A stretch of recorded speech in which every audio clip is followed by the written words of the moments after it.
Hi, welcome back guys. This is your friend, Cabbage Head Fanfics.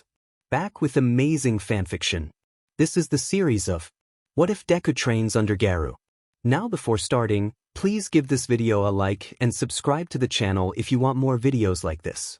Now let's get into the fanfic. Izuku POV. Can I be a hero? I'm sorry, son, but it's just too dangerous without having a quirk. There are plenty of ways to help people still. You could join the police, work at an agency, or even join a support course and really help heroes out. But you can't be a hero without a quirk, stated All Might. Those words echoed in Izuku's mind. All Might turned away and began to walk off, but before he could get far, Izuku yelled, All Might, I've spent my entire life looking up to you. How can you just destroy my dreams like that? I'm sorry, son. I really don't want to hurt you. But it's my job as a hero to protect everyone I can, and this is the best way for me to protect you. That's what's great about dreams, kid, they aren't always meant to come true, said All Might. And just like that, All Might left Izuku alone on the roof. He couldn't comprehend what had just happened, and before he knew it, he was on the ground crying. Everything he had looked up to in his life felt pointless. Maybe Kaken was right about jumping off the roof. Maybe he could be reborn with a quirk and actually become a hero. Izuku walked over to the edge and looked down at the people walking around, living their everyday lives. He bet all of them had quirks. It must be great. He turned around and walked through the door to make his way down the stairs. Once downstairs, he started making his way home, and the next thing he knew, his front door was in front of him. He twisted the knob, pushed the door open, and walked in, knowing his mom would bombard him with questions. Izuku, where have you been? Are you hurt? Is everything okay? Yeah, Mom, don't worry about me. I just had a lot on my mind, Izuku said unconvincingly. Inko looked at her son and knew something was wrong, but she decided not to pry, thinking it would make the situation worse. All right, honey, just know if you ever want to talk, I'm here for you, Inko said lovingly. I know, Ma. Thank you. He gave her a smile, and satisfied with his reaction, she turned and made her way back into the kitchen. Izuku made his way upstairs and collapsed into his bed, slowly drifting to sleep. News report from later that night. Breaking news, 2 more heroes found brutally beaten and unconscious. This looks like another attack by the hero hunter. Make sure to stay tuned for more breaking news about this dangerous vigilante. Once Izuku woke up, he didn't really want to go to school. He had no longing to face bullying anymore, especially after what happened yesterday. Inko was in the kitchen and was surprised that Izuku hadn't woken up yet. She made her way up and knocked on his door. Izuku, honey, are you up? Yeah, I'm just not feeling that well. Can I stay home from school? Izuku called out softly. Let me check if you have a fever. She felt his forehead but found nothing wrong. She contemplated making him go to school but decided to let him stay home, knowing he wouldn't miss school without a good reason. Okay, honey, I still have to go to work. But if you need anything, make sure you call me, and if I don't answer, call Mitsuki, okay? I will. Have a great day at work, and I love you. I love you too, honey. Once Inko left, Izuku decided to take a walk outside to clear his head. He wandered until he found a park. He sat down on a bench, trying to think about his future. He had been so focused on being a hero that he never considered what he would do if he wasn't one. For the first time in his life, Izuku felt lost. Bakugo POV. Bakugo walked in fashionably late as usual and took his spot in the middle of the class. He glanced over at the desk of the quirkless loser and noticed it was empty. Maybe that Deku finally listened and stayed home. The day went on like normal until the final bell dismissed the class, and Bakugo made his way home. He split off from his friends, who weren't really friends, just followers due to his strong quirk. As he approached his house, he looked into the park he was passing and spotted a kid with green hair. That Deku, did he think he could skip school and avoid him? No way was Bakugo going to let him off the hook for that. Hey, you shitty nerd, what do you think you're doing? Izuku looked up to see who yelled at him. He saw Bakugo walking toward him, tiny explosions sparking off his hands. Kaken, I was just, getting over my cold, Izuku stuttered. Bullshit. You wouldn't skip school even if you broke all your limbs. Bakugo spat, each word dripping with disdain. Bakugo grabbed Izuku by the collar, pulling him up off the bench, and delivered a punch straight to the gut, knocking the wind out of Izuku as he fell to the ground.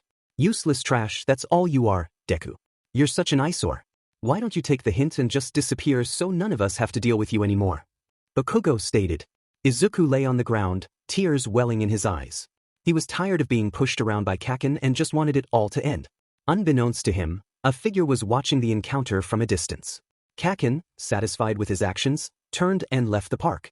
The figure then approached Izuku, extending a hand to help him up. Once on his feet, Izuku studied the man before him. He wore baggy gray sweatpants and a tight black top that outlined his muscles, with grayish hair styled into 2 points. Thanks, Izuku said quietly. No problem, kid. What was his problem? The figure asked. Oh, that was just my friend Kaken, Izuku replied shyly.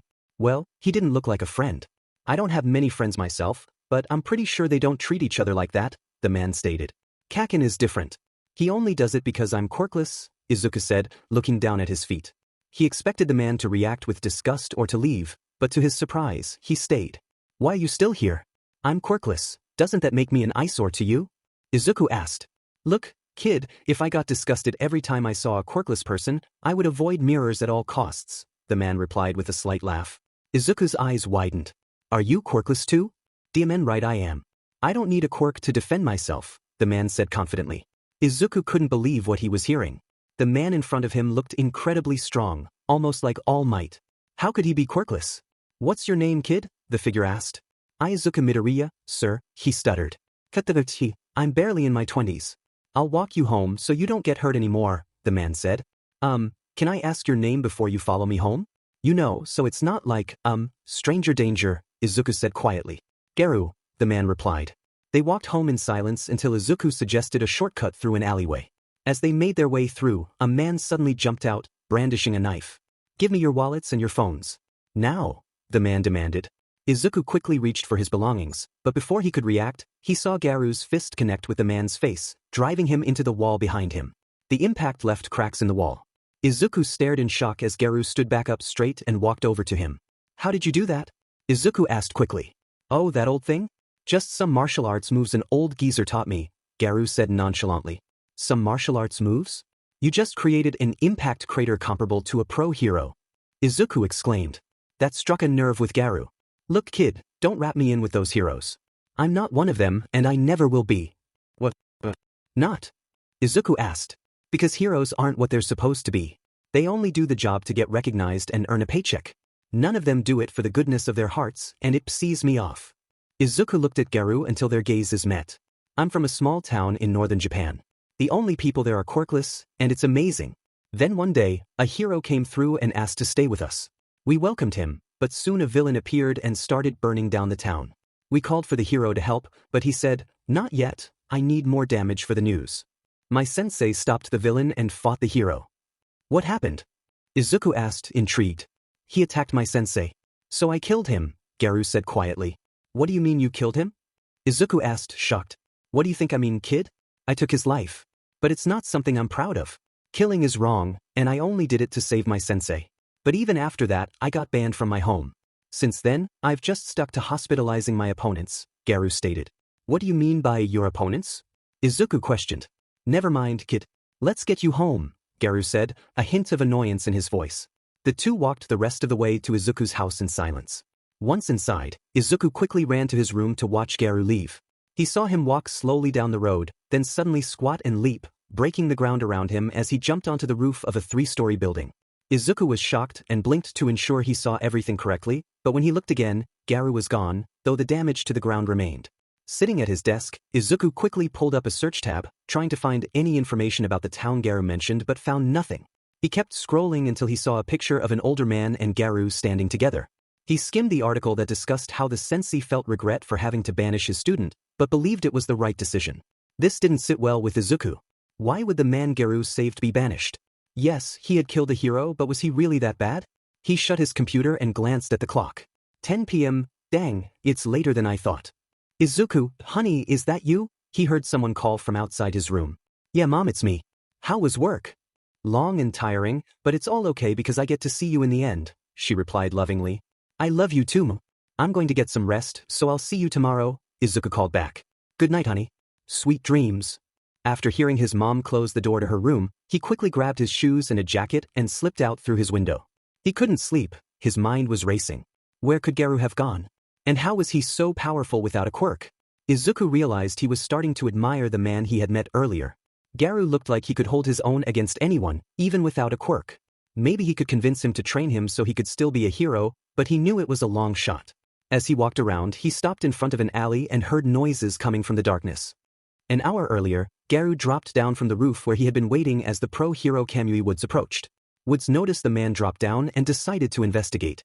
He followed Garu into the alley, trying to remain unseen, but as he ventured deeper, Garu vanished. I know you can see me. Come out and fight like a real man instead of hiding in the shadows, Woods said confidently. Before he could react, a punch connected with his jaw, sending him crashing to the ground. When he looked up, he saw Garu standing above him, cracking his knuckles. Come on, pro hero, don't tell me you're already done. I thought you would put up more of a fight and make this entertaining for me, Garu taunted. Izuku walked down the alley until he saw two figures that looked like they were fighting. But as he got closer, it seemed more like a beating. The pro hero Kamui Woods stood with only a few scratches, while the man across from him was bleeding and covered in gashes. Izuku realized the man in front of Woods was Garu, the same man who had saved him earlier. He watched from behind a trash can as Woods spoke. This isn't a fair fight. You're quirkless and on the brink of death. Surrender now, and I'll take you in while you're still conscious, Woods said. You know that's the thing I hate about all you heroes. You say you care for others, but I know what you're really like. You don't care if I live or die in this alley. You only care if I die because it would look bad on your record, Garu replied, standing his ground. Honestly, I don't care if you die where you stand or not. I'm a hero, so I can do whatever I need, and people will believe me over a villain like you. You're just sealing your own fate and making me do more paperwork. As Woods finished his statement, he raised his arm and pointed it at Garu. Izuku watched in horror as the hero's arm shot towards Garu's heart, but just before it made contact, the wooden arm snapped off and flew into the side of a nearby building. Woods screamed in pain as Garu stared at him blankly. Forget this. I'll take you down right now, yelled Woods. Izuku watched as Woods raised his arm, which began to sprout extra sharp limbs.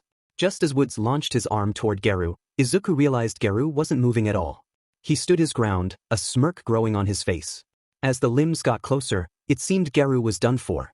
But right before impact, Izuku saw Garu's hands move, a blue stream following each one.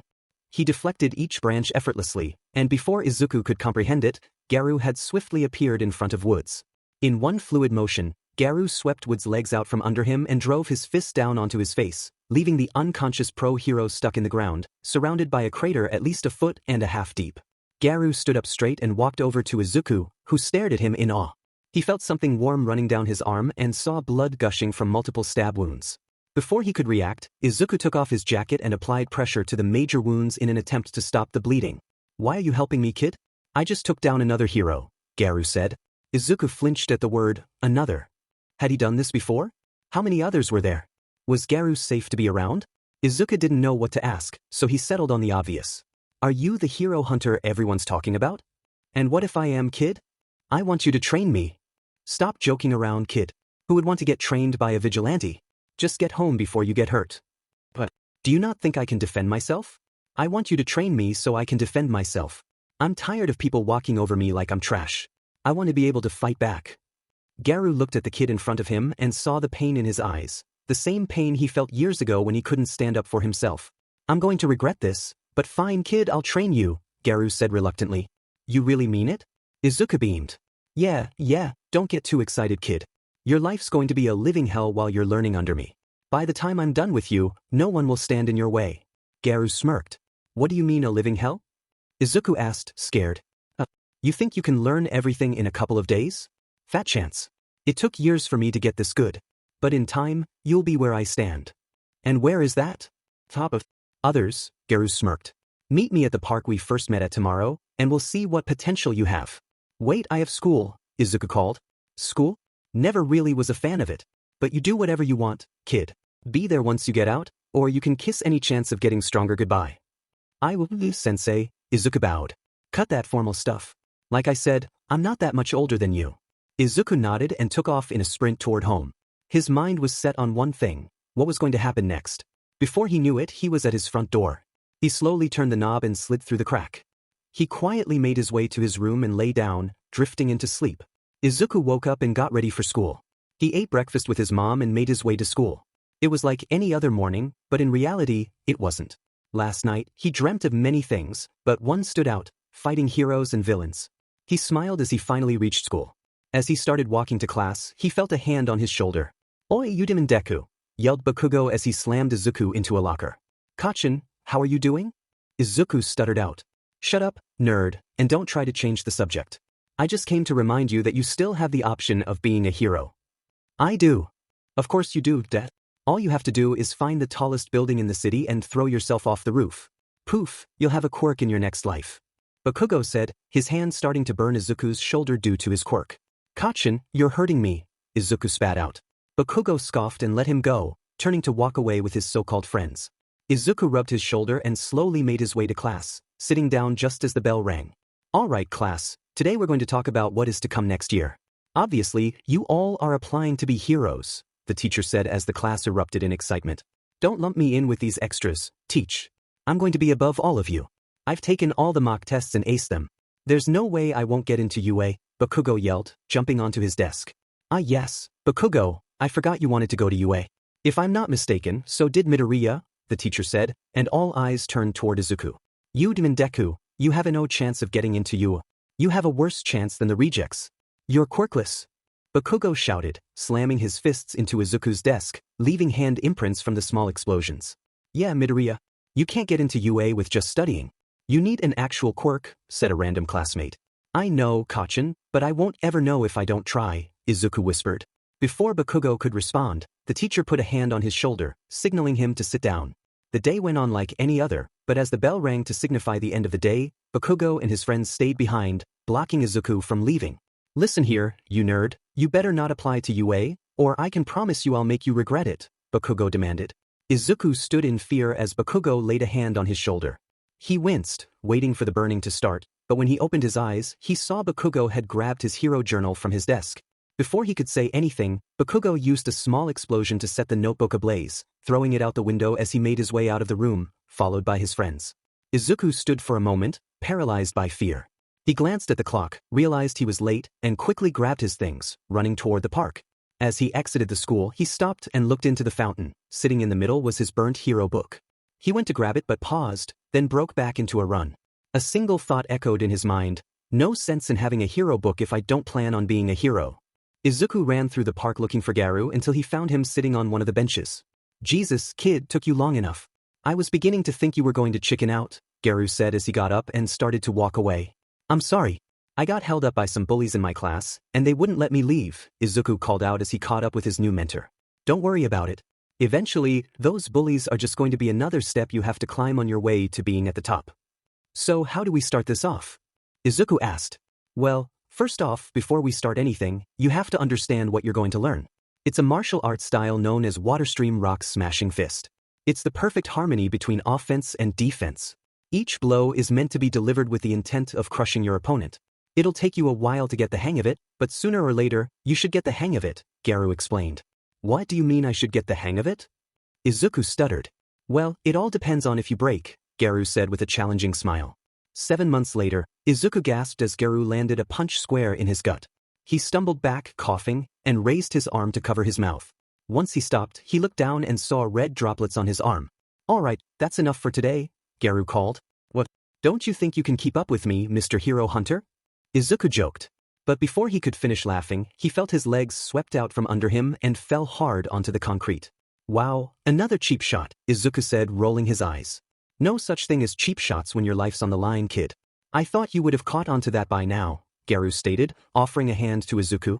As Garu leaned down, Izuku surprised him by landing a kick on the side of his leg, causing him to buckle onto one knee, followed by a quick jab to the cheek. Not bad, kid, Garu said, wiping the blood from his nose. I learned from the best, Izuku shrugged, a smile spreading across his face. The two got up and made their way out of the abandoned building and onto the streets. They walked in silence until Izuku spoke up. So do you think I'm ready to come with you on patrols? I don't know, kid. I know you could hold your own against most heroes and villains. The only problem would be with the top 10 heroes or the lords of the underworld. But that's not what I'm really worried about. As soon as you attack your first person, you're a vigilante. That means they are going to know your face and look for you non-stop. Do you really want to live a life in the shadows? Well, when you put it that way, not really, Izuku said quietly. Exactly. The only way I can think of you coming with me is if you were to wear a mask. But even then, it would only be a matter of time until a hero picks up on it. Besides, you and I are the only ones around who move the same way. They already know what I look like, so as soon as you move without your mask on, they can piece it together, Garu explained. Well, that's not great. Don't worry about it, kid. We'll figure something out. But before Garu could finish, a woman behind them started to scream. Somebody help me. He took my purse. Garu kept walking, but Izuku stayed still, his mind conflicted about what to do. Should he help the lady or follow his mentor? Without thinking, he was already running back toward the woman. He caught up with the man who snatched the purse and quickly backed him into a corner. Stay back. I have a knife, and I'm not afraid to use it. But before he could finish, Izuku knocked the knife out of the man's hand and punched him square in the chest, knocking him out instantly. He felt a hand on his shoulder and looked up, expecting it to be his mentor. But he was wrong. The man holding his shoulder was none other than the hero who had crushed his dreams so long ago, All Might. Izuku couldn't move. All he felt inside was pain and anger. All he wanted to do was confront the man in front of him, but he knew he couldn't. Not even Garu could. Well done, my boy, stopping that robber. But I must say, you shouldn't use your quirk without regulations. Someone as strong as you can easily hurt others without proper training, All Might boomed. Izuku just stared, his body refusing to move. You know, my young friend, you remind me of myself when I was younger, running headfirst into battle without thinking. With that intuition, you could be a great hero. The words echoed in Izuku's head. A hero was all he ever wanted to be. But the man in front of him had crushed that dream, and now here he was, saying he should be one, all because of his quirk. He doesn't even remember me from the first time we met or that I'm quirkless. Pathetic. You should apply to UA, it's a great school where you can learn to MSTR your abilities. I think you would make a great impact on everyone there. You really should apply. I must go now, for villains never rest and remember, plus ultra. All Might shouted as he ran away faster than the eye could see. Yeah, me a hero. Whoop-de-doo, Izuku muttered as he started making his way back towards Garu. He found him buried in the large crowds of people, trying to avoid the heroes. You happy, you little idiot? Not only did you let everyone see your movement, but you got seen by a hero. Not good at all, Garu said, flicking Izuku's forehead. Hey, my bad. I helped someone in need. But I think we can turn this into something good, Izuku replied, a smile forming on his face. What do you mean? Garu asked, confused. Not here. Somewhere where no one can hear us. The two made their way over to one of the buildings and climbed the fire escape until they reached the roof. So what's this mighty plan of yours, kid? Garu joked. Simple, we infiltrate UA. Whoa. You mind repeating that for me, kid? I don't think I heard you right. No, you heard me perfectly. We're going to infiltrate UA. Well, not you, but me, Izuku said with a grin. Why would we do that? What could we possibly gain from sending you into UA? You're not going to become a hero on me, are you? Garu asked seriously. No, of course not. But think about it. We both hate heroes for the same reasons. It's because they're not doing it for the right reasons. Why not send me in and try to sway them the right way? It's not that easy, kid. You forgot that the heroes are still going to be there. They are going to teach the kids the same way they learned. So you won't make much of an impact. You're supposed to be on the path of crushing heroes, not joining them, Garu stated. Then why not send me in and purge them from the inside out? I can learn how they operate and dismantle them from within. At the same time, I can improve my skills, Izuku pleaded. He really wanted his plan to work, but deep down, he knew the main reason he wanted to go was that he had dreamed of attending UA since he was young. I gotta think about it, kid. I just think it's too risky. As soon as you make a move on one of them, your cover's going to be blown. Let's just talk about it later. If I'm not mistaken, the entrance exams are in 3 months, so we have a little bit of time to really think about this. The two left the roof and headed toward one of the many abandoned buildings they used to train in. Izuku had made a lot of progress with his body, but he still needed help with his martial arts form. He could barely keep a continuous stream of blue energy flowing from his hands. It usually faded after 1 or 2 strikes. All right, kid, today we're going to focus on creating a continuous stream. Each hit has to be precise and hit with the intent to win. So let's see what we can shape you into, Garu said with a determined smile. 2 months later, Izuku took a deep breath before striking the wall in front of him. He repeatedly bashed the wall as he tried to break through it. Garu watched from the side as Izuku held a perfectly consistent stream of blue energy, each blow causing significant damage. That's enough, Garu called. Izuku stopped and looked over at his mentor, who nodded, giving him the instruction to break through the wall. With one final blow, the wall exploded, and Izuku stood back up, marveling at his work. You're getting better by the minute, kid. I feel like you could probably take down most of the heroes at this point, give or take a few. Wipe yourself off and meet me outside, Garu stated as he turned to leave the building. Izuku quickly grabbed his shirt and wiped off his sweat, running after his mentor as they made their way down the street. He was so deep in thought, trying to figure out what Garu was going to say, that he didn't even notice when his mentor stopped. Hey, you all good, kid? Yes, sorry. I was just lost in thought. You know how I am, Izuku said, embarrassed. Trust me, I know. But we have to talk about something serious, kid. I want you to come on patrol with me tonight. Izuku's heart skipped a beat.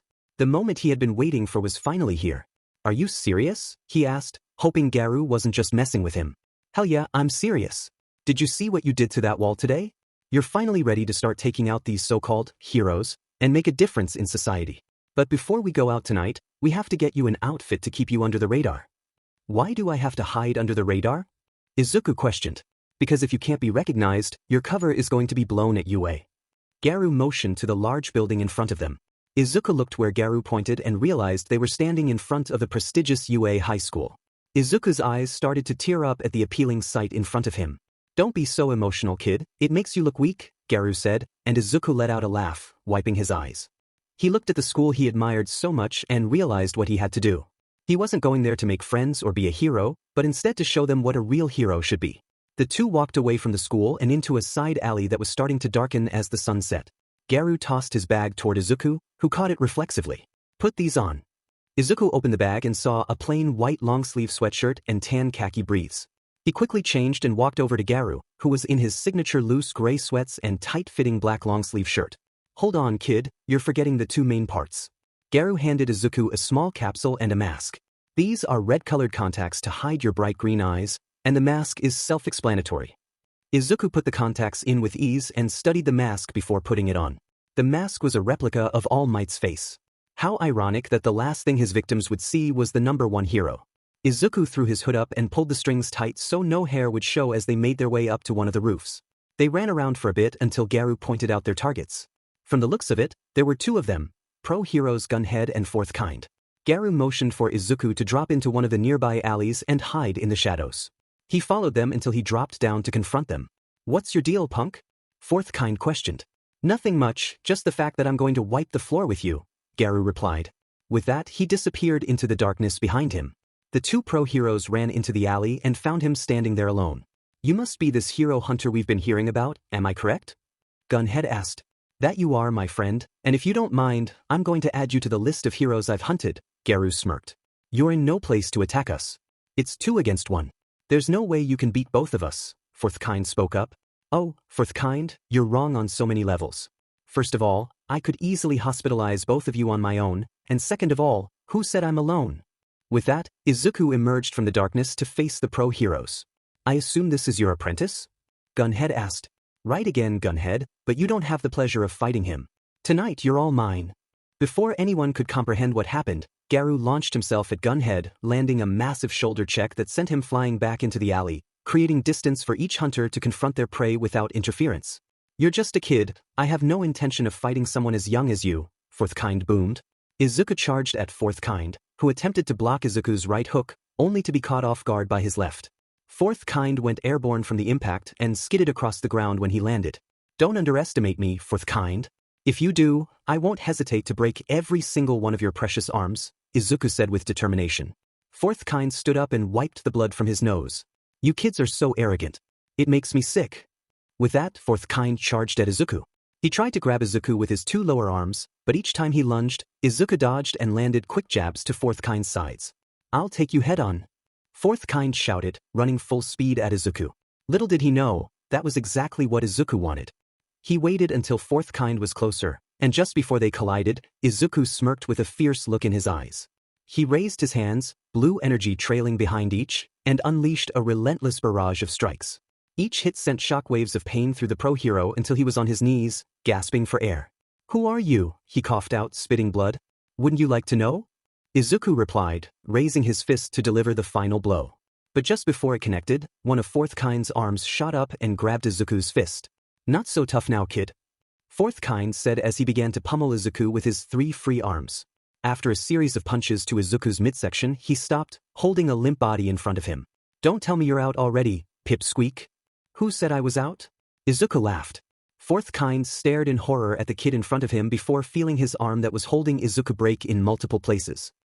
He screamed. Shut up, Izuku said before he broke the rest of Fourth Kind's arms and delivered a devastating kick straight to the face, knocking him out cold. The force of the kick was so intense that it knocked the metal right off of Fourth Kind's jaw. Izuku looked down at his wounds and saw his shirt was tattered in several places. He felt a little blood from his nose, but overall, he felt nothing too major that couldn't be fixed with a first aid kit. He walked further into the alley to find his mentor bent over the pro hero. The hero's helmet was torn off, and it looked like his face had been bashed into the ground. Blood pooled around the fallen hero. Garu, on the other hand, appeared unscathed except for a few cuts on his shirt. He glanced at his student and approached to assess how much mercy Izuku had shown forthkind. Jesus, kid, did you have to break all 4 arms? Garu asked. Hey, don't look at me. I was going to take him out early, but he was being stubborn, Izuku pleaded. Bullshit. You're way too skilled for him to even land a hit on you. You wanted him to stop you so you could go all out. Garu smirked at Izuku. Izuku shrugged, and the two made their way out of the alley before anyone noticed what had happened. They climbed onto one of the surrounding roofs to treat their wounds. Izuku changed clothes while Garu opted to keep his ripped outfit. As they left the roof, they heard sirens approaching the alley. How much do you want to bet they're out of commission for a couple of months? Garu asked. A couple? No. You mean closer to half a year, right? I broke all 4 of his arms, and you made Gunhead look like a smashed watermelon. There's no way a couple of months will do them any good, Izuku laughed. Yeah, you're right, kid. Let's get you home. You have an exam to study for, Garu said, giving Izuku a playful noogie. As they walked down the street, they were unaware of a fuming boy with spiky blonde hair who had started to follow them. After about 5 minutes, they heard someone yell behind them. Oi, stupid where do you think you're going? Bakugo screamed. Garu watched as Izuku's confidence vanished. He began to shake in fear of the approaching boy. Who the hell are you? Bakugo asked Garu. Why should I tell you? Garu replied, looking down at him. Bakugo snarled, What did you just say to me, you tattered piece of trash? His hands began to spark with small explosions. Garu leaned down to meet Bakugo's gaze. You heard me, you little hedgehog who can't even control his quirk. Ah! Bakugo yelled, raising his hand to attack. Kaken don't. Izuku yelled, but it was too late. A blast shot into the air, but Garu had grabbed Bakugo's wrist and pointed it skyward. Listen, punk, if you think about using your quirk on me again, I'll put you in the hospital. And if you lay a finger on Izuku, I will break your hand, piece by piece, Garu warned, releasing Bakugo. Bakugo stood there, staring at the man who had just put him in his place, fuming. Every part of him wanted to retaliate, but he held back, deciding it was a battle for another day. Garu and Izuku walked home in silence until Garu spoke up. I know you can fend for yourself now, kid, but when that guy got near us, you forgot everything. You can't hesitate, or you're going to get hurt, Garu said, flicking Izuku's forehead. I'm sorry, it's just he was my best friend, and then he started bullying me every day. He told me to kill myself, all because I was quirkless. It's okay, kid. Turn that into your advantage. Whenever you see him, be determined to prove him wrong and show him you don't need a quirk to stand up for yourself, Garu said jokingly. Thanks, Garu. I'll see you later. Night. Night, kid. As they went their separate ways, nothing significant happened that night. Heroes arrested villains, and 2 new victims of the hero hunter were found in an alleyway. For Izuku, though, it was a big night. He had finally gone on patrol with Garu and faced his first hero. He was ecstatic, especially with his entrance exam to UA coming up in a couple of months. His excitement kept him awake, but eventually he drifted off into a dreamless sleep. 100 more or we're not stopping till it's dark, shouted Garu. Izuku pushed himself up, trying not to buckle under the pressure in his shoulders. With each push-up, he could hear his bones cracking, begging for a rest. He kept his head up and pushed through, determined not to disappoint the man he looked up to. Alright kid, take a rest, Garu said, tossing Izuku a water bottle and downing the entire thing. This had been their routine all summer, waking up at 5 a.m. and training until 3 p.m. Izuku didn't mind. It made sense to be in top shape for his entrance exam tomorrow. You think I'm ready? Izuku asked. Kid, you could pass with your eyes closed. Just do a loose sign of what the goal is once you're in. Izuku nodded, recalling the plan they had created long ago.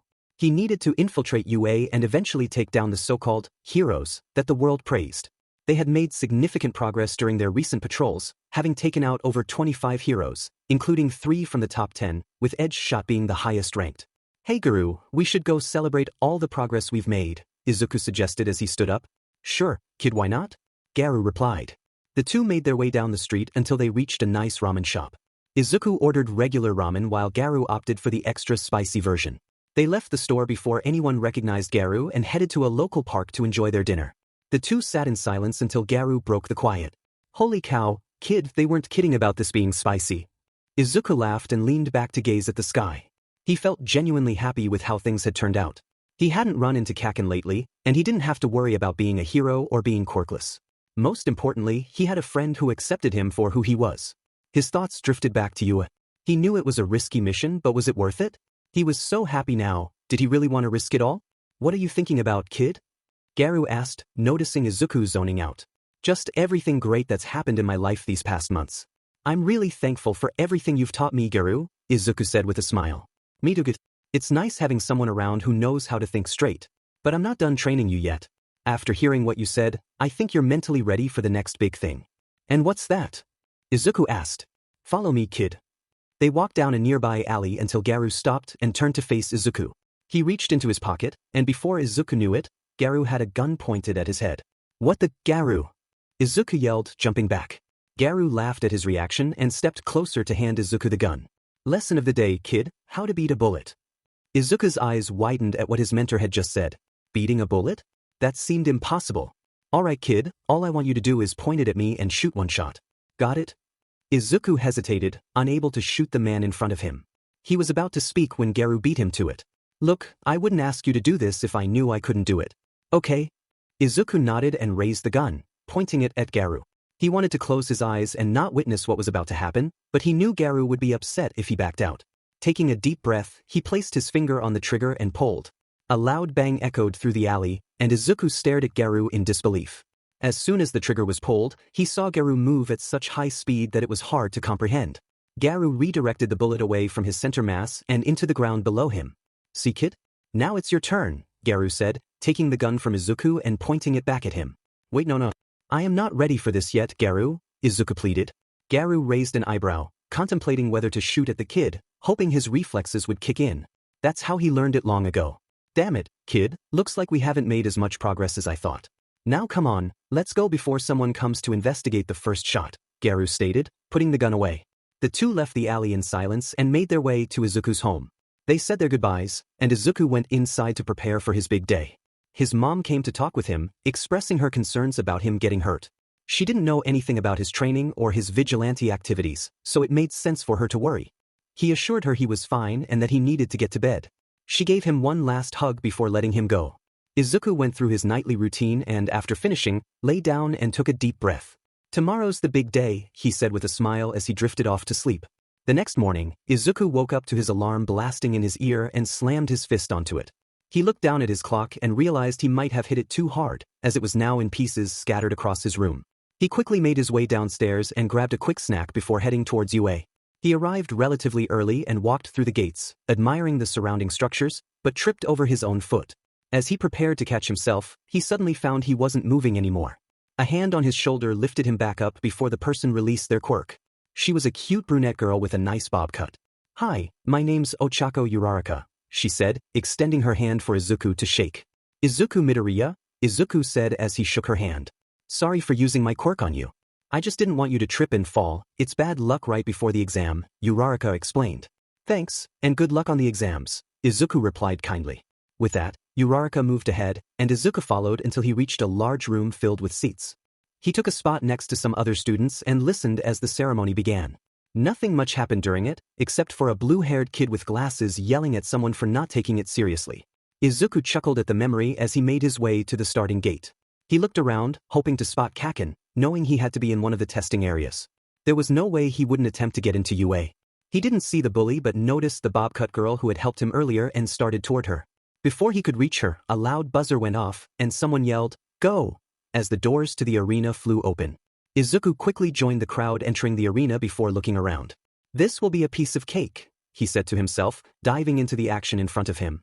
As he destroyed 2 more robots, Izuku thought to himself, that's another 12 points. He had tried to keep a low profile throughout the exam, wanting to keep his strength a secret. But that plan was disrupted when he heard a loud rumble and crash from the center of the arena. He ran toward the sound and was taken aback by the enormous robot in front of him. It had to be one of those 0-pointers the loudmouth hero had mentioned. Izuku turned to go back to the smaller robots but heard a girl's voice calling for help behind him. He scanned the area and saw a girl trapped under some rubble, right in the path of the robot's foot. Recognizing her as the same girl who had saved him from embarrassment earlier, he thought, I have to help her. With determination, Izuku sprinted toward the massive robot. He leaped into the air, leaving a crater from his takeoff, soaring above the robot before gravity began to pull him down. What am I supposed to do? Garu never taught me how to fight a giant robot, he thought, feeling overwhelmed. But as he got closer, one thing crossed his mind, I have to try. Izuku lashed out with all his speed and strength, delivering a rapid series of blows to the robot's head. To his surprise, each hit caused some damage, but it wasn't enough to stop the robot from crushing the girl. Realizing he had little time left, he decided to use a secret technique Garu had taught him. Listen up, kid, this could save your life, Garu had said. It's called abandonment. You let go of all your mental precautions and conscious ties. It allows your body to move at peak performance, but be careful, it can damage your body if you overdo it. Izuku closed his eyes, took a deep breath, and let his mind unwind. He focused on increasing his strength and becoming one with the moment. Opening his eyes, he pulled his fist back and struck the robot with everything he had. Upon impact, the robot's head caved inward. As he began to free fall, he regained his conscious ties, but the robot's hand, which had been raised, came crashing down toward him. Izuku knew he couldn't stop, so he braced himself with his arms crossed and closed his eyes just before impact. A loud boom echoed throughout the arena for the second time during the exam. The other participants watched as the green-haired boy leaped up and struck the zero-pointer. They expected nothing to happen and resumed their escape when the unthinkable occurred. The boy blasted the robot's face, causing it to stagger backward and fall. They were all dumbstruck at the amount of strength a kid their age could display. They watched as he started to fall to the ground until the robot's hands smacked his back, propelling him forward. Each participant observed as the boy rocketed into the ground, sending smoke and rubble everywhere. The alarms sounded off, signaling the end of the exams and allowing the kids to start to relax. Some began to stretch out, but others were more intrigued by the boy who was embedded in the middle of the arena. One of them was Uraraka, who couldn't help but feel responsible for what had happened. Only if I hadn't gotten stuck, then maybe he wouldn't have had to take such a hard hit, Uraraka said as she walked over to Izuku's still form. Excuse me, kids, does anyone need healing? Asked a small old lady. A couple of kids took her up on the offer, and she laid a gentle kiss on their arms to start healing them. A group of kids recognized her as UA's famous healer, Recovery Girl, and knew they were in good hands. Recovery Girl made her way to the boy embedded in the concrete and studied him. She knew he was alive but barely. Just as she leaned down to give him a kiss to help him heal, he suddenly started pushing himself out of the rubble. Izuku stood up and looked around, noticing everyone was watching him. What are you all staring at? He asked. Young man, how are you able to move after taking such a hit? Recovery Girl asked. Izuku shrugged and moved his arms, feeling his joints crack. The announcer from before yelled out to everyone, saying they could go home and wait for their letters in the mail. Izuku wasted no time in getting out of the arena before anyone could question him further. Recovery Girl squinted her eyes at the green-haired boy as he made his way away from everyone. Something was off about that kid. Maybe it was his quirk that allowed him to heal fast, but that was the only explanation she could come up with. So that's it? Come on, dumbass, I told you to keep your strength to a minimum. You don't want any more eyes on you than we need, Garu said, flicking Izuku's shoulder. Well, sorry. I had to save someone and make myself look good. It's a lot harder than you think, Garu, Izuku stated with a shrug. Whatever, kid. Let's just hope you get in so we can do this mission. Yeah, you and me both. 1 month later, so how was it beating down the oh-so-great hero of the sky, Hawks? Asked Izuku. Garu shrugged his shoulders. He gets more hype than he deserves. He wasn't even able to land a clean hit on me before I broke his left wing. Yeah, most heroes can't keep up with you, Garu. You need to get some actual competition and have a good fight, joked Izuku. Whatever, kid. As long as I'm hunting heroes, I'm content. As Garu finished speaking, Izuku felt his phone vibrate. Mom, honey, a letter from UA came today. It's in your room for when you get home. Holy cow, the letter's here, Garu. Izuku yelled as he grabbed his things and started running home. He kept running, not even waiting for Garu to catch up. He heard him yell something about texting him after he opened it, so he assumed he wasn't going to follow. Izuku made it to his house and burst through the door, startling Inko in the process. Geez, honey, you're going to give me a heart attack someday if you keep bursting through like that, Inko said. Sorry, Mom, I have to open that letter. I know, honey, it's on your bed. Inko watched her son run towards his room and slam the door. She quietly tiptoed to the edge of his door, trying to hear anything from inside, but eventually gave up when she heard nothing. Izuku walked to his bed and saw a white envelope with a big red seal on it. He slowly picked it up and took a deep breath before opening it. He pulled out a small piece of metal the size of a hockey puck and inspected it until he found a button on it. Here we go, Izuku said to himself as he pressed the button. His room lit up as the projection started. After a few seconds, the image came into view, and standing in front of him was All Might. Hello, young Midoriya. You put on quite the show during your exam. You had all the teachers impressed and most of all, you impressed me. Who cares, All Might, Izuku muttered under his breath. You have quite the powerful quirk, if I must say, and I can't wait to see you in action more at school. That's right, young Midoriya, you made it into UA. Come now, son, for this is your Hero Academia, the hologram of All Might boomed. Izuku sat back in his chair, taking in everything around him. He had made it into UA, his dream school. Well, once his dream school. At least for the moment. It would only be a matter of time until the school found out he was actually quirkless. Flashback. Okay, kid, everything's filled out on your application. All you have to do is mail it in and wait for the exams. Hey, Garu, can you let me see it before you send it up? Knock yourself out, kid. Izuku read over the paper, and everything seemed to be right. But he didn't like the last part of the application. Quirk. Right now, it was left blank, but Izuku knew UA wouldn't allow him to test if it wasn't marked or if he was quirkless. What should I mark for my quirk? Why would you want to put a quirk down, kid? They'll figure out you don't have one eventually. I know, but think about it. I get into UA, and then they realize a quirkless kid is good enough to compete for the top spot. Whatever, as long as you get in, doesn't really matter. A smile grew across Izuku's face as he thought about what fake quirk to write down.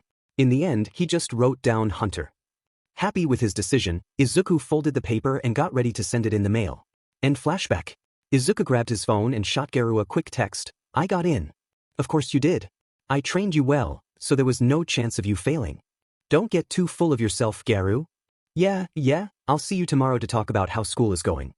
Sounds good. Have fun on patrol. Always do, kid.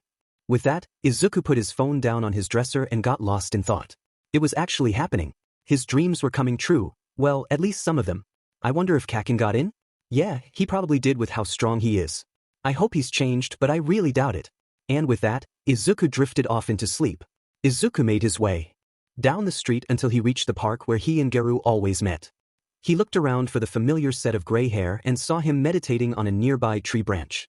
He approached, and before he got within 10 feet, Garu dropped down from the branch and looked over at him.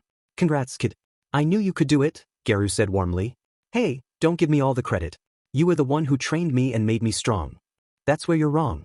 I may have improved your body, but everything else is your own doing. You're the reason you're this strong, not because of me or All Might or anyone else, only you, Garu explained. Izuku was caught off guard by his mentor's words. He had never seen Garu show such a happy, emotional side. Izuku felt something warm on his cheek and lifted his hand to wipe away a tear of joy that formed from the compliments he just received. Come on, kid, don't go all soft on me, joked Garu. Hey, I'm not soft. I just had something in my eye, Izuku replied. Whatever, when do you start? Tomorrow. Beep beep beep. Izuku slammed his fist down onto his alarm, harder than he should have. At this point, he might as well buy them in bulk for the number he accidentally smashed. But now was not the time to think about clocks. It was Izuku's first day at UA, and he couldn't be more excited. He quickly got dressed in the uniform he had only dreamed of wearing and grabbed some food before walking out the door. He walked until he reached the big gates of the school and took one last glance before making his way indoors. That was the class Izuku was looking for, and after a while, he found the huge door leading to his new class. Izuku took a deep breath before whispering to himself, "Here we go."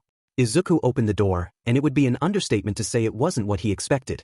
In front of him, he saw a couple of students he had never seen before, and on the opposite side of the room, the blue-haired boy from the entrance ceremony was yelling at none other than Kaken.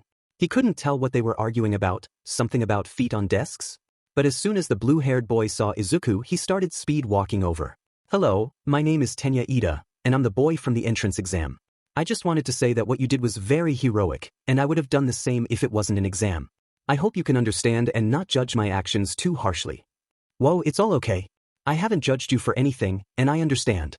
We didn't know about rescue points, so it's all good, Izuku said sheepishly. Thank you very much. If I may ask, what is your name? Questioned Ida as he lifted his hand for Izuku to shake. Oh yeah, Izuku Midoriya, Izuku said as he shook Ida's hand. At the mention of his name, most of the students in the room locked eyes on Izuku, including Kaken, who was glaring at him. Hey, aren't you the kid that took out the zero-pointer? Asked a boy with a lightning bolt in his blonde hair. Yeah, I guess I did, Izuku replied with a shrug. That's amazing, Izuku. Do you know how strong that thing is? The boy said, stretching out his hand. Izuku went to shake his hand but stopped when he saw a spark of electricity in the boy's eyes. Oh, sorry. I've got an electric quirk. I wasn't trying to shock you, Kaminari said jokingly. No problem, laughed Izuku. As soon as Izuku went to move forward, he felt a tap on his shoulder and realized it was the girl with the bob cut from the endurance exam he saved. Oh my gosh, Midoriya. We're in the same class, yelled Uraraka excitedly. I know, what are the chances? Izuku said with a smile. I have a feeling we're going to be good friends, Mid, but before Uraraka could finish, a yellow caterpillar-looking creature popped into the doorway. If you're looking for friends, then get out now. This is a hero course, not a playground to meet friends. In your seats now, said the caterpillar. My name is Shoyuda Aizawa, and I'll be your homeroom teacher this year. Today, we're going to test your abilities in multiple tests. Whoever gets last in all 9 tests will be expelled.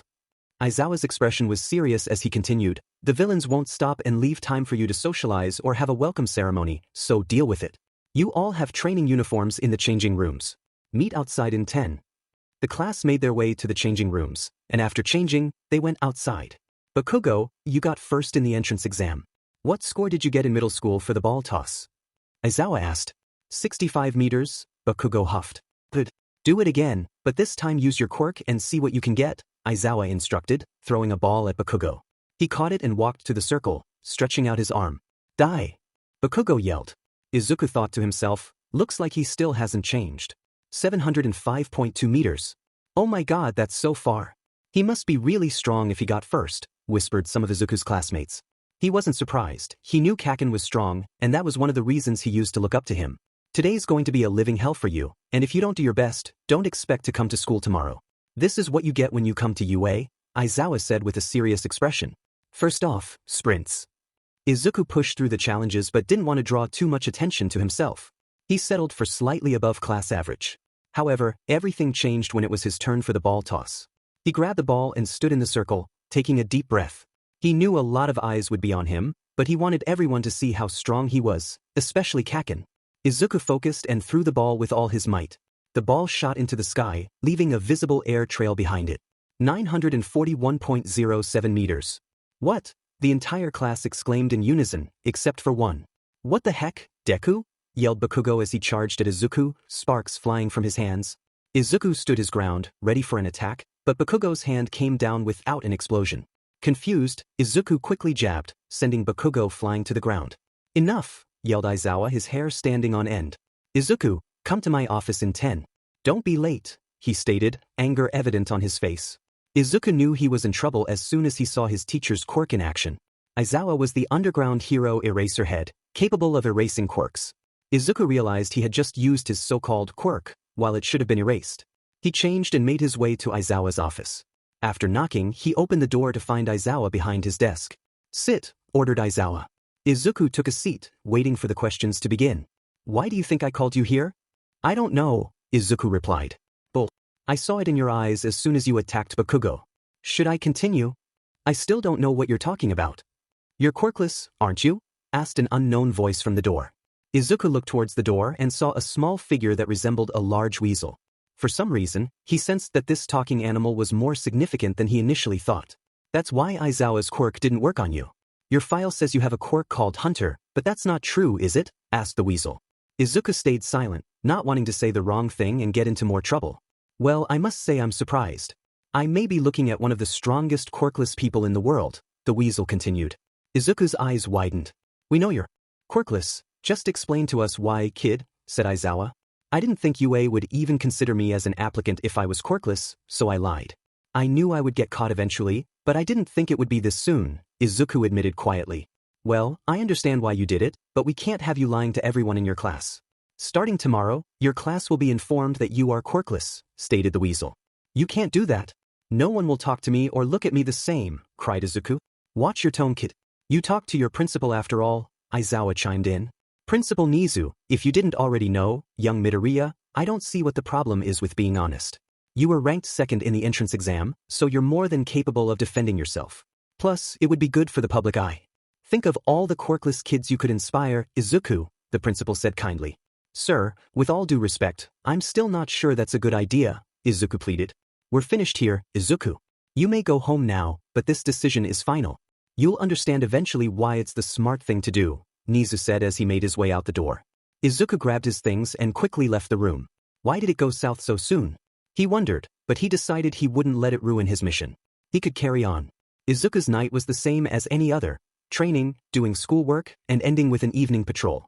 Sadly, he didn't find any targets worth pursuing, but Garu, on the other hand, snagged a group of sidekicks as they left their agency. Each one was taken to the hospital and would most likely stay there for a while. After his patrol, Izuku made his way back home and went to sleep, trying to figure out what was going to happen tomorrow. Izuku was on his way to class, hoping not to run into Kaken. After what happened yesterday and the cheap shot he took on him, it was an understatement to say he was going to be angry. Luckily, Bakugo was already in class, staring out the window when Izuku walked in. As the last couple of students took their seats, Aizawa appeared from behind his desk, still wrapped in his sleeping bag. Quiet down, class. We have a long day ahead of us. But before we start, we need to clear up some things. As many of you know, Izuku was called down to my office yesterday to discuss some important matters. After careful consideration, the school has decided to inform Class 1A about what's happening. At this point, all the students were on the edge of their seats, even Bakugo seemed to be paying attention. Your classmate Izuku Midoriya is actually the very first quirkless person to be accepted into UA's hero course. So wish him congratulations or don't. To be honest, I don't really care.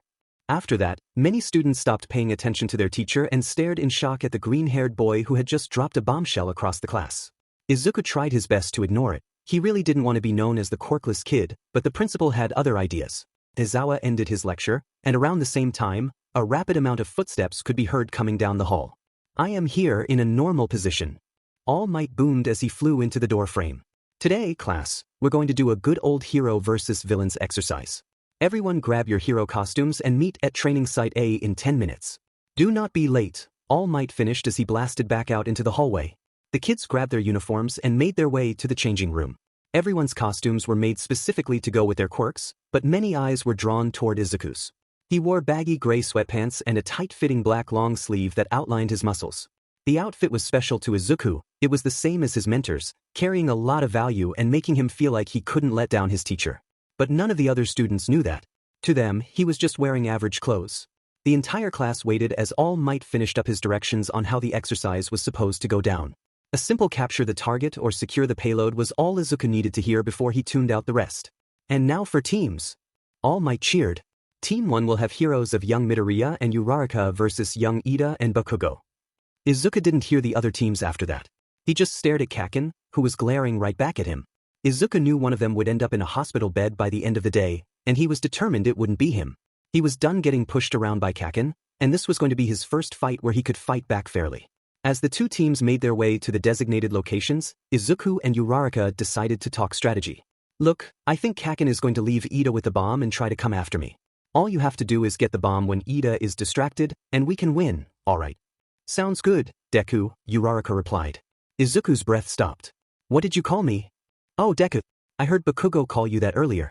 It means, able to do it, right? I thought it was a good nickname for you, you know? You're the first quirkless kid in history to make it into UA, and that's amazing. You're going to inspire a lot of people, Deku. I can feel it, Uraraka explained. Thanks, Uraraka. It means a lot to hear you say that. Now let's go beat some villains, Izuku said as he and Uraraka made their way into the building to confront the imminent challenge ahead. Uraraka and Izuku hopped in through a window on the first floor and started clearing rooms, trying to find their targets. They made it to the second floor without incident when things began to escalate. Where are you?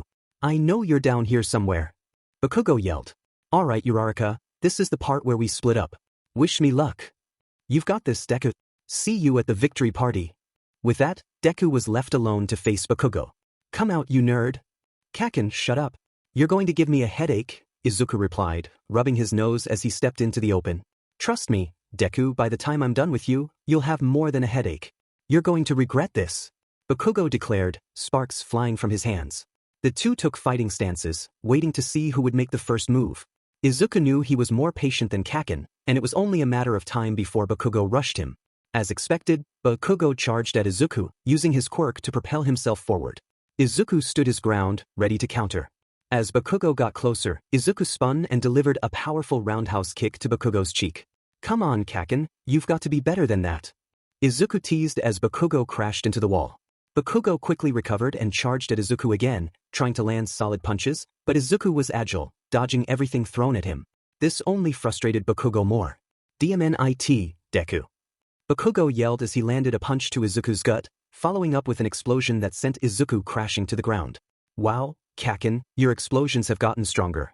That one actually stung a little, Izuku said with a smirk. Bakugo growled and charged again, using his explosions to change direction rapidly. He moved faster than Izuku anticipated and managed to land several hits.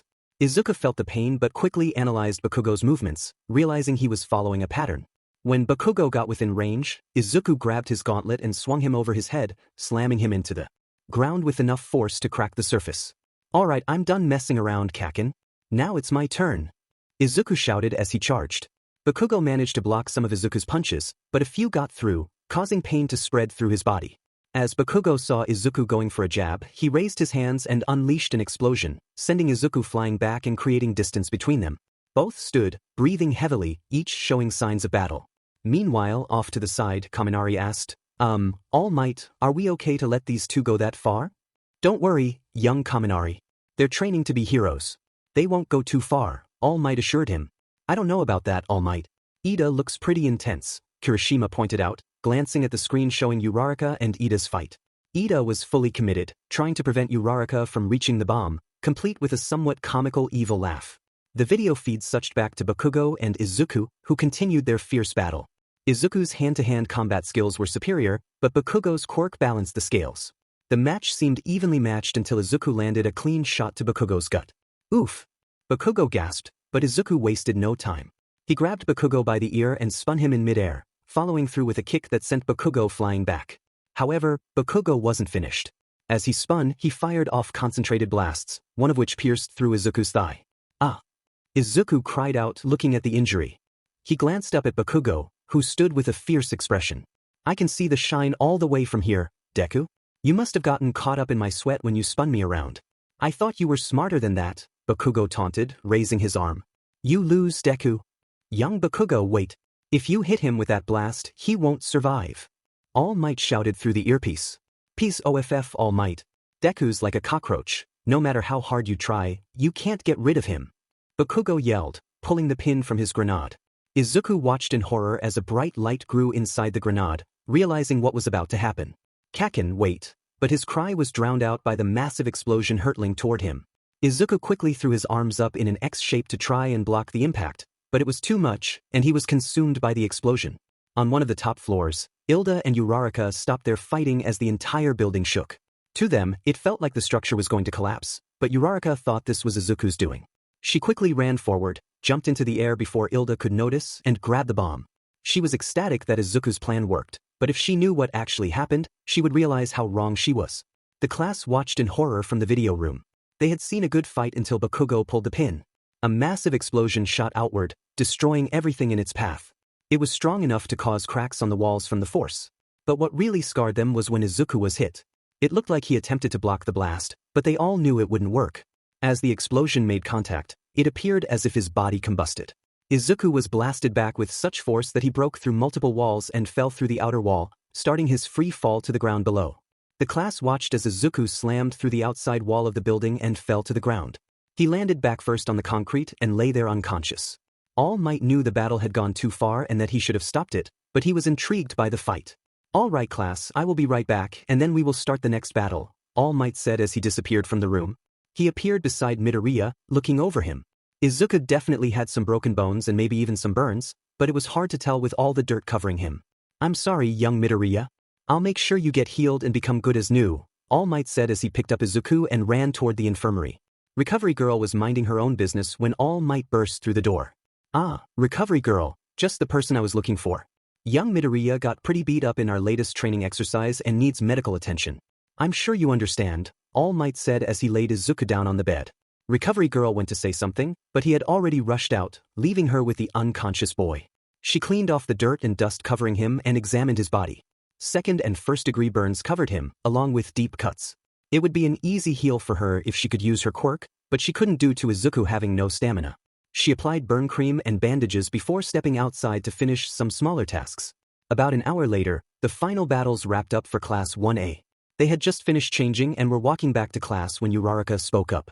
Does anyone want to go see Deku with me once class is dismissed? Sue, Kirishima, and Ilda all agreed to go with her. As the final bell rang, signaling the end of the day, the four made their way to the infirmary and looked for Midoriya's room. Found it, called Kirishima. They pushed open the curtain and saw Izuku sitting up in his bed, looking over himself. He noticed that most of his wounds were already healed, the only visible one being on his thigh from Bakugo's concentrated explosions. Uraraka started blushing at the sight of Deku shirtless, so Tsu broke the silence. Wow, Midoriya, Recovery Girl got you healed quickly, ribbit. Yeah, I know. Her powers are incredible. I feel like I could run a marathon, Izuku said as he started to get up and put his torn shirt back on. As he was getting up, Recovery Girl came back into the room and saw that he was already moving. Where do you think you're going? She asked. Oh, I thought that since I'm healed up, I'm good to go, Izuku shrugged. Recovery Girl looked him over and told him he was indeed good to go. As the students made their way out, Recovery Girl grabbed her phone and made a call. Principal Nizu, we have a very important matter we need to discuss. The school days went by as usual with nothing particularly special happening. Classes were always the same. Izuku was getting closer to his classmates, and Bakugo still harbored his animosity toward Izuku, though he had made some friends in his Baku squad. The only notable events were some more training exercises, and the class elected Momo and Ilda as class representatives. Alright class, today we're going on a little field trip, so get dressed in your hero costumes, Aizawa stated. Mr. Aizawa, where are we going? Asked Kaminari. You'll find out soon enough, the teacher replied with his usual lack of emotion. The class made their way to the training rooms and changed. Izuku was happy to shed his uniform for more comfortable clothes, even sporting a new shirt thanks to Garu after his old one was damaged. They left the school grounds to find a bus waiting for them. Ilda took charge as class rep and started whistling for everyone to line up, only to be disappointed when people just began getting on the bus and sitting wherever they pleased. So Izuku, how is it being quirkless? Asked Siro. Mina slapped him on the head for asking such an inconsiderate question and said, what I think Siro means is, has your life been hard without a quirk? Oh, my life has been a living hell, Izuku said with a laugh. Then how did you get so strong, Ribbit? Sue chimed in. Oh, I just got tired of being picked on, so I started training and building up muscle. What about that blue steam that follows behind your hands? Questioned Siro. It's just a martial arts technique I studied a little bit, explained Izuku. That's one hell of a technique, Kirishima said under his breath. Their conversation got cut short when Aizawa spoke up. Alright, we're here. Everyone off the bus and wait for directions. The entire class got out of the bus to be met by the Pro Hero 13.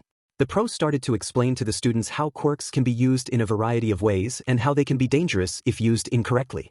He also explained that the large building behind him was USJ, a special facility designed for rescue training. 13 led the kids into the building while explaining the different areas around them. Wow, this place is huge, exclaimed Uraraka. I know, it's so cool, replied Kaminari.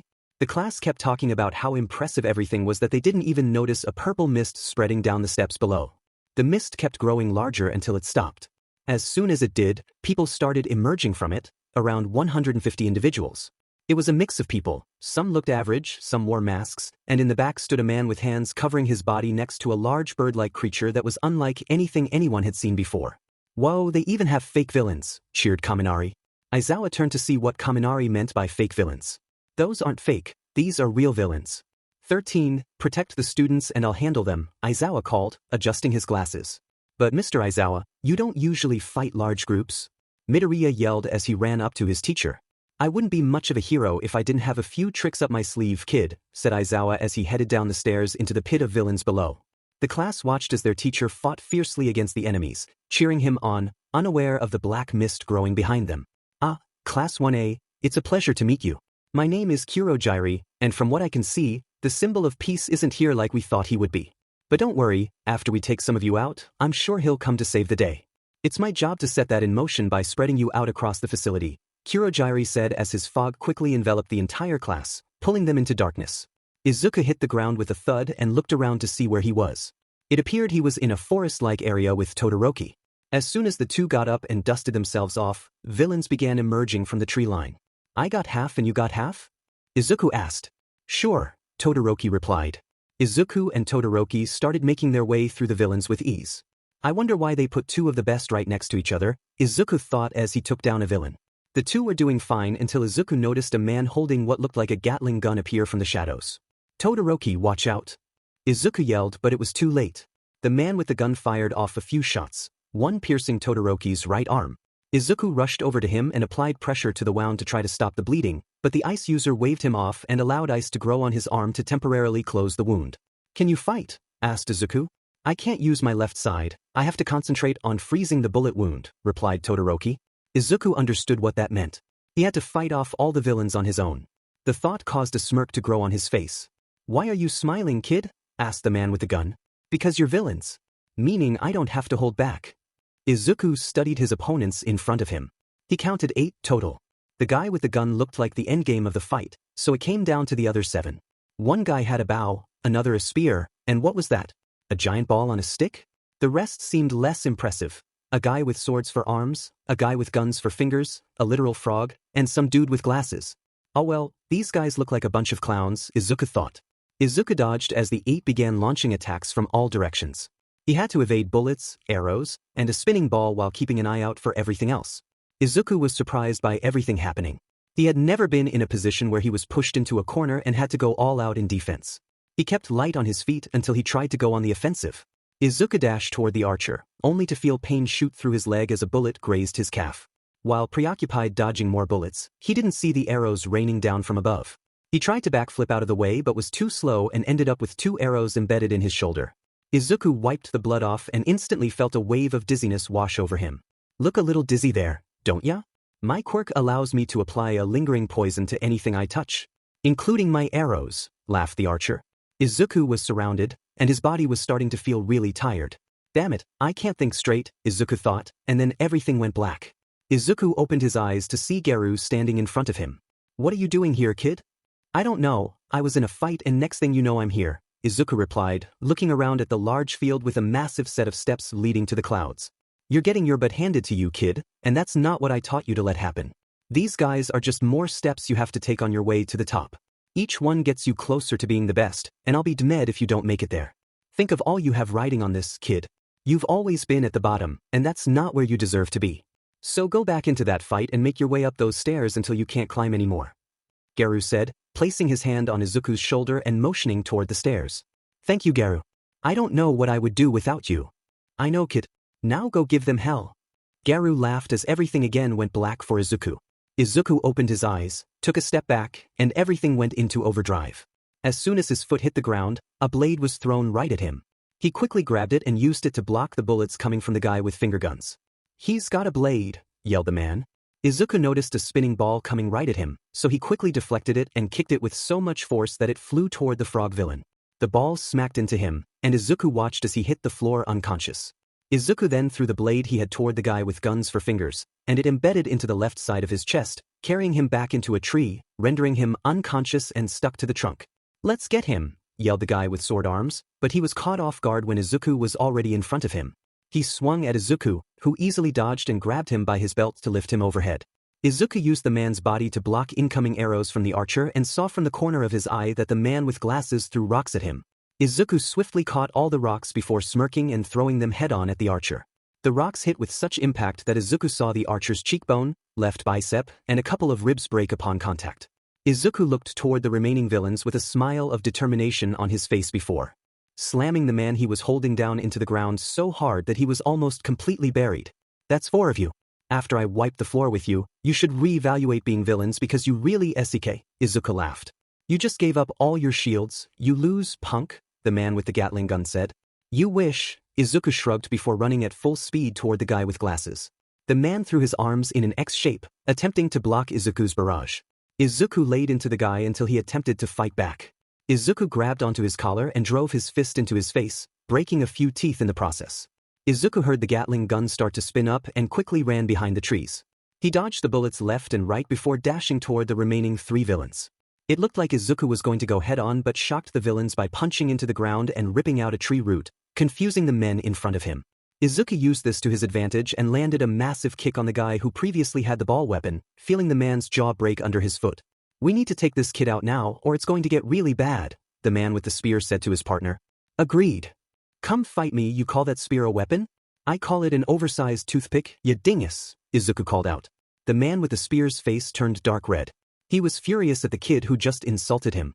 He ran full speed at Izuku, spinning his body to turn into a moving spear. Too easy, Izuku mumbled under his breath as he sidestepped the man and drove his fist into the man's gut. Izuku noticed he lifted the man slightly off the ground, and a smile grew on his face. He sent a volley of punches into the man's midsection, each one holding him in the air longer. Once Izuku noticed he was unconscious, he raised his right hand, grabbed the man's hair, and slammed him face-first into the dirt. Looks like it's just you now, Izuku said to the man with the Gatling gun. To Izuku's surprise, the man started laughing at him. What's so funny?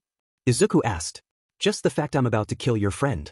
Izuku had completely forgotten about his classmate, and before he knew it, he was at their side. Well, this is the end, kid.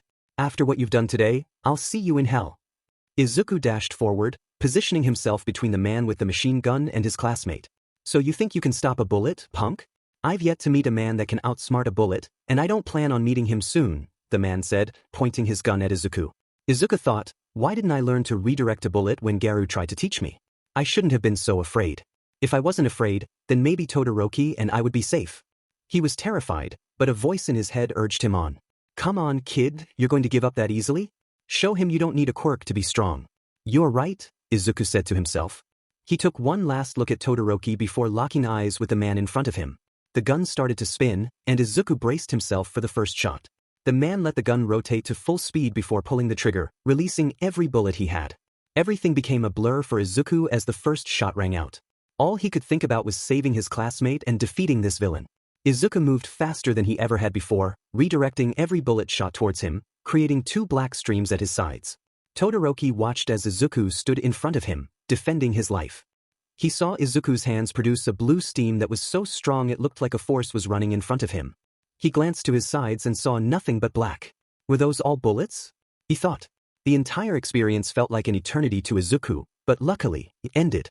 He stood strong, smoke steaming off his hands, and checked for any bullet wounds, relieved to find he was untouched. However, the area around him was devastated. Both sides behind him were absolutely torn apart, as if two trains had barreled through the forest. What are you? The villain said, shaking. Quirkless, was Izuku's simple reply before he rushed the man and landed an uppercut into his jaw, sending him flying back into a small tree. Izuku made sure the man was unconscious before turning to help Todoroki. You good, man? Izuku asked. Yeah, I'm fine, but I don't know how you did that. That was incredible, Todoroki replied. Don't praise me yet, Icy Hot. We still have to get out of here first. The two made their way out of the forest and found themselves at the edge of a cliff overlooking most of UA. From there, they could see the disaster zones and the center where the battle had died down. Izuku scanned the fight and saw his teacher being overpowered by a giant creature. We have to help.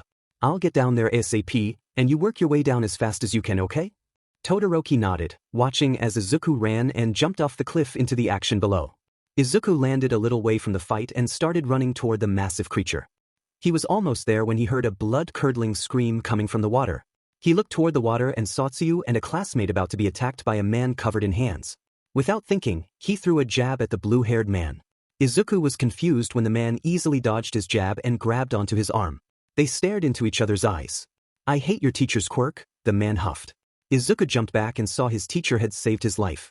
Aizawa was battered and bloodied, but somehow still conscious, his hair standing on end as he deactivated the man's quirk. The creature on top of Aizawa cut the moment short by slamming his head into the ground, blood splattering around the impact area. What are you supposed to be? Izuku asked. We're the League of Villains. We're going to destroy society and rebuild it from the ground up, a society not dependent on heroes, the man began, but Izuku used the distraction to attack. His first punch connected with the man's chest, but to his surprise, it didn't faze him. Izuku threw another volley of punches, but each one bounced off the creature. Nomu, the blue-haired man said, and suddenly, Izuku felt his ribs shatter. The creature had moved so fast that Izuku couldn't comprehend it and blasted him square in the chest, sending him flying back into a boulder. Deku, cried out Uraraka. More or less everyone in the class that saw was filled with fear. Izuku, one of the strongest among them, had just been obliterated like it was nothing. Even Todoroki and Bakugo were shocked at the creature's power. I hate all you heroes, you're such an eyesore. I can't wait until we take you down, stated the man with blue hair. Nomu, he commanded as the creature began to walk towards the rest of the class. Suddenly, the blue-haired man noticed the rocks near Izuku starting to shift. Nomu, wait, he ordered. The class watched in disbelief as rubble was pushed aside, revealing Izuku emerging from the debris. But something was different. Izuku appeared to have snapped. He was laughing to himself, and his appearance had changed. He now had a red eye and red hair. Uraraka felt a wave of panic. The boy she admired most, the quirkless kid who had just taken a massive hit, was somehow getting back up. He was strong, but she couldn't shake the feeling that he was in pain. Blood stained his eye and hair. Izuku kicked the last of the rubble away and glared at the creature before him. Alright now. Angry, he yelled. He dashed forward and landed a powerful kick to the creature's head, sending it skidding back. The beast quickly regained its footing and charged at Izuku, but he was too fast, dodging every attack with ease.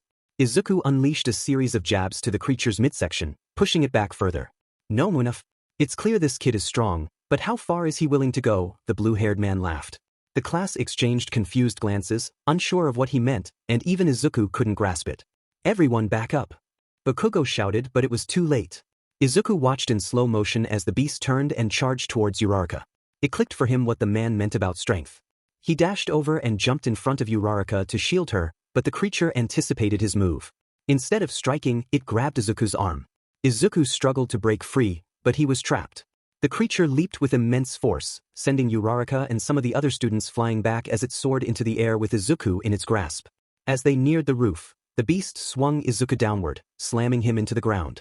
Izuku lost consciousness on impact, but just before everything went black, he heard a different voice. I am here. When Izuku's hearing returned, he could make out murmurs and the sound of beeping machines. He must still be in the hospital. He tried to open his eyes, but all he saw was darkness. Panic set in as he realized he couldn't move anything except his right arm. Oh my god, he's moving. Call the nurse, someone yelled. Izuku stopped struggling and waited. He heard the door open and the nurse clear her throat. I'm glad you're awake, Izuku. I know you have a lot of questions. I can't answer all of them, but I'll do my best. Am I blind? Izuku asked dryly. Oh no dear. We have bandages on your head to close some cuts. I can take them off now if you'd like, the nurse replied. Yes, please. The nurse carefully cut the bandages, and as they unraveled, Izuku began to see bright light. He rubbed his eyes and looked around the room. The nurse smiled at him, but his friends by the window, Uraraka, Todoroki, Ida, and Kirishima, looked uncomfortable. What's wrong? Izuku asked. Deku, your right eye and your hair are red now, Uraraka whispered. What do you mean red? He replied, confused. Dude, your hair and eye are straight up red, and the hospital can't explain it, Kirishima blurted out. Izuku turned to the nurse, hoping for an explanation. We ran some tests while checking your vitals. Initially, we thought it was dried blood, but after cleaning you up, nothing changed. The tests showed no abnormalities, but some of your cells had an unknown mutation. What kind of mutation? Izuku asked. That's the thing, we don't know. We retested your blood, and nothing harmful came up. It's just a regular cell with a mutation we've never seen before. So I'm fine? Izuku asked, looking up at the nurse. Well, for the most part, yes. But you suffered multiple broken bones, shattered ribs, a fractured skull, a crushed femur, and internal bleeding. You should be bedridden for the next couple of months, the nurse explained. We should go, Todoroki spoke up. You're right, Todoroki. It would be unwise to be late for class. We will be back later to visit Midoriya. Please get better, Ilda said as the other students got up and followed him out. The nurse went to follow, but Izuku stopped her on her way out. Excuse me, nurse, he said. She turned to look at him. Is there any way you can run the tests again? I feel perfectly fine, Izuku insisted. I'm sure it's just because of the medication, dear. You should get some rest, she replied, turning to leave, but Izuku stepped in front of her, blocking her way. I don't think you quite heard me right. Let's rerun the test. Back at UA, the day was almost over, and Aizawa got up to give the last announcements before dismissal. You all know you've been working hard to further yourselves, but the time is coming to show everyone else that. In 2 weeks, UA will host its annual, but before Aizawa could finish, the door to the class flung open. Sorry I'm late. Aizawa, you wouldn't believe how long it takes to get discharged from the hospital, Izuku said as he made his way to his seat. Deku, I thought you were supposed to be bedridden for the next couple of months, Uraraka spoke up. So did I, but they ran some tests and found out my body responded really well to the meds, which sped up the process, Izuku explained. Oh, that's so cool, Uraraka said with a smile. Aizawa studied Izuku as he sat down before continuing. As I was saying, the UA Sports Festival is coming up in a couple of weeks, so you need to be prepared. Classes will be very light until the competition, so each of you has no excuse not to be training. This is very important on your path to becoming heroes, so don't screw it up. Class dismissed. As everyone got up and started to leave class, Ilda and Uraraka made their way over to Izuku. Hey, Deku, do you want to train with us since we have nothing else to do? Uraraka asked. I would love to, but I can't. I'm trying to learn some new techniques, and I just need to be by myself to be the most efficient, Izuku said. That is very wise of you, Midoriya. I respect the fact that you are putting training first in your life. I hope you learn your technique before the festival, Ilda explained. Thanks, Ilda. I'll see you guys later, Izuku said as he grabbed his things and made his way to the door. Once Izuku was off school grounds, he headed toward the park where he and Garu usually met up, but someone stopped him when he felt a large hand on his shoulder. Izuku turned to see All Might standing over him. Young Midoriya, do you have a second to talk? All Might boomed. I'm sure. What's up? Come with me and I'll explain. The two made their way back into UA, and All Might led him to an empty classroom. Young Midoriya, do you ever wish you had a quirk? He asked. At one time I did, but not anymore, Izuku replied. Why is that? Do you not remember, All Might? Izuku asked, irritation creeping into his voice. What do you mean, young Midoriya? You really have no clue, do you? Izuku laughed. Around 6 months ago, the slime villain that you defeated, I was the boy you saved, remember? The kid you told couldn't be a hero without a quirk. Izuku exclaimed. Everything clicked for All Might, and pain shot across his face. Young Midoriya, I can explain. Cut that out, All Might. I don't need your pity.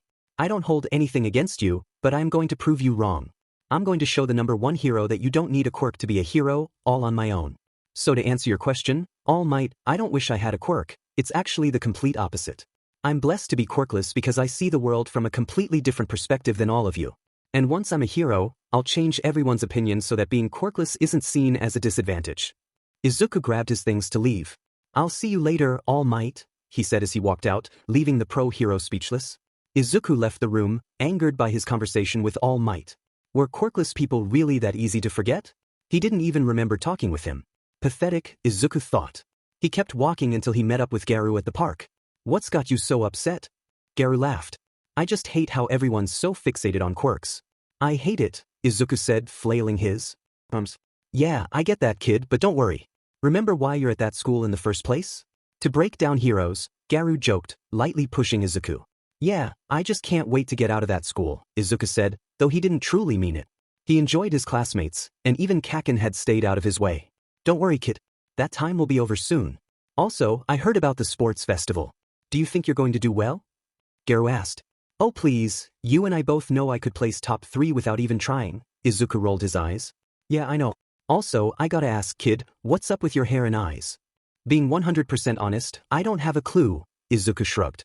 I woke up in the hospital after the USJ incident, and the doctor told me I had some random cell mutations that caused the color change. I like it, kid. Don't let anyone else tell you different.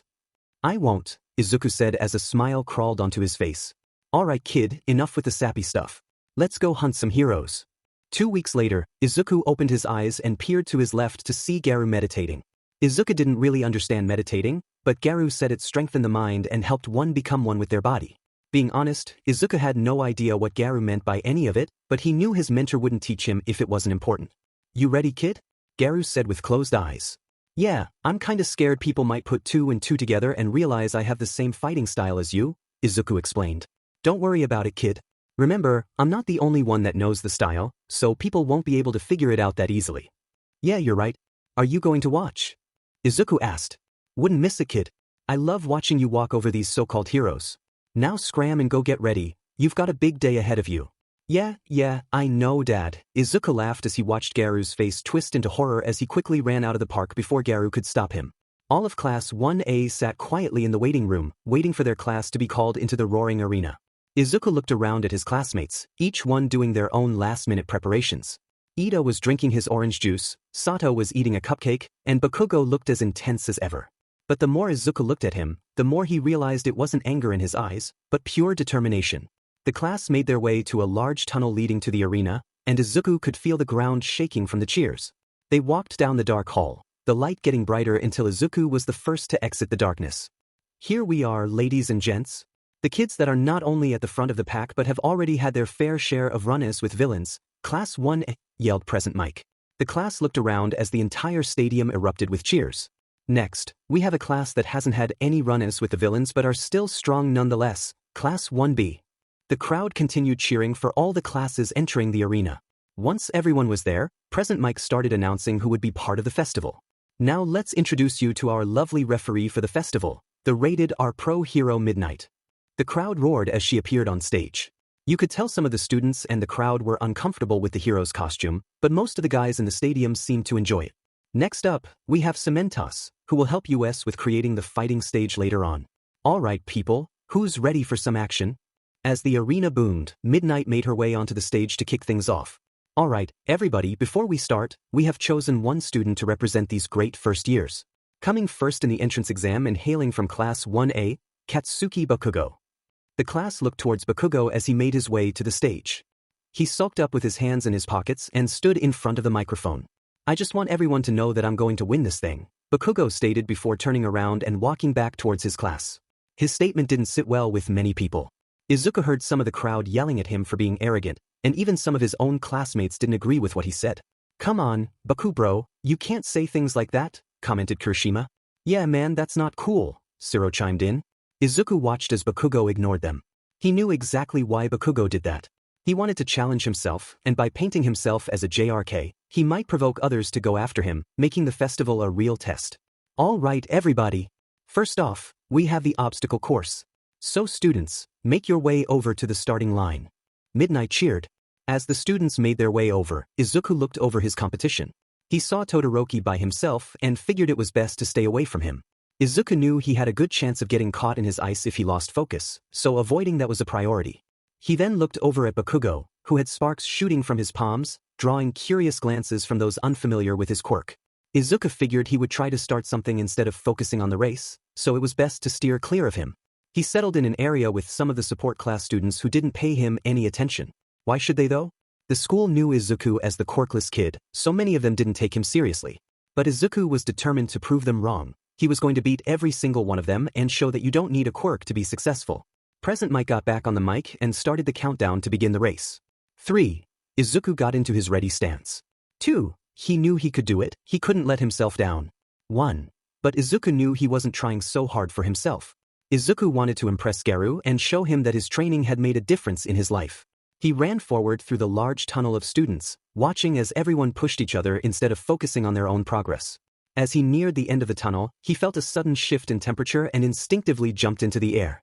Just as he did, the ground turned to ice, encasing students who weren't so lucky. Ding, Todoroki, you're really not going easy, are you? Izuku thought. He landed on the ice and used his momentum to skate across, gaining speed. He could see the front runners ahead, Todoroki in the lead, Bakugo closing the gap, and surprisingly, Mineta was ahead of him. That thought was cut short when a metal fist connected with Mineta's face, sending him flying into a concrete wall.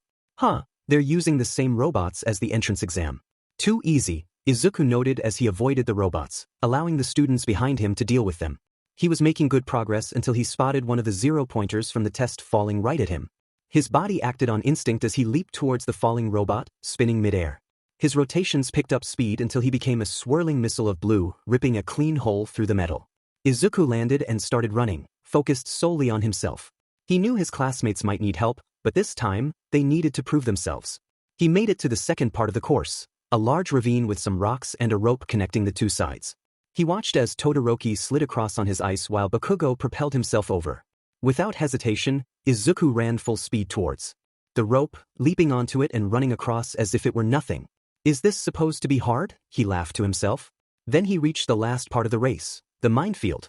Izuku paused to think as he watched the two frontrunners fight in the middle of the field until a clever idea struck him. He jumped into the minefield and ran as fast as he could, his footsteps light enough not to set off any mines. But he knew he had to catch up to the leaders quickly. Look at these two go at it, but don't focus on them too much. Here comes Izuku Midoriya hoping to take the lead, yelled Present Mike. Izuku thought, Demon right, I'll take the lead as he finally caught up to the two. You demon half and half beat. You can't beat me. Bakugo yelled. Izuku seized the moment to intervene. Don't worry about him, Kaken. I'm not the one you need to worry about. As Bakugo swung his left arm towards him and Todoroki extended his right, Izuku quickly grabbed their shoulders and pushed himself off the ground. In the confusion, he flipped the two behind him, and as they hit the ground, a mine exploded, throwing Izuku forward out of the field. Izuku stood up and watched as Bakugo and Todoroki got up from the explosion, burns covering their bodies. Bakugo's glare could have killed anyone, but Izuku didn't care. This was nothing compared to the pain he had endured as a kid. He felt a twinge of guilt about Todoroki getting caught in the crossfire, but this was a competition, and sometimes people got hurt. So deal with it, he thought. Izuku turned and ran down the tunnel leading to the arena. As he entered, he heard cheers mixed with shocked gasps from the crowd. They had just witnessed a student put his classmates in harm's way to advance. That wasn't something a hero would usually do, but Izuku didn't care. He wasn't here to be a hero. First place goes to Class 1's Izuku Midoriya, and in second and third, Katsuki Bakugo and Shoto Todoroki. Present Mike announced. As the rest of the students finished, Izuku ignored them and decided to stretch for the next part. He noticed some dark glances from his fellow competitors, likely due to what had happened in the minefield. But perhaps it could work to his advantage and keep them at bay. All right, everybody. Next up, we will have a cavalry battle, so get into groups of 4 and get ready. Midnight called out. Izuku didn't think it would be difficult until she mentioned the first place point value. Since Izuku Midoriya placed first in the obstacle course, he will have the privilege of wearing the 10 million point headband. Sheet. If they were avoiding me already, I'm going to be a ghost now, Izuku mumbled under his breath. Hey, Deku, do you want to be on a team? Uraraka asked as she approached him. Sure, but aren't you worried about me being a big target? Izuku replied. Well, at first I was hesitant, but then I realized you're one of the strongest out here, so you can handle anything thrown at you, Uraraka said happily. Thanks, but we need to find 2 more people, and from the looks of it, that might be hard. As Izuku was talking with Uraraka, another student approached and interrupted their conversation. Hi, I'm Hatsum. I noticed you guys need another member, so I'm here to help. Izuku pinched his nose, seeing that the girl didn't look like much help, but he knew he had to find another teammate. Sure, why not? Izuku said, still pinching the bridge of his nose. Don't worry about me, Midoriya. I'm from the support class, so I can use support items. We can gain an edge over everyone, Hatsum explained. Izuku nodded at her and started looking for their last teammate. Perfect, he said as the 2 girls watched him walk across the arena. Tokoyami, it looks like you're in need of a team, and lucky for us, we need 1 member. What do you say? Izuku extended his hand for Tokoyami to take. The bird-headed classmate looked down at Izuku's hand before smirking. He grabbed Izuku's hand and shook it as the 2 girls made their way over to discuss strategy for the expected battles ahead. 1 word and everything turned to chaos. Start. Izuku's team was instantly swarmed by eager competition gunning for the top spot, but they all came up short when the first-place team soared into the sky. If we stay up here, we should be fine, Izuku yelled to his team. Right, they replied in unison. Izuku watched as the battle unfolded in front of him. Eventually, the groups stopped focusing on them, giving them a chance to gain more points. It looks like we're in the clear for now, but stay on your toes, called Izuku.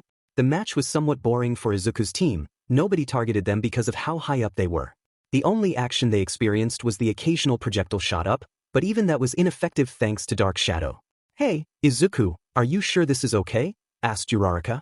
Sometimes a hero has to be patient and take the safer option. As long as we stay safe up here, I don't see any problem, Izuku replied. Heads up on your left, yelled Hatsum. Izuku's eyes darted to his left and met the gaze of the approaching target. He watched as Bakugo propelled himself upwards toward the number 1 team. Tokoyami! Izuku yelled. Dark Shadow won't attack, he's sensitive to light. Tokoyami screamed back. Alright, there's a minute and a half left, so no matter what happens, make sure I don't hit the ground, Tokoyami, Izuku demanded. The bird-headed student nodded at Izuku, confused about what was about to happen until his eyes widened. Izuku stood up and leapt into the air, free-falling directly towards Bakugo. Izuku felt the wind rush past his face as he picked up speed towards the raging blonde. He knew he only had 1 chance to get this right or he would fall and be disqualified. What do you think you're doing, D? Bakugo yelled. Izuku remained silent as the gap between them closed until they could see each other's eyes. Bakugo stopped his explosions and raised his left arm to block his face. Izuku knew he had to catch Bakugo off guard and, after a split second of thinking, came up with the best idea possible. He raised his arms above his head, aiming to drive down onto Bakugo's head, leaving his entire front side open. Bakugo took the chance and shot 1 last explosion to propel himself forward into his childhood friend. He pet his right arm back and threw a punch with everything he had into Izuku's lower stomach. Oof! Izuku coughed out. Not so strong now, are you, what in Deku? Izuku took the moment to put everything into place. He quickly grabbed Bakugo's arm and pulled him closer, seeing the blonde's face contort in confusion. Izuku then pushed Bakugo back and executed a front flip motion, bringing his right leg down onto Bakugo's collarbone. Izuku watched as Bakugo went flying downward in a spiraling motion, struggling to move his right arm. Unfortunately, before Bakugo hit the ground, a piece of tape shot towards him and pulled him back to his team. Damn it, Izuku muttered to himself before realizing he was still falling. Panic set in as he started to pick up speed towards the ground. He looked around for Dark Shadow but didn't see him anywhere. This was how it would end. Just then he heard a sudden scream. Hey! Izuku's eyes shot towards the voice and saw Dark Shadow flying towards him. The creature extended its arm, and Izuku gladly accepted it. Dark Shadow threw Izuku upwards back to his team, and he softly landed on Tokoyami's shoulders. Thanks man, you saved me, Izuku said. Saved us from Bakugo, so the feeling is mutual, the bird replied with closed eyes. And that's time. The team slowly made their way back to the ground and walked towards the large crowd forming in front of the stage. In first place, we have Team Midoriya, second Team Todoroki, third Team Bakugo, and in fourth Team Shinso. Midnight announced to the roaring crowd. Next, we will have one-on-one fights tournament style until only one of you remains. Matches are won by either knockout, ring outs, or incapacitation. Here are your first round matchups. Midnight cheered, gesturing to the screen behind her. Izuku scanned the list and realized he would be up against the purple-haired kid. He searched the crowd until he found the boy staring back at him, a smug smirk creeping across his face. Excuse me, Midnight, I would like to withdraw from the competition. I don't remember anything from the fights, so I don't deserve to be in the final round, Ojiro spoke up. Me too, I would like to withdraw my spot, another Class 1B student stated. You guys are so youthful. I'll allow it. Those of you that qualified for the last round, be prepared. Everyone else, please go find your seats, Midnight announced. Izuku walked from the crowd into the waiting room designated for the contenders. He didn't know much about the purple-haired kid, so he had to be careful. Izuku knew he was physically stronger but had no idea what kind of quirk the boy was hiding. Oh well, it shouldn't be anything I can't handle, Izuku said to himself as he made his way toward the arena. With some extra time before the match, he decided to do some stretching. As he approached the arena, he heard yelling down one of the halls and decided to investigate. The voices were quiet, but he could catch a few words. Use your left, I won't use it.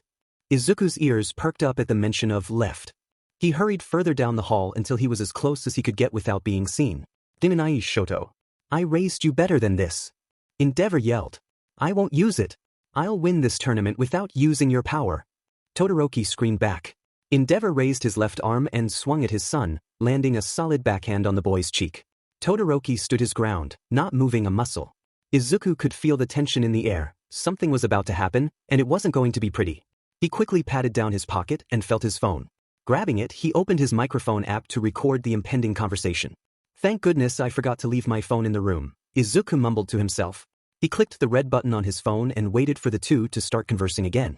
Pathetic. I married your mother to have a child powerful enough to surpass all might.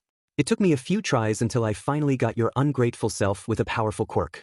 You would be leading this school if you would accept your destiny and use your left side. I won't use my left. I'll never succumb to the darkness you give off, and I'll become a pro-hero on my own. So leave me alone, Todoroki replied, venom in his words. Endeavor said as he walked toward his son, pushing right through him and knocking Todoroki aside. Keep defying me, and I'll make your life even worse than I did your mother's, the flame hero whispered. Izuku stood shocked at what he had just witnessed. A pro-hero abusing his son and threatening him for not using his full power. He felt a surge of anger. How could a father raise a child solely for power? Disgusting. Izuku was furious and determined to let it all out against whoever faced him next. He quickly ran back to the room where his bag was, threw his phone inside, and dashed toward the entrance to the fighting stage. As Izuku got closer, he could hear the roar of the crowd until he was surrounded by it. Coming from Class 1A, we have the winner of the obstacle course and the cavalry battle, the first quirkless student in UA history to make it to the hero program, Izuku Midoriya, yelled Present Mike. Izuku walked out of the tunnel, noticing the crowd's mixed reactions. Some cheered, while others looked scared. And coming all the way from Class 1C in General Studies, the underdog of this tournament, Hitoshi Shinso. Izuku watched as the purple-haired kid walked toward the arena, a smug smirk on his face. Start. Neither of the two moved an inch, staring each other down. Why don't you turn around and do us all the pleasure of eliminating your quirkless pathetic self? Shinso taunted with a smirk. Izuku cracked his knuckles, ready to take on the challenge. You're looking down on me, aren't you? He said with determination as he charged toward Shinso. The purple-haired kid just smirked and whispered, it's over. Everything went black for Izuku. He looked around and saw nothing but his memories, the ones that had caused him so much pain. Then a memory of Garu appeared. It was the first time Garu told Izuku that he would eventually be so strong he could walk over anyone. And then everything went white. Izuku rubbed his eyes and was shocked at the picture in front of him. Shinso was on his knees, blood pouring from his nose and mouth. What's wrong with you? Your mind is just filled with rage and hate. I could barely keep my hold on you. Shinso yelled as he coughed up more blood. Izuku had no idea what had just happened, but he didn't care. The match was still going. Izuku walked over towards Shinso until he was towering over him. Shinso looked up at him, fear evident in his eyes. Izuku reached down and picked him up by the chin. That's what you get for looking down at me, Izuku whispered as he slammed his fist into Shinso's gut. The mind controller's body flew off the stage and landed with a thud in the grass. And Izuku Midoriya wins by ring out and knockout. Midnight yelled. Izuku walked off the stage and back towards the waiting room. Before he entered the tunnel, he took one last look towards Shinso, who was being stretchered off to the infirmary. Serves him right for trying to dive into my mind. As Izuku made his way back towards his class's seats, he was stopped when a large figure blocked the hall in front of him. You know, for someone who's quirkless, you seem to have a good amount of strength, the figure said. Endeavor, Izuku replied. You may be strong among the quirkless, but you're no match for someone with a quirk. You will lose against Shoto and learn your place below him, the number 2 hero scoffed. Look, I don't want to get twisted into your family relations, but you should know Todoroki is his own person. You need to stop manipulating him into your own vision. It's disgusting. Izuku instantly felt the hallway's temperature rise. The flame hero walked towards him until he was right over Izuku. You should hold your tongue, boy. It would be a shame if an accident were to happen to the great quirkless student, Endeavor said with venom. Did you just threaten me? Asked Izuku. Maybe I did, but no matter what you tell anyone, no one will believe you. I have everyone wrapped around my finger, and I'll be dead if they decide to listen to a quirkless student like you. I saw the pictures of you before the USJ incident. Something in you changed. You don't deserve to stand in front of me, the hero said as he pushed his way through Izuku, intentionally brushing against him. Izuku stood still and let the hero get down the hall a little before calling after him. Hey, Endeavor, Izuku said, and the hero turned around. I'm going to ruin you. The hero just turned and left Izuku by himself in the hall. Izuku looked down at his arm and saw the burn didn't seem that bad, so there was no point in treating it. He hurried back to his seat just in time to see the end of his childhood friend's fight. Aizawa was yelling on the microphone about Bakugo being a good sport, and Izuku couldn't help but smile. Even after everything Bakugo had done to him, he was still happy that his friend was succeeding. The match ended with Uraraka passing out, thus ending the first round. Izuku looked towards the screen to see who he would be facing. Todoroki. I won't go easy on you, I have to win, Todoroki said, pulling Izuku out of his thoughts. He looked at the half-and-half user and could see the determination in his eyes. I know, don't hold back on me, Izuku replied. Todoroki didn't say anything after that. He just walked past Izuku down the stairs towards the waiting rooms. Izuku received good lucks from his classmates and thanked them all before going down the same path Todoroki took. He sat in the waiting room until it was time for his fight. He stood up and made his way towards the arena, thinking of how he was going to face the ice user. He knew it was going to be a challenge getting close to him, but if he could close the gap, then it was over. Coming from Class 1A, who easily defeated his opponent in round 1 with only one blow, Shoto Todoroki. And his opponent, also coming from Class 1A, the one who with no quirk ruthlessly won his first match, Izuku Midoriya. The two stood there with locked eyes, waiting for the call to start. Each kid had a look of pure determination and the longing to win in their eyes. And in a matter of moments, it was all going to be on the line. Start! Izuku jumped to his side, dodging the incoming blast of ice. He landed and quickly ran towards Todoroki, only for the ice user to shoot another large blast at him. Izuku didn't have enough time to evade, so he tried his best to break through the ice. He timed his punch to hit the ice just before it came into contact with his chest. As his fist made contact, the ice exploded everywhere, but Izuku didn't come off untouched. To him, the ice felt like solid steel. He knew he could break through it a couple of times, but eventually his knuckles would shatter. Blast after blast kept coming towards Izuku. Todoroki didn't give him a chance to move. By constantly firing off blasts of ice, Izuku had no choice but to stand his ground and bulldoze through. Izuku, you're clearly outmatched. Submit now before you cause yourself any more damage, Todoroki yelled over another ice blast. Izuku slammed his left fist into the ice, shattering it, and yelled, like hell I will. He quickly grabbed one of the shards of ice at his feet and flung it towards Todoroki as a distraction. Todoroki saw the ice shard flying towards him and raised an ice wall to block it. The shard crashed into the wall with such force that it broke down completely. Where'd you go? Yelled Todoroki. Right behind you, Izuku whispered. Todoroki quickly turned around and swung at Izuku's head. Izuku easily ducked under the swing and swept out his opponent's legs. As Todoroki fell, Izuku raised his right arm and swung downward, propelling Shoto into the ground. The impact caused rubble to crack outwards across the stage. Izuku raised his leg to bury Todoroki further but stopped when he felt a cold sensation creeping up his left leg. He leapt back and saw ice growing up his leg, quickly shattering it before it could spread further. That was a dirty move, Izuku called. Nothing's dirty if it's allowed, Todoroki replied. The two charged at each other until they were almost in range. Izuku leapt up and threw a roundhouse kick towards Shoto's side, only to be met with another wall of ice. They continued exchanging blows, with Izuku showcasing his hand-to-hand combat skills, but every time he landed a hit, Todoroki managed to freeze the attacking body part and counter while Izuku hastily broke the ice. This continued until Todoroki shot a sudden blast of ice towards Izuku, hitting him dead center.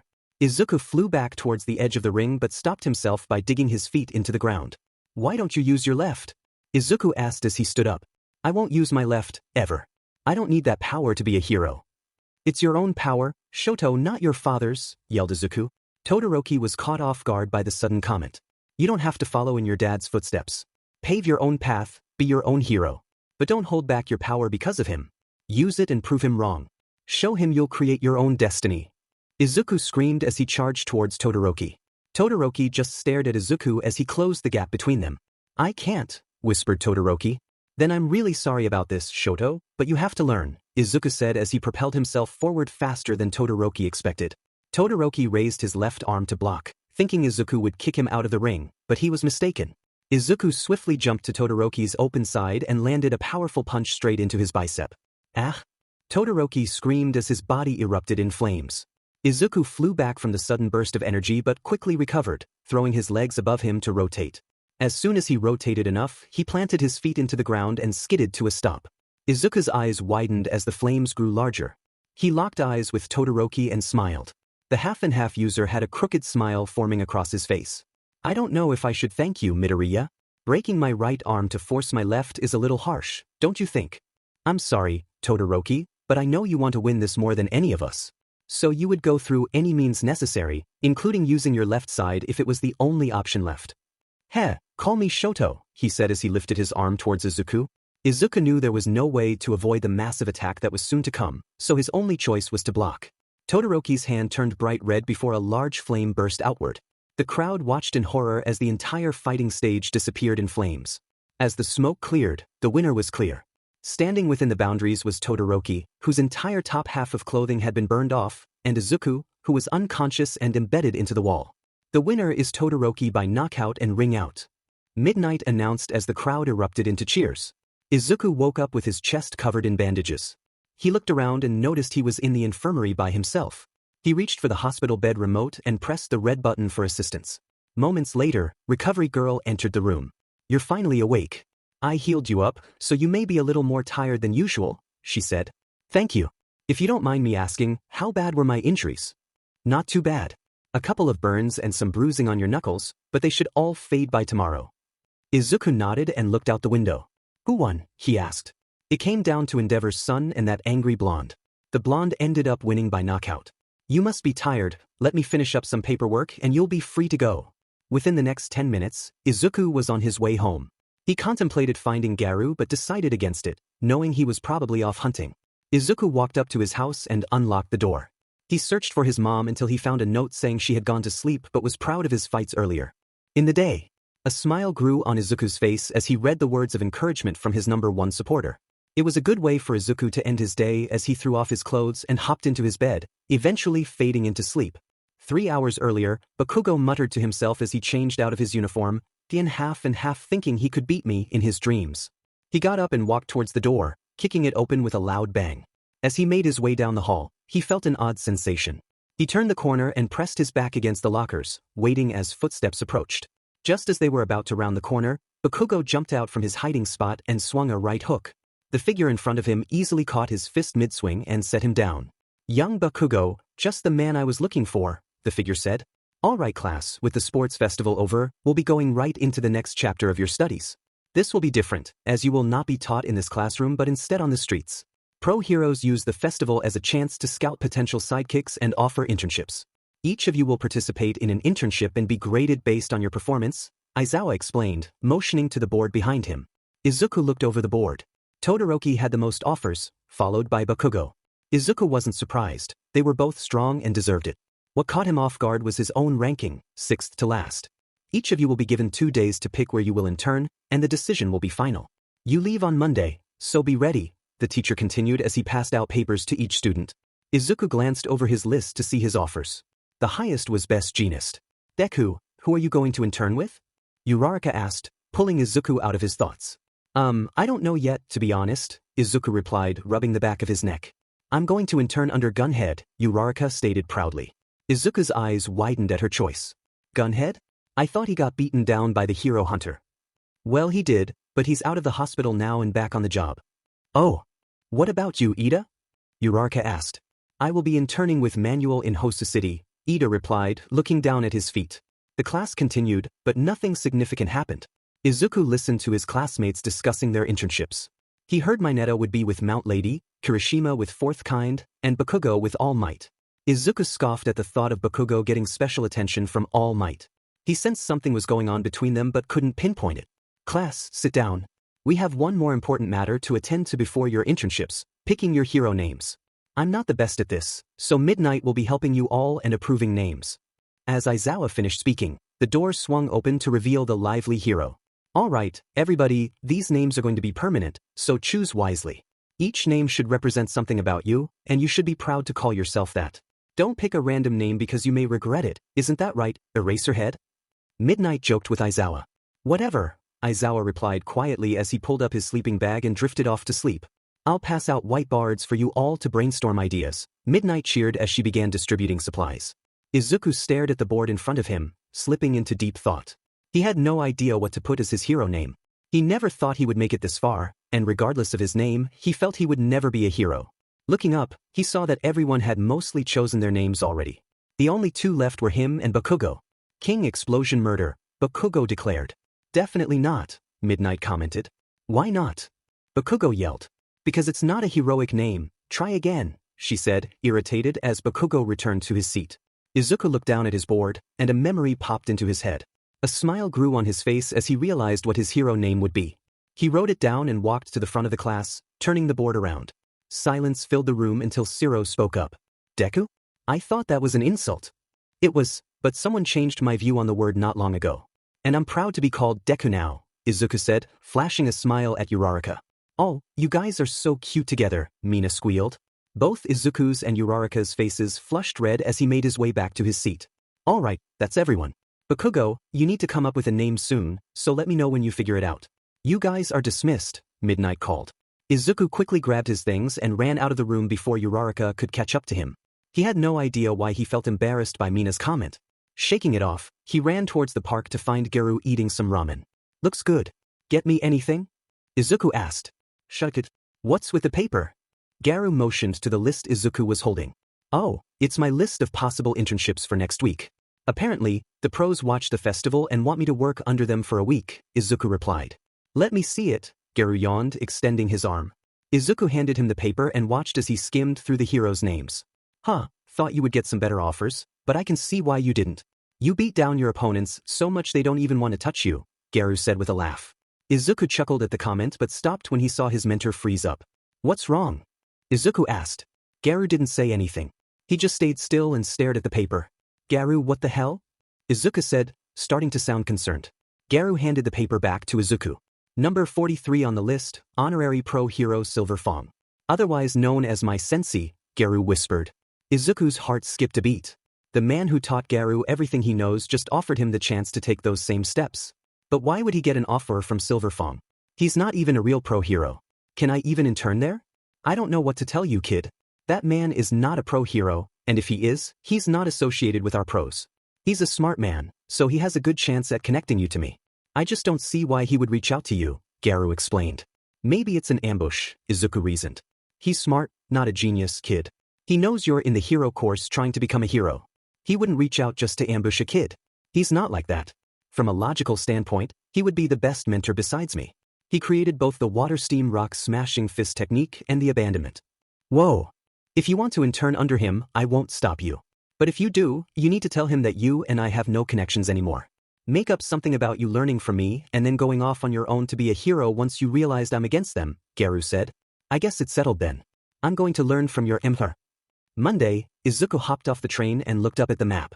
The map was mostly irrelevant besides the big yellow box saying, "You are here," indicating Izuku had finally made it to City A. What a stupid name for a city. I've never even heard of it before last week, Izuku whispered to himself. He exited the train station and looked at the area around him. It looked like any other city he had seen. He punched the address the school gave him into his phone and started his way towards his new internship. Izuku walked through the city until he found himself at a steep set of stairs leading up a mountain. He climbed the stairs for about 10 minutes before he reached the top and was met by an old-style building. It looked right out of a karate movie, thought Izuku. He walked up to the door and knocked 3 times. The door opened to reveal an old man with gray hair and a slouch. Ah, Izuku, come in. We have much to discuss. The old man motioned Izuku in. Izuku walked into the dojo to see an empty room with wood floors and some Japanese symbols written on the wall. Come in, make yourself at home. The old man gestured for Izuku to come onto the floor. Izuku took off his shoes and followed. Alright, you may know me as Silverfang, but enough with all the formalities. Just call me Bang. Alright, Bang, I don't mean to be rude, but don't you seem a little old to be a pro still? Izuku asked. Why don't we figure out if I still am? Let's have a quick spar. The winner can decide what's for dinner. Do we have a deal? Bang asked. Deal. Izuku walked away from Bang to create a decent gap between them and got into his fighting stance.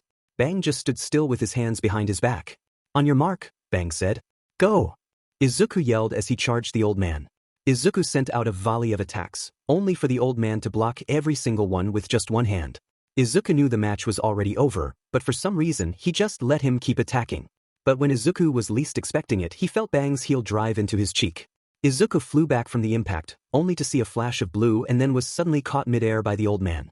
Bang set him down and gave him a towel to wipe off. Garu taught you well, but you still have much to learn, Bang said as he broke the silence. Izuku stared at the man in front of him. He really didn't care about making it awkward, he just called Izuku out. He taught me the basics, but other than that, I'm kind of lost. Why did he stop teaching you? Bang asked. I caught him beating down a hero one night and confronted him on his motives. All he said was he wanted to break down hero society, and that was enough for me to leave him, Izuku explained. Bang looked the red-haired boy over before smiling and putting his hand on Izuku's shoulder. You made the right choice by following the steps of a hero. Now, time for dinner, Bang said with a grin. The two walked from the dojo onto the streets below until they found a local ramen shop. The duo pushed open the curtain to reveal the shop owner and a bald man in a sweatshirt. Satama, how's it going? Bang asked the bald man. Who are you again? Satama replied. Good to see you too, Satama. This is Midoriya, he will be training with me for the next week. If you'd like to stop by for a lesson or two, Bang offered with a smile. No thanks. Nice to meet you, Midoriya, but I have to go before the market closes. Goodbye, the bald man said as he paid his check and left. What's with the sour look? Izuku asked. Believe it or not, that man is the strongest person I've ever met, and he has had no formal training. I would love to teach him the ways of martial arts so he has some sort of style, but he never accepts, Bang explained. Izuku thought to himself, there's no way that man is strong. He had no muscle on his body and looked like a complete dunce. Bang grabbed the food, and the two made their way back to the dojo to eat. As they ate, they talked about their lives to ease the tension until they finished. They said their goodbyes and split off to go to bed. Bang went to his own area while Izuku was shown to a small room with nothing but a bed by another one of Bang's students named Shirenko. He didn't seem like much of a fighter, but who was Izuku to judge? With that, Izuku drifted off to sleep. The next few days flew by for Izuku. Each day was the toughest training he had ever experienced. It was so intense that it made Garu's training look like baby steps. However, Izuku knew he was improving significantly. He might even be able to compete against Garu, if there was a handicap. Again, Bang commanded. Izuku took a deep breath and placed his hands on the large stacks of solid granite. He quickly tapped the center of the top block and watched as both stacks cleanly broke down the middle. Very good, Bang told him as the door opened to the dojo. In the doorway stood an older man around Bang's age, with longer hair and wearing traditional martial arts attire. Ah, Bam, you made it, Bang said with a smile. Of course I would. Who's this? The man motioned toward Izuku. This is my disciple for the week, Midoriya. Midoriya, this is my brother, Bam, Bang explained. It's an honor to meet you, Izuku said as he bowed. I'm not one for formalities, but thank you. So, my brother has finally decided to teach again. What made you change your mind? Bam whispered to Bang. I couldn't let another one go down the wrong path, Bam. I had to make sure he wouldn't follow Garu's way, Bang replied. I see. Hey Bam, are you also a martial arts emissar? Izuku asked. I am, but not with the water stream rock smashing fist style. I created my own, one that's better than my brother's, Bam said with a laugh as he cracked his knuckles. My brother created the whirlwind iron cutting fist style. It's on par with my own, so it's nothing to mess around with, Midoriya, Bang explained. That's incredible, Izuku said, shocked. The man walked over to Izuku and placed his hand on his shoulder. Let's go outside, and I'll show you what I can do. The three walked outside the dojo and into the training grounds, making their way over to a punching dummy. Bam looked over to his brother for approval, and once it was given, he moved his arms over his chest, creating a spiraling stream of red around him. The test dummy looked untouched, but in a matter of moments, 3 distinct rings formed, and the dummy fell to the ground in pieces. Wow, that's amazing, Izuku said, astonished. It really is. But sadly, one cannot learn both styles of martial arts due to the physical toll it would take on the user. Switching between the two would tear all muscle fibers down to the roots, leaving the user with no power. Demon, Izuku muttered under his breath. The demonstration was cut short by Shirenko bursting through the door and running toward the group. Sensei Bang, the Hero Association called all S-Class heroes to headquarters immediately to talk about an impending threat. Shirenko shouted as he arrived. Midoriya, I'm sorry, but this internship must end sooner than we thought. Pack your bags, and I'll get a ride for you to the station, Bang said as he turned and headed back toward the dojo. Wait Bang, why can't I come with you to this meeting? Izuku called after him. The S-class heroes don't react well to outsiders at meetings, and once they find out about you being my honorary disciple, that would make it worse. They still have a sore spot about Garou and may not be ready to learn that I am already teaching more students, Bang explained as he left Izuku with the other two. Izuku stormed toward the dojo and packed his things.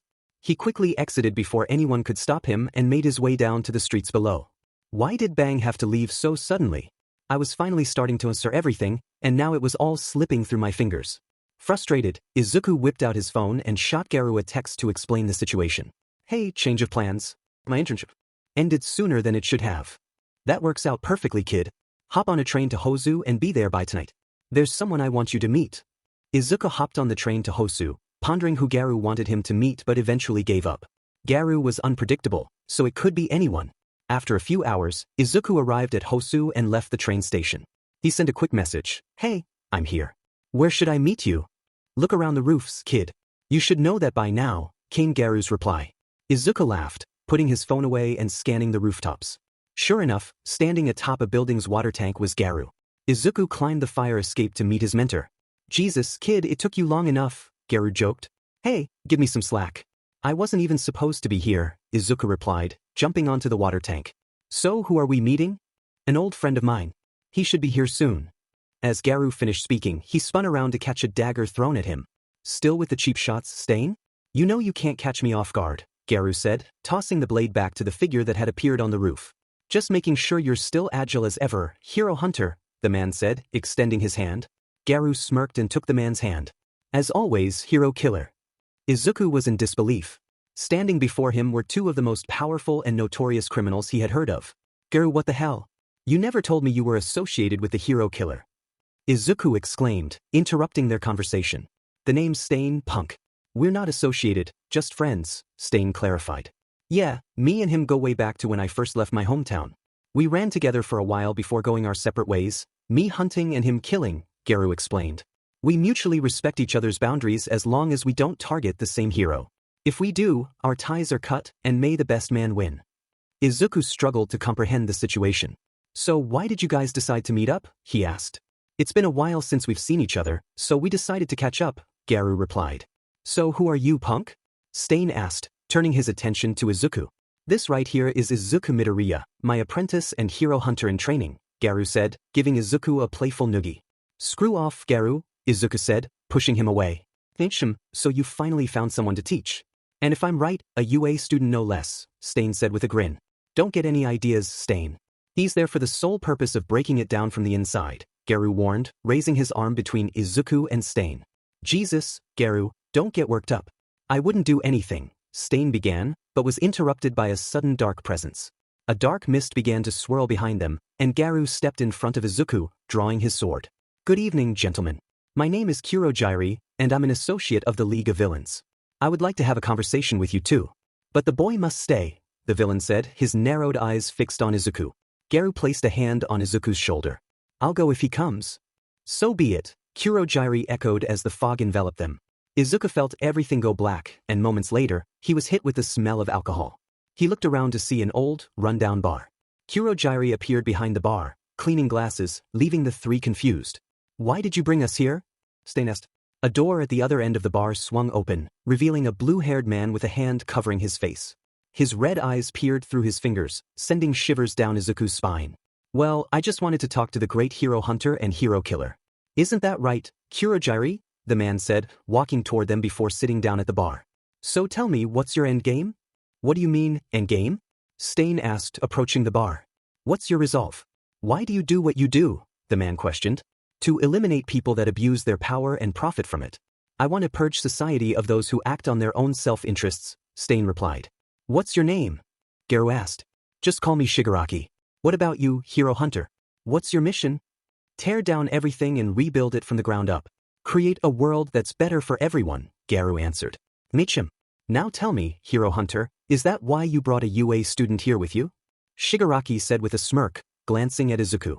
Or is it that you have an inside mole at the most prestigious school in Japan? Then chaos erupted. Stain threw a dagger at Kurojairi, the blade embedding itself in the villain's arm. Blood sprayed upon impact. Stain leaped into the air, extending his tongue to consume some of the blood, and landed on Shigaraki, pinning him down. Izuku watched as Stain pressed his foot into Shigaraki's forearm, using his other arm to hold the villain's free limb to the ground. Blood began to pool around them. Izuku's eyes went wide when he realized why he was bleeding. It was due to Stain's boot, which had sharp metal spikes digging into his flesh. "You overstepped your boundaries," Stain growled as he brought a dagger to the man's neck. "Ow, that hurt," Shigaraki mumbled. "You bring us here to talk about our motives, but we all know that's not really why we're here. So spill," Stain said, pressing the dagger harder against Shigaraki's neck. "I wanted to recruit you into the league, but I don't know if I want you anymore," Shigaraki replied, reaching up to grab the dagger. Stain's eyes widened as the dagger began to crack in his hand and eventually turned to dust. Stain jumped back, allowing the blue-haired man to stand up and wipe himself off. "But Hero Killer, you have potential with us.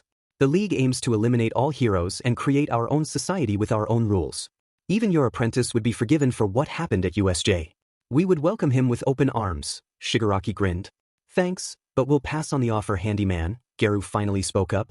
You'll come around eventually, Kurojiri." The man motioned towards the bartender.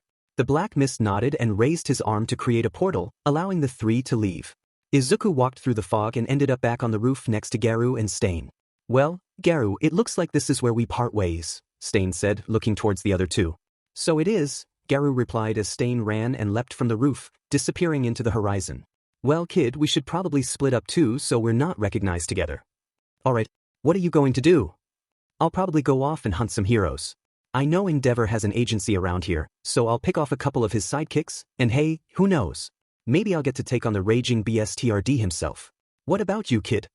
"I think some of my classmates are interning in the city, so I'll try and meet up with one of them." "Sounds good, kid. See you at the park," Garu said as he jumped off the roof, leaving Izuku by himself. Izuku eventually made his way down from the roof and onto the street below. Surprisingly, the day had flown by, and it was already nighttime. He walked for about 20 minutes before seeing a bright flash come from a dark alley. He ran over and made his way down the alley to see what all the commotion was about. When he could finally see the outlines of figures in front of him, he climbed up to the roofs of the surrounding buildings for a better look at the action below. Izuku's eyes widened at the sight in front of him. Standing above a bloodied pro-hero was the same man he had just met earlier in the day, the hero killer Stain. And standing adjacent to him was none other than his classmate Ida. "Oh no," Izuku mumbled under his breath as the killer liked his blade, causing Ida to freeze in place. Stain began to walk towards Ida until he was right over him. With one swift motion, he brought out his sword and raised it over Ida's head. Izuku was shaking at the decision he had to make. Whatever he chose, he knew it would have a massive impact on tonight. As Stain began his downward strike, Izuku moved faster than he ever had. He flew through the air and drove his foot into Stain's head, sending him flying back. "Well, I'll be med. It looks like the ties are now severed. May the best man win, Midoriya." Stain yelled as he flung a knife towards Izuku's head. Izuku caught the blade only to find the hero killer right in his face. Stain swung his sword at Izuku's neck, but the kid dodged and threw a punch at the attacker's head. Stain easily blocked the blow and slid back about 10 feet. "You must have forgotten something, punk. I've studied your style for over 10 years. I know each combo, parry, strike, you name it, and I'll be able to see it coming." "Great," Izuku thought. "Midoriya, look out." Ida screamed as the hero killer charged at them. Izuku felt his body move on its own. His feet took off towards Stain, and he jumped at him head-on. The hero killer brought his sword to his chest and slashed at Izuku but missed when Izuku maneuvered midair and blasted him in the face. "What was that?" Stain yelled in anger. Izuku looked down at his hands in surprise at what just happened. He had never moved or felt like that before. It felt like he was as light as the wind. Izuku looked up towards the fuming villain in front of him and charged. The two clashed back and forth, blocking and dodging blow after blow until Izuku swung hard at Stain's face and collided head-on. Izuku watched as a stream of red followed his hand, stepping back with a smirk on his face. "Oh, you're in for it now, Stain." Stain's body flew through the air and slammed onto the ground about 20 feet away from Izuku. "I really hate you, punk. Your new form is annoying," Stain said as he stood up, wiping blood from his face. "Hey, it's not my fault you're a lousy vigilante," Izuku replied with a grin. The hero killer charged at Izuku and threw several knives at him. Izuku parried each knife down into the ground before looking up to see Stain had thrown his entire sword at him. Izuku threw his head to the side in an attempt to dodge but was too slow and ended up with a gash across his cheek. The hero killer then pulled what looked like bombs from under his shirt and ignited them with friction from his fingers. "Catch!" Stain yelled as he tossed the bombs towards Izuku. The ball landed in front of him and exploded a couple of seconds later. Smoke filled the alleyway, making it hard for Izuku to see the attacker in front of him. Smoke bombs pump. Let's see how good you can do now, Stain's voice echoed around him. Izuku closed his eyes and took a deep breath, allowing him to focus on his other senses. He felt something shooting towards him and dodged out of the way, sensing the same presence behind him. He leapt into the air to avoid the impending danger. As he came back down, a sharp pain shot through his leg. Looking down, he saw Stain had landed a massive slash across his thigh. Izuku tumbled to the ground and watched as Stain lifted his sword, preparing to bring it down on Izuku's head.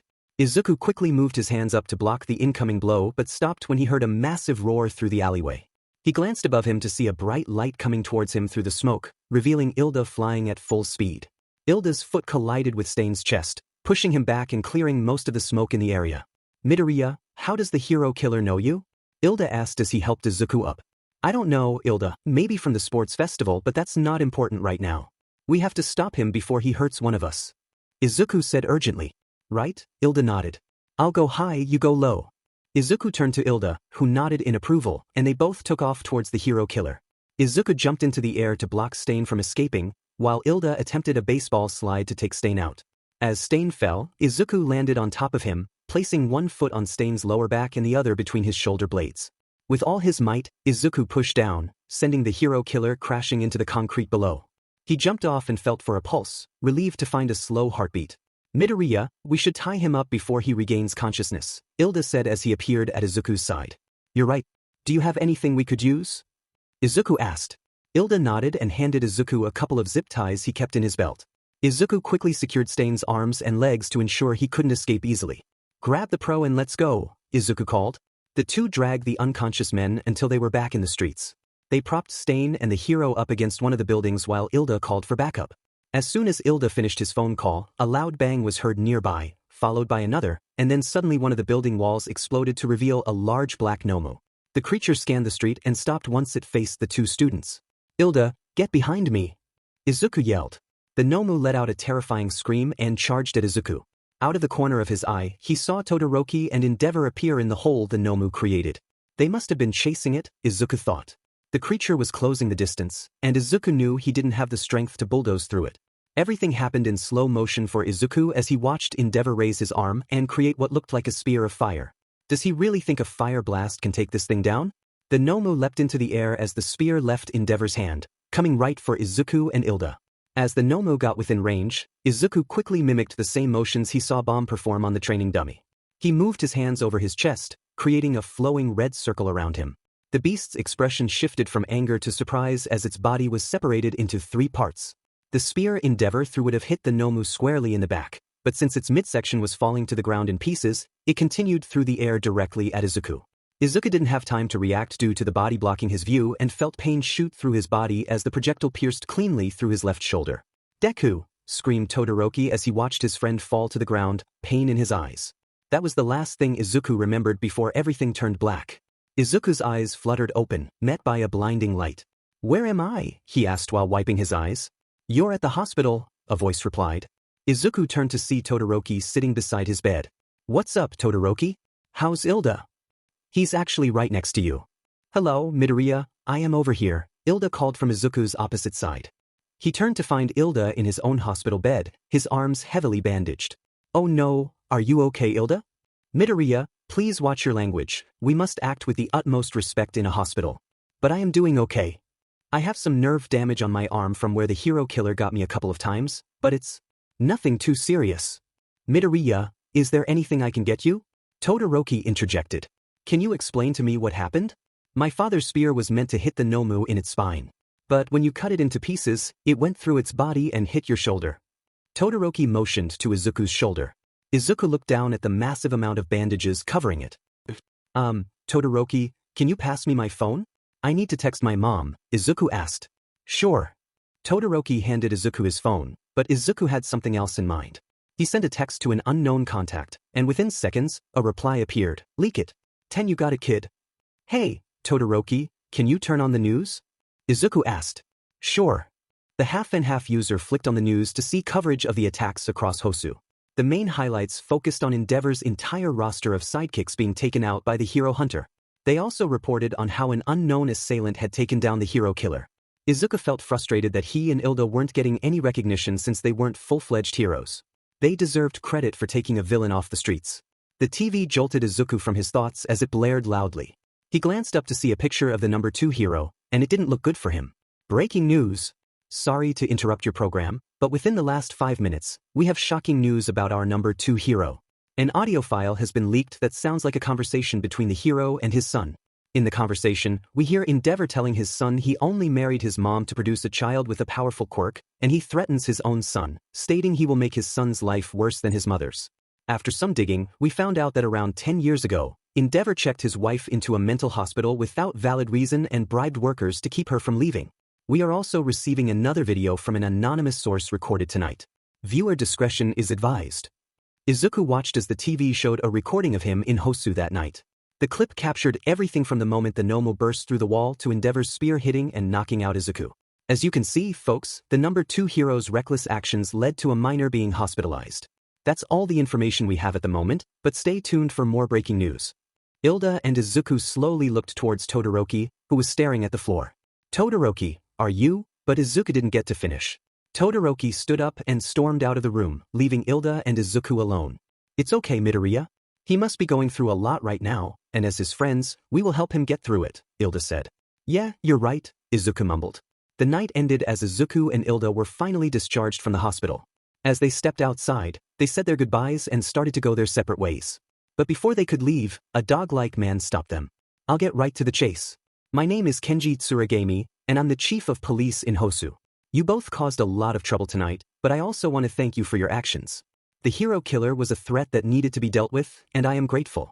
However, you two crossed the line. Neither of you have your hero licenses yet, meaning you shouldn't be using your quirks. You're very lucky that I was able to keep you from being charged for your actions. I'm very sorry, sir, for my actions. I will make sure to follow what it means to be a hero. Ilda replied, bowing. Izuku looked up at the chief and met his gaze. I did nothing wrong. I don't have a quirk, so I didn't break any laws. I only defended myself with my own natural abilities. The Nomu are bioengineered creatures made from dead humans but are somehow given new life. What you did tonight could be classified as murder, something far worse than unlicensed quirk usage. I must be going now.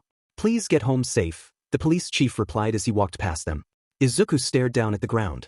He had killed someone, the one thing Garu had told him never to do. Midoriya, please do not listen to the police chief.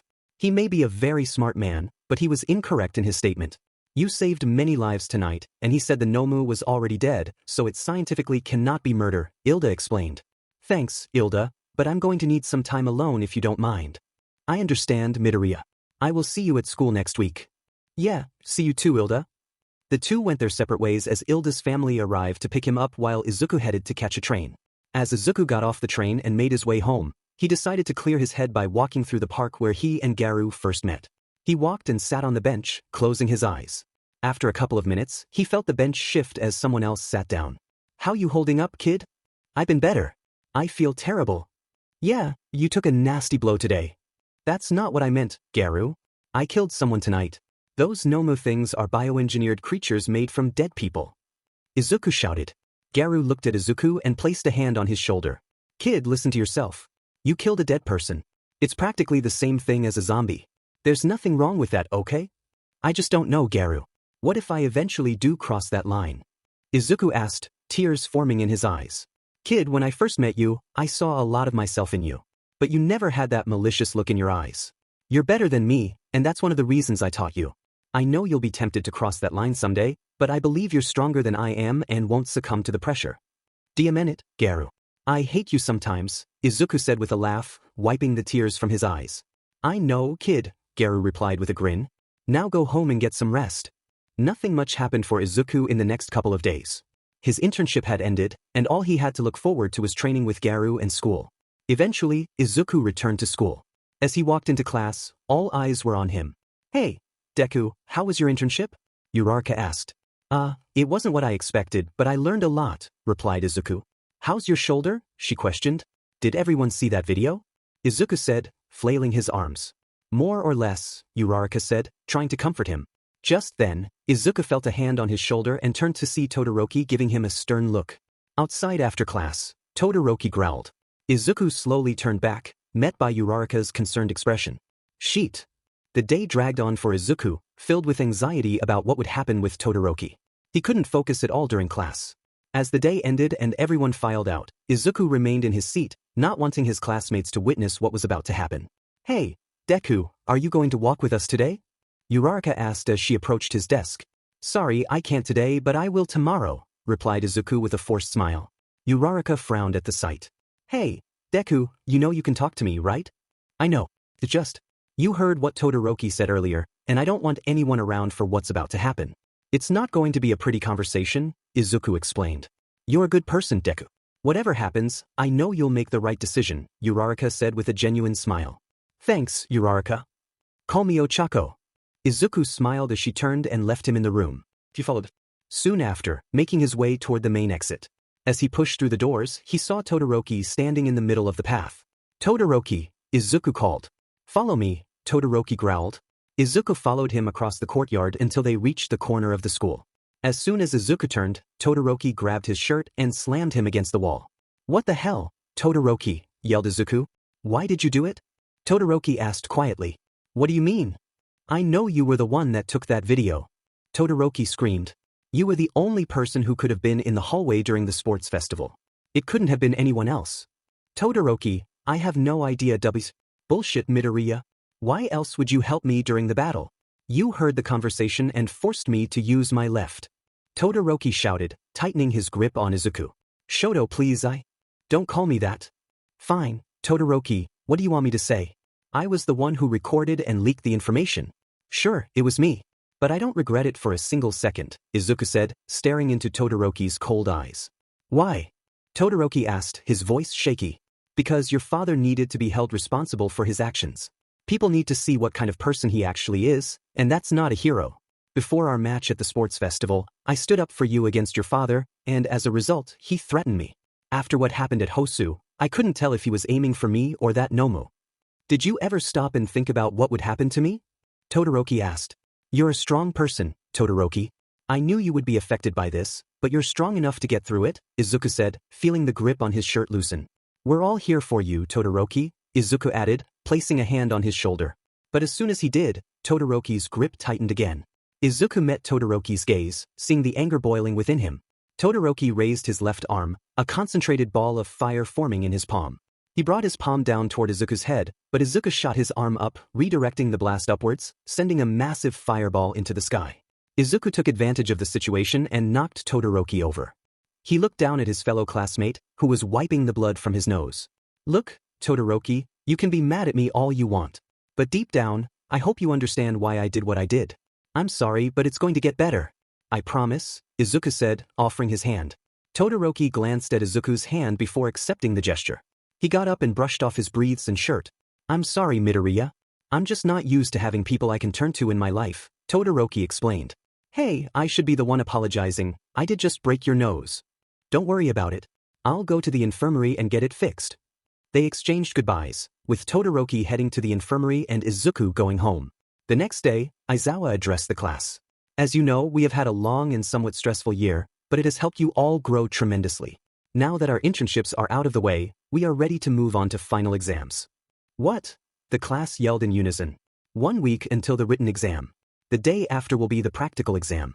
Those who pass both will be allowed to join our summer training program. Those who do not pass will fall behind and will have trouble catching up. That is all. Class dismissed. Aizawa said as he left the room. Oh my god, I am not ready for exams. Mina pouted, slamming her head on her desk. Honestly, I don't know if I'll be able to pass, Kaminari expressed. If you want, I may be able to help you study, but I won't be much help for the practical exam, Yaoyorozu chimed in. I may not be one of those two, but may I join too? Asked Jiro. Me too. Hagakure cheered. I would also benefit from some extra help, Ojiro said shyly.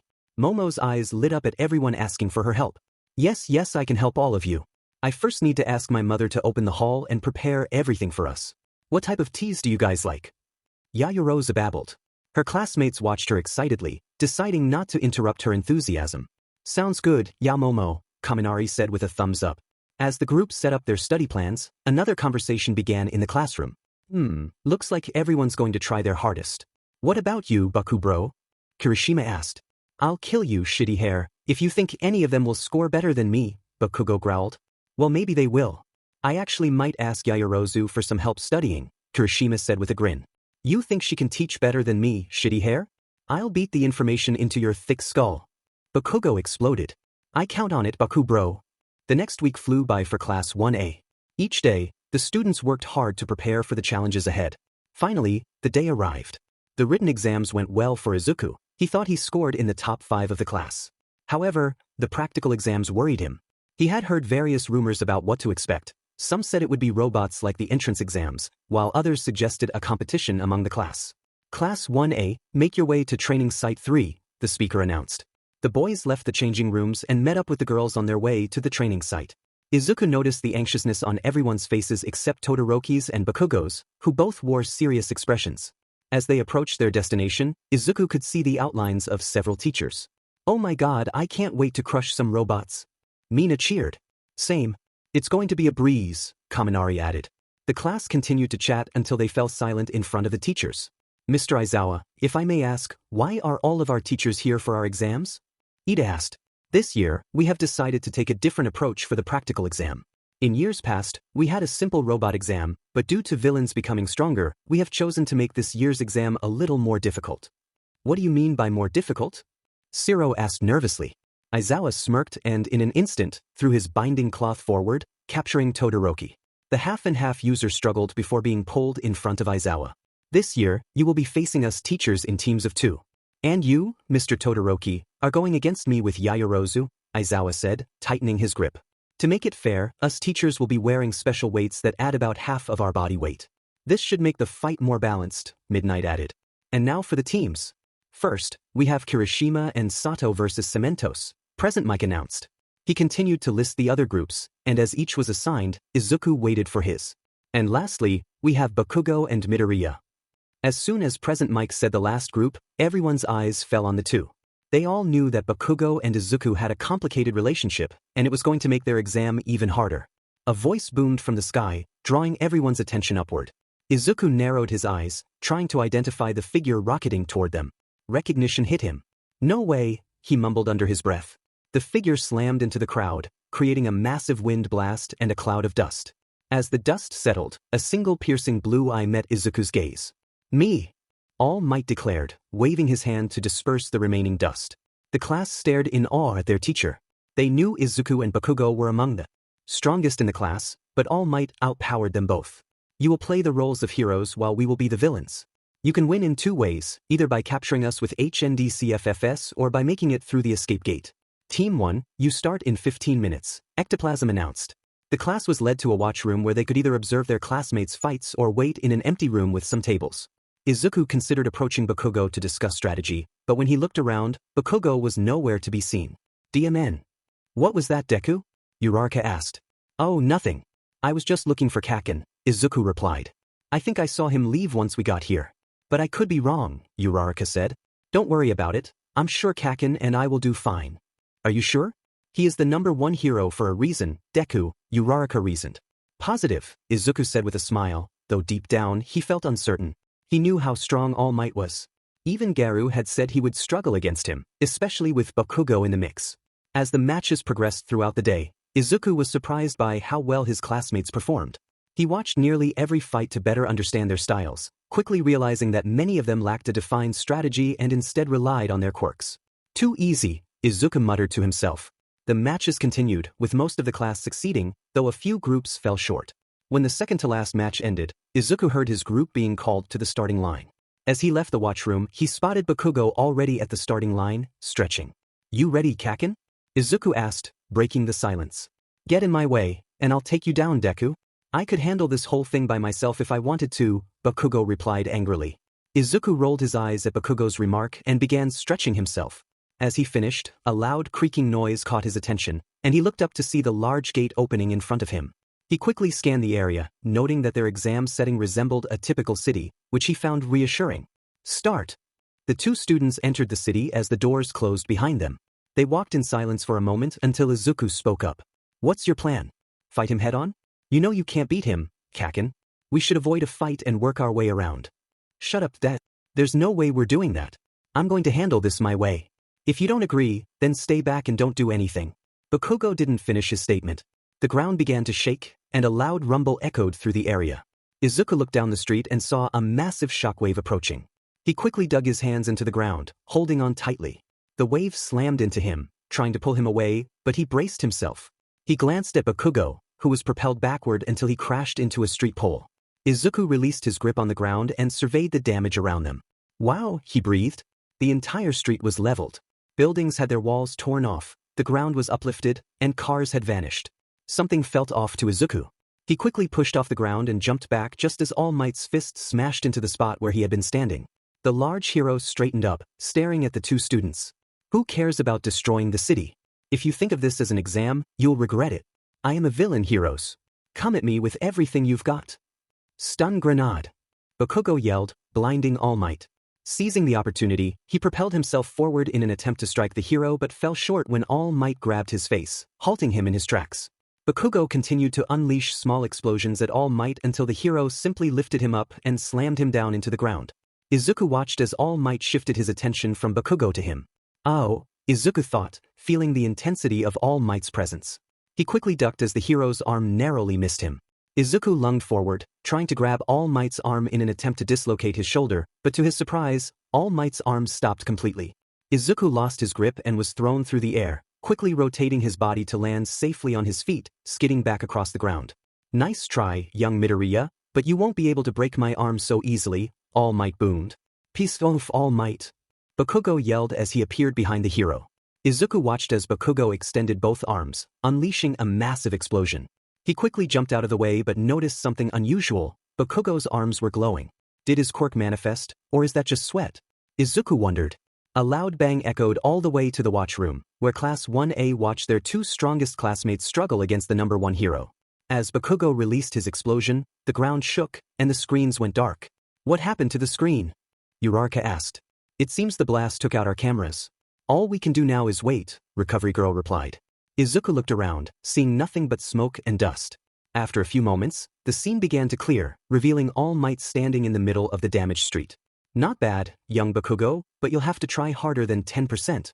All Might yelled as he charged at Bakugo. Still in shock, Bakugo didn't react as All Might landed a powerful punch to his gut. Oof! Bakugo gasped as he was sent flying into the sky, crashing through the wall of a building. Seizing the opportunity, Izuku charged at All Might and threw a massive jab into his chest. Ah! Izuku yelled as he jumped back, clutching his hand in pain. He looked down to see his knuckles were out of line. Ha! I like the effort, Midoriya, but my body is stronger than you think. All Might exclaimed as he charged at Izuku. Izuku quickly leaped into the air, but All Might was faster. The hero grabbed Izuku's leg just as Bakugo flew back toward them. All Might sidestepped Bakugo's attack and swung Izuku like a weapon, crashing them both into the ground. All Might bent down, lifting Bakugo by the collar until they were eye to eye. Young Bakugo, you must learn to cooperate with your fellow classmates, or you will have much difficulty being the number one hero, he said in a low tone. I'd rather lose than work with that demon Deku, Bakugo coughed out. Don't regret this, All Might replied, raising his arm to deliver the final blow. But just before he could strike, another fist intercepted him. All Might saw was a blue streak as Bakugo slipped from his grip. Izuku dashed forward, slinging Bakugo over his shoulder before disappearing into an alleyway. Izuku ran down the alley, stopping to look at a building wall in front of him. He used his whirlwind iron-cutting fist to create a large enough hole for both him and Bakugo to fit through. He continued this until they were several buildings away from All Might when he was suddenly knocked to the ground. What the hell, Kakin? Don't carry me, you useless. Useless? I just saved your butt, Kakin. The least you could do is not hit me. Bakugo scoffed, knowing Izuku was right but refusing to admit it. So what now? He asked. I don't see us beating him head-on. If one of us could distract him, maybe the other could slip through the escape gate, Izuku explained. That won't work, but whatever, Bakugo replied. All Might searched the city for the two students, finally spotting one jumping out from behind a corner. Back here, All Might! Bakugo yelled. Might turned to see Bakugo smirking, unaware of Izuku behind him. Bakugo blasted himself upward as Izuku activated the gauntlet Bakugo had given him earlier. A massive explosion erupted, sending All Might down the street but causing Izuku to feel his shoulder pop from the force. Run, you demon Deku! Bakugo yelled as he propelled himself toward the escape gate. Izuku nodded and followed. They could see the outline of the escape gate without further encounters with All Might. Once he shows up again, I'll blast him with mine, and then we can make it through, Bakugo yelled to Izuku. But what will you do after that, young Bakugo? All Might's voice boomed as he appeared between them. Bakugo swung at the hero, but All Might was faster, punching through Bakugo's attack and breaking the gauntlet on impact. Detroit Smash! All Might shouted, punching the ground and leveling the area. Izuku was sent flying back, crashing into a piece of street that jutted out. He quickly pushed himself up and reset his shoulder with a painful crack. Ah! Izuku winced as he popped his shoulder back into place. He spun his arm around a few times before running back to see All Might standing over Bakugo. Young Bakugo, you put up quite the fight, but you have fallen just short. But do not worry, in time, you will answer what you need to do. What does that mean? Answer what I need to? And what did All Might mean by 10%? Izuku thought as he moved closer, noticing Bakugo was fuming. He slowly turned his palm to face the sky, and it began to glow brighter and brighter. Smash! Bakugo yelled as his entire arm brightened, resulting in a colossal explosion. Izuku dug his feet into the ground to steady himself. He looked up to see their teacher soaring through the sky, and for a moment he thought it was over. But then he saw All Might punch the sky and propel himself back toward the ground, landing right in front of the escape gate, glaring at Izuku. You have to get past me if you want to win, heroes, All Might declared. Izuku glanced at Bakugo, who was clearly not in any condition to continue fighting. His right arm was a nasty shade of purple from the explosion. Izuku looked back at All Might, feeling defeated. You have already given up, young Midoriya? Just let this battle end and save yourself the pain, All Might reasoned. Izuku opened his mouth to respond but paused when he heard a voice in his head. Come on, I didn't teach you to be a quitter. I taught you to tear down anyone that tries to stand in your way, and All Might is no exception. Push through it, kid. Show them what it really means to be quirkless. A smile crept onto Izuku's face as he realized what he had to do. He threw off his shirt and took a deep breath, letting go of everything but the longing to win. He opened his eyes and met All Might's gaze. All Might studied the determined kid in front of him, wondering, what are you planning, young Midoriya? Before All Might could react, Izuku was in his face. He swung with his right, causing All Might to duck, but Izuku had anticipated this. He quickly raised his leg and struck All Might's face, sending him flying back. Izuku charged at All Might, unleashing a flurry of attacks. All Might raised his arms to block as Izuku pressed on. What's gotten into this kid? He's even stronger than before. Bakugo slowly lifted his head to watch the fight, seeing only a blur of blue light as Izuku overwhelmed All Might. Izuku aimed a kick at All Might's right cheek but was stopped when the hero caught his leg. I won't fall for that again. Izuku yelled, using his free leg to propel himself into the air. He attacked All Might's left side until his fist collided with All Might's lower stomach. OOF, the hero gasped, dropping Izuku as he clutched his weak point. Did he know that was my weak point, or was that just luck? Izuku thought, but he didn't stop to ponder. He jumped into the sky, spinning rapidly and picking up speed until he became a tornado of blue. He released everything he had with a massive kick that connected with All Might's head. The pro hero was sent flying back, crashing through a wall of a building with such force that it began to collapse around him. Izuku stood up and walked over to Bakugo. He grabbed him by the collar and spun around before releasing him into the air. The blonde soared through the sky, passing right through the escape gate, ending the exam. Team Bakugo and Midoriya pass, was the last thing Izuku heard before exhaustion took over and his world went black. When Izuku woke up, he found himself back in the infirmary. Across the room, Bakugo was passed out. Knowing the routine, Izuku pressed the button to call for assistance. A few minutes later, Recovery Girl entered the room. How bad am I? Izuku asked. Oh, you're not that bad. We just had to hook you up to Infor for a little bit, and you'll be fine. Your friend, on the other hand, isn't doing so well. He suffered a mild concussion and a broken arm. He also overused his quirk, so he'll have to deal with some pain whenever he uses it for the next couple of weeks. Ah, so what you're saying is I'm good to be discharged? Izuku questioned. Recovery Girl sighed and pinched the bridge of her nose. Yes, it does. Izuku hopped out of bed and made his way to the door. Thank you, he called as he sprinted down the hallway. He burst through the doors and headed toward the park by his house, hoping to catch up with Garu. He arrived just as Garu was leaving the park. Hey kid, how's it going? Garu asked, ruffling Izuku's hair. Pretty good. I passed my exams with flying colors. Of course you did, kid. You're a nerd, Garu laughed. Yeah, whatever. So who's the lucky target tonight? Izuku asked.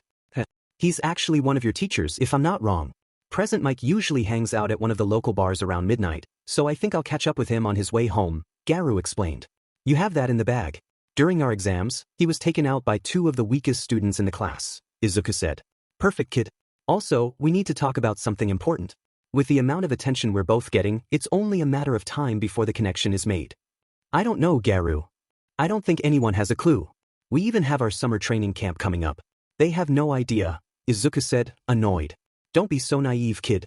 If you act like that, they're going to catch you off guard. Keep your guard up at all times and remember why you're there in the first place. You're there to challenge the future heroes, not to be friends with them, Garu said, flicking Izuku's forehead. I'm going to follow you when you go on your summer camp or whatever it is, and when the time is right, we'll strike. UA is already losing credibility with what happened at USJ, and once the news finds out one of the hero hunters infiltrated their ranks, it'll speed up their downward spiral. Yeah, you're right, Izuku said quietly, kicking a rock on the ground. It'll be okay, kid. Just remember why we're doing this, Garu said, placing his hand on Izuku's shoulder. Now come on. We'll relax a bit before I need to get to work. Yeah, work? Izuku laughed, doing air quotes with his fingers. The two left the park and made their way downtown, stopping at a ramen shop to grab dinner. They got their food and disappeared into an alleyway before climbing up to the roofs to sit down. You know, kid, I get that it's hard having to act like a hero and having people care about you. But just remember what would have happened if you never had power in the first place. It would go back to how it was in middle school, the constant bullying and hating everything. By the time we're done, quirkless people won't have to deal with what we had to, Garu said as he sat down. I know, Garu. It's just hard because I do care about some of them. They all like me for being me, and I met the nicest girl. Whoa, kid, the girl. Be careful with that. Girls are complicated enough, but on top of that, she's a hero too. I wouldn't pursue that. It'll come back to bite you. Yeah, I guess, Izuku whispered. The two sat in silence for the rest of the night before Izuku finally decided to leave. He said his goodbyes and made his way down to the streets. After a little while, he arrived home. He quietly opened the door and found his mother at the kitchen table. Hi, Mom, Izuku spoke up. Izuku, honey. You're okay? Inko exclaimed, enveloping Izuku in a hug. I heard what happened during your exams. Are you sure you're all right? Of course I am, Mom. It was just a couple of scratches here and there, Izuku said with a smile. Oh, all right, honey. I just want you to be safe. I know, Ma. I'm pretty tired, so I'm going to head to bed. All right, dear. I love you. Love you too, Mom, Izuku said as he shut his door. He turned and slid back against it until he was sitting on the ground. Pulling his knees up to his face, he buried his head in them, trying to resolve the conflicts in his mind. She can't know. It would destroy her to know what I've become. Or maybe she'll understand. But what if she doesn't? Izuku took a deep breath and made his way to bed. He would figure out that situation later, but for now, all he needed was some sleep. All right, class, settle down. With final exams finishing up, we are now ready to prepare for the summer training camp. Aizawa spoke to his class. Oh man, I was really looking forward to going, Mina pouted. Same. Make sure you guys have a great time for me, Kirishima added. Quiet down. As a handful of you actually did fail your exams, UA has made the executive decision to still allow you to attend the camp. They believe that with the increased crime rate, we need all the heroes we can get. Honestly, I could care less if you came or not, but oh well, I'm stuck with you now. We'll leave within the next couple of days, so be packed and ready when the call is given. Class dismissed, Aizawa said, starting to zip up his sleeping bag. Let's go. Kaminari yelled as Siro patted him on the back. Looks like we're all going to have a good summer break, Siro said with a grin. Hey, does anyone want to go to the mall since we got out of class early? Hagakure asked. I was actually thinking the same thing. I need to get some better weights if we're going to be gone for a while, Kirishima said. Alright, it's settled. We're all going to the mall. Uraraka cheered, and the rest of the class joined in. As everyone made their way out the door, Kirishima stayed behind and looked toward his blonde-haired friends still in his seat. You coming, Bakugo? No, I'm going to get some more training in, Bakugo scoffed as he stood up and passed by his friend. Kirishima watched as his friend left the classroom and turned to head toward the teacher's lounge. Huh, weird, Kirishima said to himself before realizing he was falling behind and took off to catch up with the rest of his class. Class 1A walked through the gates that led to the mall, and Izuku was surprised by how big it was. It had 3 stories, each lined with different shops. Everyone started breaking off into smaller groups until Izuku turned around to find himself alone with just Uraraka. Hey, Deku, do you want to go shop together? Uraraka asked. You really want to shop alone with me? Izuku asked, his face bright red. Uraraka realized what she had said and her face instantly flushed. Oh, never mind. I actually told Mina I would meet up with her. So I have to go. Uraraka yelled as she ran away from Izuku, leaving him by himself. Izuku took a deep breath as he watched her run away. I knew she didn't like me, he said to himself. Hey, aren't you one of those UA students? A man called from behind Izuku. He turned around but couldn't see where the voice was coming from. Yeah, I know I'm right. You're the quirkless kid, you did a heck of a job out there, the voice continued. Izuku kept looking around, unable to find the man, when he suddenly felt a strange sensation in his stomach. He sidestepped just as a man in a hoodie threw his arm over Izuku's shoulder. What are you doing? Get your hands off me. Izuku hissed. Be careful with what you do. You wouldn't want to cause a scene, would you? The man whispered in Izuku's ear as his hand trailed up to Izuku's neck. The red-haired student looked out of the corner of his eye to try and see the man holding him.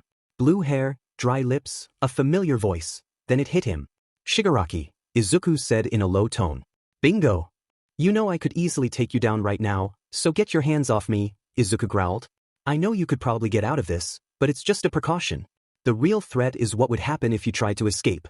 I've got 5 Nomu ready to be unleashed at any given moment, so if you care about these innocent people, you'll come have a chat with me, Shigaraki explained. Fine, let's get this over with, Izuku said as Shigaraki led him to a bench to sit down. So tell me, how's it being the great infiltrator of UA? Shigaraki asked. What do you want me to say? It's all hearts and rainbows? Because it sure isn't. It's a pain knowing I'll have to turn on them all someday, Izuku said, annoyed. Well, what if I could prevent that from happening for a while? Shigaraki teased. What do you mean? Izuku asked, intrigued. Think about it. You stay at UA and just relay information to the league. You would get to stay there for as long as you can before you get caught. And if you do your job right, then that won't be for some time. Izuku didn't even think about the offer but instead laughed. Hell no. That's practically what I'm already doing, but instead of being free, I'd be stuck on your side. Me and the hero hunter aren't on anyone's side. So don't bother trying to recruit me. We'll see about that, Midoriya. When the time comes, you'll need to depend on us, and when that happens, you better be ready to join our ranks. Uraraka walked through the mall by herself, trying to figure out what to do. Did I mess up by leaving Deku by himself? Should I have stayed and shopped with him? She looked down at her watch and realized she still had some time left before the class was supposed to meet back up, so she decided to find Izuku. She ran back down to the first floor and scanned the area for his bright red hair. Gotcha, she said to herself as she spotted Izuku in the crowd and started her way over. Uraraka pushed through everyone to get closer to him. But as she got within range, she saw he was already talking with someone. Well, there's no harm in meeting one of Izuku's friends, right? She thought. Deku. Uraraka spoke up. The two on the bench tensed up at her sudden intrusion. Izuku's eyes met hers, filled with anger and worry. She then shifted her gaze to the other man, and her heart dropped. A friend? No, Uraraka thought. Get your hands off him, Uraraka said quietly. Ochako, just get back and get out of here, please. Izuku yelled, but before he knew it, the blue-haired man had taken his hands off him. Hey, I didn't know you brought a friend along. I'll be on my way then, Shigaraki said with a smile. Follow me, and I'll kill as many people as I can. So don't try anything funny, he threatened Izuku as he stood up and walked away. Wait, Shigaraki. What are you planning? Izuku yelled, stopping the blue-haired man in his tracks and causing Uraraka to feel chills. I don't know, I guess you'll just have to wait and see. But be prepared, because the next time we meet is when our fates will be decided, Shigaraki replied as he disappeared into the crowd. Deku, are you okay? Uraraka asked as she ran to his side. I'm fine. You got here just in time, so thanks for saving me, Izuku said, rubbing his neck. What did he mean, your fates will be decided? I don't really know, Ochako. But I'm in no hurry to find out. As the day went on, the students contacted the heroes about the encounter with the villain. Izuku told them everything about Shigaraki's threats with the Nomu, which led to a search of the entire mall. But in the end, they found nothing. Whether or not the villain was bluffing or had just moved the Nomus was still a mystery, but everyone was just relieved that no one was really hurt. After the search was completed, the students were allowed to return home. Izuku said his goodbyes and got back to his house just as his phone vibrated. He looked down to see a notification from the school. Training camp tomorrow. Be at school by 6 a.m. or we leave without you. Why so early? Izuku mumbled to himself as he shot a text to Garu. Leaving for training camp tomorrow morning. Alright kid. Make sure you take your phone, and I'll find you from there. Sounds good. Izuku tossed his phone onto his bed and followed right after, falling asleep as soon as his head hit the pillow. Back at UA, the teachers sat in a conference room waiting for the man who called the urgent meeting to arrive. The door clicked open to reveal the principal. Thank you for coming everyone. We have much to discuss in a short amount of time. Ugh, why do we have to be up so early? Mina complained. Mina, it is very rude to criticize our superiors. You must stop at once, Ilda said. The rest of the class murmured quietly until Aizawa came out of the school. All right, everyone on the bus, the teacher instructed. Everyone filed onto the bus and sat down with their friends. Izuku took a window seat and laid his head against the wall with closed eyes. A moment later, he felt the seat shift, indicating someone had taken the spot next to him. He opened one eye and saw Uraraka's brown bob cut next to him. "Do you mind if I sit next to you, Deku?" Uraraka asked with a smile. "Not at all," Izuku replied happily. The two chatted for a little while, waiting for the bus to start up. Eventually, the bus left school grounds and headed off to their destination. Izuku stared out the window, watching everything pass by until he felt something hit his side. He turned to find Uraraka asleep and leaning on him. Izuku's first reaction was to panic but stopped once he realized he would probably wake her up. "Hey, look at you, Midoriya. Such a ladies' man," Siro said from behind him. "I know, it's so manly," Kirishima chimed in. Izuku rolled his eyes at their comments before going back to looking outside and eventually falling asleep.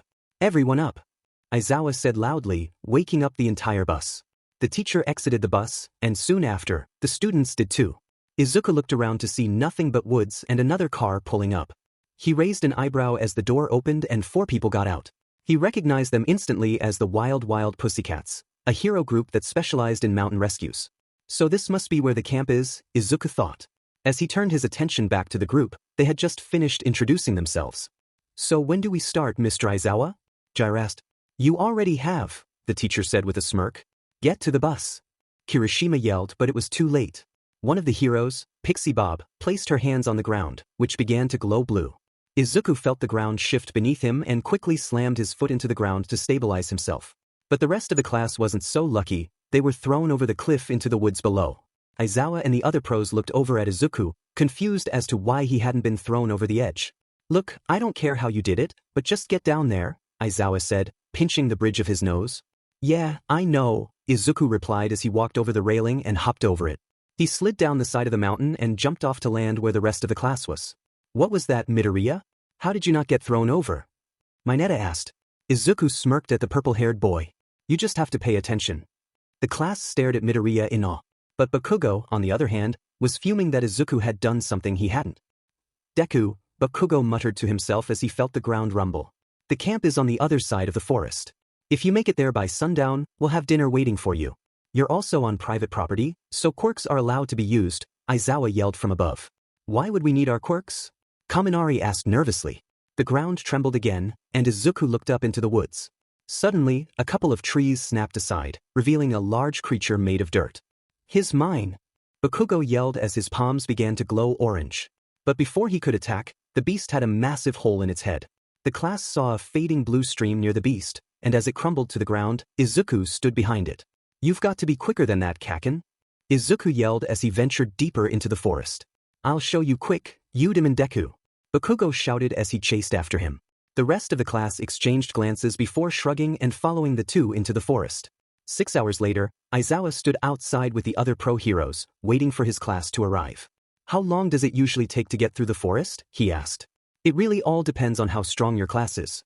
It could be anywhere from 3 to 20 hours, Mandalay explained. Aizawa nodded and turned back to the forest, scanning the trees. He saw the outline of a figure and narrowed his eyes to make out who it was. As the figure got closer, he recognized Midoriya, with Bakugo right behind him. They emerged from the tree line, and soon the rest of Class 1A appeared behind them. The teacher walked over as the class regrouped, noting their fair share of cuts and bruises, primarily from quirk overuse. "You guys made it faster than we expected," Ragdoll said as she approached the class with the rest of the pussycats. "Yeah, especially you 4. Pixie Bob said, singling out Izuku, Bakugo, Todoroki, and Ida. "You would all make great companions someday," she added with a smile. Bakugo frowned, looking at his classmates. "What's up with this cat lady?" he asked, confusion evident on his face. Aizawa inquired, "Has she always been like this?" Mandalay replied, "No, but it has gotten worse. She's at the age when she's starting to look for a mate." Izuku shielded himself from Pixie Bob's attention and noticed a little boy nearby who looked too young to be in high school. Curious, he escaped Pixie Bob and approached the child. "Hi, my name is Midoriya. What's yours?" he asked, smiling and extending his hand. Instead of a response, he suddenly felt a sharp pain shoot through his body, causing him to buckle and fall to the ground, curling up from the discomfort. "Whoa, I'm seeing stars," Izuku groaned from the ground. "That kid's got spunk," Bakugo laughed. "He reminds me of you," Todoroki said in a flat tone. "Shut up, icy hot. I'll kill you," Bakugo yelled back. "Settle down, class. Dinner's already prepared, so let's go eat while it's hot," Aizawa recommended. The class nodded and followed him into the dining area, unaware of Izuku still on the ground in pain. Class 1A entered the dining area to find a huge meal prepared for them. They looked to their teacher for approval, and as soon as they received the sign, they hastily sat down and began filling their plates. "Hey, where's Midoriya?" Shiro asked. "I think he's still outside," Ida answered. Izuku slowly walked into the dining area, overhearing his classmates talking about him. He was still in a lot of pain, and everything felt hazy. He found an open spot next to Mineta and sat down, resting his head on the table. "Hey, are you okay, Midoriya?" Sue asked. Izuku didn't respond. He just kept his head down, trying to ease the pain. His classmates shot him a few concerned looks, but ultimately shrugged it off. As the class finished eating, Mandalay stood up to address them. "You guys had a pretty tough first day, but this will be nothing compared to tomorrow. You have the rest of the night off and can do whatever you want. There's a hot spring down the main path if you all want to hang out there, or you can go back to the tents we have set up for you. Just remember, we start bright and early tomorrow, so get some rest." The class exchanged glances, knowing exactly what to do. They cleaned their plates and went to change.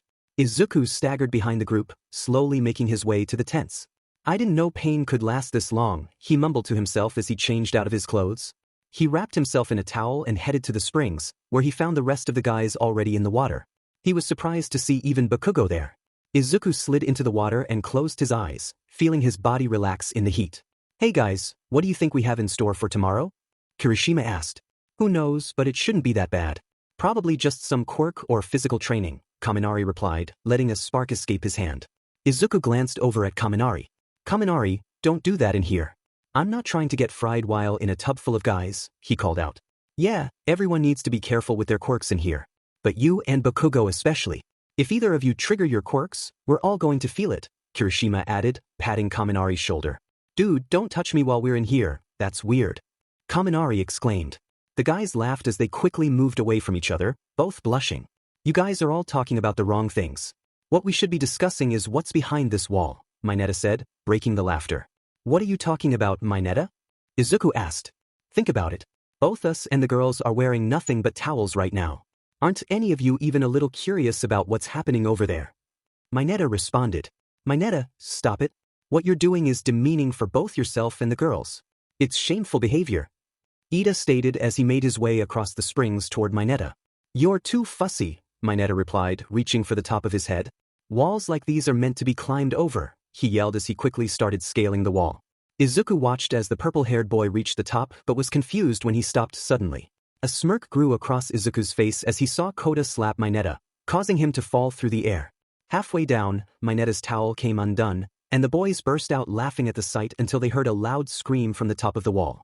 Izuku's eyes shot up to see Kota falling over the edge. Before anyone could react, Izuku was already flying through the air and caught Kota. They landed on the ground, and Izuku noticed Kota was unconscious. "Must have been from the shock," Izuku said to himself. "I'll see you guys back at the tent. I'm going to take Kota to the Pussycats so they can check on him." He made his way out of the springs and walked toward the main building, only to find the Pussycats and Aizawa outside. As he approached them, they stopped their conversation, which struck him as odd. Kota passed out while we were at the hot springs. I didn't know if it was from being surprised or if he has any medical conditions, but I thought I would bring him to you," Izuku explained, offering Kota to the Pussycats. Tiger glared down at him before wrapping Kota in his arms and walking inside. "Sorry about that, Midoriya.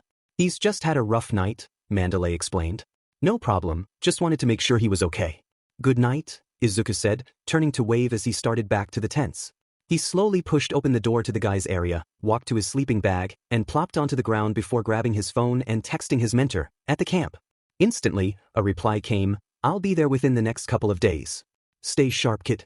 Izuku read the message and turned off his phone, closing his eyes as he thought, "Am I really going to turn on all of these people? They are my friends, right?"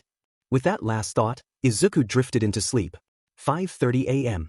Izuku wiped his eyes as he trudged his way over to the training ground. Everything felt hazy to him. He could move around and function, but something felt off. "Wonder how long this is going to last," Izuku mumbled to himself. "What was that, Deku?" asked Uraraka. "Oh, nothing," Izuku replied tiredly. "Good morning, ladies and gentlemen. Today we will be training to increase your strength and endurance. The goal of this training camp is to prepare everyone for your provisional licenses and to face the challenges that are becoming more real by the minute. So, Bakugo, try throwing this," Aizawa said, tossing a ball at Bakugo. The blonde caught it and examined the ball. "This is from the fitness test. Your previous record was 705.2 meters. Let's see how much you've improved. With everything we've been through, I'm betting he'll be able to throw it over a kilometer now, Siro commented. Go to hell. Bakugo yelled as he exploded the ball upward. Izuku watched as the ball shot off into the sky, noticing something different. When Bakugo used his quirk, his entire arm didn't glow. Is he holding back? No, Kaken would never hold back. So what is happening with his quirk? 709.6 meters. Huh, it's less than I thought, Bakugo said, surprised. It's been about 3 months since you've started high school. You've all definitely improved, but those improvements have mainly been on mental and technical levels, with some increase in stamina. As you can see, your quirks themselves have not improved that much. That's why we will work on improving your quirks starting today. It'll be tough, but try not to actually die, Aizawa added. Ah! Bakugo yelled as he blasted another huge explosion into the air. Izuku watched the blonde shoot over and over, trying to improve his quirk. He looked around and saw everyone working out, except for him. Izuku spotted Aizawa and made his way over. Hey, Mr. Aizawa, wait up. What do you want? The teacher replied coldly. Well, you gave everyone specific training instructions except me. I was wondering what I'm supposed to do. Michim, you're different from everyone else. You don't have a quirk to train, and none of us know how to train you in whatever you do. The best I can suggest is physical training, Aizawa said, starting to walk away. But why? Izuku began before being cut off. Listen, Midoriya, you need to stop being so centered on yourself. Everyone here is trying to get better, so let me go teach them. It's not all about you, Aizawa said as he left Izuku by himself. Izuku mumbled under his breath. He walked around the training grounds, searching for a decent area to train. Eventually, he found a spot next to Mina and Garu, who were attacking the side of a mountain. The two noticed Izuku and waved before getting yelled at to continue their workout. Izuku took off his shirt and stared at the rock in front of him. He raised his right hand and flicked the rock in front of him, watching a small piece chip off. You call that an attack? My grandma can hit harder than that. Bakugo yelled from where he was training. Izuku felt his blood boil at the blonde's remarks. I'll show you, Kaken, Izuku said to himself as he closed his eyes, letting go of everything and entering a focused state. He opened his eyes and locked them onto Bakugo's, who was staring right back at him. Izuku raised his hand again to the wall and flicked. This time, the result was massive. Cracks shot up the entire side of the mountain, stemming from the human-sized impact crater created by Izuku's flick. Izuku watched as Bakugo's entire body began to glow before a smirk grew across his face. He lifted both hands into the air and released a massive explosion.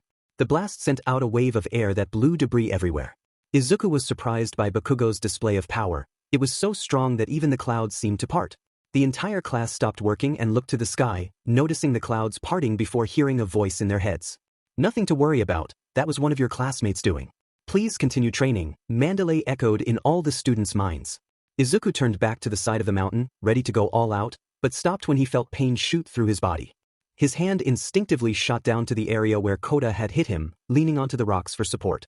Izuku looked at the ground as everything that was once clear became hazy again. What is happening to me? Izuku whispered to himself. Midoriya, are you okay? Asked Garu. Yeah, I'm fine, Izuku replied, turning his back to the girls and quickly walking off. He made his way to the tents before lying down in his bed. He brought his arm over his head and studied it. Still hazy. Izuku tried everything, squinting, sleeping, even washing his eyes, but nothing changed. He took a deep breath and looked up at the sky, only to realize it was already dark. I'm missing dinner, Izuku mumbled as he quickly stood up and ran out of the tent. By the time Izuku reached the dining area, he was sad to find everyone finishing up. Where were you, Deku? We just finished, Uraraka said, waving him over. I was just taking a nap in the tent, and the next thing I knew, it was dark, Izuku said, rubbing the back of his neck. Alright class, to finish off the day, we're going to have a joint training activity with 1B. But not all of you will participate. Those who called the exam are going with me for makeup classes, Aizawa announced. No! Mina yelled before getting dragged off by her teacher. You will be split into groups of 2 and go through the woods following a designated path. On your way, other groups will be hidden and will try to scare you. The point of this is to prepare yourselves for situations in which you might feel scared. Alright, let's pick groups. Vlad King boomed as he brought out a bag filled with random numbers. Izuku walked over and reached to grab a number. Lucky number 7, he said to himself before someone bumped into him. You really are lucky. Well, actually, we're the lucky ones. Number 7 means you're by yourself since there's an odd amount, and that means no one has to be stuck with a quirkless reject like yourself. Izuku turned to meet the eyes of the kid who had just insulted him. He didn't know the guy's name, but he did know his quirk. You talk a lot of smack for someone who can't even use their quirk against me, and even if you could, it wouldn't make a difference, Izuku smirked. Oof, the blonde said as he turned his back on Izuku. What in but? Alright everyone, Group 1, you're all ready to go. Vlad King yelled. Izuku watched as the first group made their way into the forest and thought about how silly this entire thing was. It was practically a scare maze that you would go through on Halloween. UA needed to step up their game. Izuku looked to the sky in an attempt to find the stars, but all he saw was thick black smoke. He quickly rubbed his eyes to ensure it wasn't just his hazy vision, and once he confirmed it wasn't, he turned to Mandalay. Out of the corner of his eye, he saw something shine in the darkness. Look out! Izuku yelled as he dashed towards Mandalay. As he got closer, he saw the shining object break through the bushes and fly right at the pro-hero. Izuku tried to redirect the object, but due to his haziness, that didn't happen. Pain shot through his hand as the object embedded itself into his palm. Izuku slammed into the ground and skidded before finally stopping. He looked down to find a knife cleanly through his hand before turning his attention to the bush from where the blade had come. Just as he did, he saw two figures emerge, a lizard-looking man and another who carried a large covered object in their hands. Izuku watched as the one with the object smirked before her body started to glow blue and Pixie Bob's pink. The next thing he knew, the pro-hero was flying towards the unknown woman, who caught the pro-hero's head and slammed it into the ground, rendering her unconscious on impact. Why are there villains here? Yelled Mineta. This is not a drill, I repeat, this is not a drill. Real villains are attacking the camp, be on high alert and stay on guard, Mandalay sent to everyone. Izuku stood up and looked down at the blade. He figured it wasn't too bad and decided to just get it over with. In one clean swipe, he ripped the blade from his palm and dropped the bloodied object onto the ground. He looked at the villains and got into his fighting stance, just like the pro-heroes had. But Mandalay was still lost in thought. Mandalay, now's not the time to freeze up. Izuku yelled, bringing her out of her trance. Kota, she whispered. Izuku's heart dropped at the mention of his name. He hadn't seen him all day, which meant there was a good chance he was out in the woods. Mandalay, I'll find Kota. You take care of them. Izuku yelled as he ran into the forest, hoping to find Kota in time. Where the hell are you, Kota? Izuku yelled as he ran through the forest. He looked everywhere for the kid but couldn't find him until he heard a blood-curdling scream from up on one of the mountains. Izuku quickly climbed one of the nearby trees to see where the scream had come from, but when he got to the top, he saw something else, Kota being thrown by a large figure over the edge of one of the cliffs. Sheet, Izuku said to himself as he jumped from tree to tree. Once he finally got close enough, he jumped with as much force as possible, launching himself upwards toward the falling boy. Izuku snagged Kota and pulled him close as he continued through the air. Eventually, Izuku landed above the ledge and slid down until they had solid footing. Not bad, kid. Shigaraki was right about you being strong, the hooded figure stated. Shigaraki? What does he have to do with this? Izuku asked, surprised. He's the one that planned this entire attack. We're all part of the League of Villains, and it's your turn to join us, the figure responded.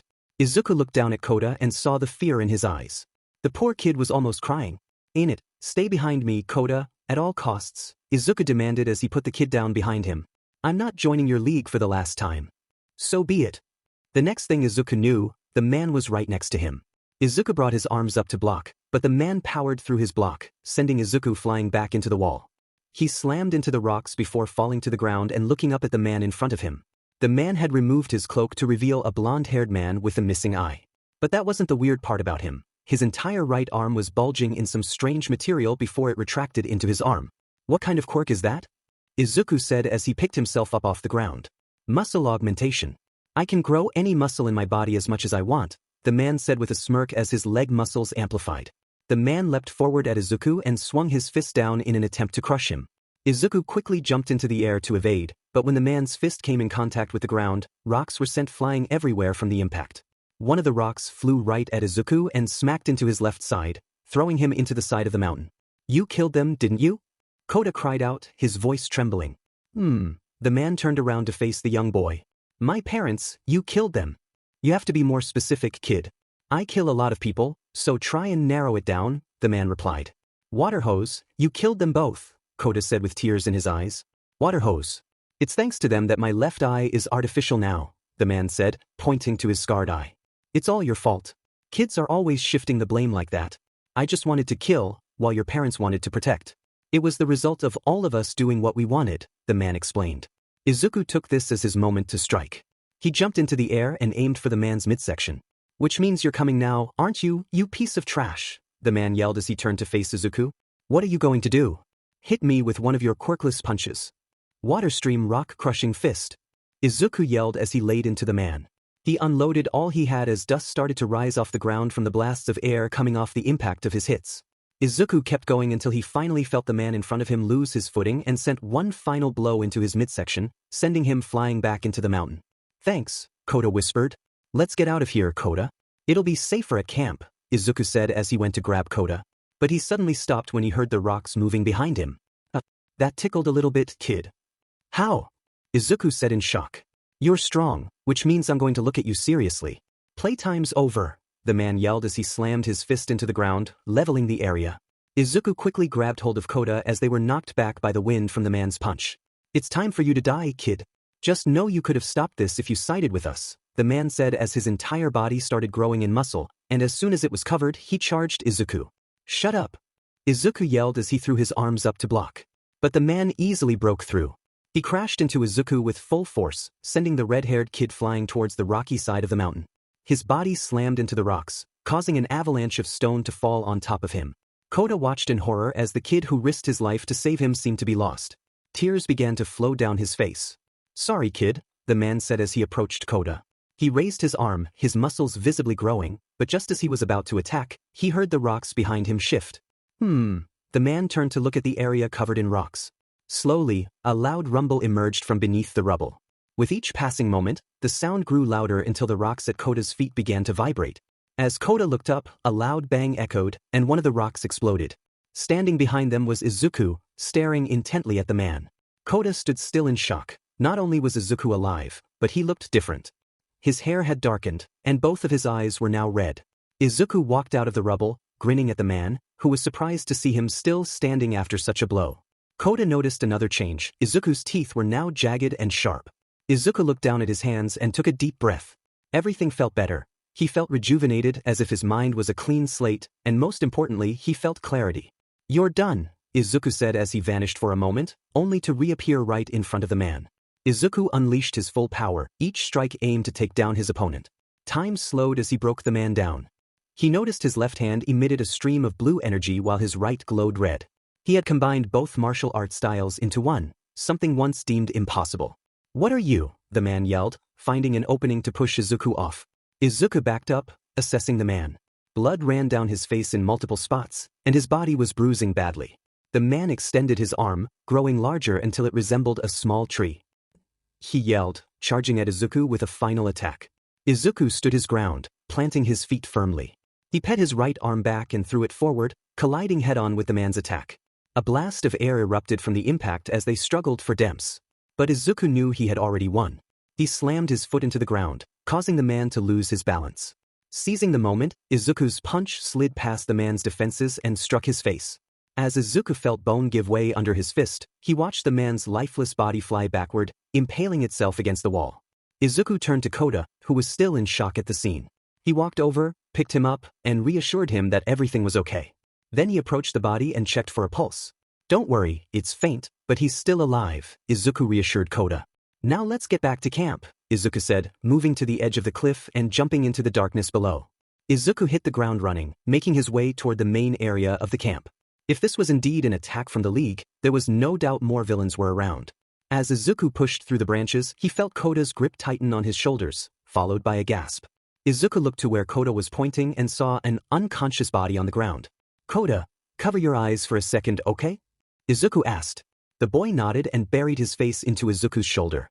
Izuku approached the body and examined it. It was hard to discern much. The figure was covered except for a hole where the mouth was. Izuku leaned down, lifting the arm, and noticed the suit was ripped in several places. Izuku scoffed with a smirk. The rips and tears indicated that this damage didn't come from a quirk. The marks suggested a confrontation with a highly skilled martial artist, specifically one using the water stream rock-smashing fist. This meant Izuku's mentor was somewhere in the woods. Hey Midoriya, can I ask you something?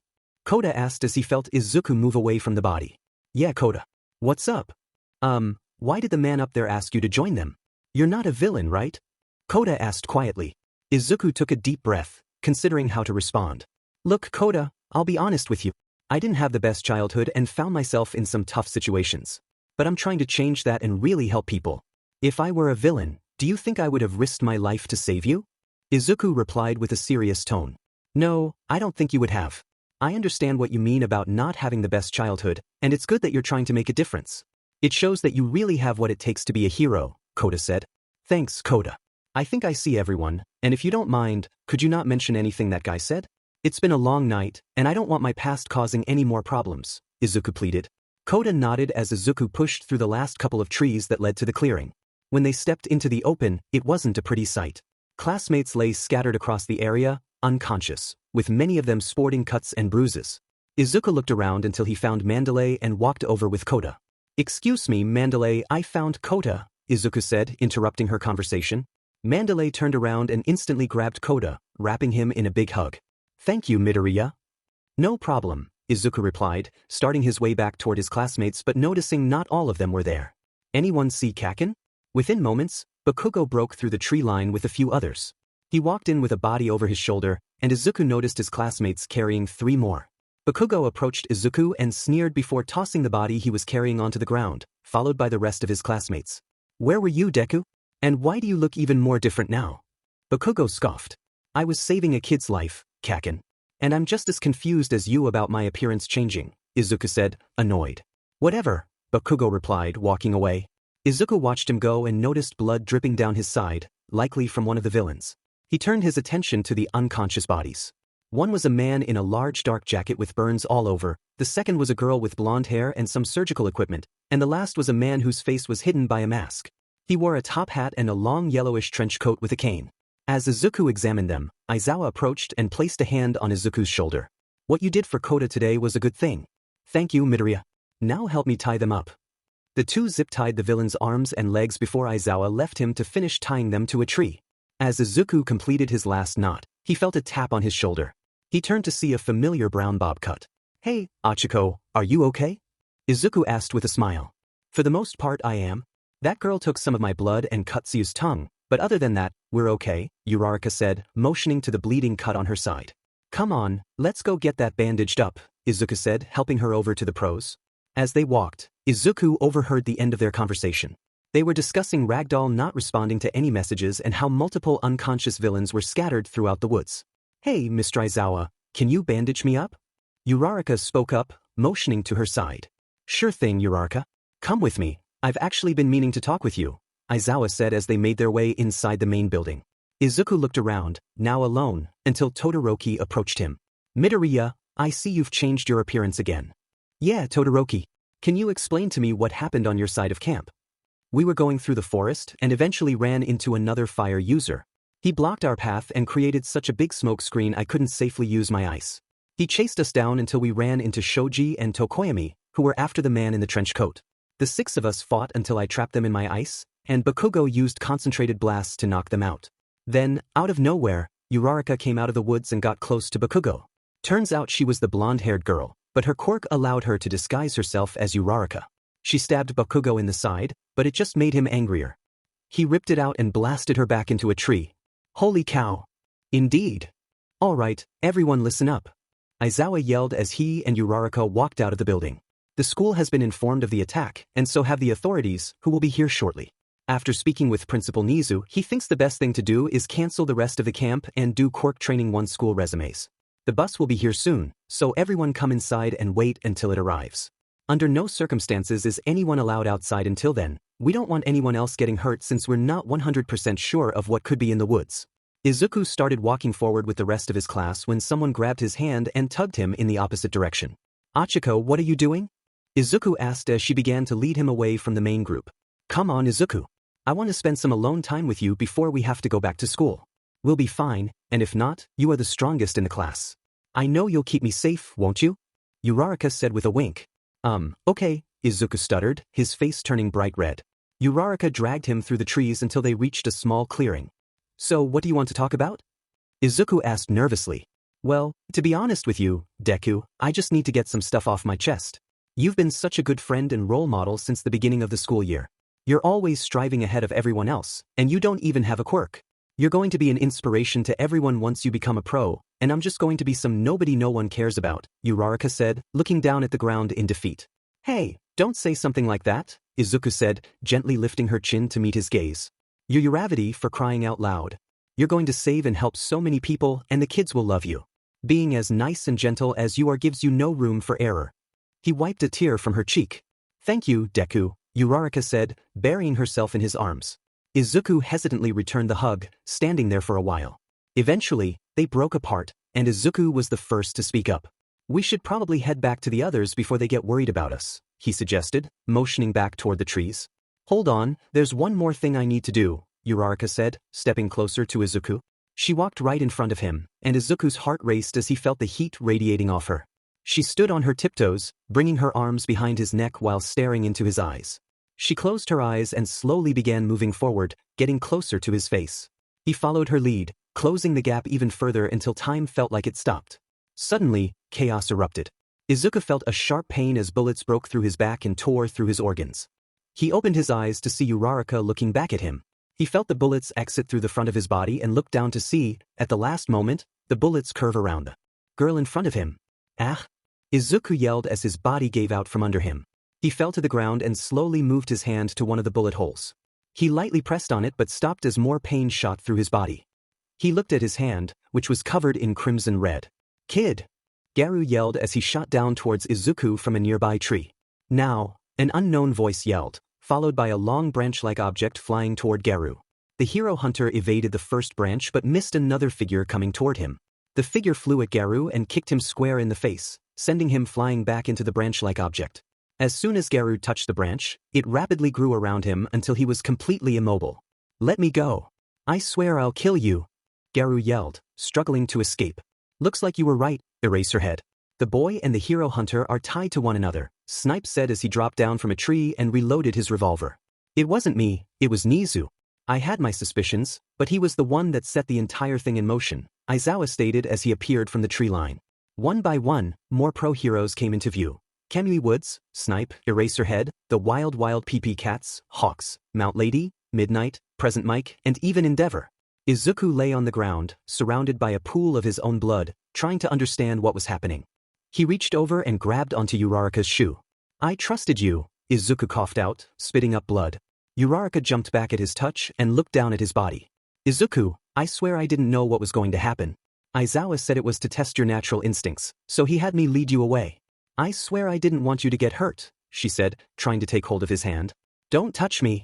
Everything was a lie, wasn't it? You used my feelings against me and tore me up from the inside. You call yourself a hero, but you lured one of your friends into the woods to take them down. Pathetic. Izuku's sudden aggression made Uraraka tear up. And all of you, he said, turning his attention to the heroes. You call yourselves heroes? You were here when the villains were attacking. You just let them walk over everyone while you sat in your high and mighty thrones. Watch your tongue, boy. You're a criminal, which means we can fight back against you, Endeavor spoke up. Oh, look who it is.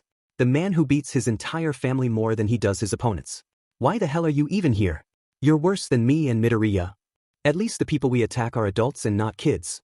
Garu yelled with a laugh as he struggled against his binds. Shut up, hero hunter. Woods shouted.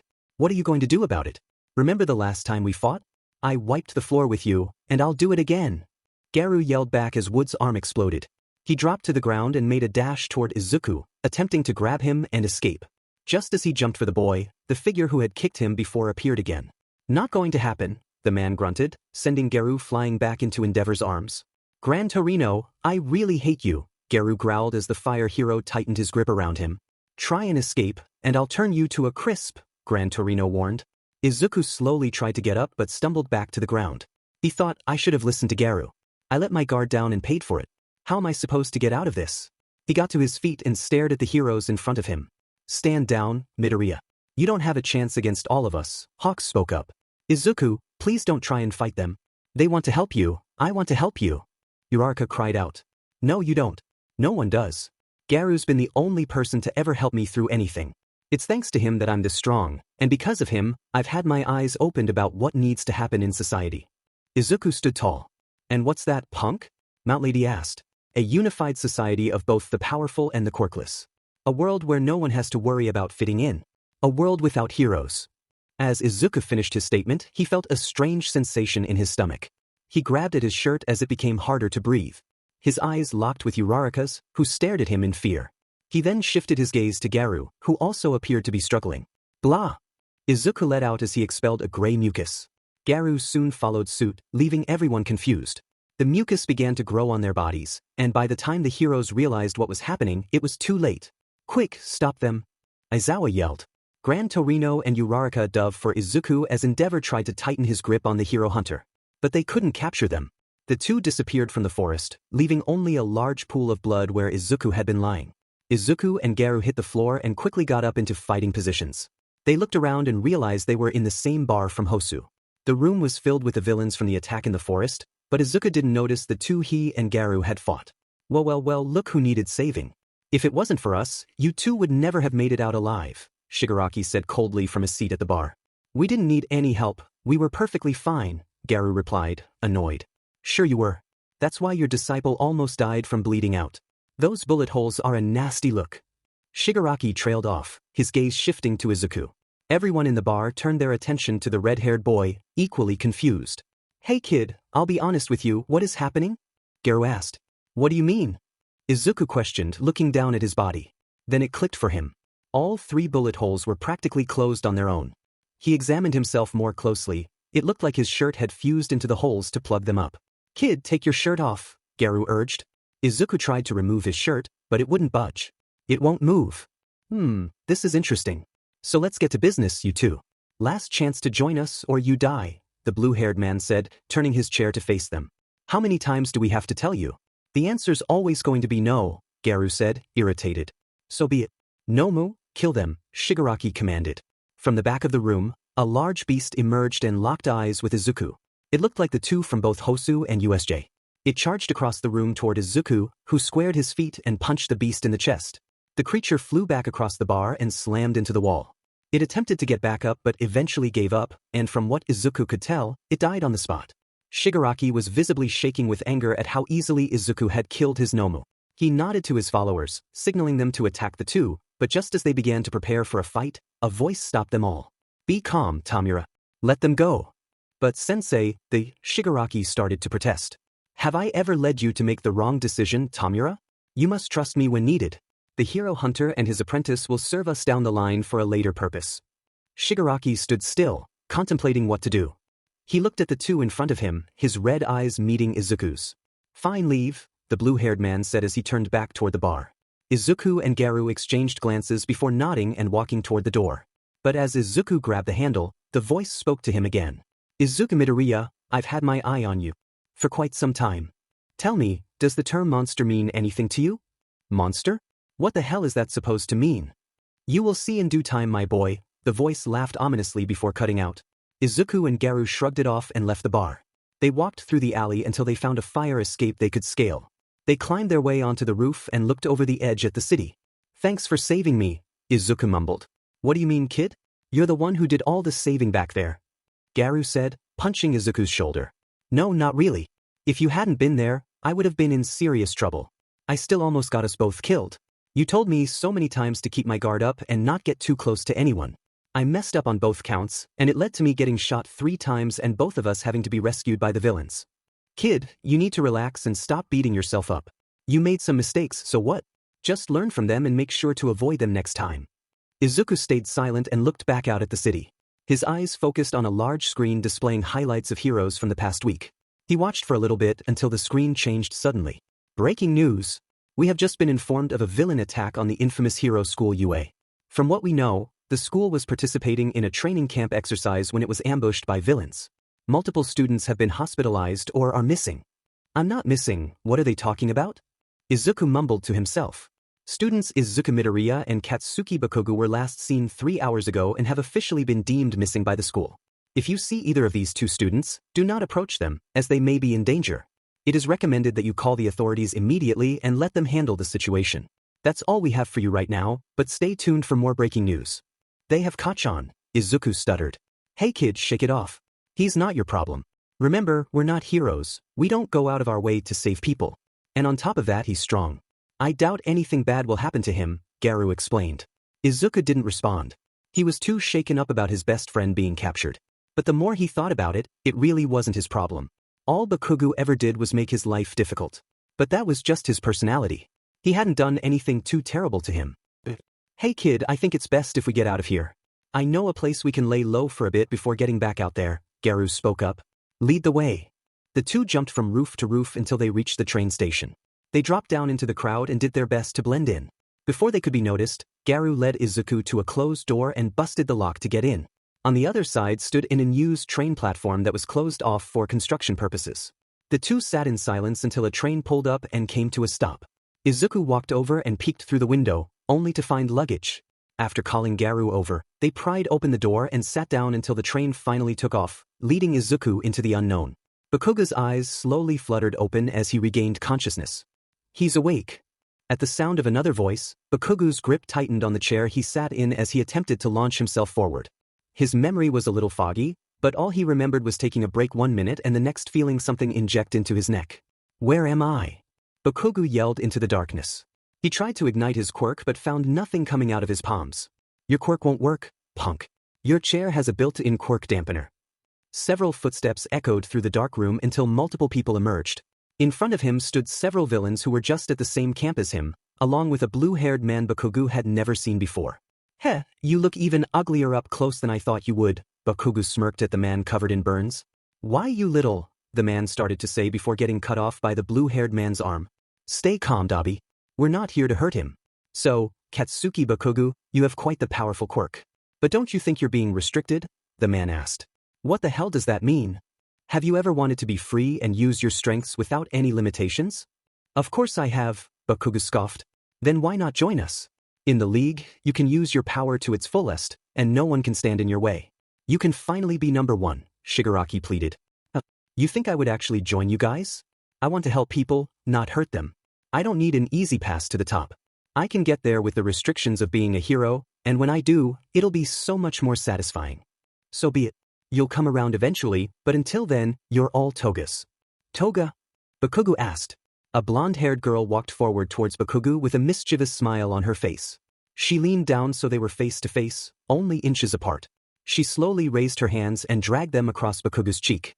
He felt pain shoot across his face as he noticed a warm liquid starting to trickle down. He looked at the girl's hand and saw a knife with blood lining the blade. Get your hands off me. Bakugo growled. Oh, someone's feisty. It's actually kind of hot, the girl giggled. What the heck? Bakugo said as he struggled in his chair. The more you squirm, the worse your cuts will be, and you wouldn't want that, would you? She whispered into Bakugo's ear, causing him to stop squirming. Now let's have some fun. 2 days later, Izuku and Garu sat in an abandoned warehouse in Mustafa. They had snuck there after getting off the train and had gone unnoticed since. They didn't have much, but they made do. They searched the warehouse from top to bottom and found multiple crates of MREs in the basement. The warehouse must have been an old supply facility used in the war.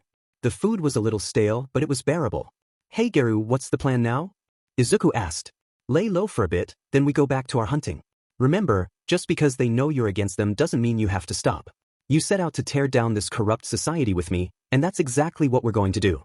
So Lu, ring. Izuku and Garu turned to look at a phone lying on one of the desks. They slowly walked over and watched the phone ring a couple of times before stopping and going to voicemail. I thought the power was off, Izuku said nervously. It is, replied Garu. A few seconds of silence went by before the phone finally spoke. Kamino, be there tonight. Izuku was the first to break the silence in the warehouse. What was that? He asked, clutching his chest. I don't know, kid. But it looks like we're going to Kamino. What do you mean we're going to Kamino? We have no idea why that person wants us there, so let's just avoid it altogether, Izuku pleaded. Do you not remember one of the first lessons I taught you? Garu questioned. Never eat before a big fight? No, you dweeb. Never back down from the unknown. Always figure out what you're up against before you decide to run away, Garu said, flicking Izuku on the forehead. Oh. Right. Now let's not waste any more time. Once we sneak out to the train station and finally get moving, we should be there before night falls in Kamino. Garu explained as he got up and started walking toward the door, with Izuku soon following. Do you see anything? Izuku asked. No, not yet. It's just civilians walking around, Garu responded. Wait, what's that playing on the big screen over there? Izuku pointed. Looks like a press conference being given by UA. They're probably addressing the public about you and the blonde kid disappearing. I bet it's just to save their reputation. If they really cared about the blonde, they would have saved him by now. Meanwhile, in another part of the building, Toga asked, So what should we do today, Sparky? Leave me alone, Bakugo said quietly. He sat still in a quirk-dampening chair, his body covered in cuts and bruises. It was nothing major, but it still hurt. Oh, don't be such a meanie, Katsuki.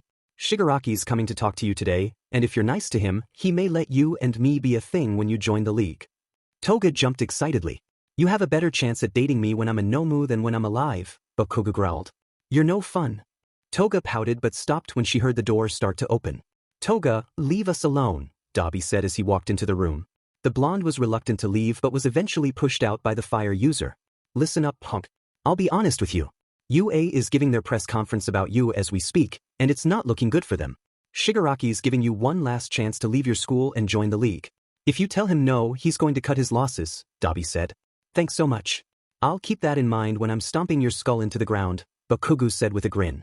Whatever, it's your funeral. Dabi shrugged.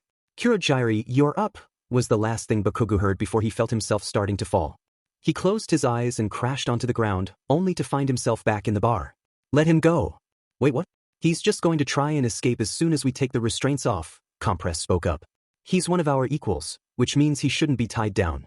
Dabi, you do it, commanded the blue-haired man. Nope, twice, that's all you. I would never. Right on it. Twice cheered as he walked past Bakugo. He bent down and started to undo the knots restraining him until only the metal clasps of the chair held him down. With the click of a button, the restraints retracted, allowing Bakugo to stand up and rub his wrists. So as I was saying, boom, an explosion rang out within the bar, sending Shigaraki stumbling backward and knocking the hand off his face in the process. You really think I would join your league? You should have killed me when you had the chance. Bakugo yelled as he got ready to attack again. Shigaraki slowly bent down and grabbed the hand from the ground before replacing it onto his face. Kurogiri, compress, make him go to sleep again. This time, permanently, the blue-haired man said calmly. I can't believe he's such a bad listener. I'm almost impressed, Compress said as he made his way toward Bakugo. If you want me to listen, then get on your knees and die. Bakugo raged. He wanted to unleash his maximum firepower, but as long as that warp villain was around, he would be in his way. I need to create an opening somehow and get to the back door, Bakugo thought. Knock knock knock. Hello, this is Pizza Kamino store. Everyone stood still, confused by the random disturbance. Smash! A voice boomed as the wall of the bar exploded inward. What the? Yelled Spinner. Kurogiri. Gate now, commanded Shigaraki. Preemptive binding, lacquered chain prison. A tree? What the heck? Dabi mumbled as he began to let off smoke. A blast of air was heard from outside, followed by multiple more blasts. A yellow figure shot into the room and kicked the fire user square in the neck, knocking him unconscious. Don't be impatient, huffed Gran Torino. You can't run anymore, League of Villains. But because we are here. All Might boomed. The press conference, don't tell me this was pre-planned, asked Compress. When one is on the offensive, that's when one neglects defense the most, a voice said from behind the front door. A man slid through the crack, revealing the number 4 pro hero, Ed Shot. We're not the only ones here from Pizza La Camino. Outside, you're surrounded by skilled heroes like Endeavor and the police, the hero explained. I'm sorry, young Bakugo, we should have come sooner. I know you were probably scared, but don't worry anymore, for you are now saved. All Might said as he walked over to his protege. I wasn't scared at all. I could have gotten out of this place on my own. Haha, of course you could have, young Bakugo. This is unsatisfying. Go away, disappear, a voice whispered from the other side of the room. Shigaraki, where is he? All Might asked in a serious tone. I hate you, the blue-haired man yelled as black mucus started forming around him. The black sludge grew thicker until Nomus began to emerge. Woods, don't let them escape, yelled All Might. But what the hero didn't see was his disciple starting to cough out the black mucus as well. What the hell? Bakugo coughed as the sludge enveloped him. All Might turned and finally noticed what was happening. He quickly tried to grab hold of the blonde, but all he grasped was empty air. No! Endeavor, we need backup, screamed Woods. The Arbor hero turned his gaze back to the streets, and his heart skipped a beat. He saw more and more Nomu surrounding the police and Endeavor until they were completely encircled. Keep an eye on the villains. All Might commanded as he punched a Nomu, but the heroes couldn't see through all the smoke. On the other side, each villain started coughing up their own black mucus until most of their bodies were covered. One by one, they disappeared until only one remained. The last villain met All Might's gaze through the smoke as the mucus finally began to take him away. The pro hero launched toward him, only to hear him whisper one word before vanishing. Sensei. Hey, isn't that Mount Lady? Called Izuku. Garu quickly shot up and ran to Izuku's side of the building to look over the streets. She's not alone. Gang Orca, Best Jeanist, and Tiger are with her. Why are they here? Do you think they're here for the same reason as us? Don't know, kid, but it looks like we're about to find out, Garu replied as Mount Lady started to grow rapidly. Wow, I've never seen her up close before. She's huge, Izuku said. She's not anything special, kid. I bet we could take her, Garu smirked. They watched as the pro-hero towered over the buildings before raising her leg and slamming it into an old warehouse. Izuku felt the air from the blast hit his face, followed by a moment of calmness. He looked closer and saw Tiger holding what looked like another person. Ragdoll, Garu whispered. Izuku nodded and turned his attention back to the heroes. It looked like they were all done when suddenly they all stopped and looked back into the rubble. Izuku tried to see what they were looking at, but it was too dark.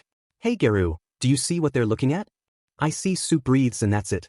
I can see, holy cow, kid, Genist has him locked. Garu exclaimed. What else do you see? Izuku asked nervously. Nothing really, just some reddish-black lightning. That was the last thing Izuku heard before a massive bright light flashed from inside the building, followed by a tremendous explosion. Izuku quickly dropped behind a small safety wall to avoid any incoming debris. He watched as rocks and glass flew over him. Once the coast was clear, Izuku popped his head back up to look at the damage, and his heart almost stopped. Destruction. That was all Izuku saw. It looked as if part of the city had been hit by a tornado. Buildings were missing, fires were raging, and bodies lay scattered. What happened? Izuku said as he clenched his shirt. He continued to look over the city until something caught his eye in the air. Wait, not something, someone. Garu, is that the man you saw? Izuku asked as he noticed the man in a suit. His teacher stayed silent but gave a slow nod, keeping his eyes locked on the man. Izuku looked back just in time to see the man raise his arm in front of him. Izuku followed where the man's arm was pointing and saw a blue figure lying on the ground. Best Genist, Izuku whispered. The man's arm began to grow in size until it resembled a compacted slinky. A shock of black energy surrounded the arm before a massive blast of air shot out from the man's palm. Izuku watched in horror as the blast struck the pro-hero's stomach, causing a spray of blood. I expected more from the number 3 hero, the man muttered, but for some reason, Izuku could hear him perfectly. Izuku's hands started to tremble and his legs gave way. He tried to take deep breaths, but each one became harder. What's wrong, kid? Garu asked as he crouched down next to Izuku. That voice, it's the same one from the bar. That's Shigaraki's mentor. Izuku trembled. Garu's eyes widened at his student's statement. He knew Izuku wouldn't lie about something this serious. He pulled Izuku up and walked to the edge of the roof. As they reached the edge, several dark blobs began to form around the man, and soon the League of Villains and Bakugo stood next to him. I am sorry, young Bakugo, but you must understand the sudden change in scenery, the man said. I failed, sensei. He looked over to see Shigaraki on his knees. Do not worry, Tamura. Remember, you have as many chances as you need. I will help you. The man paused. He's here. Izuku felt an incoming presence and looked towards the sky. He scanned the clouds until his eyes landed on a bluish figure approaching them. All Might. The hero flew towards the man in the suit, who just stood still and watched as All Might got closer. When All Might crashed into him, he grabbed each of the hero's fists, stopping the attack and sending the force outward, pushing everyone back. Have you come to kill me again, All Might? I'll have you return everything all for one. You're a little late. It's 5 kilometers from here to the bar, and it took you 30 more seconds than it should have. You've gotten weaker, haven't you, All Might? The villain laughed. You're not any better. What's with the industrial mask you have on? All Might asked. Thanks to our last encounter, I cannot breathe as properly as I should. The mask helps make up for it, All for One responded. Then I can't wait to rip it off you. All Might yelled as he charged at the villain again. Izuku watched the exchange in shock. All for One, the man behind the League of Villains, was someone so powerful he had taken out 4 pro-heroes with little effort and stopped All Might's blow with just his bare hands. He's on another level, Izuku said, breaking the silence. He's got multiple quirks too. He's got some sort of flight ability, those air blasts, and most likely a strength enhancer. I don't know yet, kid. We were called here for a reason, so maybe this is the day it's all settled, the final showdown between heroes and villains, and we'll finally have to pick a side. Pissish, screw that. I would rather bite the bullet than side with either of them. Well said, kid, Garu said, ruffling Izuku's dark red hair. The two turned their attention back to the battle just in time to see All Might being flung across the city into a building. The hero emerged from the rubble and leaped back towards All for One. As he flew through the air, he noticed the villain preparing to shoot an air blast at him. All Might quickly used a punch to change his direction and avoid the blast. Once in range of the villain, he grabbed his arm, spun him around, and threw him back into a pile of debris. The man slammed into the rubble, causing it to scatter everywhere as he lay on the ground. A moment later, All for One easily picked himself back up and began to float back into the air. Have you ever heard the story of how quirks came to be? All Might? Asked All for One. Of course I have, but what I don't understand is why that has anything to do with this. All Might boomed. Well, you see, All Might, when quirks first started appearing, they weren't anything special, just little things here and there, but they were enough to start making quirks a determining factor in power. Over time, we classified these as transformation and emitter-type quirks, All for One explained. Your information is wrong. You forgot to mention mutation quirks, All Might said, annoyed. You forget your place, All Might. I was there for all of this. You see, over time, those who were quirkless started to feel uneasy at the sudden shifts in power. They were being left behind. That feeling grew inside them until one day it boiled over. Quirkless individuals slowly began to develop mutations in their bodies, such as changing hair colors or enhanced senses. It wasn't anything at first, but just like quirks, they grew stronger and eventually started picking off those with quirks one by one. In quick time, those with quirks took action and eliminated them, but not before they could reproduce. Those offspring were the first documented mutation-type quirk users known to us. They had the same mutations as their parents but none of the benefits. Why are you telling me this? Questioned All Might. Have you ever wondered what they were called before they were finally classified as quirks? All for One asked with a cheerful tone. What? All for One's arms slowly began to grow in size, surrounded by dark energy, as he prepared for a massive air blast. All Might got into a blocking position but was thrown off when the villain didn't aim his arm at him but instead at a nearby building. Monsters! All for One yelled as he blasted air right at the structure where Izuku and Garu were hiding. Run! Izuku yelled as he grabbed Garu and jumped off the building. The two soared through the air, flying right over the blast. Izuku turned his gaze back to the roof for a split second to see the impact of the blast. The entire top part of the roof was ripped clean off and sent flying into another building, causing it to collapse. Midoriya! DMN Deku? All Might and Bakugo yelled at the same time as they saw the two figures in the sky. Izuku crashed into the ground and rolled about 10 feet before finally stopping. He pushed Garu off of him and stood up to be met with the intense gaze of his former teacher and classmate. Young Midoriya, why are you here in Kamino? No one has seen you since the incident in the forest. All Might asked. I brought him here. All for One cut in as he shot an air blast at the two heroes. Bakugo quickly blasted himself upwards to avoid the attack, but All Might, still in shock from seeing Izuku, wasn't so lucky. The blast hit him, sending him flying across the city.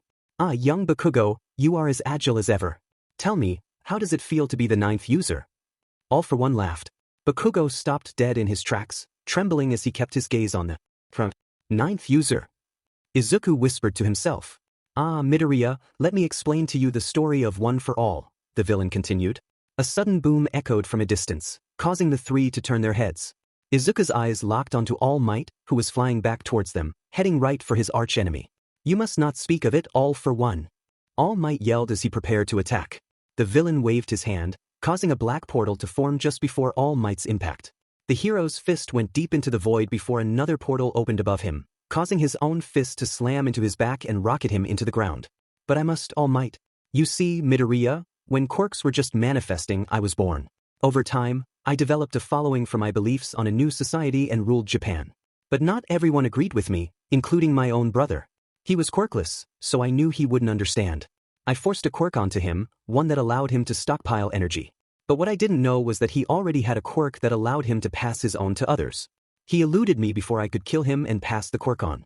From user to user, it has gotten stronger until its 8th user almost killed me. But even so, he was badly injured. Isn't that right, All Might? Please don't. All Might yelled as he pulled himself from the rubble. And finally, the 9th user came along. Katsuki Bakugo, the man who must follow in the footsteps of the number 1 hero. Izuku stumbled back and gripped his chest. All Might gave Kaken his power? What did he see in him? Was that why All Might wanted to talk to him that day? Is that why you wanted to talk to me that day, All Might? To give me your quirk? What's wrong with you? First, you crush my dreams of wanting to be a hero, and then try to make up for it by giving me a quirk? You're pathetic, All Might. Izuku yelled, a tear falling from his eye. The pro-hero's smile was nowhere to be seen. The only thing his face showed was sadness. I'm sorry, young Midoriya. I never meant for you to be hurt, All Might said as he started his way over towards Izuku. The hero went to put his hand on Izuku's shoulder when he pushed it away. Crack! All Might turned around to see what had happened. Right where he was standing, a massive crater had formed in the ground with Izuku standing over it. Next to him was Bakugo, who had finally snapped out of his trance to push his teacher out of harm's way. So it begins, All for one laughed as he charged his arm for another attack. All Might quickly wiped the frown from his face and jumped back into battle, leaving Bakugo and Izuku alone. It's just me and you now, Deku. Cut the act and come back to UA. We can help you out of whatever you're in, Bakugo pleaded. That's where you're wrong, Bakugo. I don't need saving. I'm right where I want to be. Izuku yelled as he charged at Bakugo. The blonde stepped back before blasting himself into the air. Izuku quickly ran after him, jumping up in an attempt to grab Bakugo but was too slow. The blonde blasted himself to the side before firing off a concentrated blast towards Izuku's leg. Izuku yelled as he fell to the ground, sliding across the concrete before finally stopping and looking at his leg. His skin was burned, and parts of his bone were exposed. "You, Bakugo," Izuku mumbled to himself before he felt a grip around his neck. "Got ya," yelled Spinner as he put Izuku in a headlock. Izuku grabbed Spinner's arm and squeezed until he felt it crack under his grip. The lizard man yelled as he released Izuku. Without wasting a second, the red-haired boy swung Spinner over his hand and slammed him into the dirt. "Useless," Izuku shouted, turning his attention back to Bakugo. He found the blonde finishing up his own quick scuffle with Toga, holding her in the air by her throat before delivering a swift blow to her neck, rendering her unconscious. Toga's body went limp, and Bakugo tossed her aside. "Don't worry, I only used enough force to knock her out," he grinned, sparks flying from his hands. "I don't care," Izuku mumbled as he took off again toward his former classmate. The two charged at each other, but just before they met, they sensed an incoming presence. Bakugo quickly jumped back, but Izuku was determined to confront his classmate. He leaped at Bakugo, but suddenly felt something coil around his leg. Looking down, he saw black and red glowing strands wrapping tightly around him, lifting him upwards into the top of a nearby building. A figure slammed into the ground near Bakugo, slowly rising to reveal a bloodied All Might. "All Might?" Bakugo asked, shocked. "Are you okay?" Cough cough, "I am fine, young Bakugo, but I don't think I will make it out of tonight unscathed.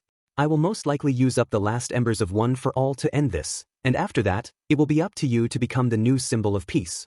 Clap clap clap, what an inspirational speech, All Might, but tonight's goal was not to kill you, All for One cheered. "What? Then what was it?" the hero asked, bewildered. "Tonight's goal is to usher in a new era for us all. An era of chaos. One where both heroes and villains collapse and are left with no pillars," the villain laughed. "Ah." All for One suddenly shifted in the air and grabbed a figure by the throat. "Let go of me, you demon freak," yelled Garu. "Ah, Hero Hunter. I was wondering when you would make your move. But it was only a matter of time until it all fell into place." Garu stopped struggling, looking into the cold, lifeless eyes of All for One's mask. "What do you mean?" he asked. "For society to fall apart, it must have its foundations ripped out from under them. The best way to do that is to have an unnatural force come into effect. You see, Midoriya's transformations have actually been those of a monster, driven by his longing to tear down everything. What's unique about him is how close he is to becoming a true monster. No one has ever made it as far as him, and if I'm right, all he needs is to be broken, and he will be pushed over the edge." "Sensei," a voice called out. "What about the League? What about me becoming the next leader and taking down the heroes?" yelled Shigaraki. "I am sorry, Tamura, but your drive is just too weak. For chaos to come, someone with a drive like Midoriya's needs to be at the front. So you're just throwing me to the side? Do I mean nothing to you?" Shigaraki screamed. "I am sorry, Tamura, but it's time." All for One said quietly, looking off to where Izuku was thrown. He could see the outline of a figure appear for a split second before disappearing into the air. Within moments, Izuku landed near the group and turned his gaze to All for One, filled with hatred. But when he saw Garu in the villain's grasp, his expression shifted to worry. "What are you doing?" Izuku asked. "What needs to be done?" All for One replied, laughing uncontrollably. His grip tightened on Garu's neck, causing the hero hunter to claw at the villain's suit in vain. All for One's other arm began to grow in size, radiating with energy. Izuku charged toward him, but he was too late. All for One swung his arm upward to Garu's upper chest and released a blast point blank. "No!" Izuku screamed. The air ripped through Garu's body, sending a horrific spray of blood and organs out of his back. The villain released Garu, dropping him to the ground. Izuku rushed to Garu's side, turning him over to face each other. He gathered the courage to look at the wound and felt nausea at the horrific sight.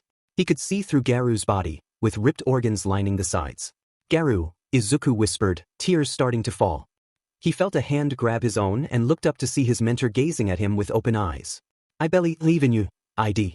Don't forget why we're doing this," Garu stuttered, his grip loosening as his hand fell to the ground. Izuku watched as his mentor took his last breath, feeling something inside himself break. He gently closed Garu's eyes. Rest in peace, Sensei. You're the closest thing I've had to family in a long time, and during it all, it felt like we actually were one. I promise to make sure your dream becomes a reality, Izuku whispered to his fallen friend as he slowly stood up. Izuku wiped away his tears and turned his gaze to All for One. I'm going to stop you, he said calmly. I hope you do, the villain replied, unleashing his most powerful blast yet. All Might quickly grabbed Bakugo's shirt and jumped out of the way, while Shigaraki decayed a section of the ground to avoid the blast. But Izuku stood his ground, allowing the blast to hit him head-on. "You!" Bakugo yelled, but All Might pulled him back. "Young Bakugo, stop. He's gone," All Might said, embracing him. All Might stared into the smoke from the explosion, fearing the worst. There was no way Midoriya could have survived such a powerful blast. It had torn everything in its path apart. But All for One had other plans. He raised his arm for another blast, sending air out in all directions to clear the smoke. As the smoke dissipated, a lone figure emerged from the wreckage. Its skin was dark, surrounded by a black aura. It wore breaths that blended into its body, and two horns protruded from its head. Its face lacked significant features, with only vague outlines of a mouth and nose, and its eyes were dark voids. "What the hell?" Bakugo exclaimed, staring at the figure. "Young Bakugo, we must leave now. It's not safe here," All Might urged, grabbing Bakugo's arm. "Screw off, All Might. What kind of hero runs away from a fight?" Bakugo shouted, breaking free and charging down the street. "Hey, come fight me. 20% smash," he yelled, launching an attack at the dark figure. The figure turned its head toward the blast, seemingly unfazed, and was engulfed by the explosion. "Got him All Might," Bakugo began, but stopped when he felt a hand on his shoulder. He turned slowly to meet the figure's intense gaze. "Leave, Kaken. This is your only warning. Our fight is not meant to happen today, but if you push for one, I will end it here and now," the figure said, turning away. "Deku," Bakugo whispered, causing the figure to pause. "Deku's gone, Kaken. He died long ago, but it took me until tonight to finally realize it," Izuku replied before vanishing from Bakugo's sight. Izuku sped across the road faster than he ever had before, heading straight for All for One. "Ah, come to me, Midoriya. Let me see your true power." All for One laughed, charging up another blast. As the blast left his palm, the dark figure disappeared from view, only to reappear above All for One, delivering a crushing blow that sent the villain crashing to the ground. Bakugo watched as the figure landed and approached the impact site, picking up All for One by the top of his head. "Weak," Izuku said coldly, raising his arm to strike All for One's neck. Just as he made contact, All for One shouted, "Shock inversion." Pain shot up Izuku's arm as he felt the quirk take effect, but he refused to give in. Izuku steadied his stance, pushing harder against the quirk, slowly closing the distance to All for One's neck. "What the heck?" All for One gasped, surprised that Izuku's arm didn't recoil. "Not strong enough," Izuku whispered, slamming his hand into the villain's neck, sending him flying sideways to the ground. All for One skidded across the concrete before coming to a stop, pushing himself up and feeling the side of his mask, realizing it was ripped off and blood was pouring from a gash on his forehead. "Are you happy with what I've become?" Izuku asked, breaking All for One from his daze. "If I die by your hand tonight, so be it. But I know your drive, you will stop at nothing to tear down this society, so yes, I am happy," All for One replied with a smile. Izuku didn't respond. He took a step toward the villain, and in an instant he was behind All for One. He kicked the villain's leg from behind, forcing him to his knees. Placing one hand on the front of his mask and the other on All for One's neck, he asked, "Any last words? Will you kill me here in the streets like I did your teacher?" All for One taunted. "Or will you spare my life like he did all his victims?" The hero hunter never killed anyone before. He was weak just like, crack. All for One's body dropped to the ground, motionless. Izuku looked down at the man he had just incapacitated. That same smile lingered on his face. "What the hell did you do, Deku?" Bakugo asked, approaching Izuku with concern. "He's not dead, Kaken. I broke his upper spine, so he'll be paralyzed from the neck down. I would never kill someone. The pillar of evil has fallen. The battle's finally over," All Might spoke up, standing tall. "It's not over yet, All Might. One more person must fall tonight for my vision to start its path to becoming a reality," Izuku said, getting into a fighting stance. All Might understood what Izuku meant. He was the next target for the hero side to crumble, but he would be dead if he went down without a fight. "I'm sorry that it has come to this, young Midoriya, but I cannot stand by while evil wreaks havoc on the people." All Might yelled, his bright blue eyes shining with determination. "Evil? I'm evil? You have the audacity to call me evil when most heroes are corrupt and power-hungry. You disgust me, All Might." Izuku roared as he charged at the hero. All Might prepared to block but was caught off guard as Izuku vanished, pain shooting through his chest. The hero flew back, catching a glimpse of Izuku, who stood where he had been. He's so quick. I hate to admit it, but he's faster than me, and his punches hurt like hell. Being on defense won't get me anywhere. I'll have to SW to offense, All Might thought. Texas Smash. All Might yelled, launching himself at Izuku. Izuku watched as All Might charged and ready to attack. The hero threw his left hand at Izuku, who raised his arm to catch the punch head-on. Is that all you have, All Might? Izuku asked coldly, struggling against the force of All Might's attack. The hero's face twisted with anger as he grabbed Izuku's arm with his left and prepared for another strike. Detroit Smash. All Might yelled as his fist connected with Izuku's face. The dark figure shot backward, slamming into a concrete wall, which collapsed on top of him. After a few seconds of silence, rocks began shifting until a dark hand shot up into view. Is that all you got, All Might? That tickled. Izuku laughed as he pulled himself free from the rubble. He cracked his neck before meeting All Might's gaze. The hero's expression had shifted from anger to worry. Izuku took a step forward and then shot towards All Might, who raised his arms in defense. Izuku unleashed a barrage of attacks, each one causing significant damage to All Might. The onslaught ended when Izuku spotted an opening on All Might's left side. He slammed his fist into the hero's side, causing All Might to scream in pain as he flew backward. Izuku paused for a moment, analyzing his hand. The dark trail of energy was fading, new to him. That's new, Izuku muttered as he turned his attention back to the hero. All Might lay on the ground, trembling as he held his left side. I can't be at my limit yet. If I am, then it's all over. All Might screamed in his head. Then, in a puff of smoke, the hero reverted to his weakened form. All Might. Bakugo whispered. Stay away, young Bakugo. Don't get any closer. All Might shouted. It's over, All Might. Stop this before you get hurt, Izuku said coldly, advancing toward the two. Never. I will never surrender to evil. All Might yelled, pushing himself off the ground. I will defeat you, villain, even if it's the last thing I do. The hero's right arm regained its muscular form, radiating energy as his glowing blue eyes locked onto Izuku's dark gaze. Your funeral, Izuku mumbled as he charged at the hero. One for all, this is it. After this, I won't be able to use you anymore. But it's alright, Bakugo will do great at creating a new era of peace. I'm sorry, Midoriya, United States of Smash. Izuku readied his punch, flying through the air until he was close enough to All Might.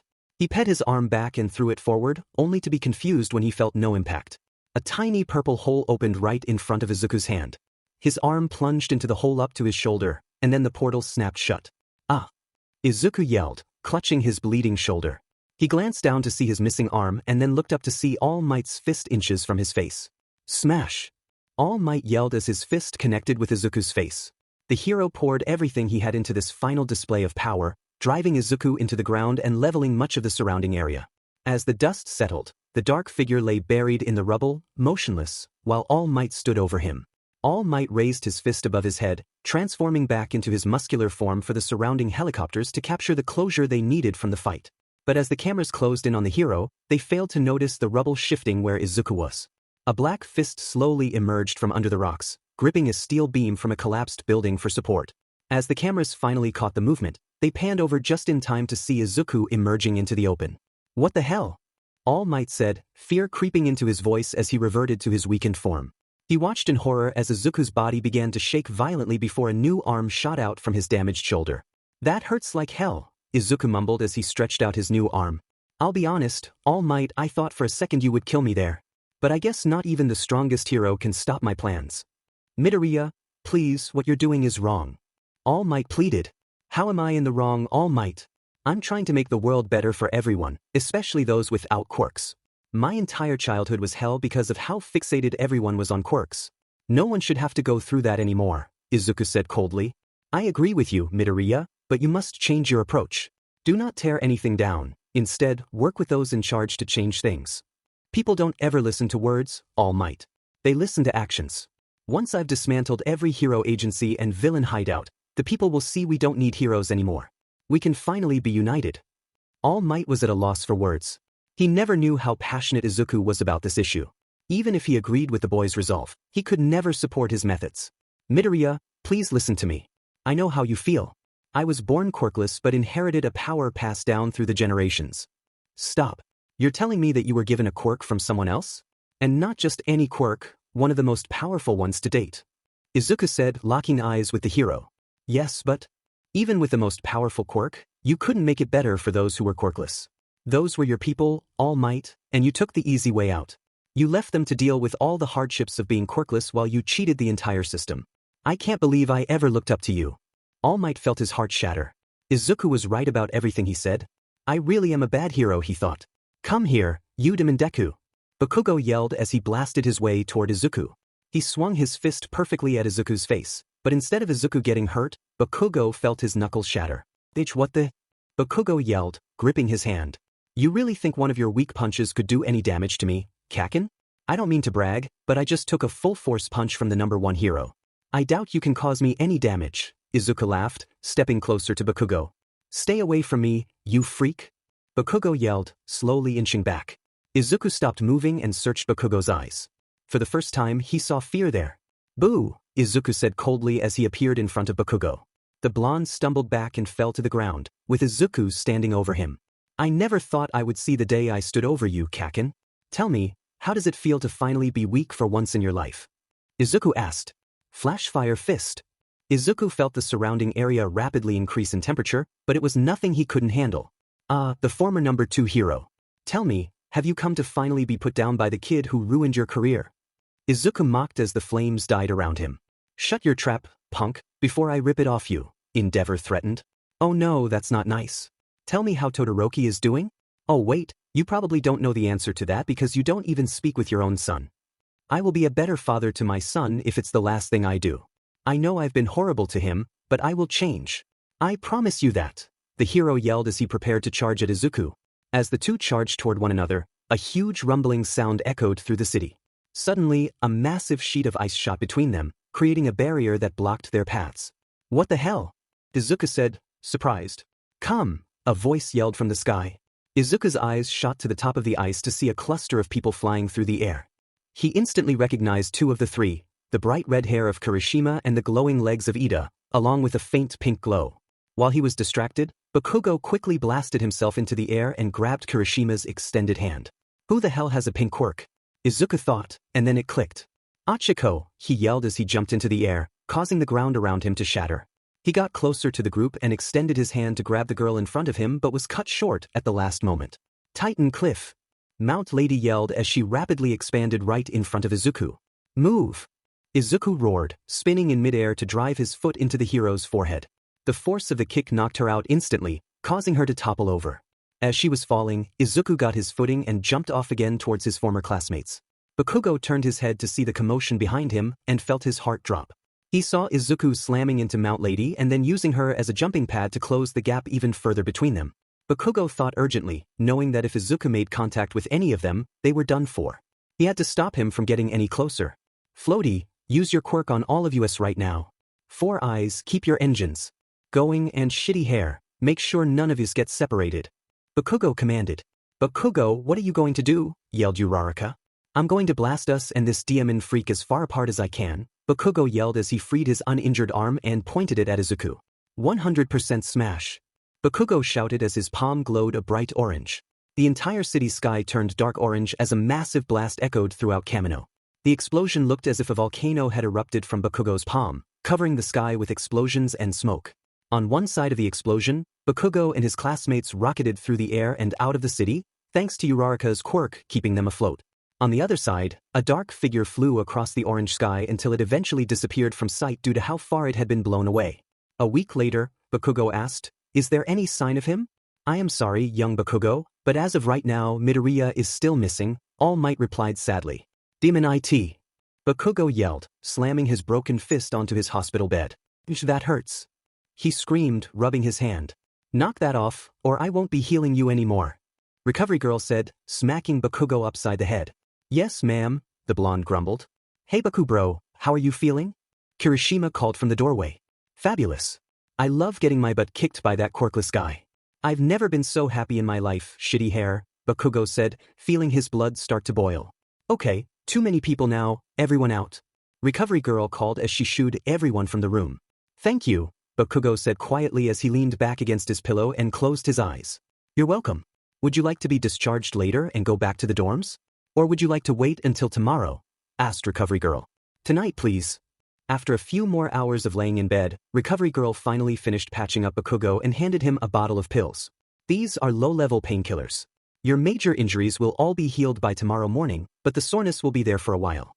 Take one once a day as needed, she explained. Thanks, Bakugo said as he pocketed the pills. After another 10 minutes of paperwork, Bakugo finally found himself walking out of the infirmary. He made his way towards the dorms but stopped halfway and took a detour off school grounds towards an old park he used to visit as a kid. He walked down one of the paths that eventually led him to a bench overlooking a duck pond. He sat down, closed his eyes, and felt the sun beat down on him as he took a deep breath. For days. He was unconscious for 4 whole days after that massive attack in Kamino. All Bakugo could remember was seeing Deku get closer and then disappearing in a bright orange flash. After that, everything went dark until he opened his eyes and found himself in the school's infirmary with IVs strapped up and down his arm. The days after that were filled with constant healing sessions with Recovery Girl and interrogations by the police. Bakugo opened his eyes and scanned the pond. He saw families playing together and animals enjoying the water. Everything was so peaceful, for now at least. As soon as Midoriya appears again, all of this will go away, Bakugo thought. He closed his eyes once again and leaned his head back, facing the sky. He stayed there for a minute until he heard the bench creak from more weight being added. Took you long enough, Bakugo scoffed with his eyes still closed. Oh, quit that, Kaken. I could say the same thing for you, replied Izuku. Bakugo opened his eyes and looked at the figure sitting next to him. It was Izuku, still looking different. So what are you going to do now? Bakugo asked. I've got some things in motion, but at the moment I'm waiting for the trigger to set them all off. I'm going to stop you, Bakugo said, annoyed. No, you won't, Kaken. Good always prevails, and right now, I'm the only good person left on this corrupted planet, Izuku said coldly before disappearing in the blink of an eye. Bakugo turned his eyes back to the pond, seeing everyone still going about their business, and deemed no one saw his interaction. He brushed his breaths off and left the park, walking back to his dorm. He pulled his phone out and dialed a new number as he entered the school grounds. The phone rang for a couple of seconds before being picked up by a voice he hadn't heard in a while. Hello. Hi, Mrs. Midoriya, this is Katsuki. Katsuki, it's been so long. How are you?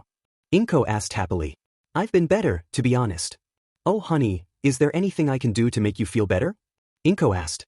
Actually you could. Would you be willing to sit down with me and talk about a few things I have on my mind? Bakugo replied. Sure thing, honey.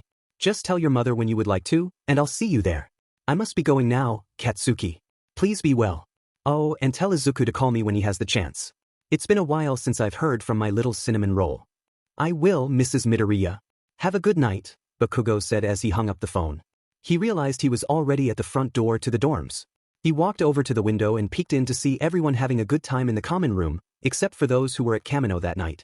They all wore fake smiles, knowing what had actually happened. Everyone else was told Izuku was gone due to a family emergency during the training camp, which explained his unexpected disappearance. Bakugo took a deep breath and turned the knob, opening the door. Instantly, all eyes were on him. Bakugo, the class yelled in unison. Oi, can you guys just be quiet? It's too late to be loud, Bakugo grumbled as he walked over to the stairs. He started to climb when he felt a hand on his wrist. He turned around to meet Uraraka's concerned gaze. She looked at him with a worried expression before flashing a gentle smile. We're here for you, Bakugo. I'm here for you, Uraraka said kindly. He looked back down at his wrist and then at her. Pulling his arm away, he turned his back without saying a word and walked up to the next level. Uraraka returned to the class, who sat there in shock at the exchange. Did you just touch Bakugo? Kaminari asked, surprised. He's not that bad, you guys. He's just like all of us but expresses it differently, Uraraka responded. Yeah, he expresses it with yelling and explosions, Siro joked, causing the whole class to laugh and return to what they were doing before Bakugo arrived. Bakugo sat in his bed, staring at the ceiling. What did that guy mean? Waiting for the trigger?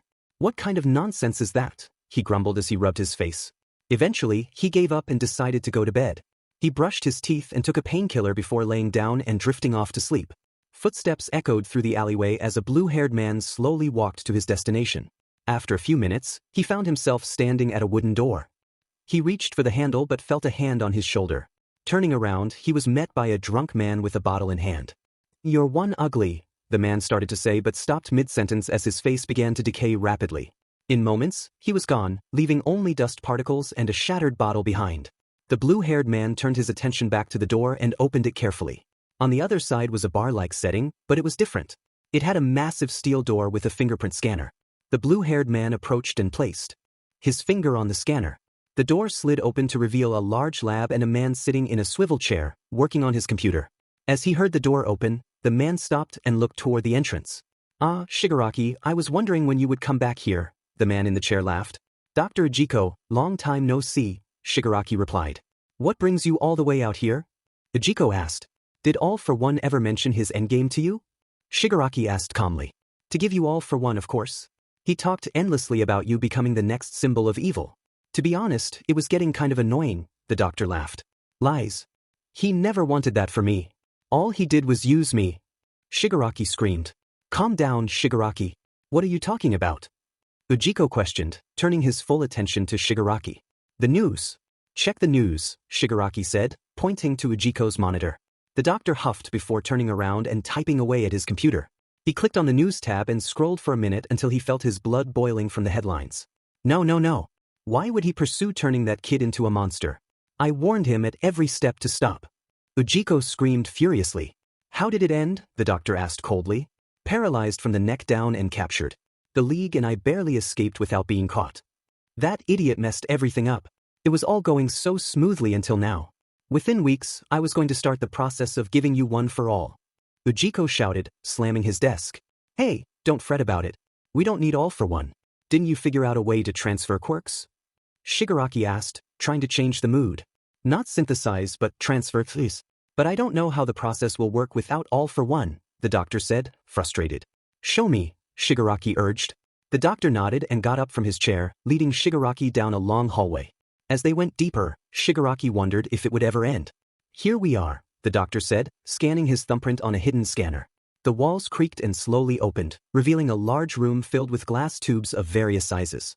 "What are they?" Shigaraki asked, picking up a small purple tube. "Don't touch that!" Ujiko yelled as he snatched the tube from Shigaraki. They're quirks that All for One had stocked up since he ruled the underworld. Anyone's from kids to pro heroes. If he wanted it, he got it. "Why store them here?" Shigaraki asked. He never had any use for them at the time. He deemed it better to take them and not use them rather than have them in the hands of a hero. "What about those?" Shigaraki pointed to the wall lined with huge tubes filled with dark liquid. Ujiko walked closer and peered inside. He could make out the outline of a figure, but it wasn't human. It had modifications and abnormalities. He walked down the row and stopped when he found a tiny Nomu sitting on the ground. "Those are my high-end Nomus. Each one is so perfectly designed that they have their own consciousness. Granted, they will still follow orders from who they deem their leader, but while fighting, they actually learn and adapt." "Oh, and that's Johnny, just ignore him," Ujiko explained. Too much for me." "Ujiko, is there any way to transfer quirks without one for all?" "Well, it's complicated. We could, but a regular person's body can't withstand a second quirk. For me to give you any of these permanently, your body would have to be restructured to handle that kind of power." "How long would that take?" "The full process to hold as many quirks as possible without All for One. Close to 2 years." 2 years? I don't have 2 years. I need to kill that quirkless kid now." Shigaraki yelled. "Be calm, Shigaraki, or you won't get anything." Ujiko yelled back. Shigaraki stopped and looked at the doctor with cold eyes. "Are you threatening me?" "Of course not. But if you keep angering yourself, your quirk could be set off and destroy all my work." Ujiko shouted. "So the actual process can't happen. Any other great ideas, Ujiko?" Shigaraki said, annoyed. "That's Dr. Ujiko, and yes, I do. I've been testing out a new temporary way to transfer quirks." Ujiko cheered as he pushed Shigaraki into a lab chair. "Don't touch me," Shigaraki said coldly as the doctor backed away. The blue-haired man sighed and sat down, nodding to allow Ujiko to continue. "This might sting a bit," Ujiko said as he pricked Shigaraki's neck with a needle. "This serum will flow through your body, acting as a temporary enhancer, which will increase body functions by over 200%. This will allow you to operate another quirk for around 5 hours. "What quirk are you giving me?" asked the decay user. "I don't want to stress you out anymore, so it's going to be non-physical. Let me go look." The doctor disappeared into the aisles of quirks. "Bingo," he called as he ran back to Shigaraki. "By taking just a little bit of the actual quirk itself and injecting it into your bloodstream, it will mix with the enhancer to allow usage of the quirk with full capability." He injected the quirk into Shigaraki's arm. "What's the quirk?" the decay user asked, annoyed. "Search, stolen right from the wild pussycats," Ujiko laughed. Shigaraki felt the power surge through his veins as the quirk entered his body. He began to breathe rapidly and see stars until it all cleared up, leaving him sweating in the chair. "Try and track someone," the doctor said, bringing Shigaraki out of his trance. Shigaraki took a deep breath and closed his eyes. All he saw was darkness until lights started flashing into view. Compress, Toga, Twice, and Kurogiri are all back at the hideout. Dabi's out on the streets turning someone to ash, and Spinner's up on some roof, Shigaraki explained as he opened his eyes. Amazing. Now try tracking that rat that's putting our plans on edge. Shigaraki closed his eyes again and thought of Izuku. A faint white light appeared above him, causing him to clutch the sides of the chair. It's not working. Shigaraki yelled as the chair decayed from under him. What do you mean? Ujiko yelled angrily. It's saying he's right above us, but that's impossible. Shigaraki trailed off as he looked into the rafters above. As he focused on the white light, he saw the tiniest outline of a leg and arm before a full body came into view. Took you long enough, Izuku laughed as he landed between the two. Shigaraki yelled as he swung at Izuku. Izuku easily ducked and smacked Shigaraki's chest, sending him flying back into the wall. He turned his attention to Ujiko, who trembled in fear at the figure in front of him. Johnny! Ujiko screamed as he turned and ran for the tiny Nomu. The doctor sprinted across the lab and jumped toward the Nomu, only to slam into the ground. He looked up and saw Izuku holding Johnny by the neck with a frown on his face. How unfortunate, Izuku said as he stabbed his hand through the Nomu's neck, causing its body to go limp. Izuku looked over to where Shigaraki was just in time to see a dark purple portal closing, but it wasn't just one portal. Multiple were closing all around the lab. It took Izuku a second to realize what was happening, but it finally clicked. Your underling just left you to rot and took all of your quirks and serums with him. You're all alone, doctor, Izuku whispered as he met eyes with the scared doctor. Ujiko slowly crawled backward until his back hit the wall, with Izuku standing over him. He knew he was in trouble if he did nothing, and in the situation he was in, he had only one option left. He clicked his watch 3 times, causing an alarm to sound off in the lab. Izuku looked around to see all the doors lock shut, and a bright flash of electricity surged through everything. He heard glass shatter, followed by more and more. He glanced towards the large test tubes to see them dropping to the ground, shattering on impact. Within seconds, each tube was destroyed, and slowly rising from the ground were over 30 Nomu. Protect me at all costs, Ujiko commanded. Izuku watched as the Nomu began to take fighting positions and smirked. Heh, bring it on, Izuku said as he cracked his knuckles and dove into the crowd in front of him. Ujiko trembled in fear as he hid behind a set of shelves in the lab. Even though he couldn't see anything, he could hear everything. The Nomu shrieked in pain, followed by a loud rip and then silence. The process repeated over and over. Loud crashes and bangs echoed around him as the creatures were thrown across the lab. Ujiko cautiously moved a box to the side and peered through to see the fight unfolding. He watched as Izuku rapidly blasted holes in a high end before stabbing his hand clean into its brain. What is this kid? Ujiko whispered to himself, feeling his teeth chatter. He peered through again and counted only 4 high ends left. Izuku body-checked one of the Nomu, sending it rocketing across the lab and into the power box, causing the lights to flicker on and off. With each flicker, a new scream filled the air. Ujiko watched one by one as his Nomu fell to the ground, bloodied and battered, with the dark figure standing over them. The lights cut out one last time, but when they came back on, Ujiko couldn't see the last 2 alive. All he saw were bodies littering the floor. Ujiko screamed as he felt something on his shoulder. The doctor jumped around and fell to the ground when he saw Izuku standing behind him, holding a struggling Nomu. Izuku locked eyes with the doctor and drove his foot into the Nomu's leg, causing the beast to scream in agony as its lower leg twisted at an unnatural angle. He pushed the creature down to its knees and slowly placed his hand on the Nomu's brain, tightening his grip and causing more shrieks to fill the air.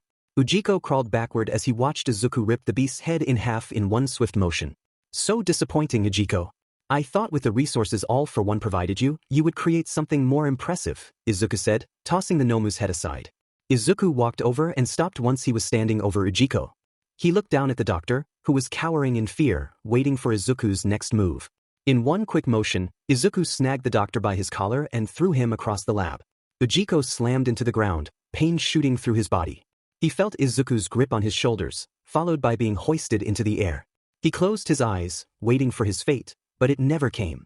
He felt a soft cushion beneath him and slowly opened his eyes. In front of him stood Izuku, who had placed him back into his lab chair. I'm sorry, doctor, that was very uncalled for. I apologize for my rash actions, Izuku said as he bowed. What the? Ujiko stuttered in fear as Izuku stood back up straight. Whose side are you on? The doctor finally managed to ask. I'm on neither the hero's nor the villain's side, doctor, but instead one of resolution. One that aims to make this world a better place for everyone, especially those who are quirkless, Izuku explained. But that's not important right now. What is important is that big brain of yours, he added, flicking Ujiko's forehead. What? Ujiko replied, confused. You see, after listening to your conversation with Shigaraki, it dawned on me that you might be of some use to me. You obviously have a vast amount of knowledge on quirks since you know how to temporarily transfer them, and you've been under all for one. But tell me, have you ever researched quirk nullifications? Izuku asked, his tone turning serious. Yes, Ujiko replied hesitantly. Did you make any progress? No, it's not possible, Ujiko responded. Izuku's body tensed at the answer. He closed his eyes and took a deep breath, feeling his body relax as he exhaled. That's a shame to hear, doctor, but here's the thing, anything's possible in this world, Izuku said, patting Ujiko's shoulder. Now on to something else I need to talk to you about. You and your former sensei are both highly wanted fugitives, or at least all for one was. After thinking about it, he's been hidden for so long with no one ever being able to catch him. At first, I thought it might have been a quirk, but after hearing you talk about him disregarding quirks, that theory was thrown away. But I'm glad it was because with the technology you have here, I'm betting you have some means of disguise for all for one to use, am I correct? Izuku asked. I'm sorry but no. Don't bullshit me, doctor. Izuku yelled, grabbing Ujiko's collar and holding him at eye level. Yes. Is that what you wanted to hear? Ujiko screamed in fear. Show me, Izuku said, putting the doctor down and following him through the lab. Ujiko eventually stopped at a table, took a key from his pocket, and inserted it into a hidden keyhole. As he turned the key, the side of the desk popped open to reveal a small safe secured by a finger scanner. Open it, Izuku commanded. The doctor hesitated but placed his finger on the scanner, and after a moment, it cracked open. Ujiko reached in and pulled out a simple-looking watch, turning to Izuku. All for one's personal appearance changer.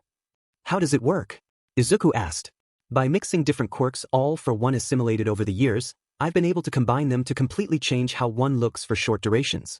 But it feeds off the user's own quirk power.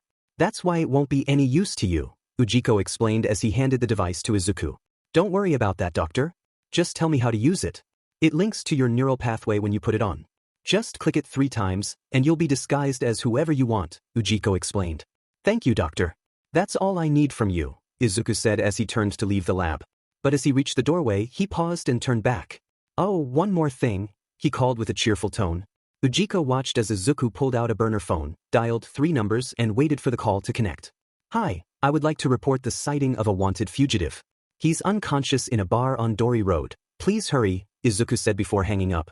What did yo? Ujiko started to scream but was cut short when Izuku's phone slammed into his temple, knocking him unconscious. Izuku smiled as the doctor fell to the ground and turned his head, finally hearing sirens approaching. He walked back down the hallway toward the front door but stopped as he reached for the doorknob. He watched as it turned from the other side and opened to reveal Fourth Kind himself. What the hero began, but was interrupted when Izuku kicked him in the chest. Outside the bar, police cars waited for the go-ahead from Fourth Kind but watched in horror as his body flew through the doorway and into one of the police cars. His body slammed into the driver's door, causing the car to skid back and the entire left side to cave in. The police slowly turned their attention back to the door to see Izuku standing still, looking down at them. Heh, was all they heard before he vanished right before there. All Might walked down the long white hallway until he reached the end. As he passed through the doorway, his stomach flipped at the sight of blood and mangled bodies everywhere. What happened here? All Might asked, covering his mouth. It looks like your former student made an appearance. He killed all the Nomu and left all for one's main accomplice unconscious for us to take in. But we don't know if he had any other motives for coming here other than to take out the villains, Tsukachi explained. Is the doctor awake yet? All Might questioned, poking one of the Nomu's lifeless bodies. Sadly no. He has a bruised skull from what looks like an unknown projectile. Recovery girl was called in to bring him back as quickly as possible. I see. Please alert me when he's conscious, it would be greatly appreciated. I must be going now, All Might said, bowing slightly. The officer nodded in agreement, allowing All Might to leave the crime scene. He made his way to the streets and waved down a cab. After a moment, a small car pulled up and the driver opened the door. Where to, sir? The driver asked as All Might got in. UA please. Class, quiet down please. I know you're all excited to finally be back in class, but don't let it hinder your studies, Aizawa called. Mr. Aizawa, where's Midoriya? Is he still dealing with family issues? Kaminari asked. From what the school knows, yes, he is. We don't know when Midoriya will be back, but we've been keeping him up to date with assignments so that when he returns, he won't be behind, Aizawa explained. Bakugo's face scrunched up at his teacher's statement. Are they really going to keep lying to everyone about what really happened to Deku? It's a miracle not everyone knows about it yet, he thought. The spiky blonde recalled watching the news footage of the Kamino incident. The cameras focused on All for One and All Might, missing any glimpses of Izuku until he had already changed his appearance. But Bakugo wasn't so lucky. He was recognized by everyone who saw the broadcast. It led to his entire class asking him about what happened, but he couldn't say much. The teachers and authorities ordered him to stay silent about the monster's true identity to prevent panic from spreading. But if you asked Bakugo, he thought it was the stupidest idea he had ever heard.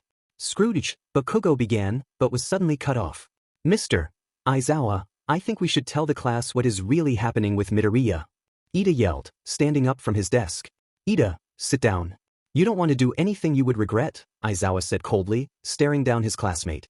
I am sorry, Mr. Aizawa, but my classmates deserve to know the truth, Ida said bravely, meeting his teacher's gaze. I never thought I would say this, but I agree with Four Eyes Teach, they deserve to know, Bakugo spoke up. The rest of the class exchanged confused glances, trying to grasp the seriousness of the situation. Mina finally broke the silence. Mr. Aizawa, is Midoriya okay? I hate how persistent you all are sometimes. If you really want to know, fine, I'll tell you. But if anyone speaks of this outside the classroom, you will be expelled immediately, and I will have you charged with conspiracy.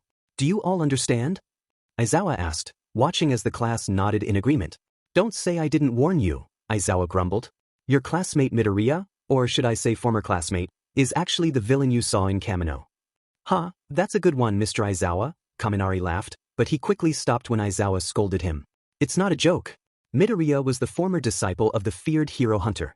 He taught Izuku everything he knows. Over time, with the help of a classified source, it was revealed that his changes in appearance were those of a monster. Monster? Kota asked, fear evident in his voice. Precisely. It's the predecessor of all mutant quirks, but monsterification alters everything in your body, from strength to durability. So wait, Midoriya's really a villain? Then why was he here at UA? Mina asked. It's unclear at the moment, but we suspect he was either here to gather information on us or maybe to actually change. Don't give him sympathy. He deserves everything coming to him. Bakugo yelled, slamming his desk.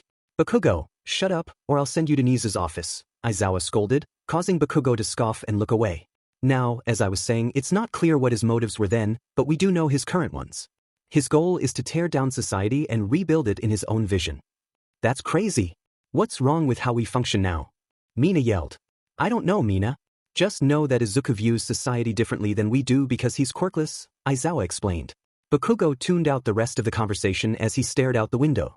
He knew Aizawa was holding back a lot of information, but he couldn't blame him. If the class heard how Izuku just wanted to better the world for the quirkless population, he might actually gain some moral support. Even Bakugo didn't blame him. Izuku's childhood had been difficult, and it was all thanks to him. Ugh, Bakugo mumbled, lightly hitting his fist against his desk. You good, Baku bro? Kirishima asked, pulling Bakugo back to reality. Nothing, shitty hair. Don't worry about it, Bakugo grumbled as he stood up and pushed past Kirishima. Bro, you forgot your stuff. Kirishima called from behind. Bakugo scoffed and turned around to grab the bag from his friend's hand. I really hate you sometimes. Love you too, bro, Kirishima said with a toothy grin as he watched Bakugo exit the classroom. Bakugo made his way off school grounds and was almost home when he felt his phone vibrate. Where the heck are you, brat? I'm walking home, you old man. Why do you care? Inko said she wanted you to stop by. It beats me why anyone would want you over, but she wouldn't take no for an answer. Why does she need me? I don't know, Katsuki. Just go over there for a little bit, and then you can come home. Fine. Bakugo slipped his phone back into his pocket and made his way toward the Midoriya household. Why did she call me over so suddenly?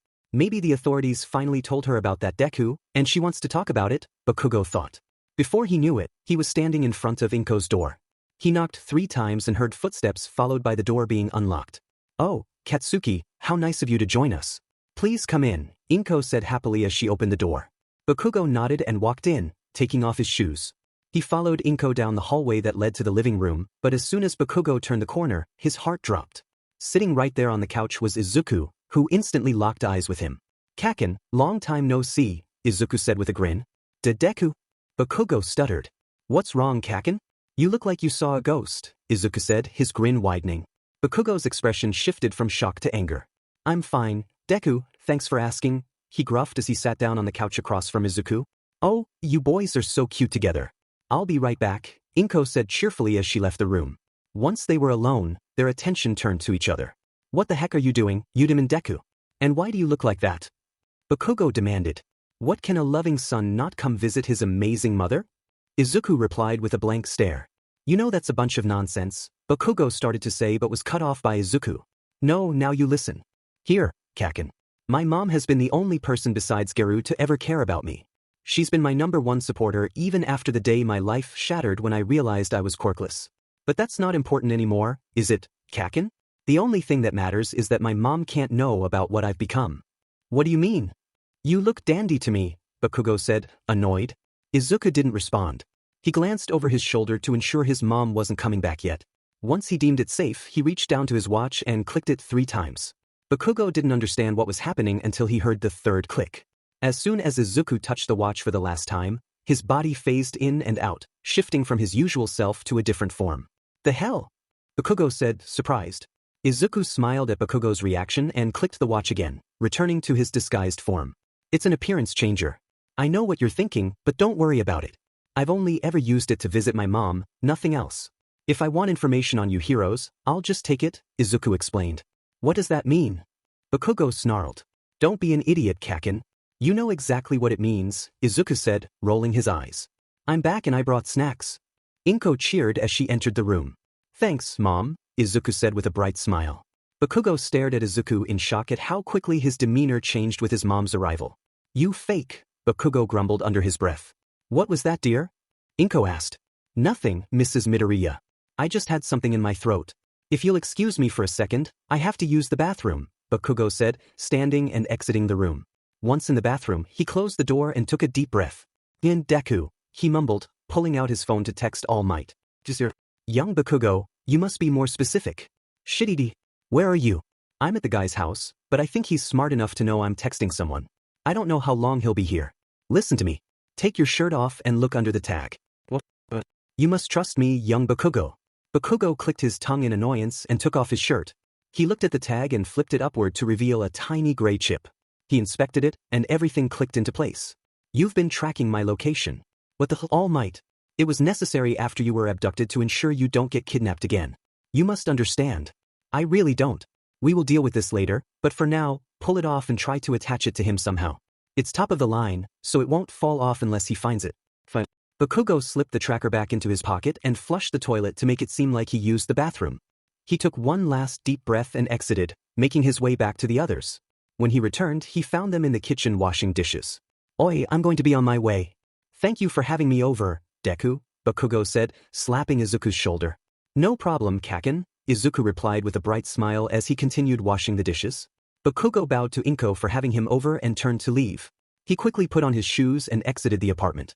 As the door closed, he jumped over the railing onto the ground and took off toward you, not sparing a second to look back at the Midoriyas. But if he had, he would have seen a green-haired boy watching him from the window with an eerie smile on his face. All Might! Bakugo yelled as he returned to campus.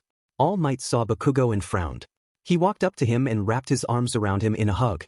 I'm glad you're safe, young Bakugo, but sadly Midoriya was not there when we searched the premises, All Might explained. How did his mom react? Bakugo asked. She doesn't know yet. We had one of the heroes use their quirk to see inside her apartment. She only saw one life force and it was Inko's. Damn it. Bakugo yelled in frustration, pushing All Might back. How am I supposed to be your successor when I can't even beat a single villain? All Might patted Bakugo on the shoulder and smiled. Do not worry, young one. In time, you will have your moment and rise above Midoriya. We have surveillance on Midoriya's household, so it's only a matter of time before we catch him.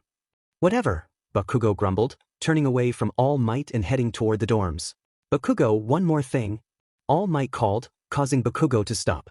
I'm informing the police of the tracking device tomorrow at our meeting. Don't make any rash decisions between now and then, All Might said seriously. Bakugo didn't respond, just dug his hands deeper into his pockets and continued his walk back to the dorms. Hey Mina, can we watch a different movie tonight? Kirishima whined.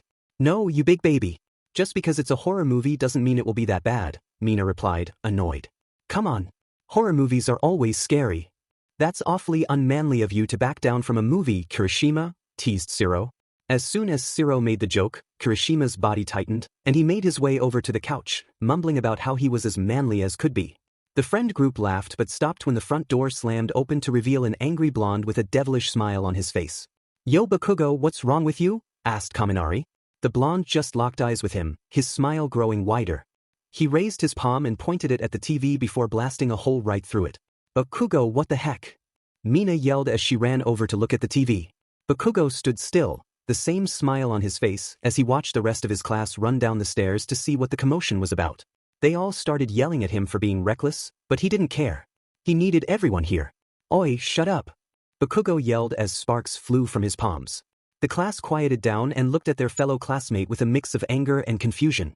Now that all of you are here, we have something important to discuss, Bakugo said more calmly. What could be so important that you had to destroy our TV? Todoroki asked, annoyed. An evil smirk grew across Bakugo's face as he met the half-and-half user's gaze. I know where Deku is. And we're going to capture him. You're serious? Asked Kirishima. When was the last time Bakugo made a joke? Of course he's serious. Mina yelled as she flailed her arms. How do you know Midoriya's whereabouts? Questioned Ida. I saw him earlier in the day, and with All Might's help, I was able to place a tracker on him, explained Bakugo. Is All Might okay with us doing this? Asked Kaminari nervously. Of course not, Bakugo scoffed. I'm out, Todoroki spoke up. Me too, said Yaoyorozu. A few more students voiced their agreement, each one saying it was a bad idea. Fine, forget all of you. Just know that while you're sitting around, I'll be out making the world a safer place, Bakugo yelled as he stormed out of the room. He made his way up the stairs and turned down the hall until he stood at his dorm room. He opened his door and slammed it shut before heading to his bed. Bakugo crouched down and grabbed a small case sitting under his bed. He placed it on his bed and clicked it open to reveal a spare hero suit given to him by the school. Knock knock knock. Go away, Bakugo said as he continued to grab more supplies. Dude, you kinda snapped down there, Kirishima said as he opened the door. Does it look like I care? Bakugo scoffed.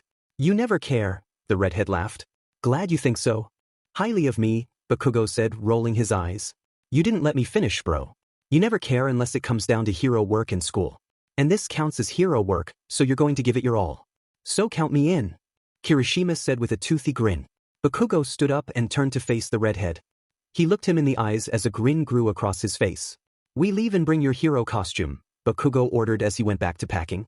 My costume is still in the locker room at school. Shouldn't yours be too? Asked Kirishima. Check under your bed.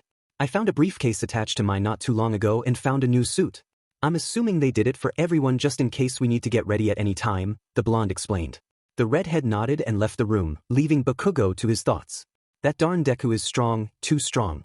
If we want a chance at beating him, we're going to have to play dirty. Bakugo's face scrunched up at the thought. How are you supposed to play dirty against a martial arts genius? Until an idea finally hit him. Bakugo quickly stood up and walked towards his door. He pushed it open only to hear it slam into something followed by a hurt voice. Ow, that hurt. Uraraka said as she rubbed her nose and picked herself off the ground. What are you doing at my door, round face? Well, I was going to come talk to you about the plan for tonight, but it looks like I'm getting injured already, so it's a great start, Uraraka replied, annoyed. Go get your suit and meet me out front in 10, Bakugo huffed as he pushed past Uraraka, not noticing her staring at his figure until he disappeared around the corner. Bakugo walked down the hallway until he stood in front of a plain door. Open up! Bakugo yelled as he slammed on the door. He heard a quick set of footsteps followed by dead silence. He waited another minute before his patience ran out and decided to take matters into his own hands. The blonde backed up and slammed his foot into the door, causing it to cave in, revealing a wide set of eyes on the other side staring at him in horror. Mineta, let's have a quick chat. Bakugo stood outside the dorm, tapping his foot, waiting for the rest of his classmates to show. Slowly but surely, they started trickling out of the dorm until a solid group had formed. Kirishima, Uraraka, Yaoyorozu, Todoroki, Ida, Shiro, Mina, Kaminari, and Mineta all stood around until Mina spoke up. No offense, but why are you here, Mineta? You're not the most heroic person here. I don't want to be here. Midoriya's going to kill you us all, the purple-haired kid yelled. Shut up and listen. It's SCKS to say, but that Deku is stronger than most of us one-on-one, but if we all work together, we can beat him. And I have no clue how I came up with this, but Mineta could be the key to it all. If he could land one of his ball on Izuku and stick him in place, it should render him immobile, Bakugo explained. So wait, our entire plan depends on Mineta? Shiro asked. Not the entire plan, but for it to be the best plan possible, then yes. We're so screwed, Kaminari whispered to himself. Oi, if we follow the plan, then we'll take this nerd down before he even knows it, Bakugo scoffed. Okay then, what's the plan? Todoroki asked. An evil smile perked up on Bakugo's face as he met the ice user's eyes. So here's what we're going to do. Izuku walked up the long flight of stairs, each step bringing him closer to the top of the summit. He glanced upwards and saw only clouds covering the peak. Almost there, Izuku mumbled to himself as he took another step. "Well, look at you," a voice called out. Izuku's ears perked up at the unexpected voice. He looked around but saw nothing but emptiness. "Ah, have you forgotten about me already?" the voice asked. After a moment he recognized it. "Come on, Garu. I would never forget you," Izuku said with a smile as Garu appeared next to him. "Took you long enough, kid." "I'm sorry, Garu. I should have been stronger. I should have saved you," Izuku whispered, a tear falling from his eye. "Hey, cheer up, kid. It was just my time to go, and if my death means the start of a better world, then I'm content with it," Garu said, patting Izuku on the back. "It should have been me. I should have died that night, not you. This was your mission, and you were supposed to be there when it's finished." Izuku screamed. "Kid, listen to me. This may have been my mission, but it's been yours too. Ever since the day I met you, I could see it in your eyes. I was never the person that was going to make this world a better place for the quirkless. I was just a stepping stone for you. You're the one that's going to make this world a better place, Izuku, and don't you think otherwise," Garu said, flicking Izuku's forehead. "I hate you sometimes," Izuku grumbled as he wiped his eyes. "Deal with it, kid, and congrats." "Congrats?" Izuku asked. Garu gave him a big smile. "For finally making it to the top," he yelled, flinging his arms into the air. Izuku's eyes widened as he looked around and saw he was at the top of the summit. It was appealing. People were running around and having a good time. Kids were playing with one another, and not a single one was excluded. Izuku looked over at Garu, who held a small piece of glass in his hand. He held it up in front of Izuku's face and studied his reflection. Izuku saw that he was his old self again, green hair and all. "Hey kid, I hate to say this, but it's time for you to go now. You've got some unexpected visitors," Garu said, bringing Izuku out of his trance. A smile formed on Izuku's face as he met his mentor's gaze. "They're not unexpected. They're just sooner than I anticipated. It was nice seeing you again, Garu. I'll be back soon, and when I do, society will have changed for the better," Izuku said, extending his hand. Garu smirked and raised his hand into the air. He closed his palm and slowly reopened it, a small white ball forming as he did. "You're going to need this, kid," Garu said as he shook Izuku's hand. Izuku felt a surge of power flow through him as Garu's hand met his. He looked at his mentor and saw him starting to fade away. "What was that?" Izuku asked quickly. "You'll know soon, kid. Just know I'm proud of you," Garu said as he disappeared from Izuku's sight. Izuku opened his eyes and looked down at his arms. They were still black as night. "Looks like I'm back to normal," Izuku mumbled to himself as he looked around the abandoned warehouse. "Now," a voice yelled from the darkness. A storm of attacks flew at Izuku in quick succession. Tape, acid, concentrated blasts, fire, and bolts of electricity all flew directly at him. The dark figure dodged each attack before glancing up towards his attackers. Standing ready with a large explosion was Bakugo, an evil smile on his face. Demon Deku was the only thing Izuku heard as he threw his arms up to block the impending blast. He felt the heat of the explosion surround him, followed by the force of the impact. He slid back a couple of feet before hitting a weird squishy object with his right heel. As the blast died down, Izuku lowered his arms and looked at his former classmates, each wearing a strange smile. "What's with the weird looks?" Izuku asked as he tried to step forward. But when he tried to move, he couldn't. He looked down at his foot and saw it was connected to a purple ball. "What the hell?" Izuku said, annoyed as he tried again to move his foot from the ball. He kept trying until it clicked in his head. A chuckle and looked up into the rafters. Staring at him from the ceiling were Mineta and Uraraka. "Wow, Mineta, how did someone talk you into being a hero? Did Kaken over there tell you girls would drool over your heroic actions?" Izuku asked, pointing at Bakugo. "Maybe," Mineta stuttered in fear. "Well, I hate to rain on your parade, but that's not going to happen. Actually, I hate to rain on all of your parades, but this entire plan is going to fail," Izuku said, raising his voice. "What do you mean, you Demon Deku? You can't even move," Bakugo growled. "Oh, Kaken, that's what you think," Izuku replied coldly as he raised his right hand. He took a deep breath and locked eyes with Bakugo. In one swift motion, Izuku sliced through his own ankle, wincing in pain as dark liquid oozed from the wound. The look of horror on his former classmates' faces made it all worth it. Mina even turned away, visibly disgusted. Izuku concentrated, feeling a tingling sensation as dark strands moved toward his wound. Layer after layer, they grew until a new foot had formed. He lowered his foot back onto the ground, feeling the strange tingle of new nerve endings. Slowly, he lowered his legs and raised his arms into a fighting position. "Come get me, heroes," Bakugo yelled as he charged at Izuku. The martial artist smirked and jumped upwards, catching everyone off guard. Uraraka barely had enough time to grab Mineta before Izuku's fist blasted the spot where he had been. The impact sent them crashing into the wall of the warehouse, rendering Uraraka unconscious. Izuku quickly grabbed one of the support beams and launched himself back toward Bakugo. The blonde hastily put his hands together and fired a barrage of concentrated blasts at Izuku.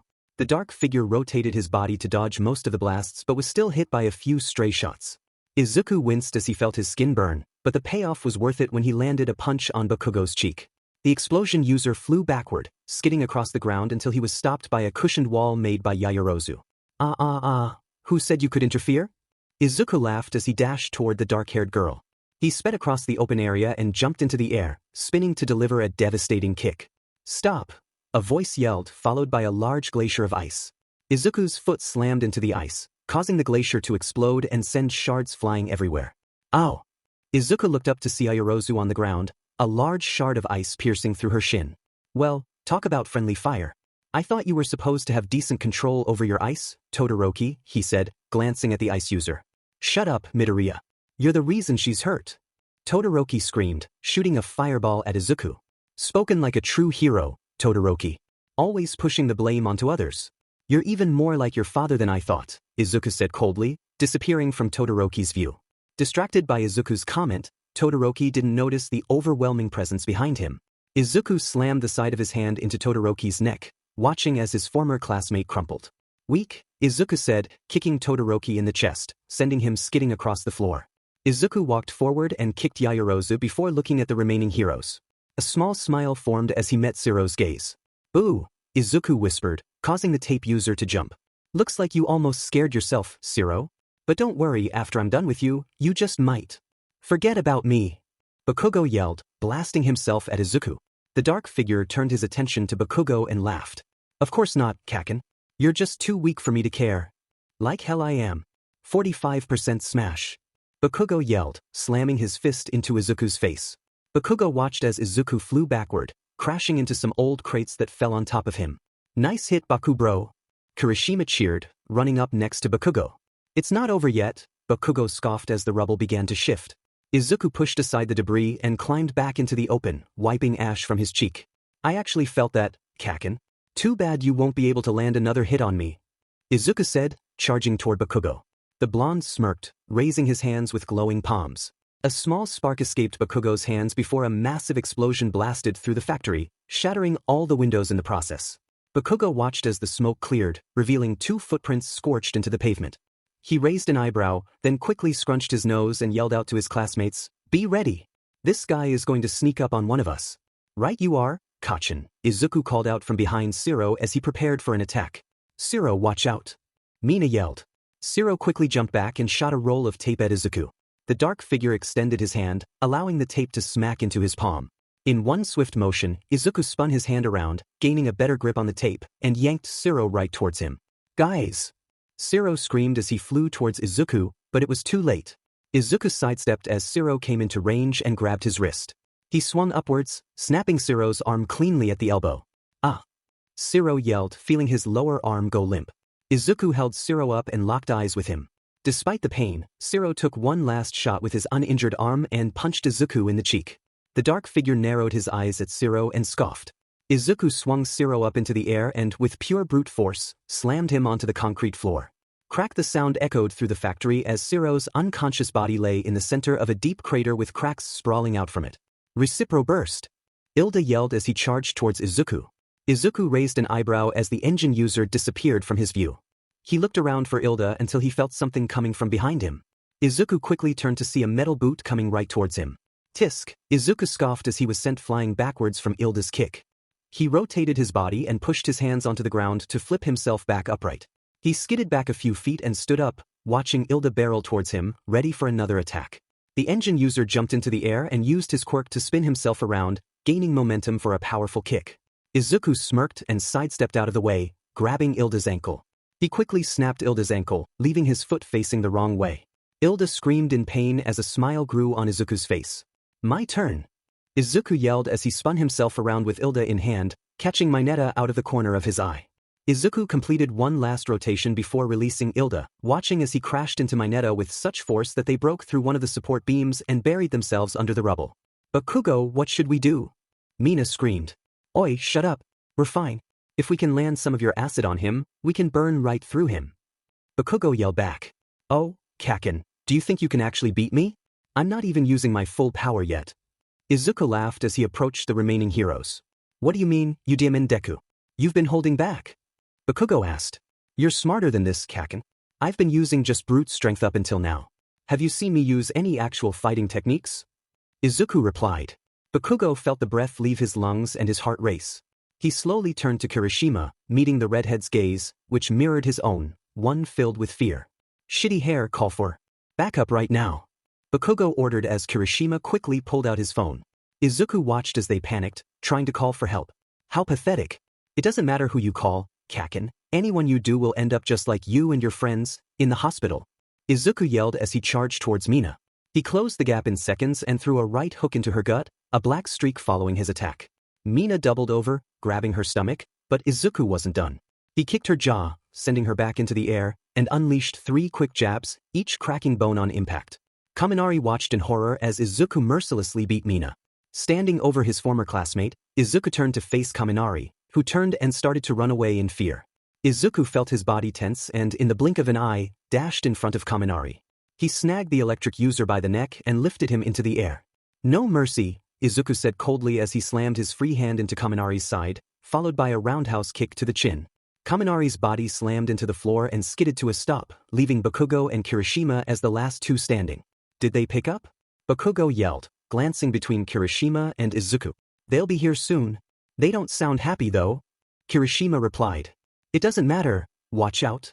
Kirishima barely had time to block Izuku's attack with his arms crossed. He felt the dark figure's power slam into his arm, sending cracks up his hardened skin. Kirishima flew back, slamming into a wall and skidding to the ground, breathing heavily as he looked at his arm. Holy see, he broke right through my hardening, thought Kirishima. Izuku glanced at the dazed redhead and turned to face Bakugo. Not going to beat him too? Bakugo asked. There's more to fighting than violence, Kaken. Psychological struggles can tear one apart too. I should know, considering the fact you bullied me throughout our entire childhood. Izuku charged towards Bakugo, feeling the ground crack beneath him from his initial jump. He slammed his fist into Bakugo's cheek and laid a barrage into his chest. Ack! Bakugo let out as he spat blood and slammed into the ground. You're still hung up about all that? Bakugo coughed as he stood back up. How could I not be? You tormented me ever since you found out I was quirkless, and you never even said sorry for it. Is that what you want to hear? Bakugo screamed at Izuku. Izuku shook his head in disappointment. You're only apologizing because I'm stronger than you now, Kaken. I bet if I never became what I did, you would still be looking down on me. But not anymore.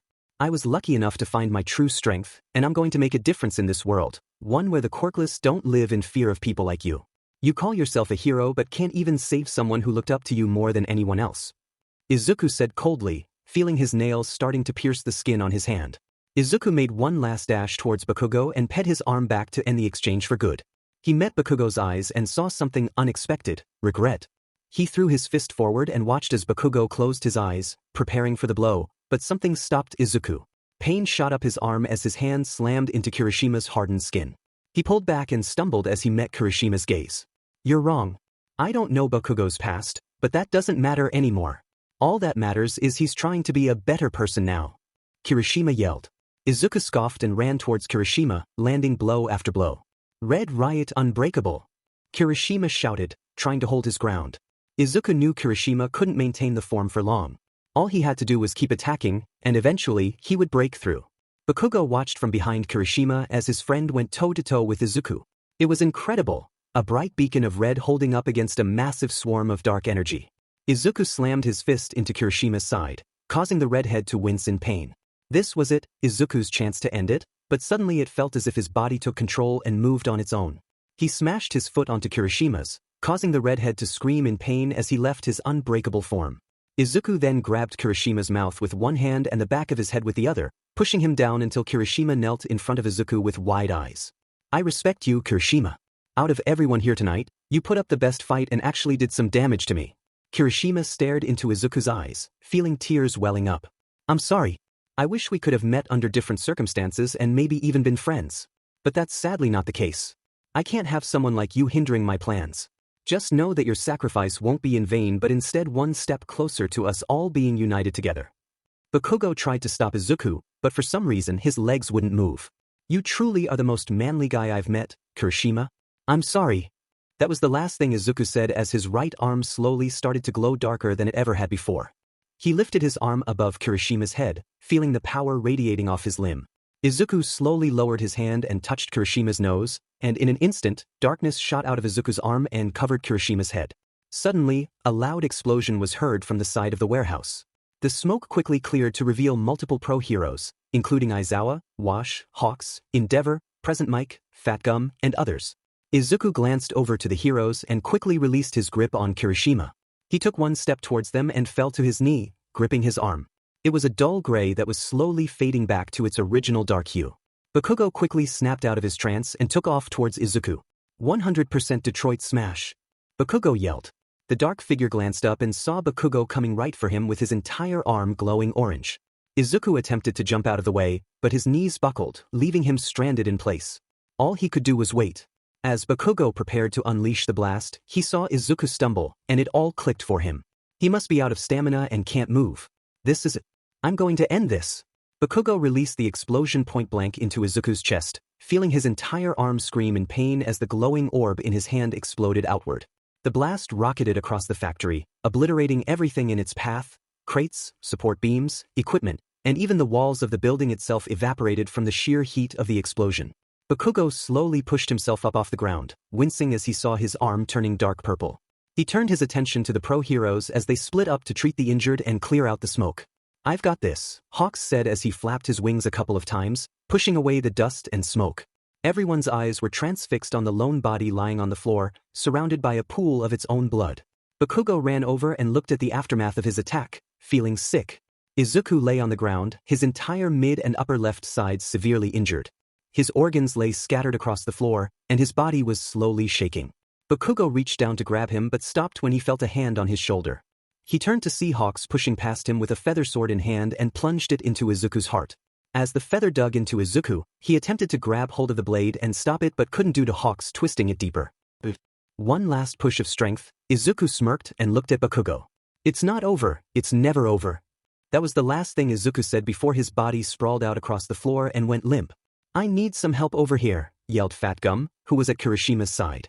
Bakugo snapped out of his trance and ran towards his friend, who was on the ground having a violent seizure. He watched as Aizawa made his way over and injected a syringe into the redhead's neck. After a few seconds, Kirishima's body went limp, and his eyes rolled back as he fell unconscious. Bakugo looked around at the devastation he had caused. It was horrible. This was all his idea, and it cost him and his classmates dearly. He fell to his knees with tears in his eyes, overwhelmed with grief. Bakugo didn't know how long he sat there crying.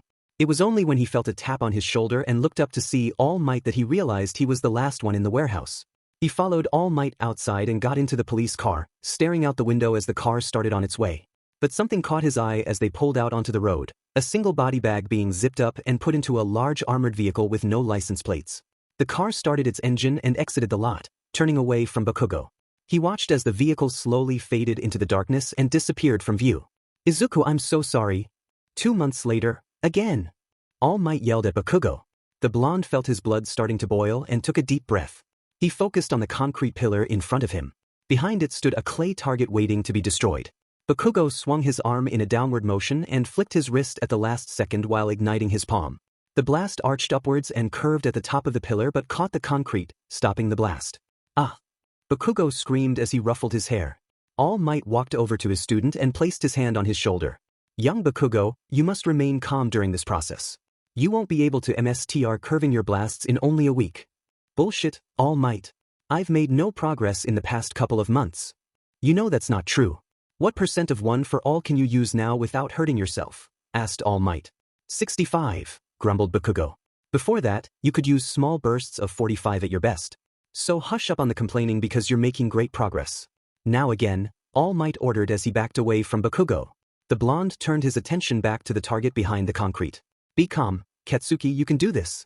Bakugo did the same downward motion and flicked his wrist. He watched as the orange streak burst upward, took a sharp downward spiral, and blasted the clay target to pieces. Yeah. I knew you could do it, young Bakugo. It just takes time. Now follow me, we should be getting ready soon. For what? Questioned Bakugo. You'll know in due time, Bakugo. Just please meet me at the front of the school within the next 20 minutes and wear what has been left on your bed, All Might said as he started in the opposite direction. Bakugo watched his mentor disappear from view before clicking his tongue and making his way towards the dorms. He walked in silence, keeping his eyes on the ground. Bakugo was too lost in his thoughts to care about running into anyone. What did All Might mean by they had a place to be? And why did he mean by wearing what was left in his room? Bakugo eventually made it to the dorms and opened the front door. He made his way to the stairs and peeked over his shoulder at the common area. Most everyone was there having a good time, but there was still an underlying tension among his classmates. All of them had been fully healed from that night 2 months ago except for Kirishima. He had been in a coma for a week, and when he woke, he wasn't the same. All he could remember was everything going black and then seeing his worst fears come to life. When he came around, it took him a while to recover, but for the most part, he was as good as new. Still, every once in a while, Bakugo would catch a hint of fear on his face, and he couldn't help but feel partially responsible for what happened to his best friend. Bakugo turned his head back and made his way up the stairs. He walked down the hall and pushed his door open. As he closed his door, he caught a glimpse of a black briefcase lying on his bed. Bakugo closed his door and made his way to the ominous case. What the hell is this for? Bakugo mumbled to himself as he opened the case. Inside was a cleanly folded suit and matching attire. He picked up the suit and watched as it unfolded, all black. Bakugo dropped the suit as his heart rate picked up, grasping his chest as it suddenly became hard to breathe. His mind flashed back to that night 2 months ago, to the moment he saw Izuku's lifeless body being zipped up in a body bag. Bakugo slowly stood up and looked inside the briefcase. A loan card sat in the middle. He picked it up and read the small statement on the back. It's time to bury the fallen and move on. We must acknowledge our mistakes and learn to be better in the future, All Might. Deku's having a funeral? He can't be dead. He can't be. He can't be. Bakugo screamed, crumpling the note in his hand. He sat down on his bed, tears rolling down his face. Moments later, his door flew open to reveal Aizawa, initially with an angry expression, but it softened into sympathy upon seeing Bakugo's distress. Aizawa approached and sat next to him, wrapping his arms around the spiky blonde in a comforting hug. You have to let go, Bakugo. How can I let go when I'm the one who killed him? I was hoping I wouldn't have to teach you how to cope with this. He's not a villain. He was just trying to make this a better world for quirkless people. Bakugo cried into his teacher's arm. Regardless of his intentions, he hurt innocent people. His actions made him a villain. Whatever, Bakugo said, pushing himself away. It's a closed funeral that only select people know about. Don't say a word to any of your classmates, Aizawa ordered as he stood up and left the room. Bakugo turned his attention back to the suit on his bed. Let's get this over with. Bakugo stepped out of the car and straightened his suit coat, brushing it off as he walked into the cemetery to find a small crowd. Katsuki, he heard, and felt a pair of arms wrap around him. Not cool, Mom, Bakugo grumbled. Don't start that here. We have to be strong for Inko. A quick jab of pain hit his heart. He hadn't thought of Inko since Deku passed. He looked around and found the green-haired woman in black, standing next to a man who was consoling her as she cried. That's Hisashi, Izuku's father, Mitsuki whispered in his ear. Where has he been all this time? Bakugo asked, annoyed. He's been working abroad to provide for his family. Mitsuki replied, raising her voice and playfully slapping her son on the head. Bakugo scoffed and rubbed his head, walking away from his parents. He noticed the large hole in the ground, waiting to be filled. If you could all please take your seats. The funeral will be beginning shortly, said one of the cemetery workers. Bakugo turned from the grave and made his way next to his parents, sitting down as the service began. As the service concluded, the sky darkened with thick clouds. Bakugo approached the grave as the coffin was laid to rest. One by one, people came up and poured dirt into the hole until it was completely filled. A few more words were said and that was it. It was over for Izuku's legacy. Tears streamed down Bakugo's face as he stood at his rival's final resting place. It shouldn't have ended like this, Deku. You were supposed to see me be number 1, and you were supposed to be right behind me at 2, Bakugo cried to himself. He felt a hand on his shoulder and turned to see his mom with watery eyes. She nudged his hand and placed a flower into his palm. Bakugo raised it and examined it, a pure green rose. He leaned down and laid the flower in the fresh dirt, giving it one final pat before standing up and wiping his eyes. I'll see you on the other side, Deku. The rain poured down across the lonely cemetery, soaking everything around. A flash of lightning illuminated the sky, followed by a crash of thunder. Another flash revealed a group of people standing at the entrance of the graveyard, spreading out around the field. A lone man stood in front, using the flashes as his light source. He approached a freshly buried grave. This it, boss? Asked one of the men. Quirks are such a nuisance sometimes, and it's rare to find those who agree with us. But when you do find that one who stands out, you must capitalize on it, the boss stated, slowly peeling off his white glove and placing his hand on the grave below. Izuku sat on a park bench, watching children and their families run around, having a good time. He felt the weight of the bench shift as someone took the spot next to him. Peeking over, he found his mentor sitting beside him with a large grin. "What's got you so happy?" "As bad as it is, I'm glad we're here together. It would have been better if we were still alive, but hey, I'll take what I can get," Garu joked. "What do you mean? Neither of us could complete what we started out to. Quirkless people are going to be looked down on. It might be even worse because of you and me," Izuku said, annoyed. "Hey kid, relax. Others have had problems with how the quirkless are treated, and after your broadcast in Kamino, a lot of those people are starting to take action. They won't have as big an impact as you and I, but over time that small ripple will turn into a tsunami." "You sound like an idiot when you try to sound cool or smart," Izuku laughed, punching Garu in the shoulder. "Whatever kid. You're stuck with me here, so deal with it," Garu mumbled, rubbing the spot Izuku hit. "Come on, let's go grab some food," Izuku said with a smile as he stood up. "Kid, we're dead. We don't need to eat," Garu replied. "Oi, shut it. I'm dead. That gives me every excuse to eat as much as I want." Izuku cheered. Fine, fine. Race you to the ramen park," Garu yelled as he ran past Izuku. "Cheater." Izuku turned the corner of the street and saw the park gate glistening in the sun. Approaching it was a gray-haired man with pointy hair. "Oh no you don't," Izuku yelled as he pushed himself to his limit, rocketing down the street and dodging onlookers. He jumped forward, reaching for the back of his mentor's shirt when suddenly Garu sidestepped, leaving Izuku heading straight for a street lamp. "Sheet!" Izuku screamed as he slammed into the pole, causing it to fall over and crash onto the street. "Look what you did, kid. Not even half a year into heaven and you're already breaking things," Garu laughed, hoisting Izuku up. "It's not my fault. You shouldn't have moved out of the way." Izuku pouted. "You shouldn't have assumed I would run in a straight line. Your lucky things are so easy to fix up here," Garu said, ruffling Izuku's green hair. The gray-haired man turned his attention to the broken street lamp. He pointed his arm towards the damage and snapped his fingers, causing a bright light to flash. As the light dimmed, it revealed a perfectly fixed lamp as if nothing had happened. "I still find it amazing we can do more or less anything we want up here. And we get weird powers like that," Izuku commented. "Me too, but want to know what I like the most about being up here?" "What?" "The fact that quirks mean nothing anymore. Everyone up here can have a power if they choose.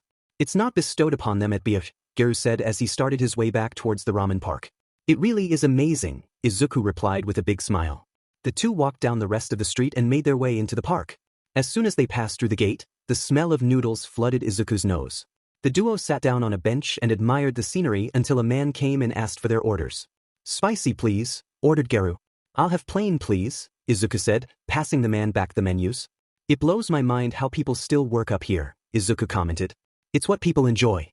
Some come up here to relax, while others enjoy working and putting a smile on others' faces." "Well, what are you?" asked Izuku. "I sure as hell ain't a worker, and that's all I really know, kid. I'm just going with the flow." Izuku nodded and looked out over the park, watching others enjoy their time, each one smiling. Eventually, the waiter brought them their food, and the duo instantly dug in. "Hey Garu, do you miss your family at all?" Izuku asked with a full mouth. "I didn't really get to know my family, kid. I lived on the streets during my childhood and grew up at the dojo. I sometimes miss my old sensei, but he would never forgive me," Garu explained. "What about you?" he asked. "I miss my mom. She had to be devastated when they told her the news. But it wouldn't surprise me if they told her a bunch of lies. The heroes probably told her how horrible I was and how she should be disappointed in me," Izuku said, feeling a tear forming in his eye. "Hey kid, cut that out. Your mom would be proud of you. All you did was try to make the world a better place for everyone, and that's it," Garu replied, pulling Izuku into a hug. "You think so?" "I know so, kid." "Thank you," Izuku said, wiping away the tears. The two finished their meals in silence and made their way out of the park. Izuku walked with his head down until he felt Garu pat his shoulder. "Follow me." Izuku trudged behind his mentor, still with his head down, until he ran into Garu's back. "Sorry." "Holy," Izuku whispered, looking up to be met with a large, colorful field. The field was lined with all colors imaginable, trees filled with pink, purple, red, green, and even blue. "What is this place?" asked Izuku. "This is the most special place I've found in my time here. I came here a lot before you died and meditated. That's how I was able to talk to you sometimes." "Wow. Now come on, I'm gonna kick your butt in a sparring match," Garu said, lifting his arms into a fighting position. Izuku grinned from ear to ear. "Bring it." Izuku stumbled backwards, catching a jab right to the jaw. He wiped the blood from his lip. You're rusty, kid, Garu said between breaths. Nah, I'm just going easy on your old self, Izuku laughed. Hey, who you calling old? Garu yelled, annoyed, as he charged towards Izuku. Just where I want you, Izuku whispered to himself. He watched his mentor go for a right kick and easily evaded. Capitalizing on the opening, Izuku threw a punch towards Garu's gut. Time slowed as he took everything in, noticing Garu preparing to block. Izuku quickly switched gears, smirking as his leg connected with Garu's open side, sending him flying back to skid across the ground. Garu quickly pushed himself up, returning to his fighting stance. Hey, no new styles. That's unfair. Garu yelled. Oi, you're just jealous you can't keep up with me. Izuku cheered as he leapt towards his opponent. Dim kid. Garu jumped, meeting Izuku in midair. The two exchanged blows, each showcasing their own style. To an outside observer, it looked like a storm of red and blue clashing, each trying to gain control. Izuku caught Garu's leg and spun him to the side, quickly sweeping his mentor's leg out from under him. Izuku wrapped his arms around Garu's neck, tightening his grip. Say it. Fine, I give, Garu said, tapping Izuku's forearm. Izuku loosened his grip, but Garu suddenly grabbed his wrists and swung him into the air.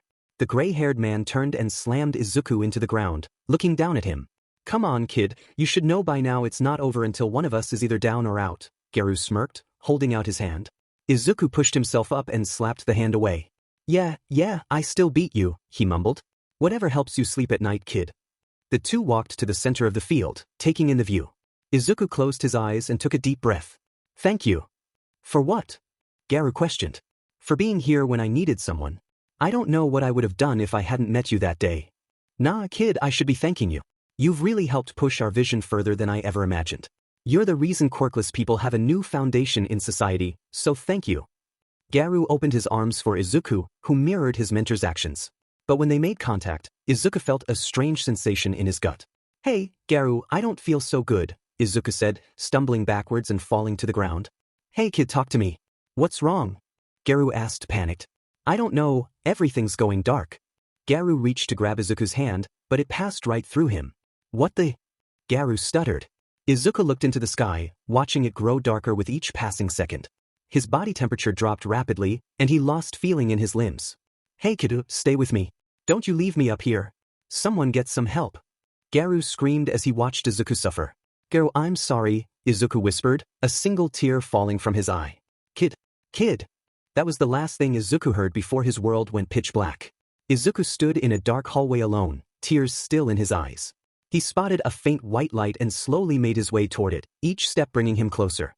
His walk turned into a run until his vision was pure white. Suddenly, he felt a drop, and his eyes flew open. Sweat and tears ran down his face, and his breaths were quick and heavy. He tried to move his arms but felt restricted. Looking down, he saw large metal cuffs holding him to a chair, and the same on his legs. Welcome back, a voice called from in front of him. Izuku slowly raised his head to meet the gaze of a man in bright white gloves and a green jacket, his most striking feature being a bird-like mask. What happened? Izuku coughed out. Don't you look pathetic? I expected more from the infamous man turned monster. But the more I look at you, it should be the boy who turned monster. Izuku's hands tightened at the man's comment. And who might you be? Izuku asked coldly. Overhaul. What did you do to me? Izuku screamed, thrashing in his chair. Well, aren't you good with manners? I brought you back to life, so a thanks is in order, Overhaul said, annoyed. I didn't ask to be brought back to this place. I was just making peace with myself. Izuku yelled. Ah, so there is a heaven? I'm surprised someone like you would be allowed there, considering your actions, Overhaul explained. Izuku stopped thrashing and glared coldly at the masked man. After I get out of these cuffs and beat you, I might not be allowed back up there. Don't threaten me, with just a touch, I can end you, Overhaul warned. Please be my guest. It's better than sitting here listening to you, the green-haired boy laughed. Overhaul felt his blood starting to boil. He walked over to Izuku and slipped off one of his gloves. He grabbed the kid's wrist, and in an instant, Izuku felt a sharp pain. I'm going to kill you. Izuku screamed. Oh, but you don't kill people, do you? You're weak. You were blessed with all your power, and you don't even use it effectively. It's disgusting. Overhaul yelled. Izuku stopped thrashing and calmed down, looking at his wound as blood pooled on the ground. I hate people like you. You sit here and look down on me. What gives you the right to judge me? You've had a quirk your entire life, and I bet you've done nothing useful with it. while I, on the other hand, have tried to steer society in the right direction with nothing but my own hands. Ah, but that's where you're wrong, you little rat. I've created these. Overhaul said, pulling a tiny capsule from his coat. What's that, something to help you? Izuku snickered, noticing the vein on Overhaul's forehead starting to pop up. He must be so angry, Izuku thought.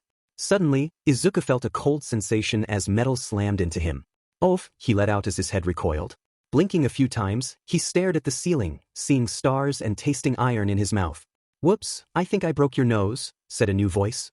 Izuku lowered his head and peeked at the man standing next to him. He wore everyday clothes, but Izuku noticed two things: metal knuckle coverings and a black bird mask that concealed his face. As he took in the rest of the room, he saw 8 men standing around him, each wearing a bird mask. You guys furries or something? Izuku laughed, coughing out some blood. Rappa, don't touch him again or else, Overhaul ordered coldly. Yes, sir. Good. Now back to these. You see, I've been studying quirks ever since I was young. I was fascinated until I realized something. Quirks are nothing but a disease. Over time, I've tried to figure out how to cleanse this world and restore humanity to its rightful place, and eventually, I hit a breakthrough, Overhaul explained, opening the capsule and picking up one of the small objects inside. Overhaul held the object out for Izuku to see before pulling it back. It erases quirks. Izuku's eyes widened as he focused on the bullet. How? He asked. Overhaul snickered and placed his hand on Izuku's injured arm. A low purple light emitted from his palm, and a cool sensation rippled down Izuku's arm. Slowly, his arm began to reform until it looked as good as new. I hate to say it, but some quirks have their usefulness. Bring her in, Overhaul called. Izuku raised an eyebrow as one of the men in a white coat nodded and left the room. A few minutes later, he returned with a child in hand. She was covered from the neck down in bandages, and it was clear that her injuries were no accident. This is Eri. She's why we were able to make these bullets, Overhaul stated proudly. And how does she do that? Izuku asked through clenched teeth. Her quirk is Rewind. It allows her to revert anything that's alive back to a prior state. Then why all the bandages? Sadly, Eri can't control her quirk without it going out of control. Luckily for her, I can use my own to synthesize her blood into the bullets, Overhaul explained. Is that right? Izuku mumbled, leaning his head back before slamming it into Overhaul's face. The man stumbled backward, wiping away the blood trickling down his lip as he turned his gaze back to Izuku. How can you do that to a child? Breaking her down for your own gain. You're disgusting. Izuku screamed. Take Eri back to her room. The hero hunter and I are going to have a private chat. Everyone out. Overhaul ordered. The men quickly made their way out into the hallway and closed the door, each breaking off in separate directions, leaving just the man with Eri at the door. You've caused quite the commotion, Eri. If you would just work with him, you wouldn't have to go through all this pain, the man said as he started toward Eri's room. Eri clenched onto the man's coat as he moved further away from the previous room. She heard Izuku's screams echoing down the hallway, and tears began to form in her eyes, falling only when she heard him shout, I'm going to help you, Fi. She buried her face in the man's jacket, crying uncontrollably. The man patted her head a few times, trying to comfort her. Don't listen to him, Eri. He won't be able to do anything for you. The only one that can is Overhaul. Eventually, they reached Eri's room, where the man tucked her into bed and left without saying a word. Eri sat in the darkness, looking up at the ceiling as her mind raced. For the first time since she could remember, she had this weird feeling inside her. It wasn't anything like the pain or suffering she had felt before, but instead something new. It was hope. 3 months later, All Might cheered. Congratulations everyone on passing your hero license exams. I knew all of you could do it. The rest of Class 1A echoed their excitement, but Bakugo mumbled under his breath, annoyed. It had been over 4 months since anyone in the class had gotten to let loose, and of course, they were riled up and ready to get down to business. However, there were some highlights. During the exam, he obliterated his first opponent, and despite having trouble with his second, it was satisfying to wipe the floor with that meatball freak. Pete, Baku bro, what are you smiling about? Kirishima asked. Nothing, she-ID hair. Bakugo yelled, quickly quieting as he noticed the entire class staring at him. Bakugo, I'd pay you to shut up for an entire day, but I know that's never going to happen. So for now, just be quiet, Aizawa mumbled from his sleeping bag. Bakugo scoffed and leaned back in his chair, listening to the rest of All Might's speech until he heard Aizawa speak again. As of tomorrow, you will be starting your work studies. Each of you has a list of pro heroes who would like to have you work under them. Class is dismissed for the rest of the day so you can get everything in line. Bakugo watched as Aizawa passed out the papers and picked his up. He quickly scanned it and smirked when he saw multiple pro heroes in the top 20 offering him an internship. Hey Baku bro, who are you going to intern with? Kirishima asked. Probably Crust. What about you? Bakugo replied. I'm going to Fat Gum's agency in Esaha. Kirishima cheered, pumping his fist. What about you, dunce face? Kaminari asked sheepishly, rubbing his neck. I actually didn't get any offers, so I'll probably be assigned one. Young Bakugo, could you please come with me for a second? All Might interrupted. Bakugo nodded and followed the former number 1 hero into an empty teacher's lounge. All Might motioned for Bakugo to sit down on the couch opposite him. So what's up? Bakugo asked as he sat down. I've looked over your possible internships, and I'm very impressed with the attention you've drawn to yourself, All Might said. Of course I got a lot of offers, I'm the best, Bakugo replied, leaning back into the couch. Of course you are, young Bakugo. I assume you're interested in interning with Crust. How'd you know? Bakugo asked, sitting up with interest. He's the highest-ranked hero among your offers. But I must say, you should consider some of the other heroes, such as Sir Night Eye. Never even heard of the guy, so he can't be all that, Bakugo replied. All Might chuckled. Well, Sir Night Eye was actually my first and only sidekick. Wait, you had a sidekick? Bakugo asked, intrigued. We worked together for about 5 years but split apart due to some complications. Whoa. Indeed. And from some chatter among heroes, Crust is going to be taking a break from the streets to focus on civilian projects, while Sir Night Eye is rumored to be planning a raid against the Yakuza, All Might said, his tone enticing. Bakugo's devilish grin grew. It's been boring these past couple of months, to be honest. I just hope the Yakuza don't fall too quickly and ruin my expectations. He punctuated his words with a confident punch into his palm, causing a small explosion.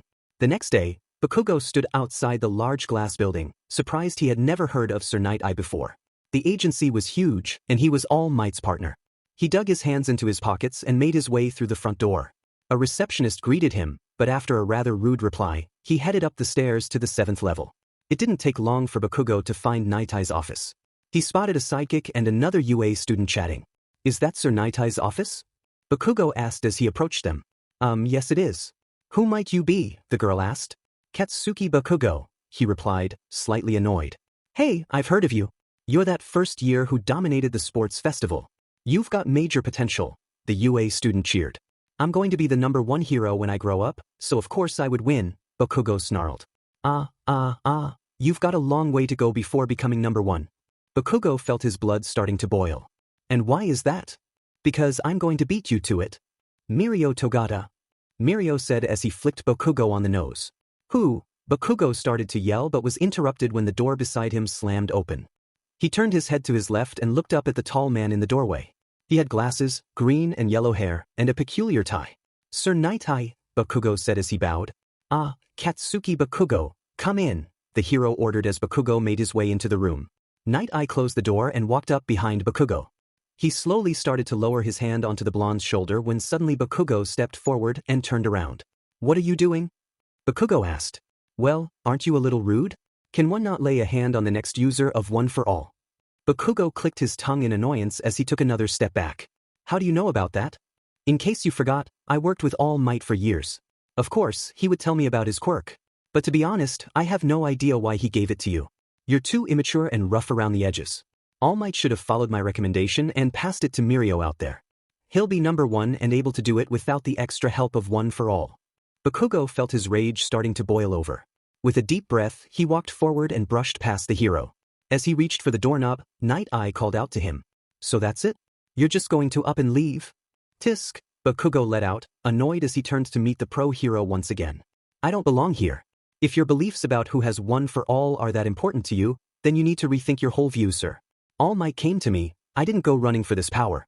Even before I had it, I was going to be the number 1 hero. Life isn't so clear-cut, so what if I got a boost of power?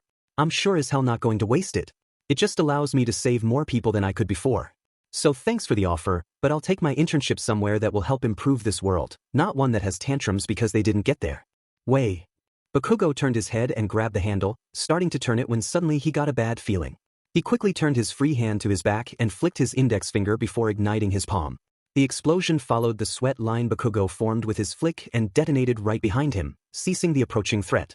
A loud clang echoed through the room as Bakugo slowly turned his head to see a pawn piece rolling on the ground. Night Eye bent down and picked up the pawn before placing it back into his suit coat and met eyes with Bakugo. Your natural instincts are as good as your reflexes. And I can assume you have excellent spatial awareness due to you stopping me from touching you, thus rendering my quirk useless. Well done, Mr. Bakugo, or should I say, Wait, what is your hero name again? Asked Night Eye. I haven't chosen one yet, and what? Bakugo responded, confused. It was a test. You have quite the hot-headed personality, so I wanted to see if you could keep yourself in line. You passed with flying colors, and with that, you'll make a great addition to the raid group. The hero said as he placed his hand on Bakugo's shoulder. The door opened to reveal an eager-looking Mirio and a somewhat bored Bubble Girl. Did he make you laugh, sir? Asked Mirio excitedly. No, I'm afraid not, but he did something better. He impressed me. A cold palm slapped across Izuku's face, waking him up on the spot. He lifted his head and met eyes with the man wearing the bird mask in front of him. Time for another session. Bring her in, Overhaul ordered. The same henchman in the white coat nodded and made his way out of the room, leaving Izuku and Overhaul to themselves. I'd say I'm impressed with you being able to put up with this for the past couple of months. But then again, you would have died long ago if it wasn't for my quirk bringing you back, Overhaul said, annoyed. Izuku moved his tongue around his mouth and got a good amount of saliva before spitting it right onto Overhaul's cheek. Nah, it's not your weak quirk. I'm just strong. Overhaul slowly wiped the spit off his cheek and flicked it to the side. You're bleeding, Izuku. Let me help you with that. The villain yelled as he placed his hand onto Izuku's chest. A cold sensation flooded Izuku's chest, followed by an explosion of pain. Ack! Izuku spat out as blood trickled down his lip. How does it feel having both of your kidneys fail, or what about your non-existent liver? The villain said coldly. Overhaul, the henchman called out from the doorway with Eri in hand. Ah, Chronostasis, how nice of you and Eri to join us. Bring her here. The man walked across the room and handed Overhaul the shaking girl. He slowly pushed Eri's hair behind her head before suddenly snagging the top of her head and holding her out in front of Izuku. Do you see this, Eri? This is what happens to people who don't obey. Overhaul screamed. Eri attempted to reach out to Izuku with tears in her eyes but was harshly ripped back and thrown across the room by Overhaul. The girl flew through the air and looked as if she was going to slam into the wall when, at the last minute, Chronostasis caught Eri and brought her to his chest. Take the girl back to her room and ensure that if she misbehaves, she faces the consequences. The henchman nodded and left, leaving Overhaul alone with his captive. Izuku sat in the chair, gasping for air as blood pooled in his lap. Disgusting. Just looking at you makes me sick. I should just end this now, but I can't. Eri is slowly breaking down seeing you like this every day, and eventually, she'll come to terms with her situation and accept me if it means relieving your suffering. But until that day, you get to sit here and rot. Overhaul explained, placing his hand back on Izuku's forearm. An odd sensation surged through Izuku's body as the pressure in his chest eased, allowing him to breathe somewhat normally again. I repaired your damaged organs, so that should keep you alive. But if it doesn't, oh well, I can always bring you back later. The villain laughed as he exited the room. Overhaul walked down the hall until a small black figure dropped in line behind him. MSTR Overhaul. What is it, Mimic? The guards have spotted heroes lurking around the area, and our sources say a raid is being planned on one of the Yakuza's main fortresses. Don't worry about it, Mimic. The compound goes down over 10 floors, so we'll be fine from any intruders. Inform the gates to not allow anyone in. We wouldn't want anyone coming for either of our treasures. Of course, Mimic replied, waddling past his boss into the many halls of the compound. Bakugo followed behind Sir as they made their way down a large hallway. They stopped at a set of white doors, which Sir pushed through to reveal a gathering of pro-heroes. Bakugo took a seat between Sir and Mirio, looking around the table at the serious faces ready to get down to business. A few familiar faces caught his attention, including a large man with a smile reminiscent of All Might's and a spiky-haired redhead who was his best friend from school. Bakugo smirked at the redhead's toothy grin. So that must be Fatgum, he thought.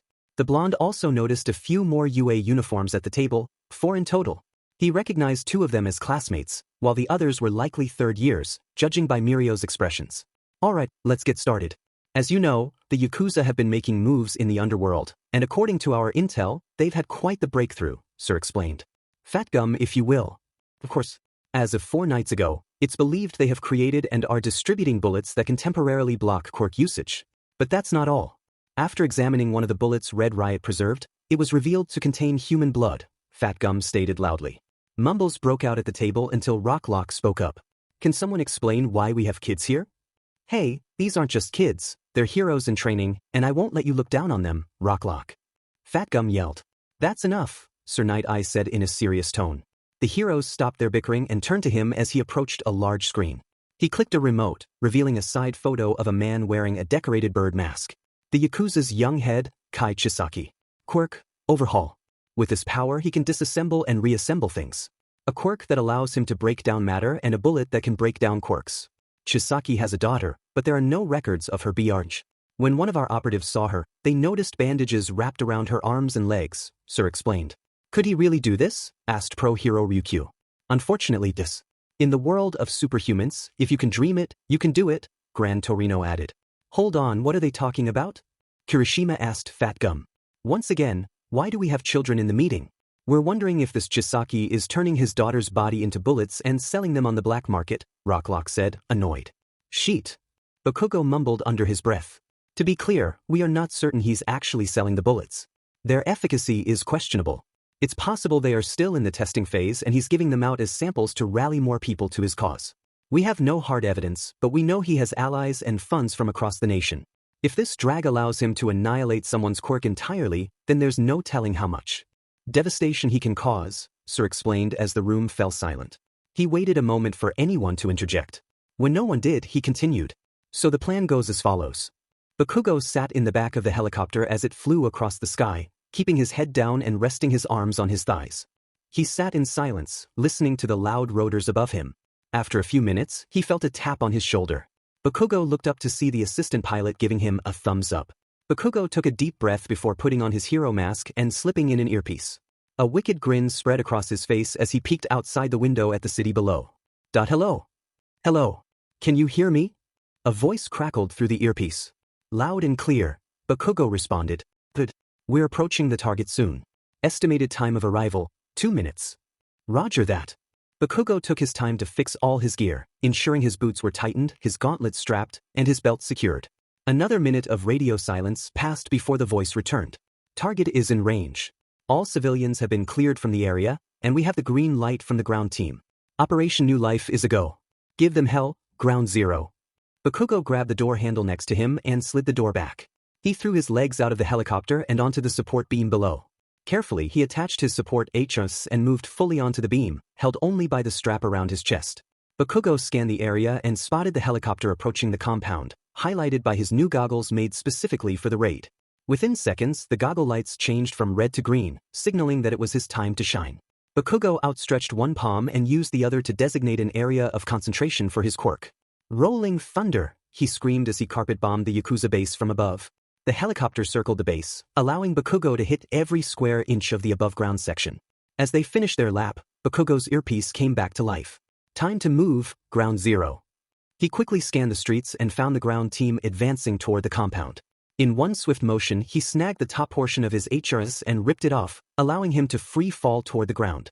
Using his explosions, Bakugo accelerated downwards and landed on what was left of the main lawn. He performed one last blast before placing both hands in front of him to stop his fall and rolled across the ground, landing right next to Kirishima. Wow, Baku bro, that was amazing, the redhead cheered. Oi, praise me later. We've got a job to do. Round face, you're up. Right. Uraraka responded as she ran to the front of the pack. She placed both hands on the ground and concentrated as hard as she could. Slowly, a pink glow started to emit from her palms into the ground below.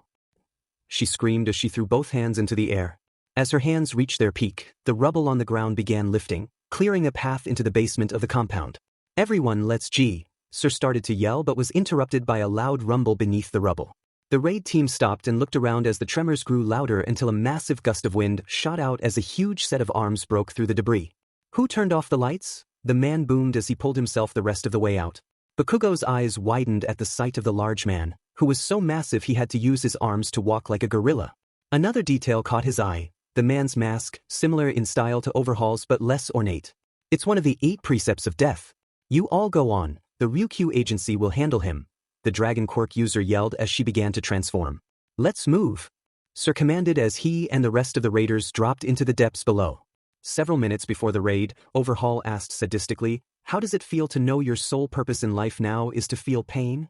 He dragged a knife across Izuku's left arm. Izuku didn't respond, keeping his gaze on the ground. It didn't really hurt him anymore. After the first 2 months, he had grown accustomed to the pain. Most smaller injuries only stung a little, but Overhaul's quirk was different. Whenever he chose to destroy a part of Izuku, it hurt just as much as before. Still not going to talk? Maybe I've finally broken you. Izuku slowly raised his head and looked to his left. There, standing a distance away, was the man in the white coat, holding Eri in his arms. The little girl clutched his jacket, tears in her eyes as she watched Izuku endure pain because of her. Suddenly, a strange sensation coursed through Izuku's body, and he instinctively tucked his head down and shut his eyes as the room around him exploded. He slammed into the ground and skidded to a stop, slowly opening his eyes to find everything covered in smoke.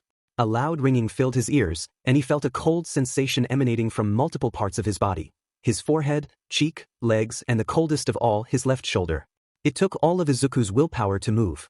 He raised his right hand to his forehead and felt a massive gash leaking blood. So that's what the cold sensation is? Izuku stared down at what used to be his left arm. Right now, Izuku was pinned against a large steel beam that had crushed his lower arm. Slowly, he pushed himself away from the beam and looked back at the horrific scene. It resembled a red paint can that had exploded. Using his somewhat functional arm, Izuku struggled but eventually propped himself up on a piece of concrete rubble, trying to devise a plan. Suddenly, a muffled voice began screaming through the air, but it was difficult for Izuku to make anything out due to his damaged eardrums. The mumbling grew louder until he could make out the outline of a bird mask through the smoke.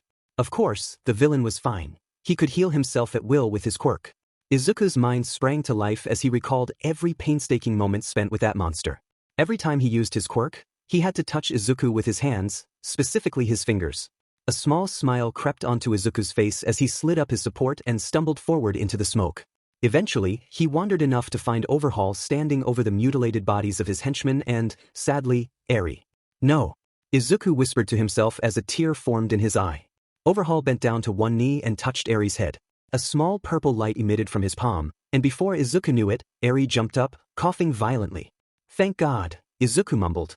He kept his head low as he watched Eri realize what was happening and look up at the man in terror. Slowly, she began to back away and then turned, sprinting toward the somewhat destroyed doorway. Not so fast, Eri. You don't get to run around freely right now. You and I are going to find out who did this and teach them a lesson. Overhaul yelled, creating a wall that blocked her path. Izuku clenched his fist until he crumbled the concrete he was holding onto. This guy was still terrorizing a little girl at a time like this? Who did he think he was? A surge of power rushed through Izuku. Everything still hurt, but he could move somewhat better now. He climbed to the top of a mound of rubble and jumped into the smoke, disappearing from view. If I'm right, he should be right here. Izuku yelled as he broke through the smoke and slammed his leg into Overhaul's collarbone. The villain yelled, stumbling backward and gripping his shoulder. So you're still alive?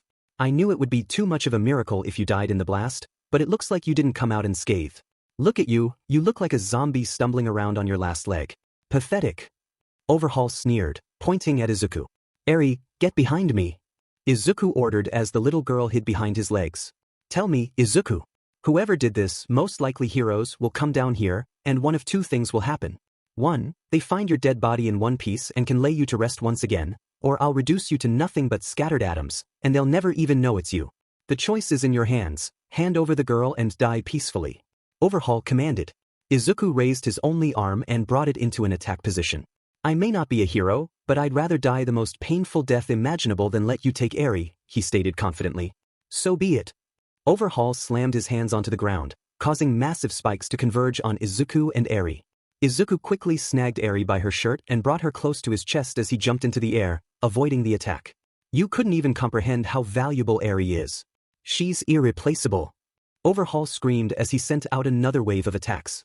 Izuku jumped from pillar to pillar, avoiding the spikes while keeping the little girl safe in his arms. As he landed and prepared to jump again, a wave of dizziness hit him, causing him to falter.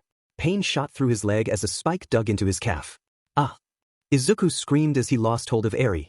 The girl rolled across the ground and slowly pushed herself back up as Overhaul approached her. You're mine, Eri. But first, you'll have to watch me kill this boy.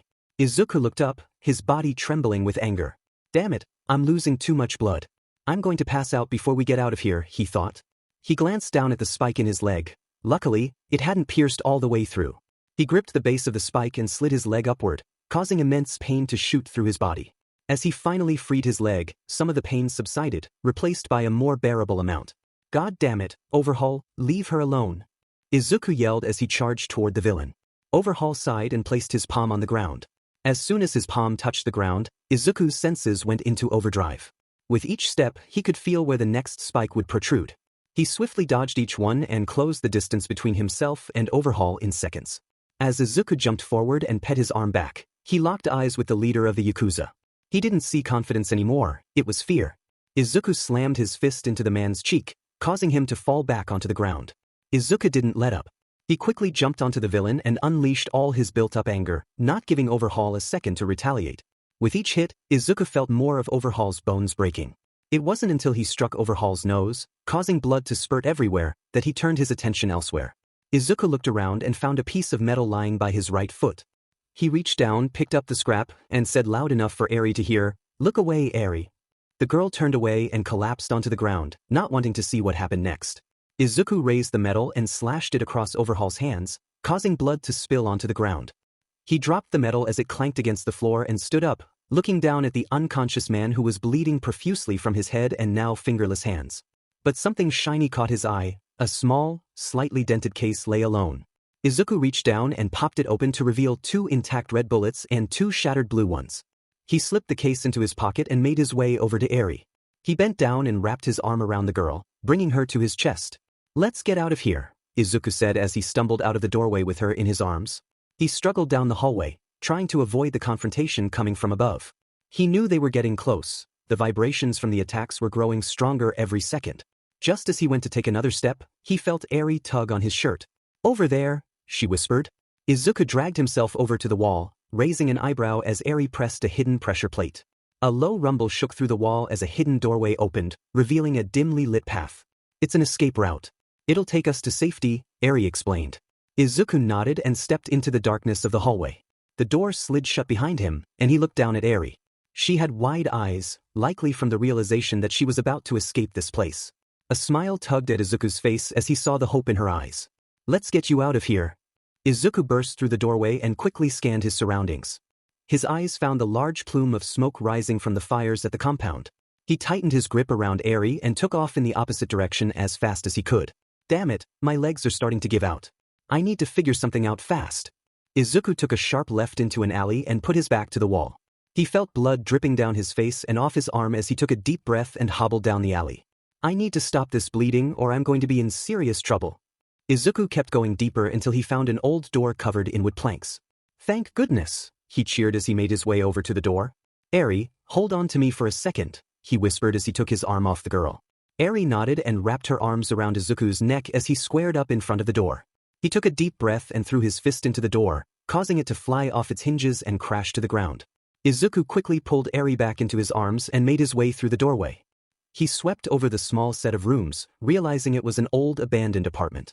There was one room with a couch, a small empty room with just a toilet, and a small open area with an old oven and a sink.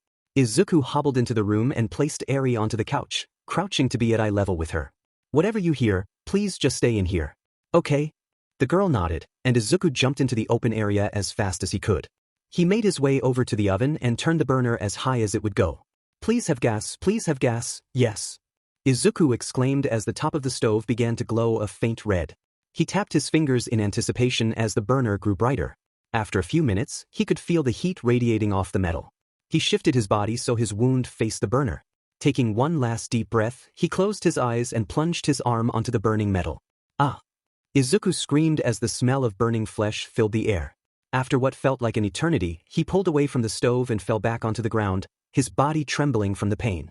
He slammed his fist repeatedly into the ground, cracking the floorboards with each strike. "Izuku," a small voice whispered from his side. Izuku's eyes shot open as tears began to form. He looked towards the voice and saw Eri standing there with a worried expression and a bunch of bandages in her arms. "Where did you?" Izuku felt tears stream down his face as he realized what she had done.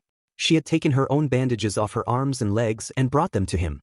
He extended his arm and picked up one of the strands, smiling at Eri. "Thank you," Izuku whispered as the tears rolled down his face. He spent the next few minutes wrapping up his arm and cleaning up his blood with the spare bandages. After he was done, Izuku carefully picked Eri up and placed her back onto the couch. "Let's grab some sleep, all right?" he said with a smile, ruffling her hair.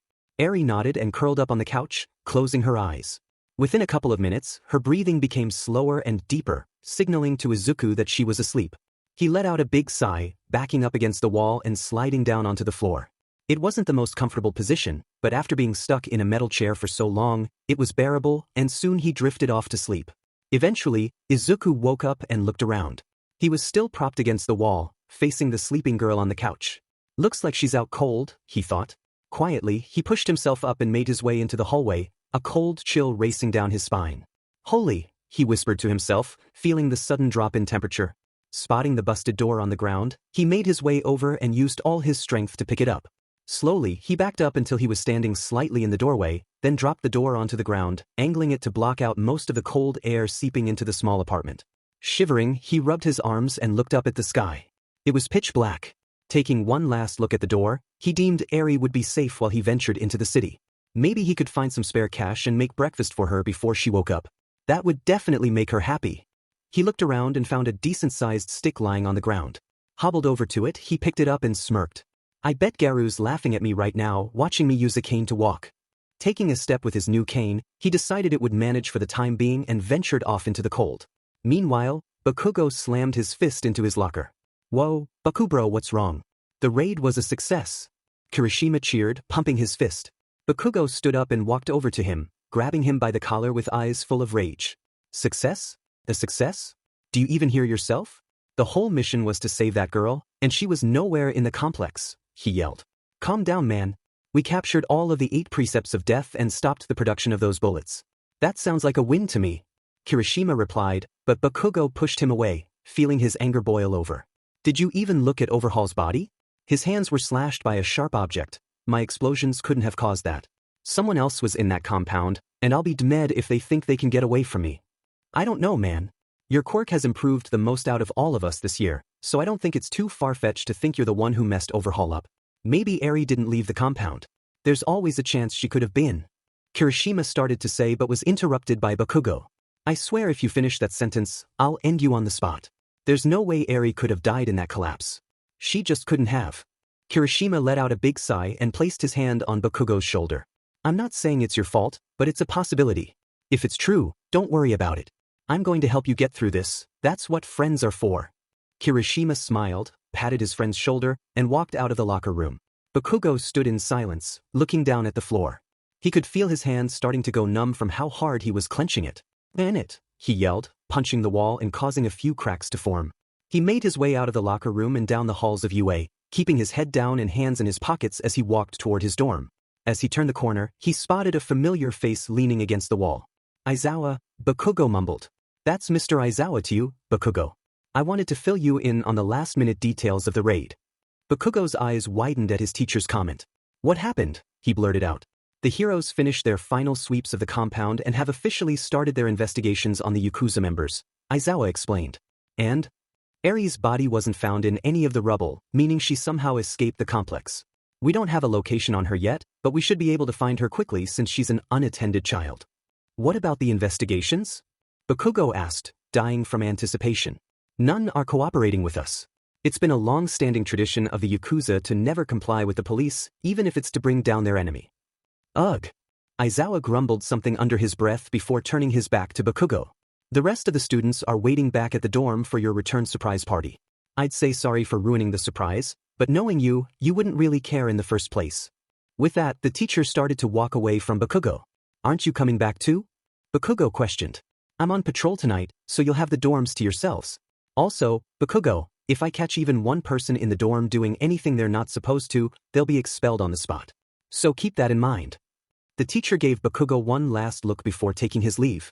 Bakugo took a deep breath and looked up at the sky. I knew you made it out. I'm going to save you, Eri. If I can't do that, then I shouldn't even be a hero. A smile slowly formed on his face. The blonde dug his hands back into his pockets and made his way back to his dorm. As he rounded the corner, he saw the lights turn off rapidly, causing him to feel annoyed. Dumps, Bakugo muttered to himself as he made his way up the steps and opened the door. Surprise! Class 1A yelled together as Bakugo walked through the door. He clicked his tongue in annoyance before kicking his shoes off and making his way past everyone. Everyone but Kirishima shrugged and went back to what they were doing. Hey Bakubro, where you going? The party's just starting. Kirishima cheered as he patted Bakugo's shoulder. I don't care about some dumb party, now let go shitty hair, Bakugo said coldly. Kirishima raised an eyebrow before flashing a toothy grin. I get it, Bakubro. Parties just aren't your style. Nothing wrong with not being able to have fun. The foo, do you mean I don't have fun? I can have plenty of fun at a party. Bakugo yelled, sparks flying from his palms. Well then prove me wrong. Kirishima challenged. Bakugo let out a frustrated sound as he pushed past his friend and made his way into the kitchen area. He opened the fridge and crouched down to look at what they had. His nose wrinkled as he got up and slammed the door shut. Where are all the drinks? Bakugo yelled. Oh, we've already gone through most of them since we started the party a little before you got here. But don't worry, Momo's taking drink requests, Mina responded as she passed Bakugo to grab some plates from the counter.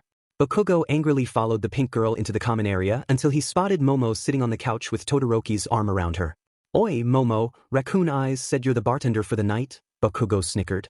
The group stopped their conversation as Todoroki stood up and got face to face with Bakugo. Apologize to her, Todoroki started to say but was pulled back onto the couch by Momo. It's fine, Shoto. I did agree to make the drinks tonight. So what will it be, Bakugo? I don't peg you as someone who drinks lightly, so how about an old-fashioned? Momo asked as she grabbed an empty cup from the table.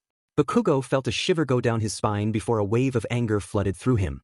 You guys are drinking? Well duh, what else do you do at a high school party? Kaminari responded as he downed a shot glass filled with a clear liquid. That burns. The electric user cheered. Dumbass. Bakugo turned and stomped his way to the stairs, failing to notice the wandering eyes following his every move. Oh, I see you eyeing him, girl. Go you. Mina cheered as she nudged Uraraka's arm. The gravity user didn't respond. She had her eyes locked on Bakugo until the moment he disappeared from view. She turned to Mina and smiled before taking a sip of her drink. Hopefully one of us gets lucky tonight, Uraraka whispered, causing Mina to squeal in excitement. Bakugo stepped out of the doorway and took a deep breath, allowing the cold air to fill his lungs. He spotted Siro leaning over the railing, a small cloud of smoke drifting in front of him. Oi, you know there's cameras up here, tape arms, Bakugo called as he walked up next to Siro. The black-haired kid let out another puff of smoke. Cameras are broken, Bakugo. Me and Kaminari figured that out months ago, Siro responded without even looking up. The heck do you even do that stuff for? Bakugo asked as he leaned over the railing. Siro held up the joint and inspected it before taking another puff. Ever since that night in the factory, my anxiety goes out of control from time to time. It helps calm me down and bring me back to my senses. To be honest, I don't see how you don't do anything. You're the one with the most weight on their shoulders and you don't have any output for your stress. Maybe because I let out my stress when I'm beating up villains, Bakugo said, annoyed.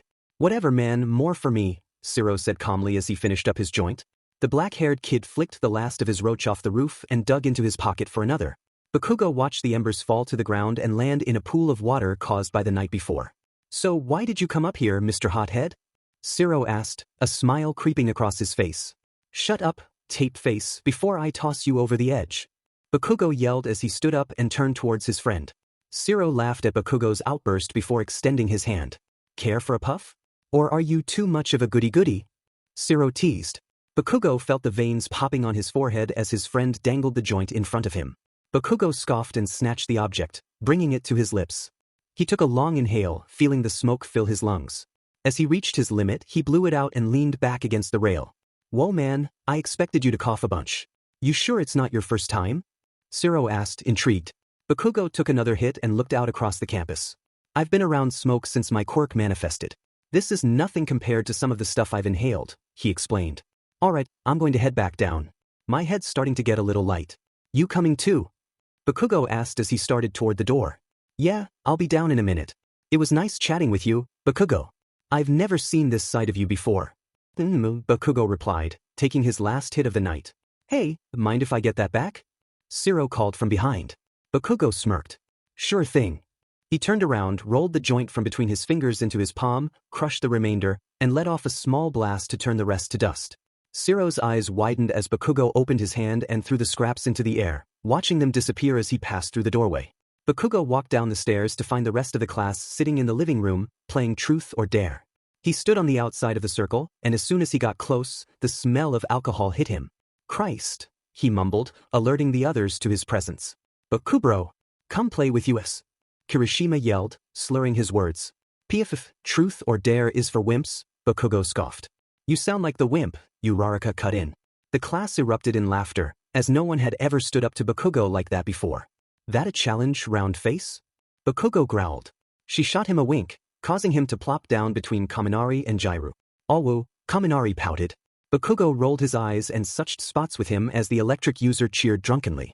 So, Bakugo, Truth or Dare? Momo asked. Dare, he responded confidently. I dare you to drink this, she said, holding a glass to her elbow. Dark liquid began to steam from her body into the cup. Once it was full, she handed it to Bakugo, who inspected it. Not seeing anything wrong, he threw it back, feeling a burn as it went down his throat. What the heck was that? He asked, coughing. It's Everclear mixed with some other things. It wouldn't be fair if you were the only sober person playing, Momo explained. Whatever, Bakugo said, rolling his eyes. Oi, icy hot, truth or dare? Truth, Todoroki replied flatly. How are things between you and your father? Bakugo asked with a smirk, hoping for a reaction. Todoroki took a deep breath and looked down at his drink. It's getting better. Bakugo clicked his tongue, annoyed by the unexpected answer. The game continued, but after a few more turns, Bakugo drifted off into his own world. His body felt like it was floating, while any movements felt slow. Bakubro! Bakubro! Kirishima yelled, tapping Bakugo on the leg and snapping him out of his trance. What? Bakugo said, feeling too euphoric to yell. Everyone's already gone up to their rooms. You've just been sitting here staring off into the distance. Are you okay? Kirishima asked, concerned. I'm fine, just zoned out, Bakugo replied, standing up and brushing off his legs. He took a step and nearly tripped over his own foot. Kirishima quickly snagged his arm and put it around his neck. You've saved my butt plenty of times, man. Let me do this for you once, Kirishima joked as they made their way up the stairs. Thanks, Bakugo grumbled, hoping Kirishima wouldn't hear. Unfortunately, he saw the small smile spread across his friend's lips. Eventually, they reached the 4th floor but were greeted by 2 unexpected guests. Hey, Kirishima, let me take him for you, Uraraka said, placing Bakugo's arm over her shoulder. I can No, you can't, Kiri.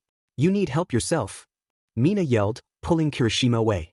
They stumbled backward until they hit Kirishima's bedroom door. Mina smirked, opened the door, and pushed Kirishima inside before slamming it shut, leaving Uraraka alone with Bakugo. What the heck, round face? Bakugo slurred. Hush, I'll take good care of you, Uraraka whispered, bringing him into her room. Not cool. Teach isn't going to be happy. He won't find out. Mina overheard him say he wouldn't be in class at all tomorrow. That's why we went a little overboard with the party, Uraraka explained. Bakugo grumbled as she sat him on her bed. She looked down at him, then slowly leaned down and placed a kiss on his lips. Bakugo's eyes shot open as she waited for his reaction. He quickly wrapped his arms around her, pulling her into his embrace, deepening the kiss and rolling her onto the bed. Uraraka let out a soft, "Oh," as she fell onto her bed. Bakugo began to crawl on top of her but then noticed a picture hanging on her wall. His expression shifted from playful to somber as he reached for the photo, which depicted a happy moment of her and Izuku. On the bus to summer training camp.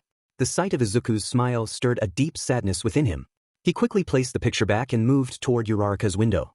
Bakugo, what are you doing? You're just going to leave me? If something's wrong, you can talk to me about it. Uraraka pleaded. Bakugo slid the window open and prepared to jump out. Next time, pink cheeks, he whispered before leaping into the night, leaving Uraraka stunned. He used a small blast to cushion his fall and sprinted away from the dorms, tears streaming down his face. Why was it that every time something good was about to happen, Izuku would come back to haunt him? After running for what felt like ages, Bakugo stopped and leaned against a wall, frustration boiling over. He slammed his fist into the concrete, feeling the sting of pain as he looked down at his bloodied knuckles. Kicking the wall in anger, he turned and continued down the street, bewildered by his surroundings. Where am I? He shouted, his voice echoing in the empty street. You're right where you need to be, a voice called from behind him. Bakugo spun around, but there was no one there. What the? He muttered, feeling a chill run down his spine. It's funny, you still look better than me, Bakugo. Or should I say Kaken? The voice teased again. Bakugo's heart raced as he hesitantly turned to face the figure stepping into the light. Deku, he whispered, disbelief etched on his face. A small smile spread across Izuku's face. How've you been, Kaken? Yo, you're alive? Bakugo stuttered, still in shock. Izuku tilted his head, noticing the signs of Bakugo's distress. I can smell the alcohol on your breath. And is that weed too? Izuku teased lightly. Bakugo clenched his fists at the remark. What is happening? I'm dead, dipshit. No one can come back to life, Izuku explained. Then how are you standing in front of me? Bakugo demanded. You're crossed, Kaken. Your mind is trying to find a solution, and with the help of the substances. Well, here I am, Izuku shrugged. Bakugo struggled to recall their last encounter, but the memories were hazy. Hey, don't concentrate too hard. I'm betting as soon as you lose focus, I'll disappear, Izuku commented. Bakugo loosened his grip and looked up at the sky, letting out a chuckle. What's so funny? Izuku asked. Even after your death, I can't get away from you. Anytime something good is about to happen, you somehow pop back up. What do you mean? Izuku inquired. I was just about to get close with pink cheeks, but then I saw your picture and it turned me into an emotional mess, Bakugo admitted, frustration evident in his voice. Izuku felt a pang in his chest but held back his response, knowing it would only escalate the situation. Well, I'm sorry about that, Kaken, but I can't do anything about it anymore, he said. Of course you can't, Bakugo scoffed. Hey, don't pull that. You know you're the reason I'm dead. Izuku raised his voice. No, that was all you, Deku. If you hadn't gone down that path, this never would have happened. Bakugo countered. And who put me on that path, Kaken? You bullied me through our entire childhood. I wanted to be a hero, but you were my biggest obstacle. Izuku shouted. Bakugo narrowed his eyes. I don't even want to see you anymore, he said quietly. Then so be it. A sudden sound of metal rattling broke through the air, causing Bakugo to turn sharply. But when he looked back, Izuku was gone. Alone, Bakugo scanned the street, feeling the weight of his emotions. With a scoff, he started his way back to the dorms. After about 20 minutes, he reached his building and paused at the door, noticing a light on in the kitchen. Curiosity piqued, he peeked through the window and was taken aback by the sight of Momo and Todoroki together on the counter. He turned his heel and made his way around the building to the side where his room was. As quietly as he could, he propelled himself upwards and caught the railing. He pulled himself up and fell onto his bed, staring at the ceiling with one thought in his head. He had to be dead, right? Izuku hopped off the back of the train and started toward the hideout. On his way back, he made a quick stop at a roadside farm and pocketed some eggs for Eri's breakfast. Eventually, he made it back and slowly moved the door to the side, slipping in. He walked down the hall and peeked in to see Eri still fast asleep. Izuku walked over and patted her head before heading into the kitchen. He stood there for a moment looking at the stove. Now how am I going to cook on this? He said to himself. After thinking for a bit, an idea popped into his head. He made his way into the bathroom and looked at the sink. It was made of cheap aluminum, but it would do. He pulled the sink off the wall and leaned over to examine the tubes connected to it. Assuming everything was shut off, he cut through the tubing and lifted the sink with his good hand. Izuku turned and carefully maneuvered through the doorway, placing the sink sideways onto the stove to catch the eggs. After the stove heated up, he cracked the eggs and finally started to cook Eri's long-deserved breakfast. He lost track of time while cooking until he felt a tug on his sweatpants. Huh, he let out looking down. Oh Eri, did you sleep well? He asked, ruffling her hair. She nodded and looked up at the stove with wide eyes. Izuku chuckled as he saw her starting to drool. Go sit back down, and I'll bring it in for you. Eri quickly turned and ran back to her room, earning another chuckle from Izuku. He turned off the stove and waited a moment for the sink to cool down. Tapping the side, he found it was not too warm, picked it up, and walked back to Eri. Here you go, Izuku said happily as he handed her the eggs. Instantly, Eri dug in while Izuku sat back down on the floor and tended to his arm. He slowly unwrapped the bandages and felt his stomach churn at the sight. His burns were a nasty reddish black, looking like they were becoming infected. Sheet, Izuku muttered, pushing himself back up and noticing Eri staring at him. Were the eggs good? He asked. Eri nodded, and he flashed her a smile. Come on, let's go for a walk. The two made their way out into the alleyway and spotted two men smoking slightly down the alley. Izuku immediately got a bad vibe from them. Let's go the other way, Eri, he ordered, reaching down for her hand. Hey kid, wait up. You look like you could use some help, the first man yelled. Yeah, don't worry, we can help you out, the second one chimed in. Eri, get behind me now, Izuku whispered. She nodded and quickly moved behind him as he positioned himself protectively in front of her. Izuku narrowed his eyes at the two men as they approached. He could see their smirks, and then he overheard one whisper to the other, "This kid looks half dead. If we take him out and grab the girl, we could get a good price." Izuku's eyes widened as they got within range. Suddenly, the man on the right lunged at him, but Izuku met him with a swift kick to the cheek. The man flew backward, slamming into the wall and sliding down into a pile of trash. Hey, who do you think you are? The man yelled, throwing a knife at Izuku. He caught the blade just in front of his face and flung it back, embedding it into the man's thigh. Then, the man yelled as he fell to the ground, gripping his leg. Izuku walked up, pressing his foot onto the man's injured leg and grabbing him by the collar. Here's what you're going to do. First, you're going to give me your wallet. Then, you're going to give me your sweatshirt and your buddies. After that, get out of my sight. Got it? Izuku threatened. The man nodded, quickly tossing his wallet and sweatshirt at Izuku before hobbling over to rip his partner's sweatshirt off. He threw it at Izuku and dragged his partner out of the alley. Izuku stayed alert until the men disappeared from view and then turned his attention back to Eri. Eri, are you okay? She nodded and hugged his leg tightly. Here, put this on, Izuku said, handing her the sweatshirt. She nodded and pulled it over her head as he did the same. He looked down at her and smiled. The hoodie was far too big for her, looking more like a dress. Izuku scooped Eri up into his arms as they walked out onto the streets, quickly flicking their hoods up to avoid being noticed. Eri giggled as Izuku playfully pushed her hood up with his shoulder. He couldn't help but smile at her laughter. She was finally starting to open up to him. They arrived at a corner store where they bought some pre-made meals, bandages, and disinfectant before heading back to the hideout. "Hey Eri," Izuku said. "Huh. You know that I'm not going to let anyone hurt you. You'll always be safe with me." "I know," Eri whispered, cuddling up into Izuku's chest. He grinned and continued walking until they encountered a large crowd of people. "Huh, I wonder what's going on?" Izuku murmured to himself. UA just announced their cultural festival and they're allowing a small number of people in this year, a woman in the crowd exclaimed. Izuku and Eri peered through the throng to see a TV displaying a bright and colorful advertisement. Izuku scoffed and started to walk away. Who would want to go to that? It seemed pointless. As he looked down at Eri, he felt his heart drop. She was gazing back at him with wide, excited eyes. "Can we go?" she asked. "Eri, please see," she begged, making a pouty face. Izuku felt his resolve weaken. They couldn't go, it would be filled with powerful heroes. He could barely handle Kaken in his current state, let alone protect them both in such a crowded place. "Eri, we can't. It's too dangerous," he stated as they walked down the street. "Why not?" she asked, sounding annoyed. Izuku felt a pang of frustration. "Eri, that's the UA Sports Festival. Everything about it is centered around heroes. I'd never step foot in there." "What's wrong with heroes?" Eri asked. Izuku stopped in his tracks and lowered his head. "Eri, you were held against your will for most of your life, and once I was brought back to life, so was I. We both went through unimaginable pain, and you ask what's wrong with heroes? Why didn't they come to save you? How come you had to endure so much while they did nothing?" Eri didn't respond, she just lowered her head. "And on top of that, UA is home to Kaken, the most brutal person I know. I don't have a quirk, and he made my life a living hell because of it. Every day he would belittle me, and now he's supposed to be the new #1 hero. Why should we look up to someone like that?" "Sorry," Eri whispered. Izuku let out a deep breath and resumed walking. "Look, I'm sorry, Eri, but heroes aren't always good people. They often use that title for their own gain." Eri nodded, and a silence fell between them until she finally spoke. "I wish I didn't have a quirk." Izuku's eyes widened at her statement. "What was that?" "I wish I never had a quirk. It's only brought me harm."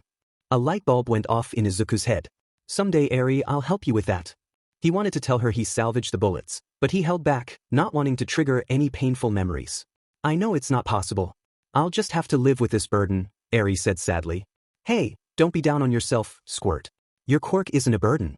If you think it is, just never use it. You don't need a quirk to make a difference in this world, Eri." "I know. That's why I want to be just like you," she said happily. "Huh, is that so?" Izuku smiled at the thought of Eri being like him, though he hoped she would be even better. "Hey, we've got a little time before it gets dark. Want to go to the park?" "Yes." Eri cheered, and Izuku laughed at her sudden burst of excitement. They made their way toward one of the local parks, but Izuku's mind was preoccupied with a question. When could he start teaching her? Back at UA, Bakugo jumped backward as Kirishima and Tetsu advanced on him. "What the heck, shitty hair? We're on the same team." Bakugo yelled, blasting himself into the air. "Sorry, Baku bro. All Might's orders." Kirishima replied as he threw him into the air. Bakugo blasted himself forward and landed with a roll, sprinting behind one of the practice buildings. "What was that about All Might?" he huffed, trying to catch his breath. Suddenly, Bakugo felt a surge of heat and quickly released a blast in the direction of the warmth. His explosion collided with a wall of flames, creating an even bigger explosion that sent him flying backward through the walls of the building behind him. As he skidded across the ground, he looked up to see Todoroki standing in the newly formed doorway. "What the heck?" Bakugo coughed. "All Might challenged us three to take you on all at once. I'll prove him wrong about you," Todoroki said coldly, exhaling a puff of smoke. Bakugo felt his anger boil over. "Oh, is that right, Icy Hot? Well, you can tell him that from the infirmary." Bakugo roared as he blasted himself out of the rubble and charged at the ice user. As Bakugo closed the distance, he waited for the right moment to attack. One of his opponents should be here any second. Now, Kirishima broke through the rubble and jumped towards Bakugo with his hand extended. Bakugo blasted himself to the right to avoid Kirishima's grasp and grabbed a fistful of hardened hair. He pulled with as much force as possible and slammed his knee into Kirishima's jaw. "Ow!" Kirishima yelled as he stumbled backward. Bakugo thought, "I need to take him out now. If I don't, it'll be a pain to keep fighting all three." The blonde ran towards Kirishima and heard the hissing of fire coming at him. He dropped into a baseball slide as flames engulfed the area above him. As Bakugo got to the other side of the fire, he popped back up only to be met by a ready Kirishima. Ultimate move, Red Gun Turret. Kirishima threw a punch at Bakugo's center mass, but just before contact, Bakugo stopped his punch dead in its tracks. Kirishima looked down with wide eyes as he saw Bakugo's arm glowing brighter by the second. Like hell you can beat me. 30% California Smash. Bakugo slammed his free fist into Kirishima's chest, watching as the redhead rocketed back, breaking through anything in his path. Bakugo listened as Kirishima flew out of view and eventually heard the final crash, signaling something had finally stopped his momentum. Is that all you got, you half-and-half BCD? Bakugo seethed, letting a couple of sparks fly from his wrists. Not even close, the half-and-half user replied. Bakugo saw Tetsu appear from behind Todoroki. The metal user gave Todoroki a nod before he started to run towards Bakugo. As he broke into a sprint and transformed into his metal form, Todoroki used both sides to launch attacks from either side of Tetsu. A full frontal assault, huh? Let's try something new. Bakugo started rubbing his hands together, generating as much sweat as he could. He continued to rub as his aggressors got closer and closer, and just as Tetsu jumped and Todoroki's blasts converged on him, Bakugo flung his hands to each side while igniting his palms. The first explosion went off, followed by two equally large blasts growing next to it. Then two more and so on. It grew until a total of 9 explosions created a wall in front of Bakugo, blocking anything from getting to him. When did he get this strong? Tetsu yelled as he jumped back from the destructive wall. A sudden figure jumped through the middle explosion and flew right at the 1B student. I always have been. Bakugo laughed as he landed on Tetsu's shoulder. Wait, was all Tetsu managed to say before Bakugo engulfed him in a massive explosion.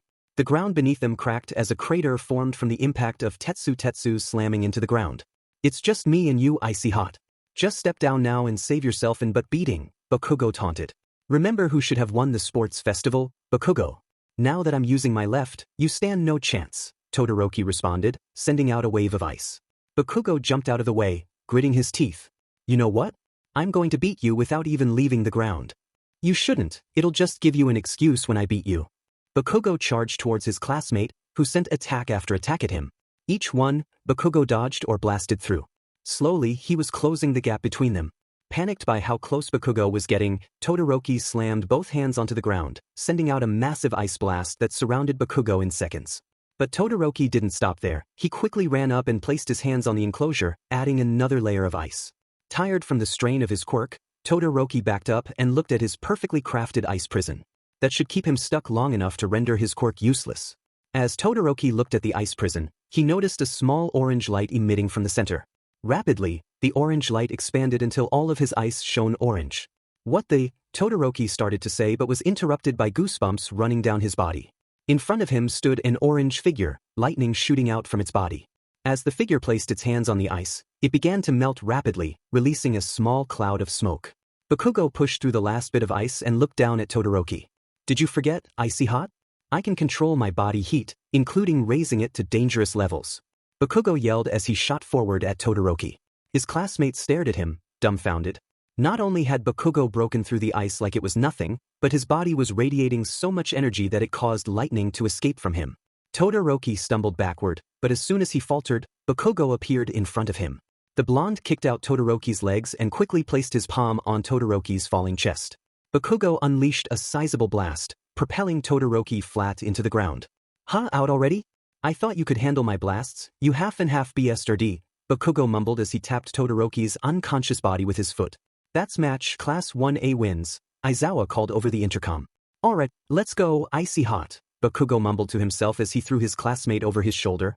The two walked out of Ground Alpha, where they met up with the rest of the two classes. Bakugo looked to his left to see Mina helping Kirishima towards him. Baku bro, that was one hell of a hit.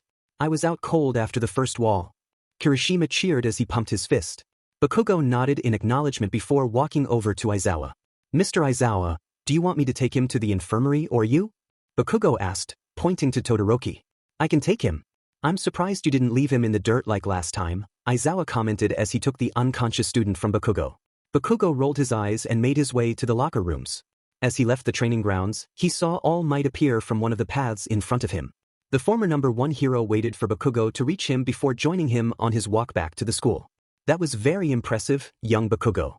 Your full cowling style has improved vastly over the past couple of weeks, All Might said with a smile. It's not enough.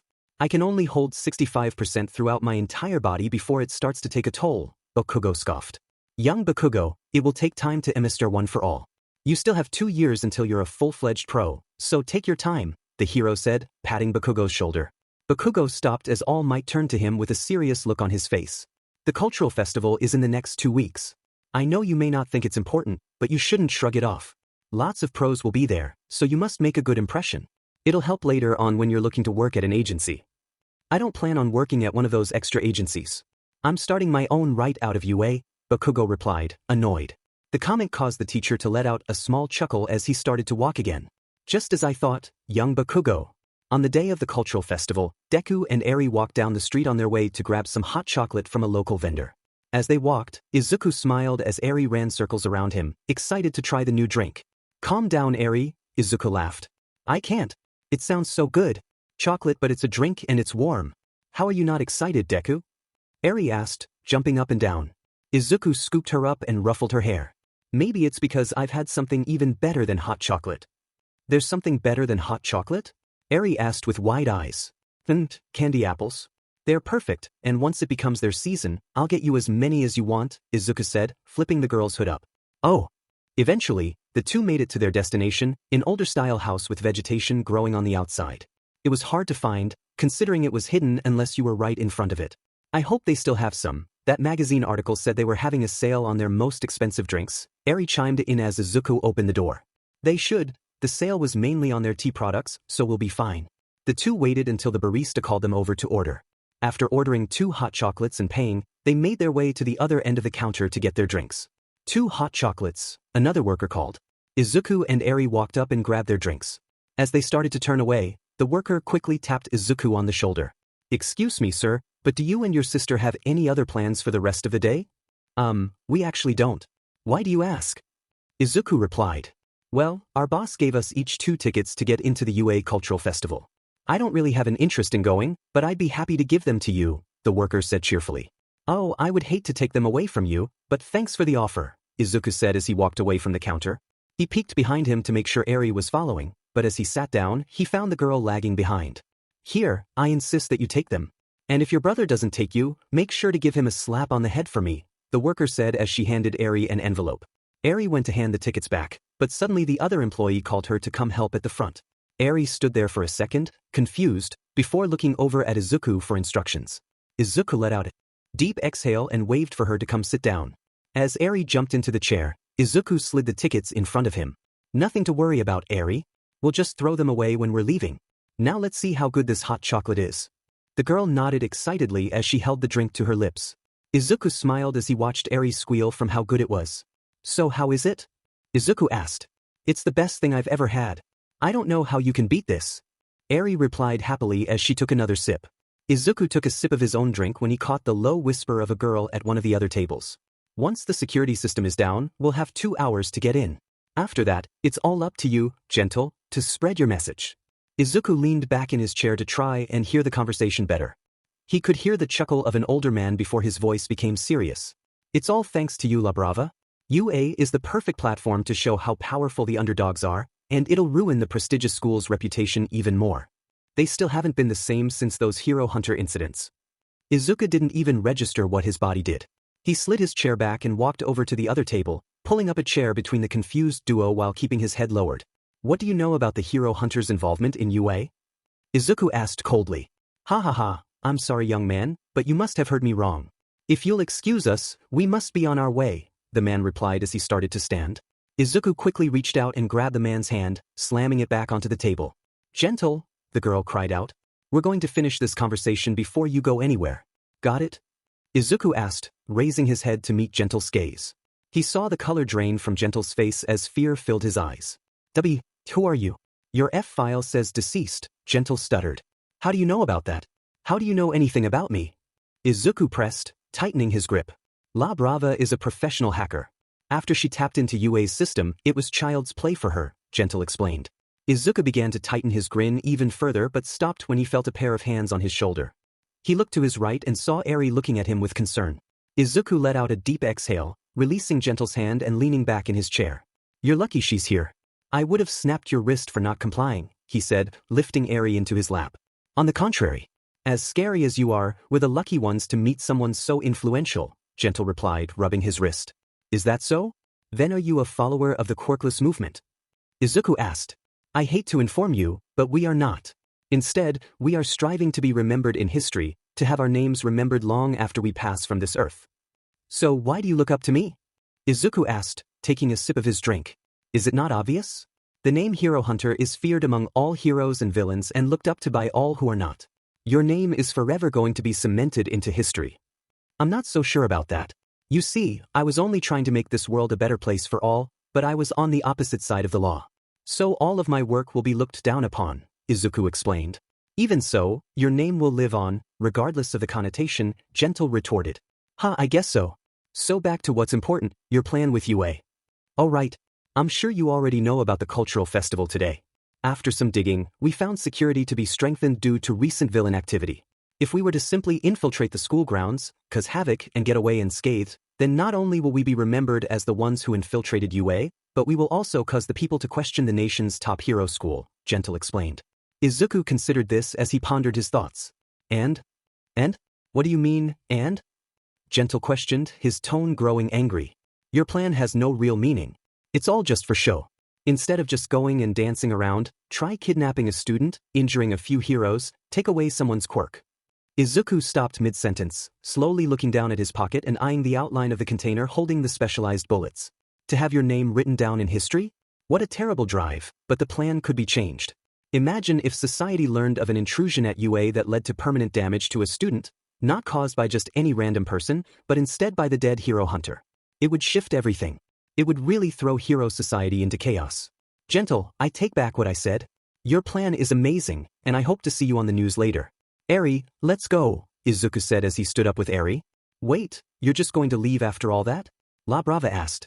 We are. And if you tell a single soul that you saw either of us here, I'll make sure it's the last thing you ever do, Izuku threatened as he walked away. Izuku pushed his way through the door and felt Eri tug on his shirt. What was that all about? I'll explain later, Eri. Just know it's all going to be okay. I promise, Izuku said with a smile. Eri hesitated for a second before nodding.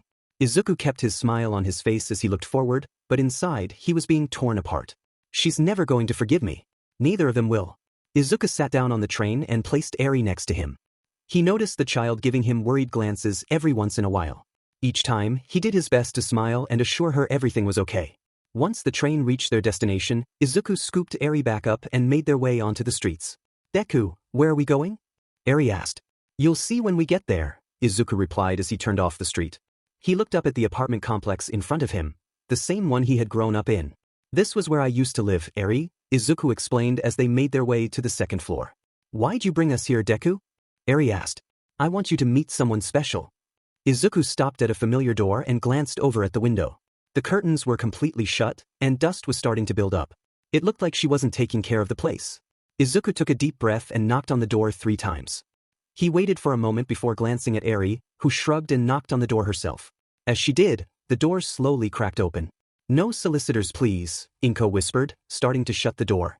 Quickly, Izuku stuck his foot in the door, prompting a loud sigh from his mom. What do you want? Izuku? Inko asked hesitantly as she opened the door wider. Hey mom, sorry I haven't visited, Izuku replied sheepishly, rubbing his neck. But, you're dead, Inko stuttered, tears forming in her eyes. Izuku felt a small smile tug at his lips. He stepped forward and wrapped his arm around her. Inko lost it, throwing her arms around him and starting to cry. Hey, let's go inside, Izuku suggested, shuffling them both into the house. He waited for Eri to follow before kicking the door shut. Where have you been? I saw you get lowered into the ground. I was brought back to life by someone with a powerful quirk. They dug me up and kept me hostage for the past couple of months, Izuku explained. He felt his mother's grip tighten as she began to sob. I'm so sorry, Izuku, Inko cried. It's okay, Mom. Let's sit down, and I'll explain everything. The group settled in the living room, Inko sitting alone while Eri and Izuku took a seat on the couch. After a few moments of silence, Inko finally spoke. Izuku, what really happened? The school told me you were a hero gone rogue, trying to hurt everyone, but I knew you would never do such a thing. Typical heroes, Izuku scoffed. Mom, you deserve to know the truth. I'm not a hero. Ever since I became strong and realized my potential, I've done everything I can to make the world a better place for the quirkless. Being a hero isn't going to do that. I was a Kamino that night. I was the one who fought All Might. Inko's eyes widened at his revelation, and she nodded for him to continue. I thought if I could destroy the symbols of peace and evil, people would realize they don't have to worry about those things anymore. I wanted to break everything down and rebuild it with the quirkless as equals. But in the end, I fell short, and after losing to my classmates, Hawks killed me. Then how are you here? Inko asked. As I said, I was brought back to life and tortured by the Yakuza. When I finally had the chance to escape, I took it and brought Eri with me. Izuku ruffled the little girl's hair. But sadly, I didn't get away unscathed. I lost my left arm and have a limp due to serious injuries on my calf. Mom, I'm so sorry I didn't come sooner, Izuku started, but was cut off when Inko wrapped her arms around him. It's okay, Izuku. I understand, and while I don't agree with violence, I know you were trying to do the right thing.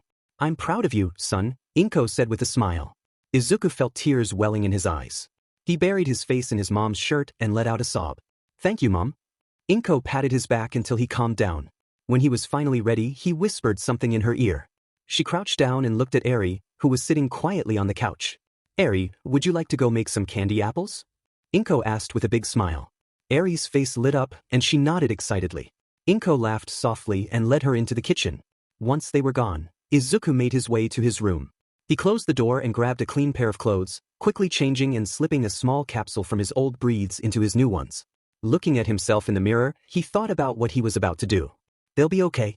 Mom's more than capable of raising Eri on her own. She raised me, he whispered to himself.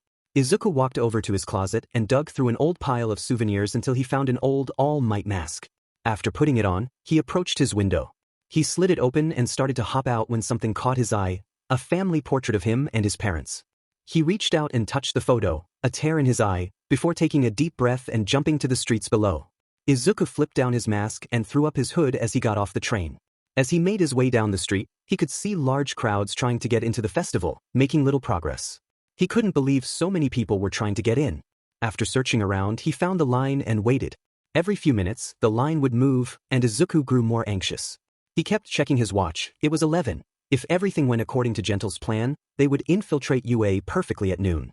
It would be the perfect distraction, but it was a huge gamble for Izuku. The distraction would only work if Gentle got caught. If he didn't, Izuku would have a hard time getting past security. 11:55, and still no commotion. Izuku could see the front of the line, and luckily for him, it was the police running the entrance instead of a pro-hero. As he got closer, he felt his anxiety rising. There were only 3 more groups in front of him, then 2, then 1. Next, the officer called. Izuku slowly walked forward until he stood in front of the officer. "Ticket, sir," the officer said.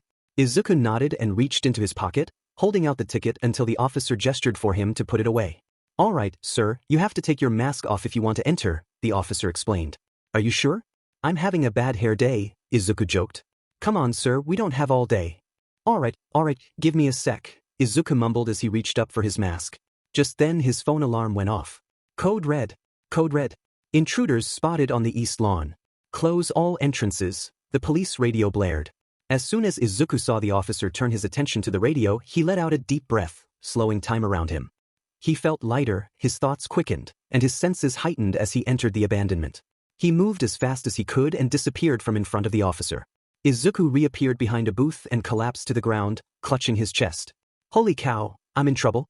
My body can barely handle going into the abandonment. Kaken's going to have an easy time with me after I take his quirk." He smirked at the thought and pushed himself up off the ground. Peeking out to glance at the crowds, he waited for a large group of students to pass and hopped into the back of the pack. Izuku made his way from group to group until he eventually found his former classmate's booth. He smiled when he saw what the class had set up, an arm wrestling contest where students could test their strength against the top hero class, with quirks allowed. He watched the ongoing match between Kaminari and a regular-looking girl. To his surprise, she was holding her own and was actually starting to bring Kaminari closer to losing. The blonde looked worried until he smirked and let off a small charge that shot down his arm. The shock hit the girl's palm, and Kaminari's eyes went wide when it had no effect. "I've got a RBB quirk," the girl cheered as she slammed Kaminari's hand onto the table. "Whoa!" A group of students yelled as they watched their friend take down the hero course member. "Come on, Kami, you can't actually be that dependent on your quirk," Jaira laughed. "I'm not. I just didn't get a good night of sleep," Kaminari mumbled. Izuku stayed and watched a few more matches until he caught sight of 2 familiar figures leaving the back of the booth. He made his way around to get a better look and felt his breath catch. Mina and Uraraka. Izuku felt his temper rising and decided to follow them. Hopping from him to Kaken in such a short amount of time, it didn't sit right with him. He carefully followed the two around the festival until they sat down on a bench. Izuku walked past and sat on a bench behind theirs, leaning back to easily hear their conversation. "So, how are you and Kiri?" Uraraka asked. "Oh my god, he's the best. And don't even get me started on when we're alone. He's such a gentleman." Mina replied. "I bet." Uraraka squealed. "Okay, now on to the real tea, you and that angry porcupine." Izuku stifled a laugh at her comment, relieved no one heard him. "Mina!" Uraraka exclaimed, pushing her friend. "Oh come on Ochako. He's easily the hottest guy in our grade, and you get him all to yourself. He's amazing but sometimes he just acts so weird. The other night we were going to hang out, and he suddenly jumped out my window and disappeared. I just don't get it." Uraraka said, frustrated as she flailed her arms. "Don't think too much into it, sister. He's probably just got hero stuff stuck in his head. He puts a lot of pressure on himself to be the best," Mina explained. "I know, and that's why I need to stay with him. Think of the recognition I would get if I married him and the money." Uraraka said excitedly. Are you okay, girl? That sounds kind of unheroic," Mina asked with a raised eyebrow. "I'm just kidding, Mina. I love him for who he is and nothing else," Uraraka said with a big smile. "Good. Now let's go. It's our turn next to watch the booth," Mina said as she stood up. "Right." Izuku heard the two get up and walk away, but he stayed put. He rested his head back against the bench and smirked. So that's what she's after, fame and money. It made perfect sense. First, she went after the first quirkless student with potential to be a hero, and then she jumped to the most powerful student in their grade. Izuku stood up from his spot and made his way back toward Class 1A's booth. After moving around to find a better view, he plopped back down and waited for his targets to come into view. "I've got 2 shots. Kaken's definitely going to be hit, but what about the other? I can't do Kirishima since his quirk could possibly deflect it, and Tokoyami is also out of the picture since Dark Shadow has a mind of his own. That leaves 2 of the most powerful students in his former class. Todoroki would be a good choice because he's stronger than most of his classmates combined, and it would deal a decent blow to the heroes when they find out the former number 2 hero's son is now quirkless. And then there was Uraraka. This one was all personal. Izuku let out a deep exhale as his mind clashed back and forth on who to choose. In the end, he decided whoever lined up best with Kaken would be his target. All he had to do was wait for them to show. It felt like forever sitting there. Izuku saw every one of his old classmates except for Kaken. Where the heck is he? After 10 or so minutes, Izuku finally saw the familiar blonde approaching with all might. The duo made their way over to the booth and stopped before anyone noticed they were there. All Might had a big smile on his face and patted Bakugo on the shoulder. The blonde just scoffed and brushed some dirt off his shoulder before disappearing into the booth. Why is Kaken dirty? He wouldn't have been training and just not cleaned up after. This had to be something spontaneous. Then it clicked for Izuku. Kaken wiped the floor with gentle probably. It makes perfect sense and it couldn't have happened at a better time. Kaken got to take down one more villain before he loses everything. Bakugo re-entered Izuku's view as he took his spot at the arm wrestling table. Instantly, a new crowd of kids surged forward to face off against the blonde. You could see it in their eyes, the burning longing to crush Bakugo's pride. Izuku smiled at the thought of Bakugo losing, but he knew no one here was a match for him, not even himself in his current state. Izuku stood up and made his way into line. He knew this was his best chance at getting close to Kaken without anyone interfering. The line was moving at a decent speed, and it only took 5 or so minutes until Izuku was nearing the front. Izuku glanced over the person in front of him's shoulder to get a better look at the table. Right now it was Kaken versus that one kid from 1B with the metal quirk. It looked as if the two were locked in place, each fighting for the win without the use of a quirk. Slowly, Bakugo started to gain ground, inching Tetsu's hand closer to the table. "I won't lose so easily," the 1B student yelled as he activated his quirk. Instantly, Tetsu was able to push Bakugo back until he was about to win, but then in an instant, it was over. Bakugo's arm glowed for a split second as he slammed his opponent's hand onto the table. Izuku flinched as he watched the exchange. It was clear Bakugo used too much of his power as Tetsu broke through the table and slammed onto the ground. "Ow!" the metal user whined as he pushed himself off the ground. "Bakugo, you need to limit yourself. We only brought a couple of extra tables in case you pulled something like this." Uraraka yelled as she handed Bakugo another table. "It's not my fault they can't handle me," Bakugo mumbled as he set up the new table. The blonde plopped back down and leaned forward. "All right, who's going to get crushed next?" Bakugo taunted. No one stepped forward. "Come on, no one wants to take on the strongest." Izuku stepped forward and felt all eyes on him. He quickly reached down into his pocket and popped open the container. Slowly, Izuku walked up to the table and sat down in front of Bakugo. He placed his arm on the table and met Bakugo's grip. Who are you? Bakugo asked. Izuku didn't respond. He just kept his eyes from meeting his rivals. Whatever, it doesn't matter. Even if you did tell me your name, it would just get forgotten like the rest of the extras. Izuku tightened his grip on Bakugo's hand and waited for the match to start. Uraraka made her way over and placed her hands on top of the competitors. Start! Izuku and Bakugo both felt their muscles flex as they fought against one another. Izuku could feel the blonde starting to give way without using his quirk. It was only a matter of time until he used it. Izuku inched closer and closer until he saw the faint glow emit from Bakugo's arm. Izuku felt Bakugo's strength skyrocket as he pushed himself back upright and into the middle. Izuku dug his feet into the ground as he fought back. They were at a standstill, each competitor breathing heavily as they tried their best to win. Izuku loved it. He glanced around, his mask hiding his smile at the crowd around him. Everyone was going crazy. Some students were rooting for the masked figure to put Bakugo in his place while others were rooting for their friend. But Izuku's eyes fell onto one single person, a small, white-haired girl hiding among the crowd with a worried expression. Eri? Izuku whispered. In that split second, Izuku faltered and lost his focus. Bakugo, noticing the change, quickly slammed Izuku's hand into the table and stood up victorious. What the heck? Bakugo yelled as he looked down at the figure in front of him. Izuku's eyes darted from Eri's to Bakugo's. As soon as they locked gazes, Izuku knew it was over. Deku? Bakugo whispered. Izuku quickly reached for his pocket and pulled out one of the quirk erasing bullets. With his remaining strength, he flicked the bullet at Bakugo, but it was too late. A wave of pain washed over him as he slammed into the concrete. Looking up, he met the furious gaze of the blonde. Izuku pushed himself off the ground and tore off the damaged mask before sprinting into the confused crowd. Find him! Bakugo yelled as he chased after Izuku. Izuku weaved through the panicked students, searching for Eri. When he found her, he sprinted towards her. She looked horrified, the same look she had when she saw Izuku in danger. There he is! Bakugo shouted as he appeared behind Izuku. The green-haired boy made one last dash before jumping into the air, using the heads of those below him as footing, leaping towards Eri with open arms. Suddenly, he felt a familiar, horrible sensation. Bullets tore through his legs and chest, but he didn't care. All that mattered was protecting Eri. He slammed onto the ground and skidded to a stop next to her. Attempting to push himself up, his arm gave out. Stay down! Bakugo shouted. If he moves, I'll shoot. Snipe ordered, pulling back the hammer on his revolver. As Bakugo stepped forward, Izuku jumped up and grabbed Eri's hand, turning as another bullet tore through him. Izuku screamed as he stumbled. Midoriya, what the hell? Aizawa yelled, pushing his way to the front. Izuku felt defeated, knowing he couldn't reach. Bakugo now with all the heroes around. He shifted his gaze to Eri, whose eyes were filled with tears. She clutched his breaths and buried her face into them. Izuku reached down and patted her head as he heard the heroes inching closer. It's okay, Eri. I promise, he whispered, feeling a tear roll down his cheek as he hugged her. Eri buried her face into him and let out a heartbreaking scream. Back up! Present Mike yelled. Izuku opened his eyes in confusion until he realized Eri's horn was starting to glow. Then it hit him, her last wish. He lowered his hand from Eri and reached into his pocket, bringing out a container. Eri, do you trust me? Izuku asked, tears in his eyes. She looked up and nodded sadly. Close your eyes, Eri. It's going to be over soon.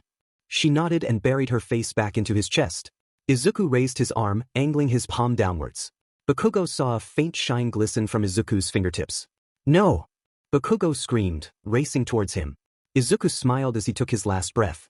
His arm fell, palm smacking into Eri's back. Eri screamed as her horn glowed brighter. Everyone hit the deck. Cementos ordered, flinging his hands to the ground. A concrete enclosure began to form around Eri. Bakugo felt something wrap around him, pulling him backward. He flew through the air, watching in horror as Eri clung to Izuku's body, tears streaming down her face. Suddenly, a small spark erupted from Eri's horn, followed by an explosion of light. The bolts shot outward, but Cementos's wall protected the students. The light surged within the enclosure before shooting up into the sky. Moments later, everything stopped. What just happened? A student yelled. Are we going to die? Another asked. Everyone shut up and back away. Aizawa ordered. Cementos, bring it down. Cementos nodded and placed his hands back on the ground. The wall crumbled, revealing a cloud of smoke that drifted outward into the crowd. As the smoke began to disperse, Bakugo could hear his pulse racing. His eyes were locked on the smoke, waiting to see what had occurred. Then he felt his heart drop. Two silhouettes stood in the smoke, one holding the other. The taller figure raised an arm before flinging it across its chest. The smoke shot outwards as a gust of wind slammed into the crowd. Bakugo closed his eyes and turned away, feeling dirt pelt his face. Slowly, he opened his eyes and gasped. Standing in the center was the dark figure that had terrorized everyone before. The figure cradled Eri in his arms as he pushed a strand of hair behind her ear. He smiled before turning his gaze to the hero in front of him. The crowd was silent, staring in fear at the man before them. He was just as he had been that night in Kamino, dark as night, with 2 horns on his head and those endless black abysses for eyes. The figure raised his gaze and looked around the crowd until he settled on a particular blonde. It's like I said back in the factory, Kaken. It's never over. Deku? How are you alive? Bakugo yelled as he stomped over to Izuku. The blonde halted in front of the dark figure, staring him in the eye, waiting for a response. Overhaul, Izuku replied. Bakugo felt a wave of anger wash over him. Cut that out, Deku. Elaborate. Holy cow, you're so dense sometimes, Kaken. It ceases to amaze me why All Might would pick you as his successor, Izuku snickered. Bakugo's eyes widened at Izuku's comment. Baku bro, what does he mean? Kirishima asked. Oh, has Kaken here not explained it to you? Well, you see. 65% smash. Bakugo screamed, interrupting Izuku. The blonde threw his hand toward Izuku's face, causing a massive blast of air to shoot out from the impact. Bakugo felt his heart racing as he breathed from the attack. His arm felt like it had just cracked open. He tried to pull back but felt something tighten around his fist, causing his heart to drop. The smoke cleared just enough to reveal what had happened. Izuku stood strong, holding Bakugo's struggling fist in place. It's rude to interrupt, Kaken. So let me finish. Izuku yelled as he swung Bakugo into the air before slamming him into the concrete. Kirishima threw his arm up to cover his face from the air blast. As he slowly lowered his arm, he was met with a horrific sight.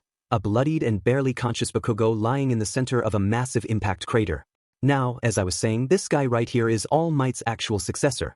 He's supposed to be the next symbol of peace, Izuku continued, looking around the crowd, who were all waiting with wide eyes for him to continue. And he inherited All Might's quirk. What? How's that possible?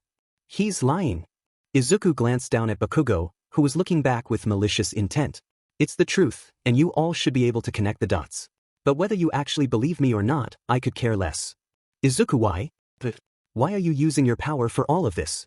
Uraraka asked. Izuku didn't look up. He kept his gaze on Bakugo. He lifted one leg and shot it into Bakugo's shoulder, which let out a deafening crack. Ah! Bakugo screamed. 3 days. 3 days until I come back to this school and put down every single one of you that's in my way. If you wish to be spared, drop out while you still can. Everyone else, you've been warned, Izuku announced as he dropped Bakugo's limp arm and jumped into the sky. Bakugo watched the dark figure disappear into the sky until the pain finally caught up to him, and he went unconscious. Bakugo felt a large amount of pressure lift from his chest as his eyes shot open. He clutched the top of his shirt, rapidly taking deep breaths. He sat there for a minute, regaining his composure before finally speaking up, but nothing came out. He tried again, only to get the same result. Frustrated, Bakugo lifted his hand to his mouth and felt a sludge-like substance covering the lower part of his face. What the heck? He looked down at the rest of his body and saw it was all covered by the same substance. The only things not covered were anything above his nose and his fingertips. Suddenly, a cold chill ran down his spine, followed by a bright white light that forced him to close his eyes. The light disappeared, allowing Bakugo to slowly open his eyes. He looked to his right to find a line of people next to him. Not a single one of them paid him any attention. They all had their gazes locked in front of them. Slowly, Bakugo turned his head to see what they were interested in and felt his heart drop. Standing in front of him were 2 men, their faces blurred, but the altercation was clear. One man stood above the other while holding his face. A dark red light emitted from the man's palm as his prey tried to pry away from his grasp. Suddenly, another flash of light exploded from in front of him, forcing Bakugo to shut his eyes. When he opened them again, he was met with a new sight. The man who had been attacked stood in front of Bakugo, a small smile on his face as he lifted his hand out toward Bakugo. He slowly opened his palm to reveal a glowing light, which Bakugo didn't hesitate to grab. As soon as his hand met the man's, a huge surge of power flowed through Bakugo. His eyes widened as the man in front of him started to fade away. So you're the 9th, the man echoed as he disappeared. Bakugo shot upwards and clutched his shirt again, breathing as he tried to figure out what had happened. Everything felt off. His eyes trailed from the bed onto his arm, where he found what was causing the strange feeling. The hand was glowing, like the first time he ever used full cowling. Baku bro? A voice spoke up, ripping Bakugo away from his trance. His eyes shot towards the voice, ready to fight, but a wave of calmness washed over him when he saw his best friend. Baku bro, what happened? Kirishima asked again. What to mean?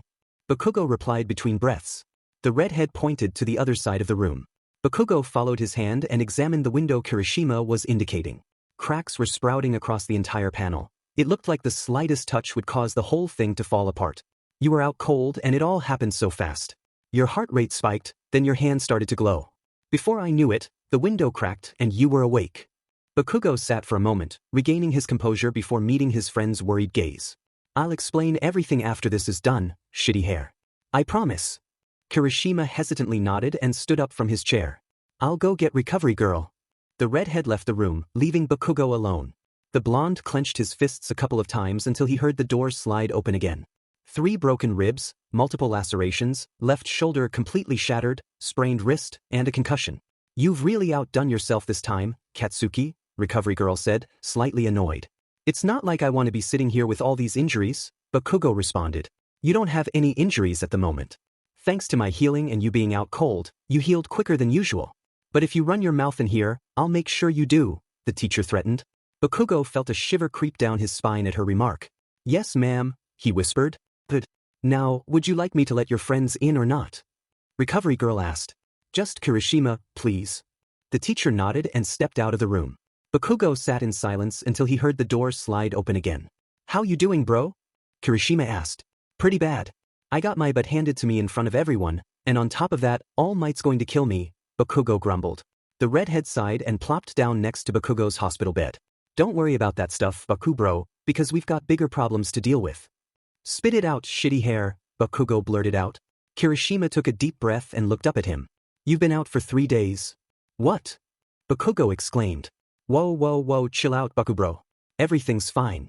The school's been reinforced, and Principal Nizu has had top heroes from all around the nation sent to help us, Kirishima said cheerfully. Suddenly, the smell of smoke filled the room. It didn't take long for the smoke alarm to go off, signaling to recovery girl that something was wrong. What happened? Katsuki, you're burning the sheets, she screamed as she rushed through the doors. Bakugo looked down and saw embers crawling down the sheet. He scoffed and tossed it off while hopping off the bed. Young man, sit back down now. Recovery girl ordered. Bakugo shot her a glare. He saw her lose her authoritative demeanor and back away slightly. The school bringing all these heroes here won't make a single difference, Bakugo said coldly as he left the room. He made his way down the empty hallway, his mind racing with the ideas presented to him in the infirmary. That demon Deku had gotten stronger every time he was pushed back into a corner, and today wouldn't be any different. He had studied every pro hero in the nation as if they were his idols. Bakugo stopped walking and dropped his gaze to the ground. They had been his idols at one point, and that would make it easier for Deku since he knew everything about them, including their weaknesses. Damn it! Bakugo yelled as he slammed his fist on a locker. Damage to school property is punishable by suspension, young Bakugo, so be careful, a voice called from behind. Bakugo pulled his fist from the locker to see a perfect impression of his hand in the metal. He turned around to meet the hopeful eyes of his mentor. Come, young Bakugo. We have much to discuss in a short amount of time. We have over 20 pros stationed on the north side of the school, 10 on the west and east, and then 15 on the southern side. Not to mention a good portion of the police mixed in everywhere. It'll be suicide if he actually tries to attack us head-on, Snipe spoke up. And that's exactly why he's going to attempt it. Think about it. If he somehow manages to stop all of us, then everyone's going to lose faith in UA and heroes in general, countered Power Loader. But we can't possibly lose, right? Present Mike asked, a little worried. All the heroes turned to the man sitting at the head of the table. He sat in an elevated chair and took a sip of his coffee. We must not underestimate young Midoriya. He's shown tremendous feats of strength, and when backed into a corner, he seems to excel more than ever. He must be treated as a danger to the entire school, Principal Nizu announced. And that is why we have enlisted not only all the teachers but some of the most powerful heroes wanting to take down Midoriya. Nizu explained as he motioned to Endeavor, Hawks, Fourth Kind, Gunhead, Fatgum, and Mirko. I want to see what's so strong about this guy. He seems like he'll put up a challenge, Mirko said eagerly as she cracked her knuckles. He's a boy, Mirko, and nothing more, Fourth Kind scoffed. Then why did he hand your butt to you without breaking a sweat? The bunny hero retorted. Enough! Endeavor yelled, causing the entire room to go silent. This kid is no joking matter. We've seen firsthand how powerful he is. Not a single one of us could take him single-handedly, so it would be in our best interests to listen to Nizu. An uncomfortable silence spread throughout the room as everyone waited for someone to speak up. Bakugo looked over at the formerly disgraced hero. It must have taken him a lot to admit he's not the strongest or the one in charge. Maybe half and half was right about that raging BSRD finally changing. We will also be stationing the Hero Corps students with a small number of pro heroes outside of the school. They will act as a last resort if Midoriya is somehow able to get through the gates. Now you all know where you're stationed. Please get there as soon as possible and prepare for the impending battle. That is all dismissed. Bakugo and the rest of the heroes stood up from the table and started their way toward the doors. Bakugo made only a couple of strides before feeling a hand grab his shoulder. Young Bakugo, please stay behind for a moment, All Might asked. Bakugo nodded and waited for the rest of the teachers to file out of the room. Once they were gone, it was just him, All Might, and Aizawa left in the room. What did you need to talk to me about? Bakugo asked. Young Bakugo, considering what Midoriya announced to everyone, I deemed it necessary to inform Mr. Aizawa about One for All and its true nature, All Might said bluntly. Bakugo's eyes widened as they shot to his teacher. He found the same lifeless eyes staring back. I'm not surprised, to be honest. You've constantly been improving since day one, and the feats of strength you're starting to show can rival All Might's, Aizawa explained with a yawn. Since Aizawa and I had some time to sit down, we were able to have the talk that really needed to happen. We've both come to the conclusion that you're probably the best match for Izuku. You've had the most experience with him and understand how he thinks. Sadly, in your current state, Midoriya would most likely beat you. But we're not deterred. Bullshit. I can take him. Bakugo shouted. Cut the attitude, Bakugo. Your previous encounters show otherwise, Aizawa grumbled. Forget that. It's different this time. I've got them supporting me now. At least one of them, the blonde growled. The two teachers raised an eyebrow at their student's comment. They looked at each other for some sign of understanding but saw none. I have no clue what he's talking about, All Might, but I need to get to my post before things escalate. Make sure you don't take too long with him, Aizawa said as he walked over to the door. I won't, responded All Might. Aizawa nodded and stepped out of the room before shutting the door. What do you mean they're supporting you now? Bakugo began to speak but bit his tongue. He needed to make sure what he said wasn't filled with holes. There were 7 standing in line with him, not including those 2 that stood out. No one gave him any hints of who they were, and all that strange guy said was, I'm the 9th. I'm the 9th. The previous users before me. They were all there. Bakugo screamed as his mind put it all together. Young Bakugo, please calm down and explain, All Might urged. When I was unconscious, I woke up in a world of its own. I couldn't move at all, and the only other people there were the previous users of One for All. It had to be. Young Bakugo, that seems pretty far-fetched.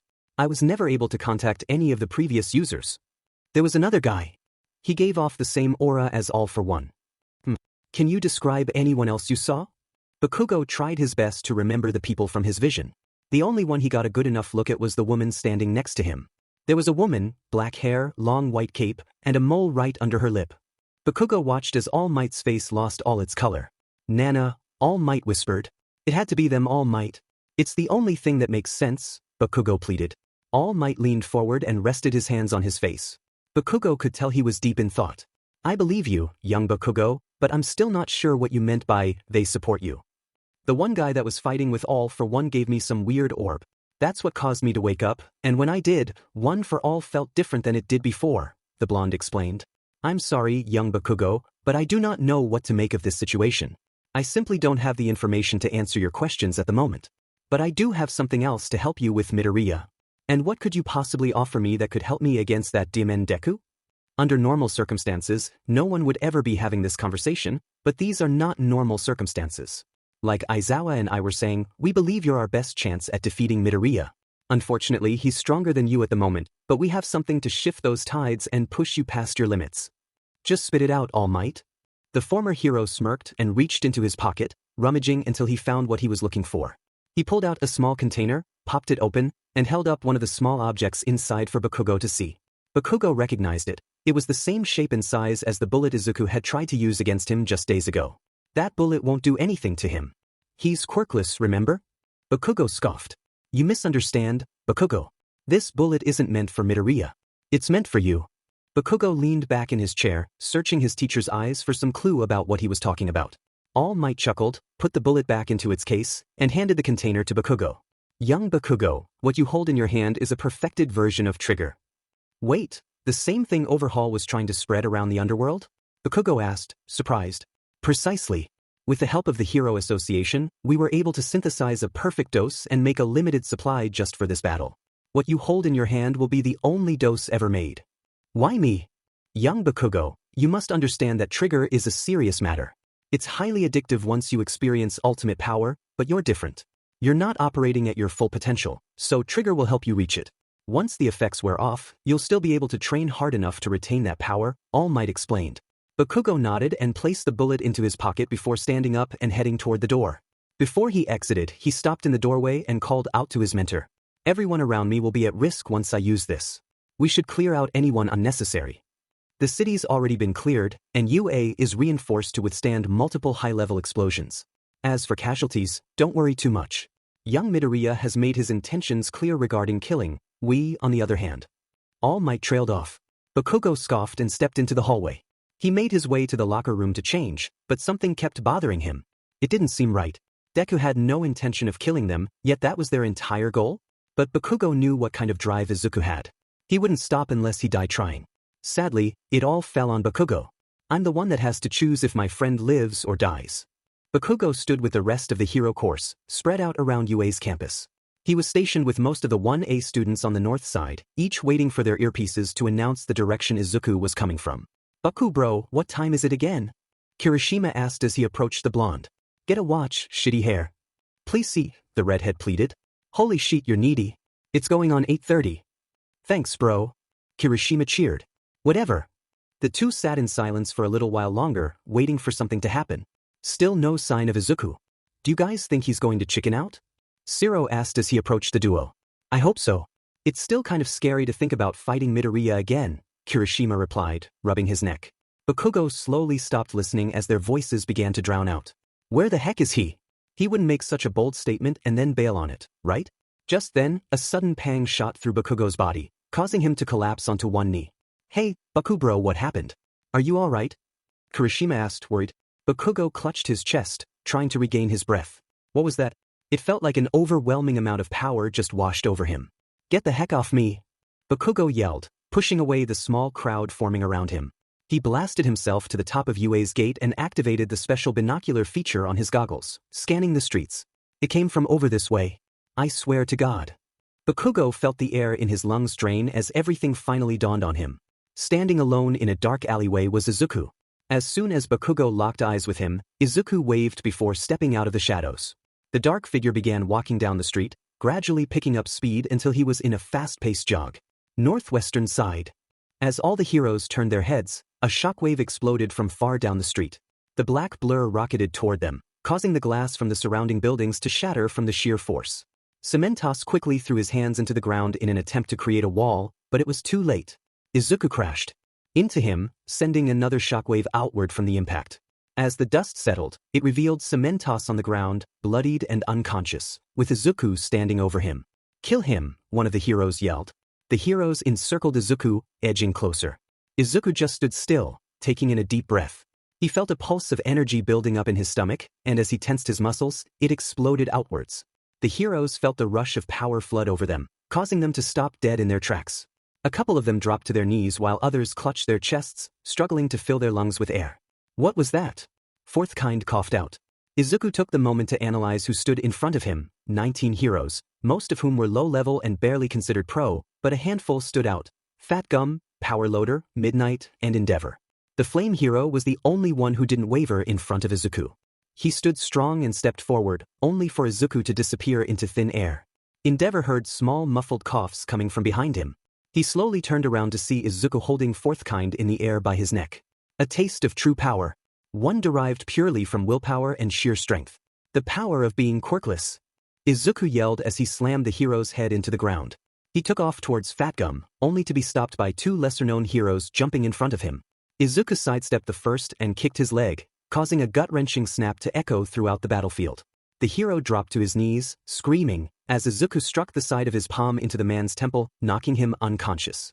The second hero jumped back and shot out what looked to be a concentrated blast of water. Izuku raised his hand to block the water and felt a tingling sensation run up his arm. He quickly glanced at his palm, noticing his skin slowly being worn away. Izuku cupped what was left of his palm until he had a decent amount of water, then spun and doused the hero at the same time. He took a step towards Fat Gum, only to be met with a large piece of metal slapped across his face. Staggering backwards, he looked up at Power Loader as he prepared to launch another attack. Izuku slammed his foot into the ground, causing a large portion of the road to break into the air. Quickly, he placed his palm onto a larger piece of concrete and blasted it towards the pro. Power Loader attempted to block but was too late as the projectile smashed into his face, breaking his jaw on impact. He's injured. Take him down while we can. Midnight yelled as she unzipped her sleeve. Izuku turned to her and smirked, raising his hand to show it slowly healing back to its original form. Ah, Midnight. Did you forget that I can heal myself? Also, you should be more careful with your quirk, you wouldn't want it to backfire. Izuku laughed as he sprinted towards the hero. Midnight stepped back, confused about what Izuku meant. She couldn't understand how her quirk could backfire. Izuku closed the distance between them in an instant. Midnight threw a jab towards his head, but he easily evaded it, stepping to her left and slashing at her thigh. The pro followed up with a kick that Izuku jumped over. As he flew above her, he slashed at her shoulder and back upon landing. I used to admire you heroes. I even wrote multiple versions of my own data books analyzing all of you. But it's actually a great thing I did that. I know everything about your quirks, including the fact that any exposed skin can secrete your perfume, Izuku explained as he countered one of the pros bold enough to attack him. Midnight's eyes widened in concern as she looked around. A purple fog had spread from the cuts Izuku made on her costume, causing several heroes to pass out. As she turned to Izuku, he delivered a massive blow to her head, sending her crashing into UA's wall. Izuku landed gracefully and smiled as he faced the remaining pro heroes. Endeavor stood next to Fat Gum, with the other heroes cowering behind them. My quirk's not suited for working with others. How do you want to do this? Endeavor asked, raising his body temperature. Just jump in when you see fit. Fat Gum yelled as he charged towards Izuku. He raised his arm to punch Izuku when pain exploded in his stomach. Ack!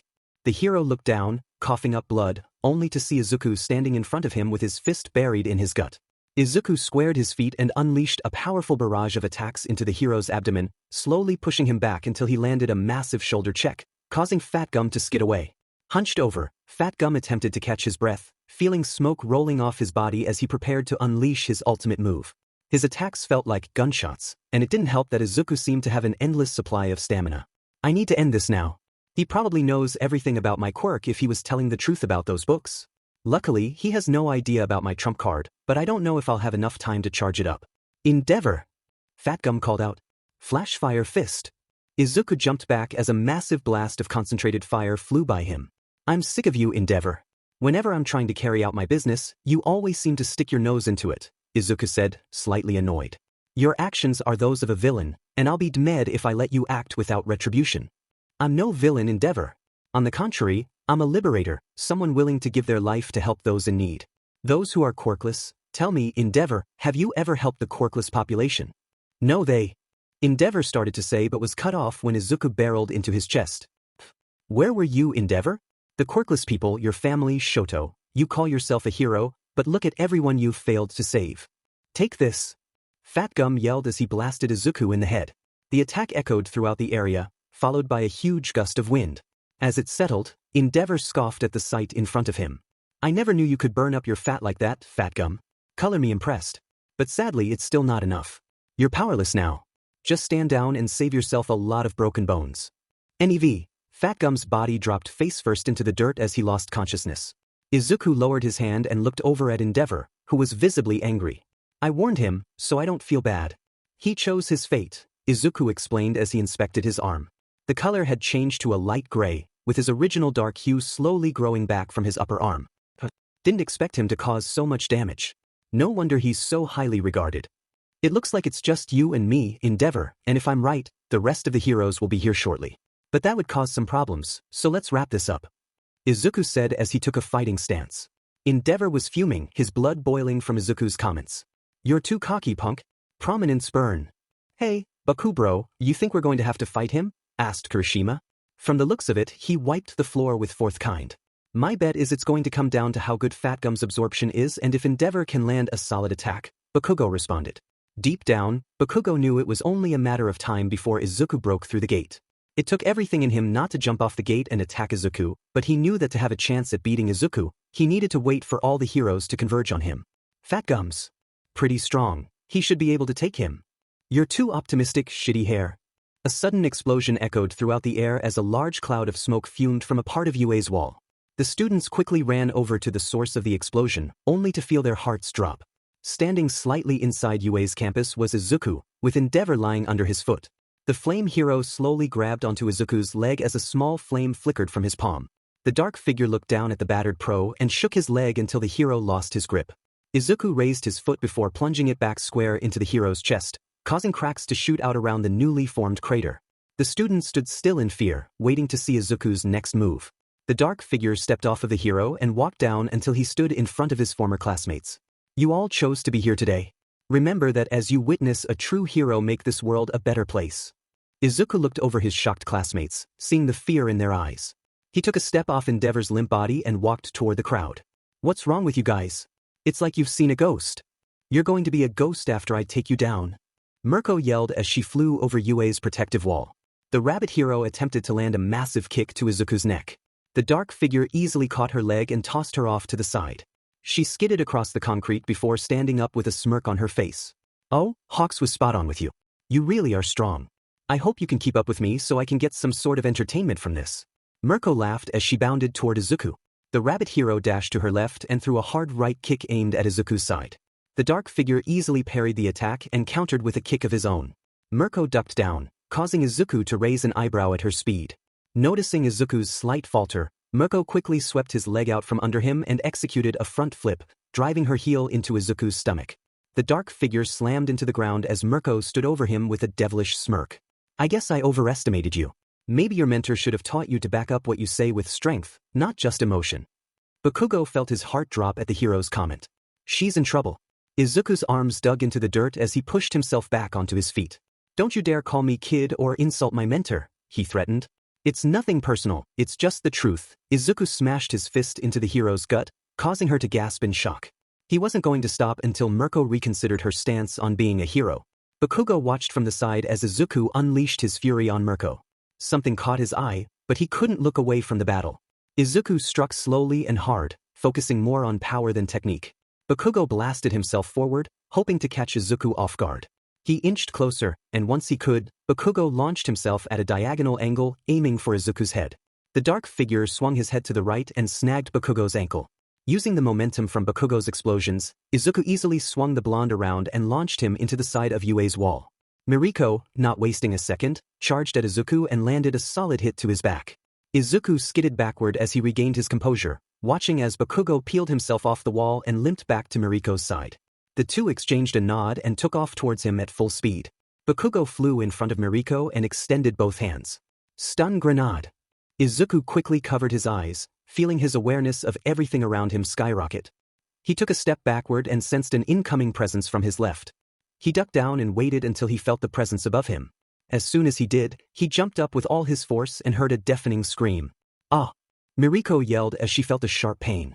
Izuku reopened his eyes and glanced up at the hero, unable to comprehend how he had managed to incapacitate her. He had Miriko locked in place above him, his left horn piercing through her lower stomach. Blarg!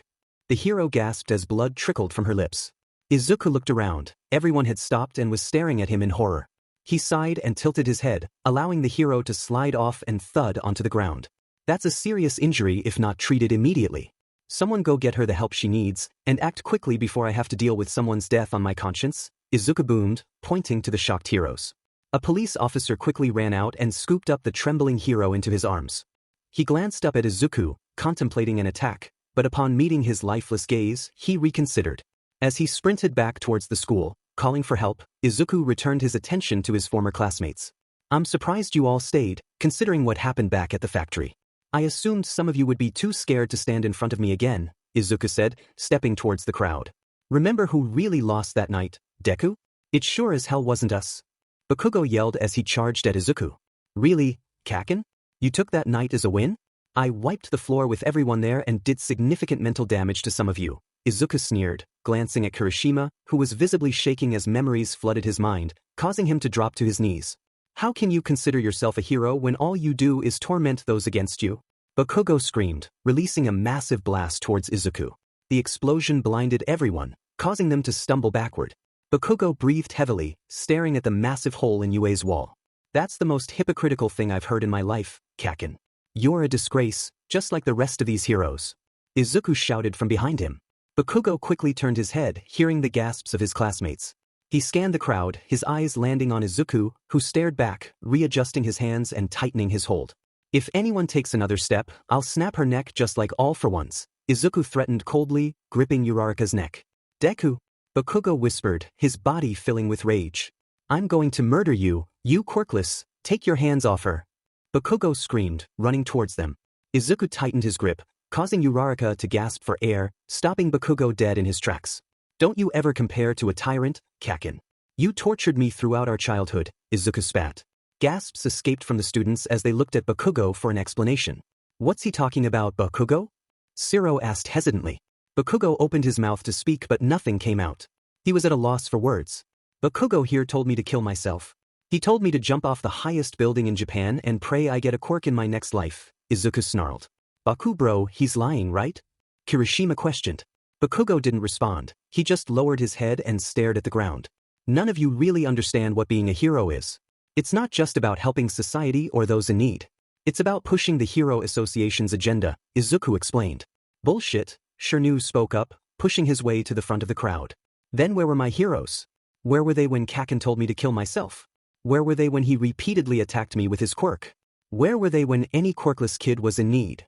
Izuku snapped, feeling Uraraka's nails dig into his skin. He glanced down at her, seeing tears forming in her eyes. Don't do this, Deku. Please, Uraraka cried. Oh, and how can I forget about you? Why don't you tell everyone here your motive for being a hero? Izuku challenged. Uraraka's eyes widened at his comment. To help oh, bullshit. Izuku yelled, tightening his grip. For money and fame. Uraraka screamed. Izuku let out a deep breath as he loosened his hold on her neck. You see? Heroes don't have the resolve to benefit the people, only themselves. I, on the other hand, do have that resolve, and I'll be dead if anyone here is going to stop me. The entire crowd looked around, waiting for someone to make the first move. It wasn't until a single brave soul stepped forward and broke the silence. You're right, Deku. Heroes aren't what they should be, and I've been a terrible person. All throughout my life, I've tortured you and made your life hell, all because you were quirkless. I won't apologize for my actions because we know it won't make a difference. But I'm going to make this world a better place for everyone, a world where quirkless people are equals. I'll become the #1 hero and set everything right. Bakugo screamed. Izuku scoffed and tossed Uraraka aside. He squared his feet and assumed a fighting position. Don't call yourself a hero. You'll never be a hero, Kakin. Izuku ran full speed at his former classmates, not giving them a second to strategize. He evaded Bakugo's obvious right hook and used the opening to attack Kaminari. Panicked, the blonde quickly jumped backward and extended his hands, releasing a small discharge of electricity. Everyone down. Kaminari yelled as a wave of lightning flooded the air. His classmates dropped to the ground, allowing the full charge to run through Izuku. The dark figure staggered as the wave hit him, causing a smile to form on Kaminari's face. His expression quickly changed when he saw the smirk on Izuku's face. Izuku reached out and grabbed Kaminari by the mouth before pulling him close. You think tickling me is gonna do anything? Izuku asked, feeling something approaching from behind him. He quickly turned and held the electric user in front of him as a well-aimed cannonball buried itself into Kaminari's gut. Ack! The electric user coughed, blood escaping his mouth. Izuku dropped his former classmate onto the ground and focused on Yaoyorozu. The creation user felt a wave of worry flood over her as she saw her classmate bloodied and on the ground from her own attack. Before she could react, she felt a gust of wind followed by pain exploding from her side. Yaoyorozu slammed into the ground, only to feel herself being lifted off the ground by one arm. Come save her, Shoto. She's already got 2 broken ribs and a shattered arm. You don't want me to break anything else on her now, would you? Izuku taunted. A loud ripple of ice echoed through the crowd, causing a smile to grow on Izuku's face. He slammed Yaoyorozu into the ground and jumped into the air. Izuku scanned the crowd for the rapidly expanding ice and rotated his body to face it. As the ice shot toward him, Izuku placed his foot onto the sharp tip and rode the glacier until it CLMX. As the ice came to a stop, Izuku pushed himself upwards and disappeared into the dark clouds. Where did he go? Present Mike yelled as a group of heroes burst through the wall. He's up in the sky. Kirishima yelled as the heroes grouped around them. They scanned the sky, trying to find the falling assailant. It felt like an eternity had passed, and they still had no sign of Izuku. Where is this guy? Snipe screamed. On cue, a hand broke through the ground and latched onto Snipe's leg. In one swift motion, Izuku ripped himself upwards while pulling Snipe into the ground. Izuku quickly kicked the hero's head, causing it to slam against the concrete. Behind you, bang bang bang. Present Mike slowly reached down to his stomach. He placed his hand onto his left side before falling forward into the dirt. Bakugo angrily looked around to see the remaining teachers drop to the ground. His eyes landed on the dark figure as he emptied the rest of Snipe's revolver. Guns aren't as fun as I thought they would be. They're too easy to use, and there's not as much satisfaction when you beat your opponent, Izuku said coldly as he tossed the weapon aside. The students stood still as their teachers lay bleeding on the ground. Can we really beat him? Am I going to die? I should have dropped out when I had the chance.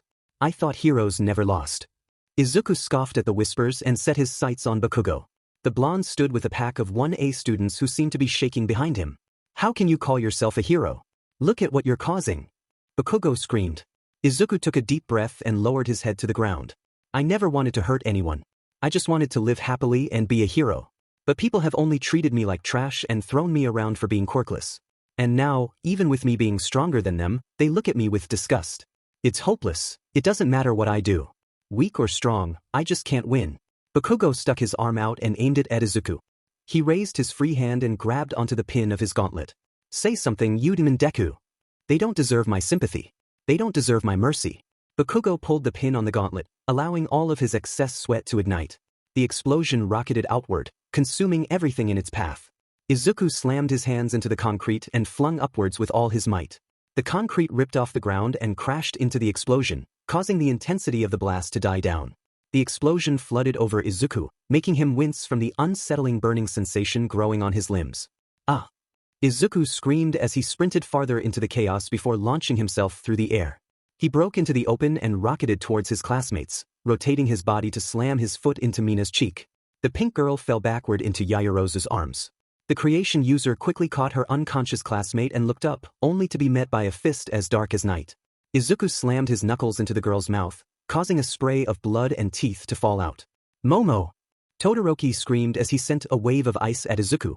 The dark figure jumped to the side to dodge the ice and spun to shake off Jiraiya's incoming earphone jacks. Izuku quickly snagged hold of the extensions and landed back on the ground. As he landed, he pulled the cords, yanking the girl closer to him. Ah! Izuku yelled into the extensions. Jiraiya threw her hands up to cover her ears as she fell to the ground, blood trickling down the sides of her head as her body started to convulse from the overload of sound. Stop him! Bakugo yelled as he and the rest of the students charged Izuku. Bakugo threw a jab at Izuku and flinched as his arm passed through Izuku's body. What? The confused blonde exclaimed.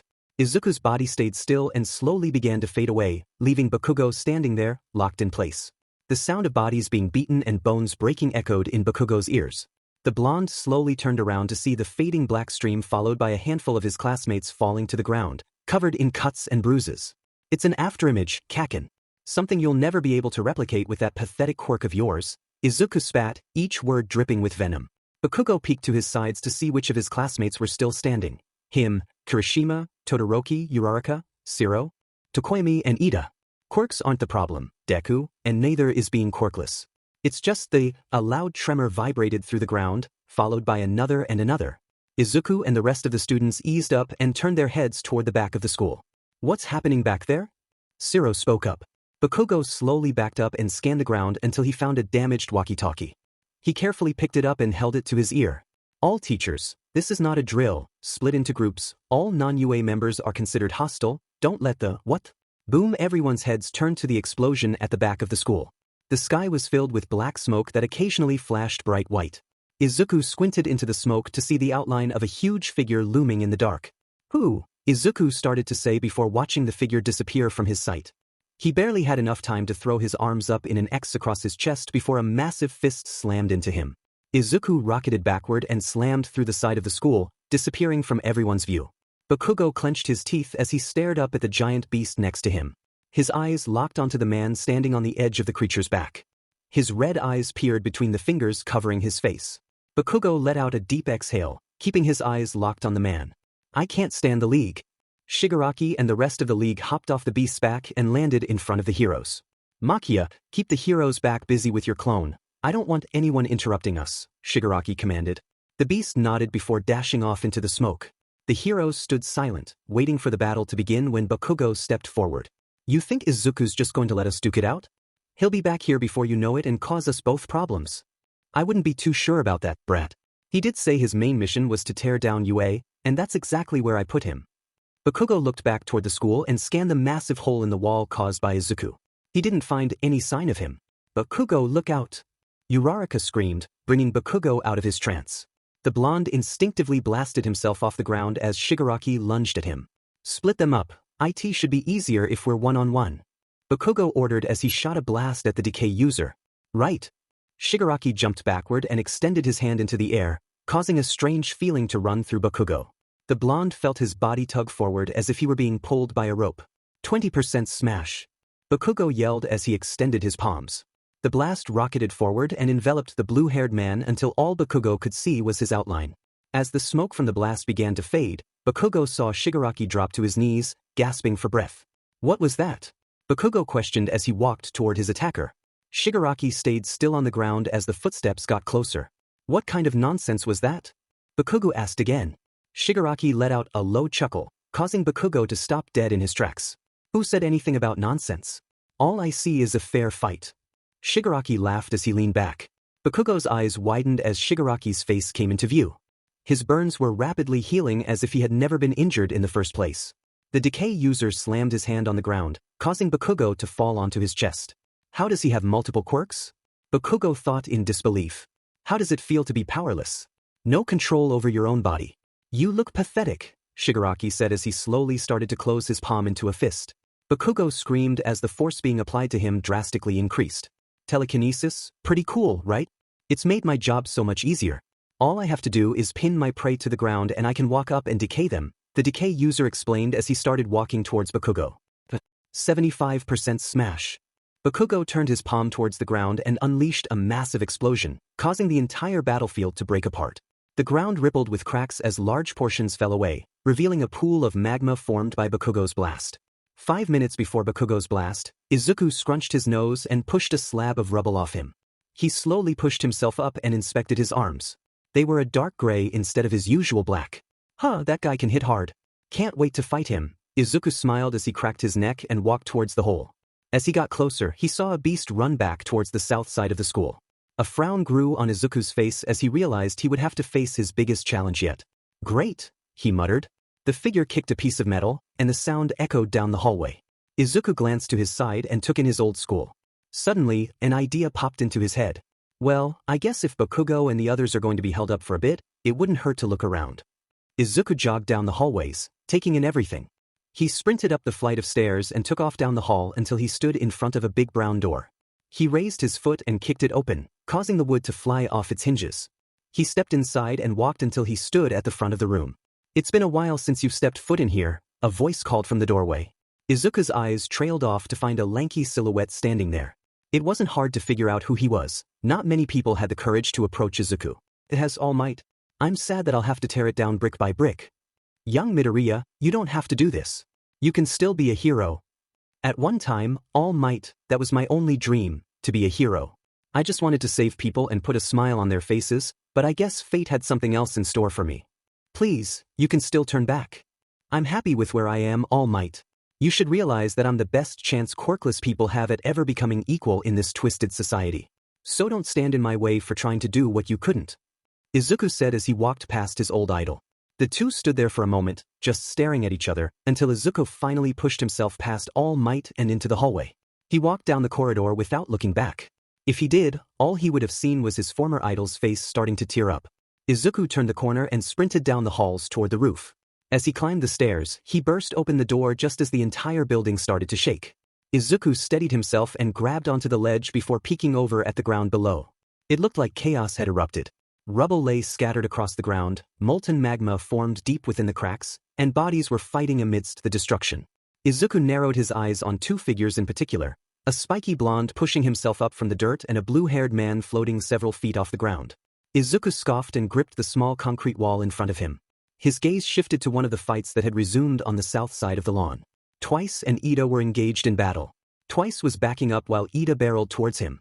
The double user jumped into the air over Ida while extending his hands, allowing a white goo to escape his palms. The goo rapidly expanded until a clone of Dabi stood in front of him. The clone shot a column of fire at Ida, who easily avoided it and charged at him. As the fight continued, Izuku felt his grip tighten on the concrete until he crushed the parts he held onto. He looked down and noticed a dusty red object buried deeper within the wall. Izuku grabbed the object and gave a hard yank, ripping the metal support beam from its place. The bar was about 5 feet in length, perfect for Izuku. He stepped up onto the ledge and jumped into the air, locking his eyes on the Dabi clone, which was attempting to corner Ida but was struggling due to the student's speed. As Izuku landed, he rolled and prepared for his next move. Once he had a clear shot, he launched a metal bar into the air. The clone heard a faint whistling sound and turned just as the bar struck him. "Hey, who threw that?" "Nice shot," shouted Twice, looking for the culprit. Suddenly, a pair of hands grabbed his shoulders, causing him to shriek in surprise. Izuku pushed the villain forward onto his stomach and planted his foot into Twice's back, causing the concrete to crack further. Removing his foot, Izuku perked up at an incoming sound. He saw Ilda's leg fly past him and grabbed his heel, attempting to twist it, but Ilda's other foot crashed into the back of his head. Izuku flew backward and hit the ground hard. He quickly lifted his head to meet Ilda's gaze. "That won't work on me again, Midoriya." Izuku rolled backward and pushed himself up. Spotting the metal bar he had thrown earlier lodged in the ground, he waited for Ilda to close in. As soon as Ilda was close enough, Izuku made his move. The dark figure darted to the side, forcing Ilda to take a hard right to keep up. Ilda noticed Izuku stumble on a piece of rubble. Recipro burst. Izuku turned with the bar in hand just as Ilda unleashed his ultimate move. Ilda barreled toward him, but it was too late for a redirect. Izuku swung the bar forward. "Midoriya, please wah." The bar slammed into Ilda's face, shattering his glasses. Ilda fell backward, flipping through the air before crashing to the ground. Izuku watched Ilda hit the ground before surveying the battlefield. Everyone looked exhausted, covered in cuts and bruises. Who's next? As that thought crossed his mind, he spotted someone with green skin flying into UA's security wall. Following the path, he saw a patch of spiky red hair. "Bakugo, I'm coming!" Kirishima yelled as he sprinted toward his best friend. Bakugo blasted himself to the side, unleashing a barrage of concentrated attacks. As the explosions died down, he heard Kirishima's voice. "I'm over here, shitty hair." Bakugo watched as Kirishima rounded a piece of elevated ground. As the redhead approached, Bakugo noticed a dark figure leaping into the sky toward them. "Shitty hair, activate your quirk." Bakugo shouted. Kirishima instantly hardened his body, scanning for the threat. He didn't see anything until he looked up.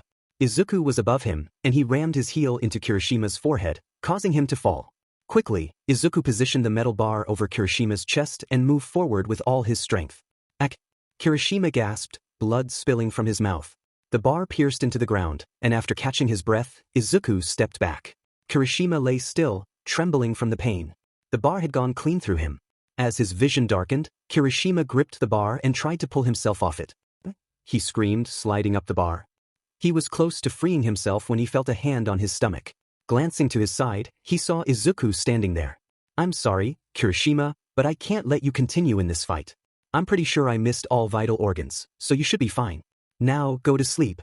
Tears formed in Kirishima's eyes as Izuku resisted his efforts to escape. With one last push, his body went limp, and he lost consciousness. Bakugo sidestepped Shigaraki and kicked him aside, creating distance. As he landed, he turned to see Kirishima's limp body suspended by the metal bar. "Kiri!" Bakugo screamed, feeling his heart shatter. Shigaraki seized the moment to attack, lunging at Bakugo with an outstretched hand, but was halted when something wrapped around his chest. Looking down, he saw a dark strand connected to Bakugo's hand. "You lose," Shigaraki muttered, grabbing the strand. But as he did, he frowned when the slimy substance didn't decay. "What the?" Shigaraki began, but the rope tightened rapidly around him. He glanced at Bakugo, who slowly closed his palm, causing the ropes to constrict. Once his hand was halfway closed, Bakugo whipped it upward and slammed it down, sending Shigaraki crashing into the ground. Izuku heard the commotion but didn't pay it any attention. His mind was too focused on the body in front of him. Suddenly, a gust of wind hit Izuku, and Kirishima's body disappeared. Izuku sighed and turned his head to his left to meet Bakugo. The blonde was standing with Kirishima in his arms, but something felt off. His hair was sticking straight up, a strange energy radiated off him. His irises blazed like the sun, and dark strands seemed to grow from his hands. As Izuku studied Bakugo's hands, he caught a glimpse of a small capsule in Bakugo's palm. The lid was ripped off, and while the inside was empty, it piqued Izuku's interest. It looked designed to hold some sort of bullet, but the heroes must have known those were useless against him. "What was in the capsule, Kaken?" Izuku asked. Bakugo placed Kirishima's body off to the side before standing up to meet Izuku's gaze. "This ends now, death. I hope you have no regrets." Izuku and Bakugo sprinted forward and crashed into each other. Izuku stepped back before throwing a jab at Bakugo's head, which was easily caught by the blonde. Annoyed, Izuku attacked with his other arm, only to be stopped again. Regrets? Regrets? Who are you to ask me if I have regrets? Izuku screamed, slamming his head into Bakugo's nose. You beach! Bakugo shouted, backing up and grabbing his nose. Fukaken. You act as if you've redeemed yourself, but you never will. Izuku charged at Bakugo and rammed his knuckles into the blonde's gut. Bakugo coughed from the impact and grabbed hold of Izuku's arm. You think I've forgiven myself, Deku? I know how messed up I am. But you have to understand I'm trying to get better. Never, you can never be a real hero. Izuku screamed, pushing against Bakugo to let him go. The blonde scoffed and activated his quirk partially. He felt his palms rapidly rise in temperature, starting to burn through Izuku's arm. As Bakugo's hands sunk into Izuku's arm, he spun around and threw Izuku into the air. Izuku flew backward toward the school, rotating his body so that his feet hit the structure first. He shot off the wall, causing the concrete to crumble from the force of his jump. Bakugo raised his right arm in front of himself and pulled the pin on his gauntlet. The explosion rocketed forward, incinerating everything in its path, including Izuku. Bakugo kept his arm up as the explosion started to die down, only to see the dark outline of a person still coming toward him. Izuku slammed into Bakugo, causing immense pressure to explode in the blonde's stomach. Block! Bakugo gasped as he was sent flying backward.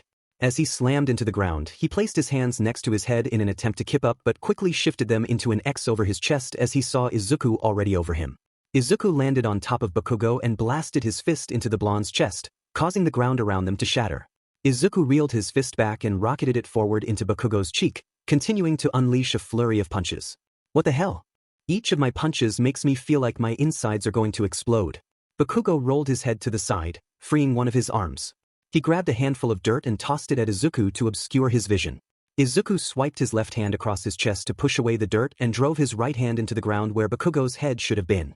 Bakugo barely had enough time to move his head to the side and avoid Izuku's blow. The blonde quickly lifted his palm from the ground, aimed it toward his legs, and let off a medium-sized blast. The pressure of the blast pushed Izuku slightly up and allowed Bakugo to shoot backward. He flew through the air, inches above the ground. As he felt himself starting to drop, he used a small blast to flip himself back upright and skidded to a stop. Is that all you got? Bakugo coughed out. You think I'm trying Kaken? I've never tried so little in my life. Imagine how devastating I would be if I killed my opponents. I would be unstoppable. But that's where the difference lies between me and you. Izuku pointed from himself to Bakugo. I don't give my enemies the mercy of death like you heroes. I'll make them know what pain is. I'll ingrain it into their heads that quirkless people are as good as everyone else, and anyone that disagrees will have to go through me. Izuku yelled as he charged toward Bakugo.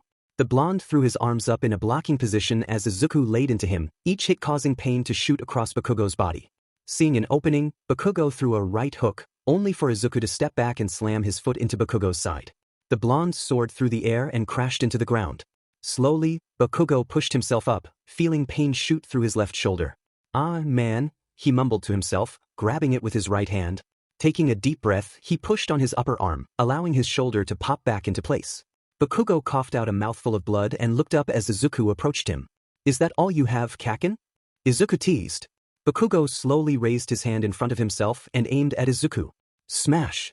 The blast rocketed forward, covering Izuku. But as soon as Bakugo went to take a deep breath, he saw darkness flash from inside the explosion and felt pain shoot through his chin as Izuku's knee made contact. Bakugo rolled backward until he came to a stop, feeling himself starting to lose consciousness. I'm done for. He's wiping the floor with me, and it's not even a competitive match. Hero Society is going to fail. Bakugo's eyes flew open as he felt a cold sensation run through his body. Welcome back. You look terrible, a voice laughed. Bakugo looked around, trying to figure out where he was. He found himself in an empty world of darkness. Where am I? A sudden flash of light blinded Bakugo, causing him to look away for a moment. When he turned back, he saw a familiar-looking man in front of him. You're one of the previous users? Why am I here? You're here because you need serious help. You're on the verge of death, and that monster out there isn't even at his strongest yet, the man explained. The name's Daigoro Banjo, and I was the 5th user of One for All. My quirk was Black WHP. Daigoro said as several black strands grew from his wrist. But it's not the same as it once was.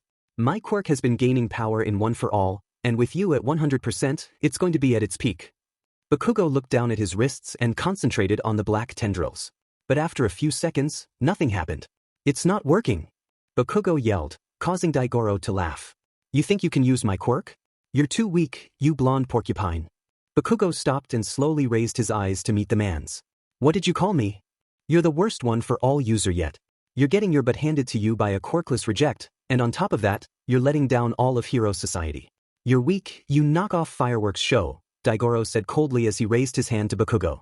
The black strands stretched out from his wrist and wrapped around Bakugo's body, locking him in place. Let me go! Bakugo yelled as he struggled against the strands. You're a disgrace to the hero name. That monster out there is going to defeat you, and you have no way of changing it. You're always going to be behind him, you angry pineapple. Bakugo felt himself snap as a wave of pure rage spread through him.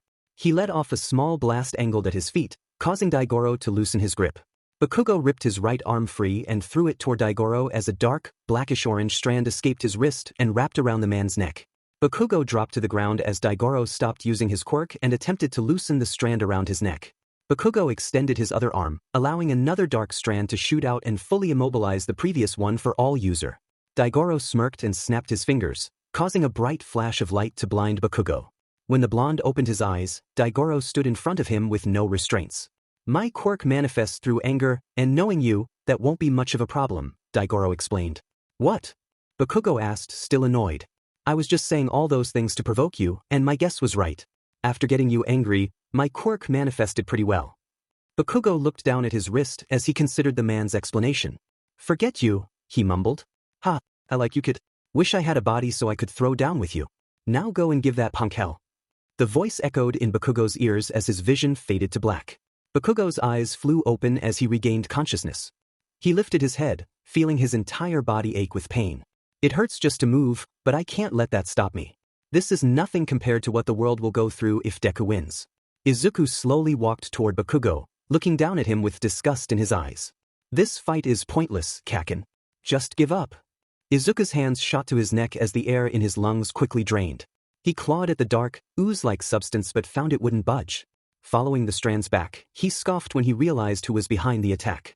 Bakugo lay on the ground with one arm extended outward, an evil smile growing on his face as he tightened his grip on Izuku's neck. What was that, Deku? Were you saying something? Bakugo turned his palms downward and launched himself into the air. Izuku reached out to grab the tendril but felt it mold around his fingers. As Bakugo ascended, Izuku had no choice but to follow when he felt himself yanked upward. You'll have to kill me. I won't give up. Never. Bakugo used his explosions to spin himself around in the air. In a swift motion, he let off a small blast to angle himself sharply toward the ground. Izuku flew upward, reaching the peak of his arc before being whipped downward and smashed into the ground. Bakugo fell to the ground and stumbled as he landed. He felt a cold sensation run up his arms as the dark strands retracted into his body. A sudden cracking of rubble gained Bakugo's attention as Izuku pulled himself from the ground. Izuku stood up straight and turned his head to the side. He spat, a glob of blood landing on the ground. Izuku brought his hands to his chest and cracked his knuckles. All right, Kaken, let's get serious. Izuku took off towards Bakugo, who raised his arms and unleashed a massive explosion. Izuku ran through the blast, shielding his eyes. As he neared the source of the heat, a sudden snag caught his ankle, yanking him back into the air. Bakugo pulled Izuku towards him and unleashed a barrage of concentrated blasts. AP barrage. Izuku felt the WHP disconnect from his ankle, allowing him to free fall into Bakugo's blast range. He spun around, narrowly avoiding the explosions. As he got closer, he braced himself for one of the incoming blasts. Bakugo, seeing Izuku hurtling towards him, jumped back just in time as Izuku slammed his fist into the ground. Don't you run from me, Kaken. You wanted this. Izuku yelled as he charged again. Bakugo scoffed, stepping back to grab Izuku's incoming fist, sending a gust of air from the impact. He noticed his free arm trembling and smirked as dark strands grew up his arm, acting almost like a cast. A sudden white streak of light rapidly intertwined with the dark strands. Smash! Bakugo shouted as he slammed his fist into Izuku's face. Izuku rocketed backwards, bouncing across the ground before crashing into a pile of rubble. Bakugo felt a shiver in his arm and looked down to see the top part of the cast had broken off but was already starting to regenerate. What was that? It felt like my arm went into overdrive. Izuku pushed himself up from the rubble and sprinted back towards Bakugo, who was already prepared. Using his left arm, Bakugo propelled himself forward. As they closed in, Bakugo pointed his arm at Izuku, prompting him to block. Quickly, Bakugo such tactics and blasted the ground beneath them, catching Izuku off guard. He wrapped Izuku up and pulled him close. Smash! Bakugo yelled, unleashing an explosion at point-blank range. Izuku sensed something was different about this blast and attempted to dodge, but only managed to avoid the main force. Bakugo noticed Izuku's sudden avoidance and smirked, recognizing that this explosion was more powerful than his usual 100%. But a sudden fist to his face brought him back to reality. Bakugo flipped backwards, crashing into the concrete, gasping for breath. Kaken, Izuku said coldly between breaths as he slowly approached Bakugo, a look of determination on his face. He pressed against his upper right chest, having lost his right arm in the blast. It's over today. A direct hit from one of my blasts would be lethal. Stand down and let me help you, Bakugo pleaded. Never. I can't lose. Not when so many people are depending on me. Izuku screamed as a new arm rapidly grew from his chest. Bakugo quickly blasted himself up and met Izuku in the air. They collided, each trying to gain the upper hand. I'm depending on you. You think I want to kill you? Bakugo shouted as he kicked Izuku in the chest. I remember you telling me to jump from the tallest building in the city not even 2 years ago, Izuku replied coldly, skidding to a stop. I'm trying to make amends here. I know you don't have to forgive me, but if you keep fighting, I'll have no choice but to kill you. If I don't, there are plenty of heroes after me that will take my place. So what? You want me to surrender? What do you think will happen once I do? I'll magically be allowed to run free. Bakugo paused, realizing he had never considered what would happen if Izuku surrendered. Suddenly, a slow clap drew their attention away from each other. Oh, so sad. Bakugo, you really do have some villainy running through your veins. Midoriya, on the other hand, should have probably listened to him. Shigaraki laughed as he approached. Huh, I thought I buried you further into the concrete. Don't worry, after Deku and I are done, I'll put you right back, Bakugo threatened, letting off a small handful of sparks. Sure you will. Makia, Shigaraki smiled, snapping his fingers. Both Izuku's and Bakugo's eyes widened at the statement. Almost instantly, a huge gust of wind rushed across their faces, followed by immense pain as the beast swung his arm, taking both boys down. They crashed into each other before being launched into the air.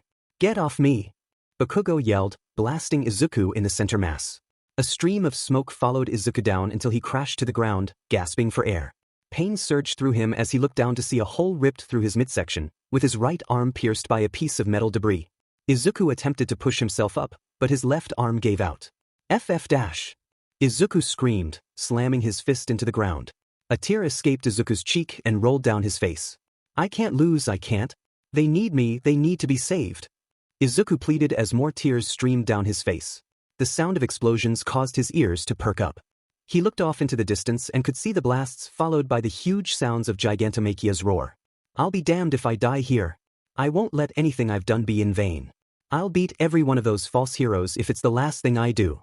The dark liquid oozing from Izuku's stomach exploded outwards until it covered the surrounding area. Izuku lay as the cold sensation of the substance rapidly filled the hole in his chest and rejuvenated his strength. In one swift motion, Izuku ripped his right arm free of the debris and pushed himself off the ground. With each step he took, the dark liquid spread further across his body. You think I'm a monster? I'll show you what a monster really is. Izuku screamed as the dark liquid fully covered his head. Bakugo dodged another swing by Gigantomachia and blasted him in the face. The beast took the explosion head-on and roared as he tried to swat Bakugo out of the sky. This guy's a joke, handy man. I thought your secret weapon would have been more devastating. Shigaraki narrowed his eyes at Bakugo and turned his attention back to Gigantomachia. Makia's just been playing with you until now. You think he's trying to beat you? He's just gauging your strength. The Decay user cheered as he snapped his fingers. In an instant, Bakugo felt the crushing blow of Gigantomachia's hand crush his back. He felt his bones crack on impact and flew downward, slamming into the ground, causing some of his ribs to snap too. Shigaraki walked slowly over to Bakugo's still body and looked him over. Using his telekinesis, he lifted Bakugo up and hovered him at eye level. Still want to play hero? I bet, Shigaraki started to say but quickly dropped Bakugo onto the dirt and extended his left arm to his side. Rapidly, Gigantomachia mimicked the man's movements and rocketed his arm out to catch the massive black fist coming towards them. The impact of the collision caused a huge gust of wind to shoot out, propelling Bakugo backward into a pile of rubble. Oof! Bakugo gasped as the air escaped his lungs. He rested his chin on his chest, attempting to clear his vision. As it finally started to clear, he was met with a sight that caused his heart to drop. Standing roughly the same size as Gigantomachia was a pure black creature that resembled what Bakugo would call a true monster. The beast had massive arms and legs, claw-like feet, and spikes protruding from its back. But the features that stood out the most to Bakugo were the monster's head, with oddly familiar black horns and eyes that resembled an endless abyss, along with its violently sharp dark teeth. And then it all dawned on Bakugo. Izuku! The dark beast let out a deafening roar as it lunged towards Gigantomachia. The two viciously slammed into each other before Gigantomachia snatched one of Izuku's free horns in his mouth and flung him into the air. Izuku crashed into the ground and quickly got up, only to be met with a solid punch square to the face. Bakugo continued to watch the two monstrosities fight until he heard a slow set of footsteps approaching him. Look around you, Bakugo.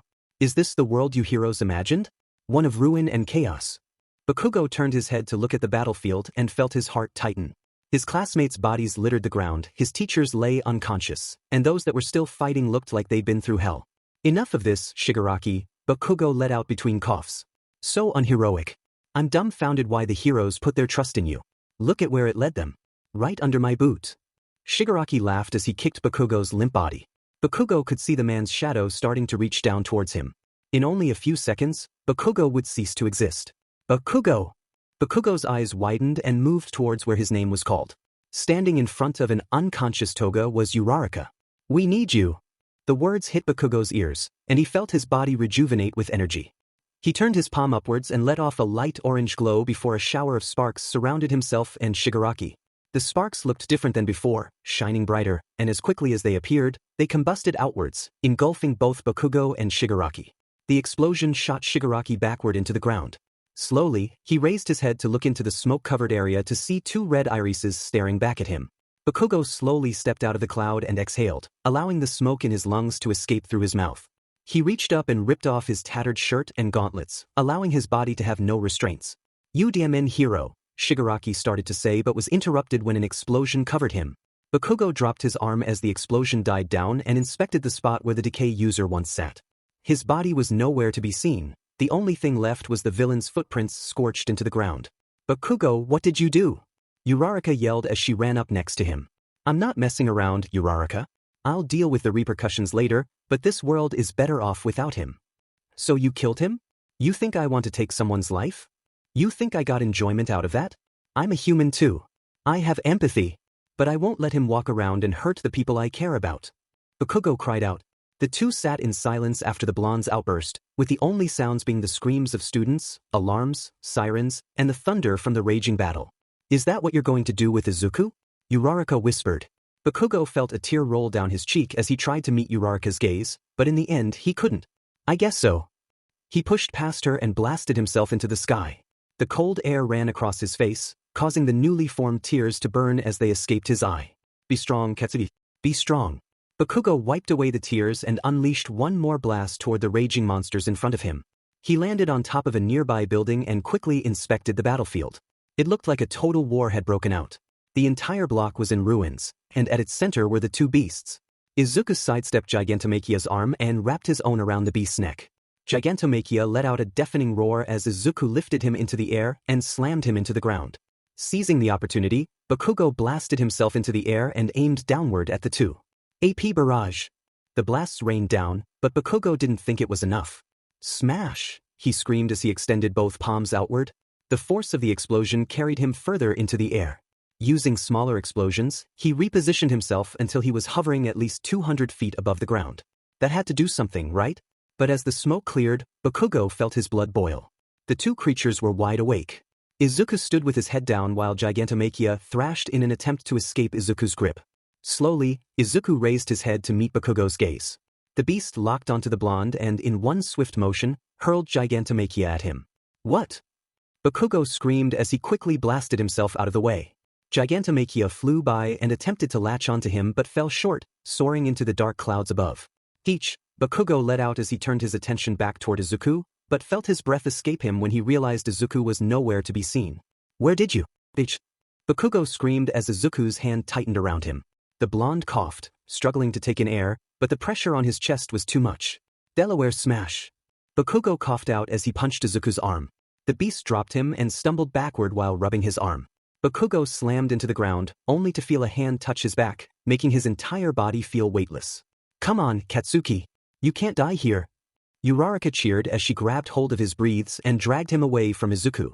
As they escaped, a loud crash echoed behind them, followed by a massive gust of wind. The gust knocked them over before they rolled into the ruins of a nearby building. Uraraka quickly released Bakugo and pulled him up against the wall to catch their breath. That loud bang was the huge villain Izuku was fighting earlier hitting the ground.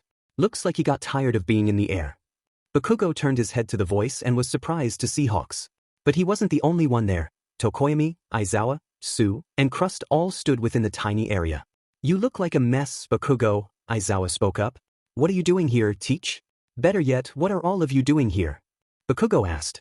After that thing devastated our forces in the back, we found who was still conscious and decided to wait until you showed up to make our next move, Crust explained.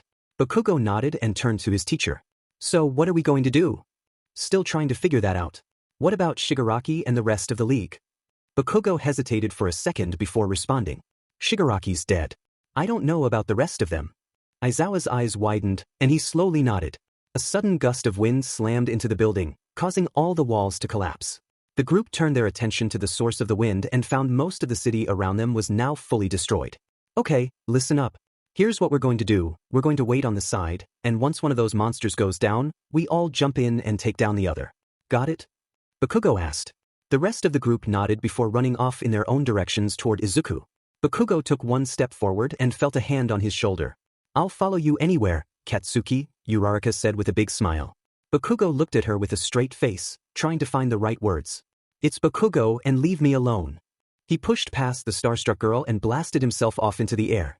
As much as it pained him to leave her behind, he would not be used for his status. It didn't take Bakugo long to find Izuku and Gigantomachia. They left an obvious trail wherever they went. Bakugo blasted himself off to the side and landed on a nearby roof to inspect the fight. It was a brutal match. Izuku blocked Gigantomachia's swings left and right, parrying with his own right hook. His fist slammed into the beast's face, causing it to scream out in pain. Not wasting a second, Izuku snagged onto Gigantomachia's face and leg and ripped him off the ground. In one swift motion, Izuku leaned back before rocketing forward and launching Gigantomachia into the ground. A huge gust of wind exploded from the impact, causing Bakugo to cover his eyes. Slowly, the blonde lowered his arm to reveal Izuku standing victorious over an unconscious Gigantomachia. Now! Bakugo yelled as he ran and jumped off the roof. The blonde let gravity drag him downwards before propelling himself forward with his explosions. The loud blast instantly alerted Izuku, who attempted to swat Bakugo out of the air. Distracted by Bakugo, the rest of the group took this as their chance to strike. Get him! Crust yelled as he charged at Izuku. Hearing the incoming hero, Izuku turned his attention from Bakugo only to be hit in the face with a sharp-edged shield. Izuku scoffed and swung at Crust, who jumped out of the way. Dark Shadow! Tokoyami yelled. Right! The shadow flew upwards towards Izuku's face, stretching its hands outwards to claw at his eyes. The beast took in a deep breath before blowing outwards with so much force that Tokoyami and Dark Shadow were lifted off the ground. The beast watched the bird-headed student slam into the ground before peering over at Aizawa and Crust. Sheet! Aizawa mumbled as Izuku charged them. Get behind me! Crust yelled as he rapidly expanded a shield in front of the two. Bakugo watched as Izuku pet his fist back and prepared to launch it forward. That won't stop him. He's going to break right through. And in that moment, like a true hero, Bakugo's body moved on its own. He sprinted forward at full speed and extended both arms outward while allowing black WHP to escape from his wrists. The dark strands rapidly extended outwards and latched onto Izuku before growing across his body. The beast thrashed against Bakugo's restraints and quickly turned to meet his rival's gaze. The blonde clenched his teeth to hold Izuku in place, but he slowly started moving closer towards him. Someone help me! Bakugo screamed through clenched teeth. In that split moment, Bakugo saw the unexpected. He saw a dash of pink followed by a pink glow, and instantly a lot of Izuku's weight vanished. Get him off the ground! Uraraka screamed. Izuku roared at the sudden change and slammed his fist downwards. No! Bakugo screamed. The blonde tightened his grip as hard as he could and ripped Izuku upwards. The beast snapped off the ground and floated upwards while thrashing in any attempt to escape. Kaya Kaya Kaken. Izuku roared as the dark ooze covering his body rapidly started to concentrate on his back. The darkness expanded outwards, forming into a new shape. Within seconds, Izuku's body now contained two massive wings. You're kidding me! Bakugo screamed as Izuku started to flap his wings. The gusts of wind rocketed outwards, slamming into the remaining heroes with so much force they flew backwards. Bakugo gritted his teeth and dug his feet into the ground until he was the only one still standing. God damn it, Izuku! Don't make me do this! Bakugo cried out. Izuku continued to cry out, not responding to any of Bakugo's words. This isn't Izuku. He's not the same kid who was dedicated to making this world a better place. He's acting as if he's an animal. And then it hit Bakugo. That's exactly what was happening. Aizawa! Bakugo screamed out as he started to feel the restraints snapping. What? The hero coughed out from behind. He's not himself anymore. The monstification has gone too far. What the hell does that mean? Bakugo felt his heart drop. He's gone. A sudden snapping sound brought Bakugo back to reality as he realized Izuku was starting to break free. Izuku screamed out. Bakugo felt another strand break, and it finally dawned on him what was about to happen. I have to let you go. Bakugo blasted himself upward and spun around. It took all of his strength to pull Izuku with him. Even with Uraraka's quirk active, it felt like he weighed a ton. Bakugo screamed as he did one last rotation before launching Izuku into the air. As soon as the restraints detached from him, Izuku flapped his wings a couple of times to gain more altitude. Just a little more, Izuku, and I'll end this nightmare for both of us. Bakugo extended both hands outward and screamed as he felt his bones crack from the pressure. Detroit smash. The force of the blast knocked Bakugo backwards, but he wasn't the only one who moved. The blast slammed into Izuku, propelling him further into the sky. That should be enough. I can go all out without hurting anyone below me now. Bakugo quickly blasted himself upwards towards the spinning Izuku when he felt a small pang shoot out from his heart. His mind went blank before being filled with countless memories of him and Izuku. Them playing together as kids, Izuku helping him out of the river, them both praising All Might. But the memories weren't all good. He also saw all the times he told Izuku he couldn't be a hero, the times he bullied him at school, the time he told him to give up. And then the time he practically did hurt him. Bakugo felt himself starting to tear up as he hurled towards Izuku. Why did it end like this? Why did I mess up so badly? Why did I ruin you? In a flash of light, Bakugo found himself back in reality. The wind screamed across his face as he soared through the sky. A sudden hand on his shoulder caused him to look to his side, only to find the first user of One for All. It's your turn now. Go beyond, plus ultra, the man said as he placed his hand into Bakugo's. The blonde felt power surge through his body as the raw energy of One for All ran through him. He quickly crossed his arms on his chest, angling one palm downward and the other upward. Rapidly using his blasts, the blonde rotated his body faster and faster until he was enveloped in a blackish-orange spiral. Izuku used his wings to stabilize himself and looked down at Bakugo. The blonde was rocketing at him, surrounded by what looked like a full tornado. He met Bakugo's eyes and saw sorrow and regret reflected in them. Kaken! Bakugo unleashed one final blast before opening himself up. Goodbye, Izuku. 1,000,000% howitzer impact. The explosion erupted outward with such force that it cleared the sky of natural clouds, leaving only a blackish-orange mushroom cloud. The shockwaves surged past Bakugo and downwards towards the city, tearing through everything in its path, roads, buildings, cars, and people, leveling the area completely. Bakugo plummeted to the ground, lying still for a moment, barely conscious, before his eyes fluttered open to a blinding white light from the blast. Pain coursed through him. His arm was shattered, a loud ringing filled his ears, and his body was covered in burns from the heat of the explosion, with blood trickling down from his ears. As his vision slowly returned, he turned his gaze to the sky, horrified by the devastation he had caused. The sky was devoid of natural colors, replaced by the hue of his explosions stretching to the horizon. It was as if the sun was out, but duller, a sight he could not take pride in. In Bakugo's eyes, he had unleashed chaos. The blonde allowed black WHP to cover his shattered arm and pushed himself into a sitting position. He looked around at the ruins, fire, and debris that once formed the streets. A sudden movement caught his eye as a large slab of concrete crashed down, revealing his classmates and teachers rushing towards him. Though he couldn't hear their words, he saw the fear in their eyes. They helped him to his feet, with Crust and Hawk supporting him while Aizawa tended to the blood leaking from his ears. Bakugo? Bakugo? Bakugo! Aizawa shouted. "Oi, back off. You'll make me permanently deaf." Bakugo snapped back. "There's our classmate, Ribbit," Tsu commented. "What happened up there, Bakugo? Since when could you do that?" Tokoyami asked hesitantly, glancing at the massive mushroom cloud. "I ended it. That's what happened," Bakugo replied sadly. A loud crash echoed behind them, followed by a gust of wind that halted their movements. Bakugo turned quickly, feeling everything around him freeze. Laying next to a large pile of rubble was the smoking remains of Izuku. His body was tattered, missing parts of his chest, arm, head, and a whole wing. "Is that Izuku?" Crust whispered. Bakugo didn't respond. He let go of his companions and hobbled over to stand at Izuku's side. He looked over the remains, frowning as his gaze landed on Izuku's head. The eyes were lifeless. Bakugo reached down and touched Izuku's leg before stumbling back to the others. Thump thump, the sound crashed into Bakugo's ears, causing him to freeze. He slowly turned back to the lifeless body. Thump thump, Bakugo, are you coming with us or not? Uraraka shouted, slightly annoyed. But her words didn't register in Bakugo's mind, he was too fixated on what lay before him. Thump thump, what the? Suddenly, the front of Izuku's chest cracked open and crumbled away.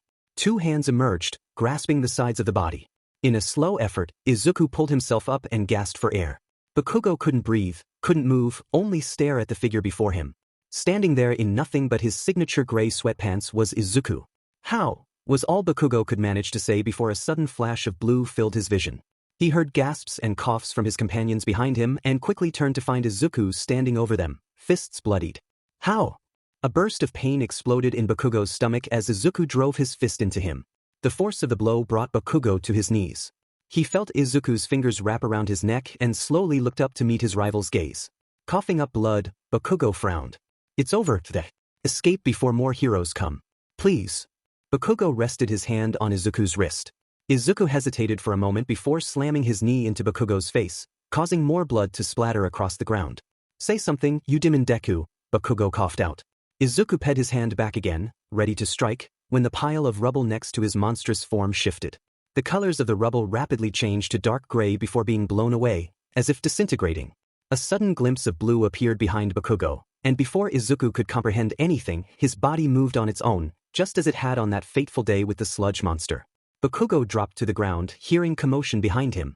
He quickly pushed himself up and turned around, only to find Izuku and Shigaraki standing in front of each other. He saved me?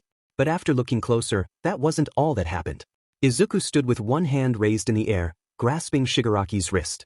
The other hand was pierced clean through the blue-haired man's chest, with his heart in Izuku's palm. Bakugo stood speechless until he noticed Izuku's chest, where Shigaraki's hand was planted, all 5 fingers touching his skin. The decay user fell backward onto the ground with lifeless eyes as Izuku's hand slid out of him. Bakugo watched as Izuku turned to meet him and panicked when he saw the decay starting to spread across his chest. Deku? Why did you do it? Why? Bakugo cried. The blonde felt Izuku snag the back of his head and pull him into a hug. They sat there for a minute as Bakugo felt tears stream down his face. Izuku leaned back and placed his hand on Bakugo's shoulder, causing the blonde to raise his head and meet Izuku's gaze. Izuku wore a small frown, tears in his eyes as he patted Bakugo's shoulder. The decay spread further until it reached the base of Izuku's neck. Live a good life, Kaken. Live a good life for both of us. As the words left his mouth, the decay finished its spread, and in a single gust of wind, Izuku was gone, leaving nothing but a broken blonde crying on the ground. 9 years in the future, Bakugo sat in the back room of the conference center, waiting for the ceremony to start. It had been a long 9 years for him. He spent his final years in high school training hard and constantly interning under top-ranked heroes. His hard work made the exam for his pro hero license a complete cakewalk. After graduating from UA, he and his friends had to split ways, each choosing a different hero to intern under. Bakugo, however, chose a different path. After interning for 3 years under top heroes, he decided he would never work for someone again. He respected his higher-ups for teaching him, but after each internship, Bakugo knew he could do better. So, within 4 months of graduating and becoming pros, Bakugo opened the Ground Zero Hero Agency. Initially reluctant to hire sidekicks, he eventually put together a team after All Might's persuasion. He extended offers to the entire Baku squad, where all but Mina and Kirishima accepted. Both had already found internships under Mount Lady and Fat Gum and were happy with their positions. Bakugo offered them top-ranking positions and was annoyed when they refused, but he ultimately respected their motives. They wanted to make a name for themselves without his help. Now, the day had finally come, the day he had waited for his entire life, the day he officially became the #1 ranked hero. The door to the private room opened, and a worker poked his head in, looking over at Bakugo and mouthing, "The ceremony's about to start." With that, Bakugo stood up and put the finishing touches on his hero costume. First his mask, then his gauntlets, and finally the newest addition, his hearing aids. Bakugo walked out of the room and made his way toward the stage, hearing the crowd going wild as the announcer began to speak. Welcome ladies and gentlemen, it's that time of year again where we announce the new Hero Billboard rankings. This is the first year where all heroes in the top 10 were high schoolers when Hero Society took its biggest turn since All Might's retirement. But we have nothing to worry about. This new generation has proven time and time again that they are more than capable of keeping US safe. So with that, our new top 10. Moving up several places with him now opening his own agency, we have the hardening hero, Red Riot. The announcer yelled as Kirishima walked onto the stage with a big smile. Also moving up into 9th place, we have the jet black hero, Tsukuyami. Dropping down 1 rank from last year, we have the copy hero, Phantom Thief. The announcer cheered as Monoma followed Tokoyami onto the stage. Our new number 7 hero, who has gained much attention from taking over Mount Lady's agency, is the acid hero, Pinky. Moving up 2 ranks into the number 6 position, we have the wave motion hero, Nijire-chan. The heroes lined up on the stage as the crowd roared in approval for their favorites. Now onto our top 5. Moving up 1 rank from last year, our number 5 ranked hero, Gale Force. The announcer cheered as Yorashi walked onto the stage with a big smile. Keeping the same position as last year, we have our number 4 hero, Sun Eater. The announcer yelled as Tamaki hesitantly walked onto the stage. As the hero came into view, the crowd erupted, causing him to shake and pull his hood down to cover his eyes. Next we have our number 3 hero. His ranking didn't change from last year, but his approval rating has risen to number 2 in the charts, the son of the former number 2 hero, Shoto.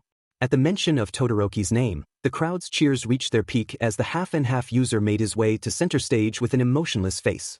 Now, ladies and gentlemen, onto our last 2 heroes.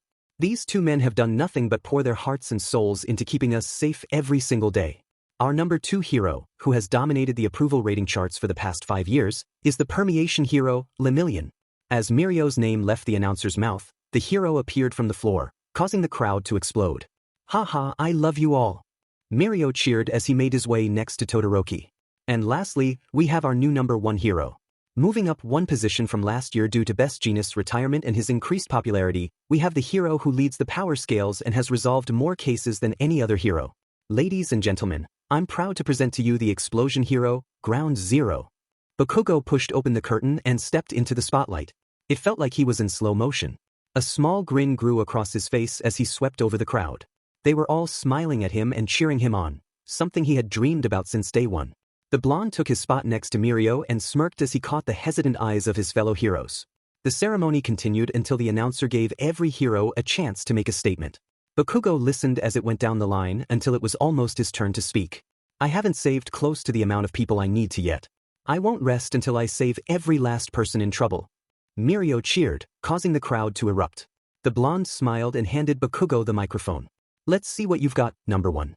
The world has been waiting for this, Mirio whispered as he turned his attention back to the crowd and waved. Bakugo looked down at the microphone before turning his attention to the sea of people in front of him. The look of anticipation among the crowd was clear. Each person wanted to know what their next symbol of peace would do for them. Bakugo slowly raised the microphone to his mouth, causing the room to fall silent. For the past 10 years, Hero Society has been rebuilt more or less from the ground up. But I'm annoyed to say it's still riddled with holes. The people on this stage share that same view as me, but they're too afraid to say anything. But being honest, I couldn't care less. The people of this nation deserve to know we have real problems that need to be solved. Bakugo paused. And I'll be dead if I let any one of them go unbeaten. The crowd was silent at first before a few people started to clap. The few rapidly turned into more until the whole sea of people erupted in cheers. Bakugo took this as his moment and made his way off stage, followed by the rest of the top-ranked pro heroes. As the blonde pushed open the door to the back rooms, he was met by a handful of reporters eager for an early interview. But Bakugo didn't care about any of them. He had a more important place to be. Ground Zero, can you spare us a moment? How does it feel to be the new number 1 hero? Do you plan on working more with the Red Riot Agency? Is it true that you threatened a few high schoolers within the past month? The last question caught Bakugo's attention, causing him to stop dead in his tracks.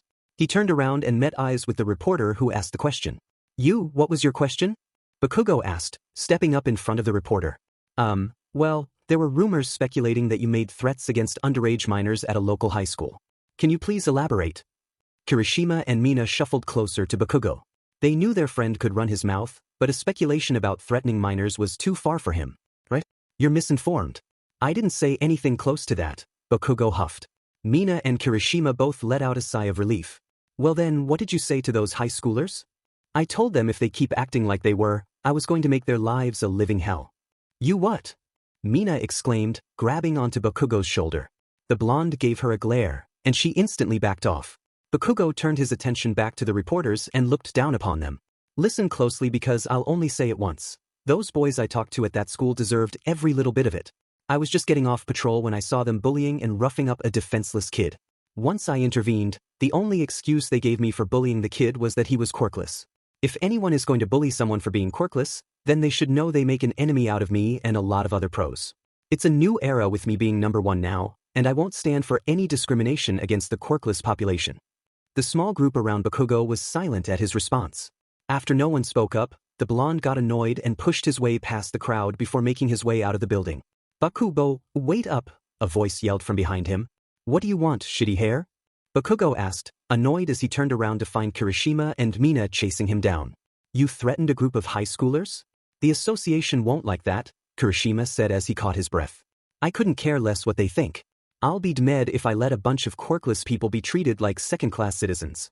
Yeah, but can't you be nice about it? Mina asked. No, I can't. People need to understand it's a real problem, and if my name gets dragged through the mud because of it, then so be it. Are you sure about that, Bakubro? Of course I am. They can strip the title away from me, but everyone will know I'm still the best. Bakugo shouted. The two looked at one another and smiled. Their friend really was going to try and save the quirkless population, something Bakugo had promised to do back in his UA graduation speech. Oi, I've got to get going now, so leave me alone, Bakugo said calmly as he opened his passenger side door and tossed in his bag. Wait, you don't want to catch up or go grab some food? We haven't seen each other in a while, Mina called as Bakugo slammed his door shut. The blonde rolled down his window and looked up at the two. I see this guy every week when our patrols meet. And your wedding wasn't even a year ago, so cut that guilt-tripping out, Bakugo replied, rolling his eyes. The two blushed at Bakugo's comment and backed away from his car. Whatever happened to that brunette you brought? Did you scare her away? Mina teased. Come on, I don't have time for that right now. I've got to focus on picking up all the slack your husband leaves for me with his sidekicks. Mina chuckled at the comment, and Bakugo took this as his moment to escape. But before he could, he was stopped again. You should really get out more, Bakubro. The whole gang misses hanging out with you outside of work, Kirishima pleaded as Bakugo started to rev his engine. The blonde went to give his usual response but stopped when he met eyes with the redhead. Kirishima was trying hard not to show his excitement about talking to his best friend about something other than work. Ugh, fine. I'll see you on Friday after patrols. But I swear, if anyone's late, I'll make them work the graveyard shifts. Bakugo grumbled. You got it, bro. Bakugo punched the gas and sped out of the parking lot. He continued through the city until he pulled up to a large gate. He rolled down his window and punched in his code, gaining access to everything beyond the gate. The blonde slowly made his way up the road until he finally reached his house. It was a decently sized home with 3 bedrooms, one for him, one for his parents, and one for guests. It also had a main office and a smaller sub-office connected to the main bedroom. But that's not why Bakugo chose the place. He chose it for the view. The house sat on top of a mountain overlooking the city of Nizurufu.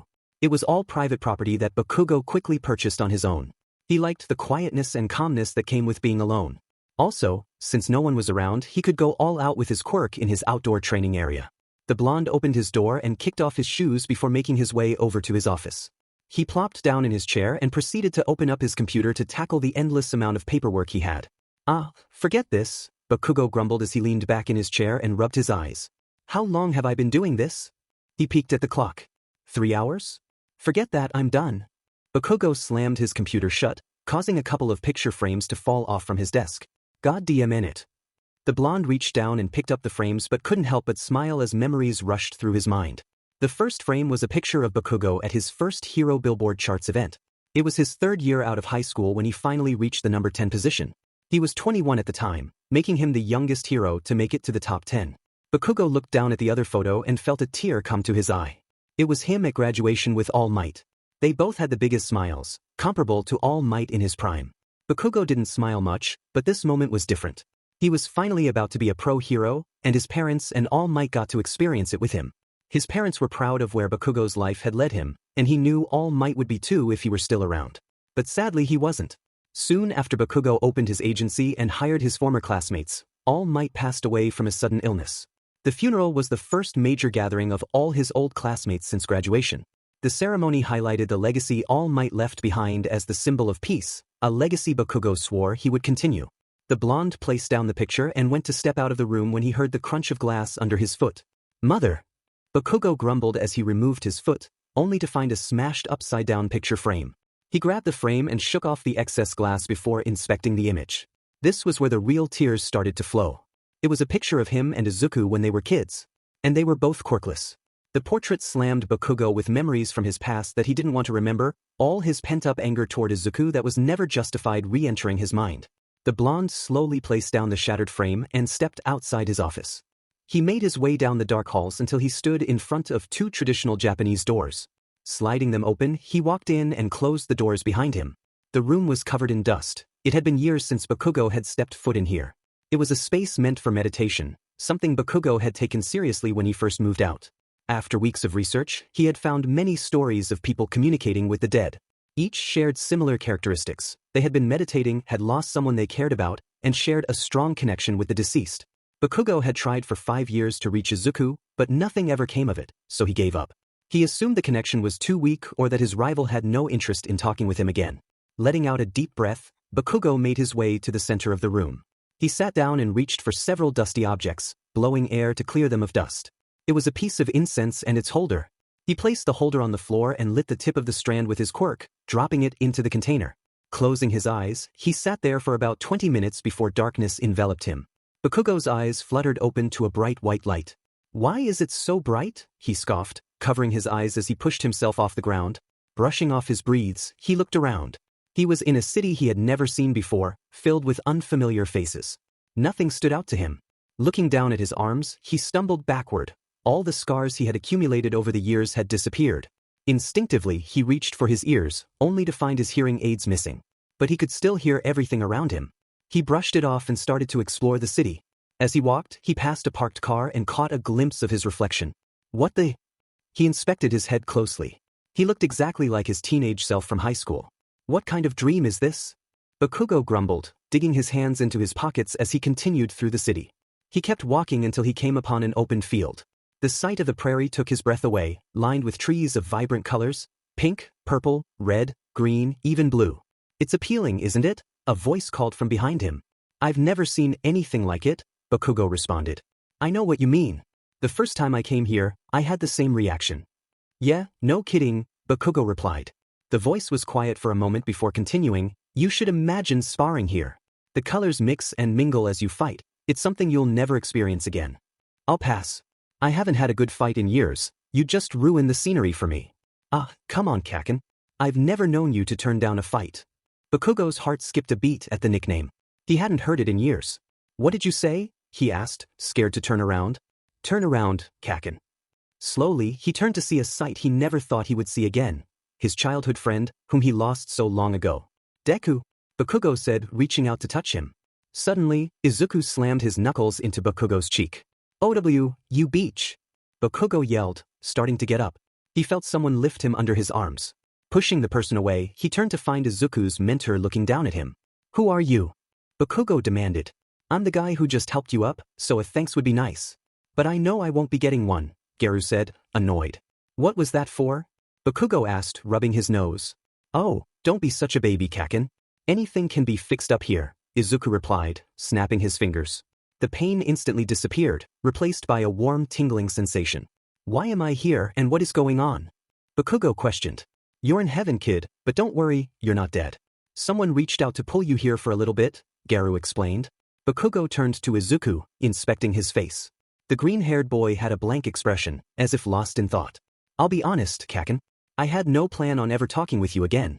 I thought if we were to ever talk again, it would be when you die, if you even made it to heaven." "Thanks," Bakugo replied through clenched teeth. "You didn't let me finish, though. After seeing you down there trying to help the quirkless people, I decided to bring you up here." "Oh. Yeah, but I'm starting to rethink this, so maybe I should send you back," Izuku said, rubbing his chin. "Not so fast, Det. You and I have a lot of catching up to do," Bakugo threatened, sparks flickering from his palm.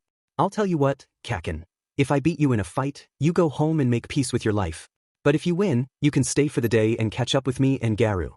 A grin spread across Bakugo's face. The fire of rivalry within him reignited.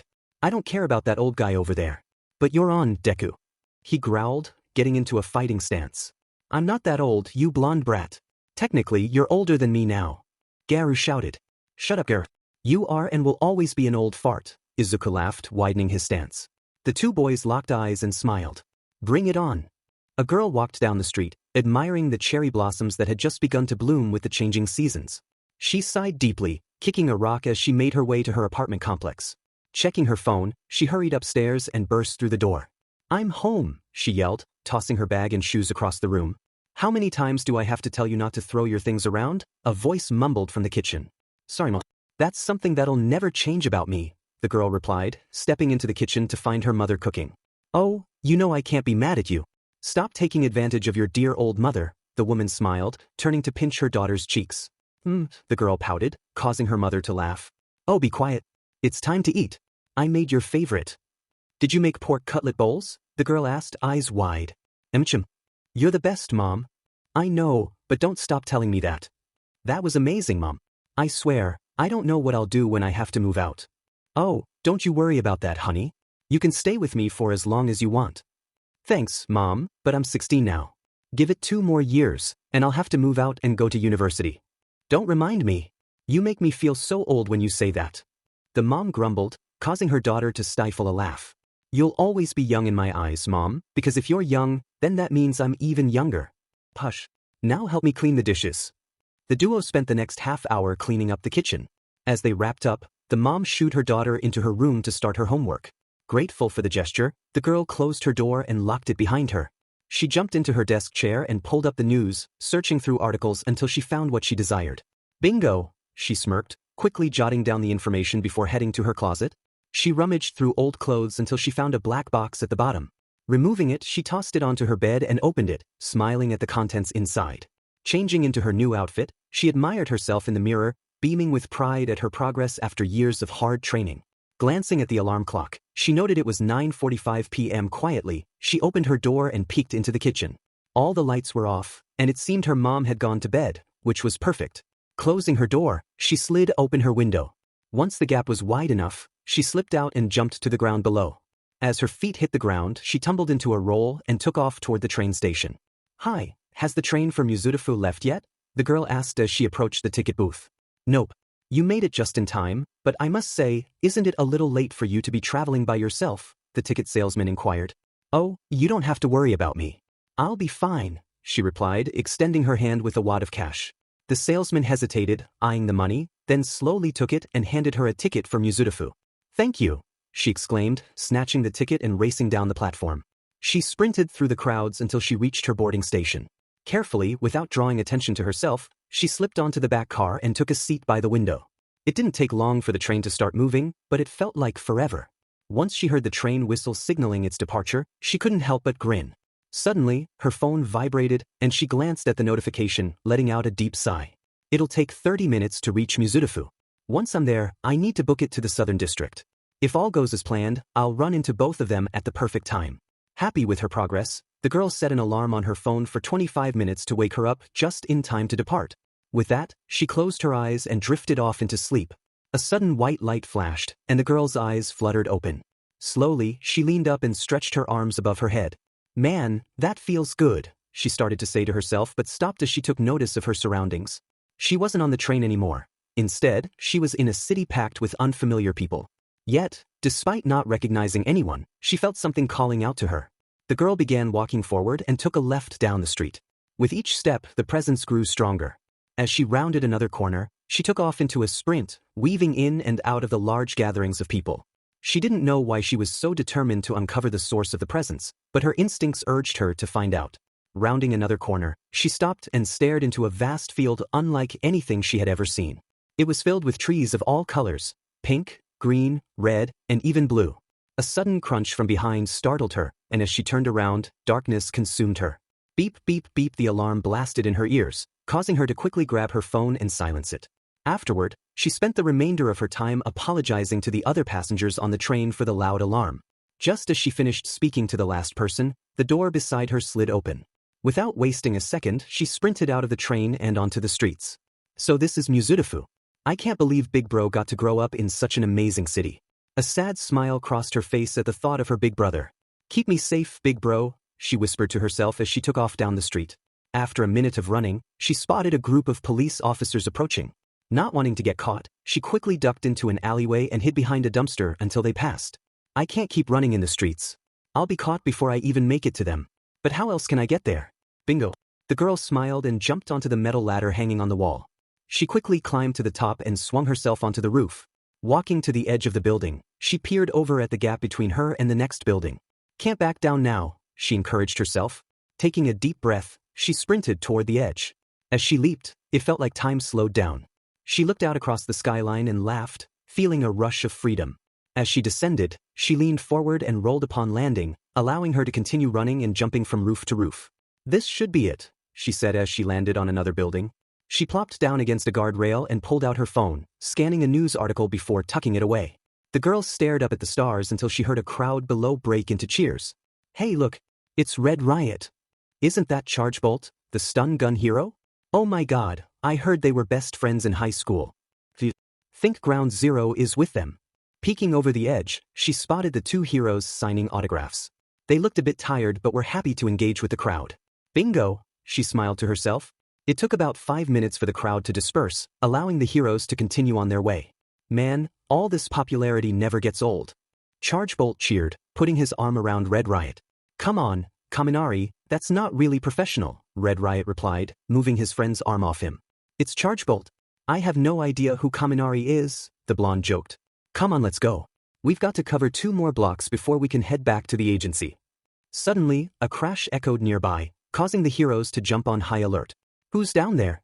Is everyone all right?" they asked in unison as they peered into a dark alleyway. "Help me," a weak voice called back. The two heroes sprinted into the darkness, frantically searching for the source of the voice. "Over here!" Chargebolt yelled as he found a girl propped up against a trash can. "Are you hurt?" he asked frantically. "Help me," she managed to whisper. "Red, call an ambulance. She's not doing good." "On it," the redhead quickly replied, pulling out his phone to dial medical services. Meanwhile, Chargebolt examined the girl for injuries. "You've got a nasty cut on your leg, but I've got some bandages to wrap you up. Just stay still and you'll be good as new," he said calmly, causing her to smile. "Thank you," she managed to cough out. As Chargebolt turned to grab his first aid supplies, a loud crack echoed. "What was that?" Red Riot asked, only to find the girl he had been helping now standing over Chargebolt, who lay unconscious on the ground with a pool of blood forming around a gash in his head. Red Riot's eyes trailed down to the girl's arm, where she held a bloodied brick. "Red Riot, what's your status?" a voice crackled from his phone. Before he could respond, the girl hurled the brick at him, and he ducked just in time, but his phone was not so lucky as it shattered on impact. "Dim in it," Red Riot mumbled, looking down at the broken device. He quickly turned his attention back to the girl and ducked again to avoid a kick aimed at his head. He threw a jab, but she redirected his blow and slammed her foot into his chest. "OF," he coughed as he slid back a couple of feet. "Come on. I thought the number 10 hero would put up more of a fight," she teased, bouncing on her feet. "Oh, you think I'm trying? Let's get real," he yelled, hardening his skin. He charged at her, throwing a right hook aimed at her cheek. She ducked, but he anticipated it and slammed his foot into her side. "ACK," she gasped as she flew to the side and hit the concrete. Not wasting a second, Red Riot charged her and jumped into the air, bringing both hands down in a powerful strike, but she rolled to the side just in time. The ground cracked around them as she sprang back up. Before she could land, he grabbed her leg and swung her above his head, slamming her down. Pain exploded through her body, and she felt herself starting to lose consciousness. As she raised her head, she saw him attending to his unconscious partner. "I'm sorry, brother," she whispered to herself as a tear fell, and darkness consumed her. The girl's eyes snapped open as a warm gust of wind brushed her face. She panicked but stopped when she felt hands on her shoulders. Looking up, she found no one in front of her. Another gust of wind rushed by, causing her hair to cover her face. When the wind settled, she met a pair of piercing dark green eyes. Tears began to build as the person in front of her smiled. "Wake up," he said, touching her forehead. Suddenly, the girl found herself being dragged across the ground by the same hero who had knocked her unconscious. As she moved her leg slightly, he frowned, realizing she was awake. Before either could react, she planted her hands into the ground and flung herself backward, breaking free from his grip. She flipped into the air and landed gracefully a few yards away. "Just stand down. I don't want to hurt you anymore," Red Riot explained, hardening his skin again. The girl didn't respond. Instead, she let her body fall limp before raising her arms, ready to fight. He let out a sigh and charged at her, raising his right arm to punch. But before he could strike, a stream of blue light crashed into his face, causing him to slide backward.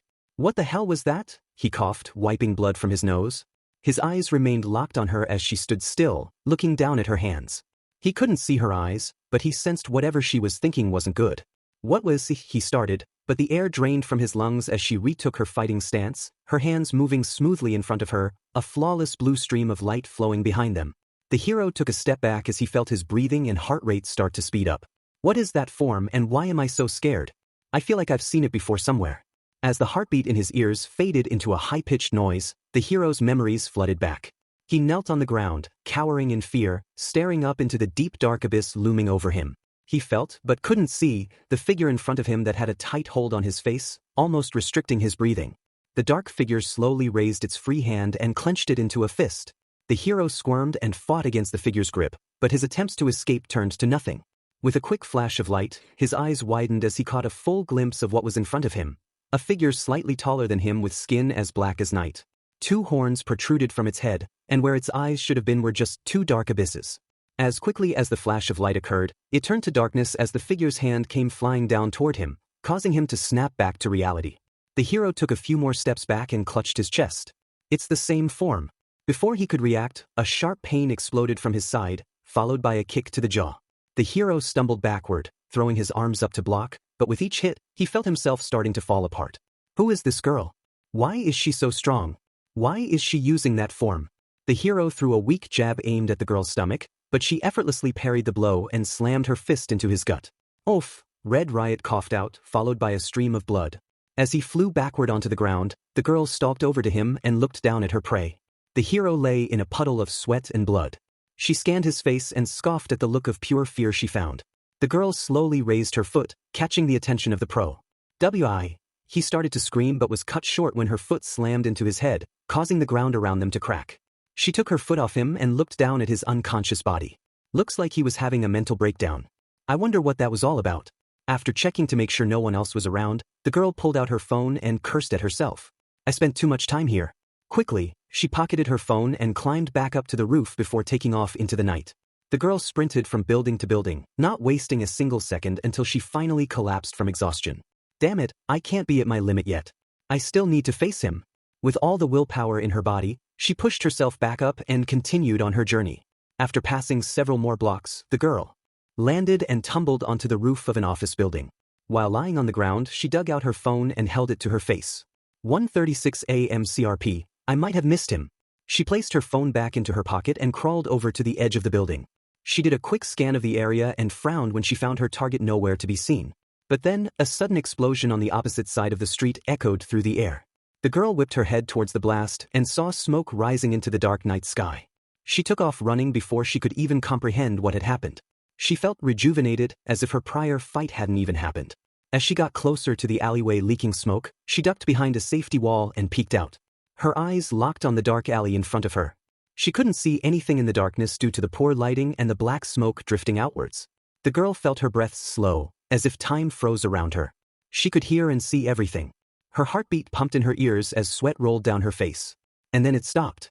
2 piercing red eyes slowly came into view inside the smoke. 2 bodies came flying outward and slammed into the ground, followed by the owner of the blood-red eyes. Standing above 2 unconscious villains covered in cuts and ash was the number 1 hero, Ground Zero. That's him. The girl dropped below the wall and gripped her chest. She had been training for this moment for as long as she could remember, but now that she was actually in his presence, she was terrified. He was the number 1 hero, after all, and no matter how much heroes could be considered pushovers, he was not one. I can't back down now. I've already come this far. I need to carry on his will. The girl stood and looked down to the streets below. The hero had just finished tying up the criminals and was now passing them off to the police. Luckily, a crowd had formed around them, hoping to take a picture of the new symbol of peace. Using this to her advantage, the girl quickly dropped down from the rooftops and flicked her hood up to conceal herself in the crowd. Slowly, she made her way closer and closer to the front of the sea of people. With each step she took, Eri felt her nerves escalating. Once she got within 30 feet of the hero, she stopped dead in her tracks. He was far more intimidating than she had imagined, towering above the crowd and radiating power. His body was pushed to its absolute physical limits, with scars covering his arms, a testament to his years of hard work and dedication. He truly deserved the title of number 1 hero. But to her, none of that mattered. You got your butt handed to you, a familiar voice said with a faint smile. What did you expect to happen? He's the number 1 hero. Eri yelled, ruffling her hair in frustration. A sudden hand on her shoulder made her turn around to find her mentor's calming eyes. I'm sorry, I didn't even lay a scratch on him, Eri said faintly, leaning against Izuku. It's okay, Eri.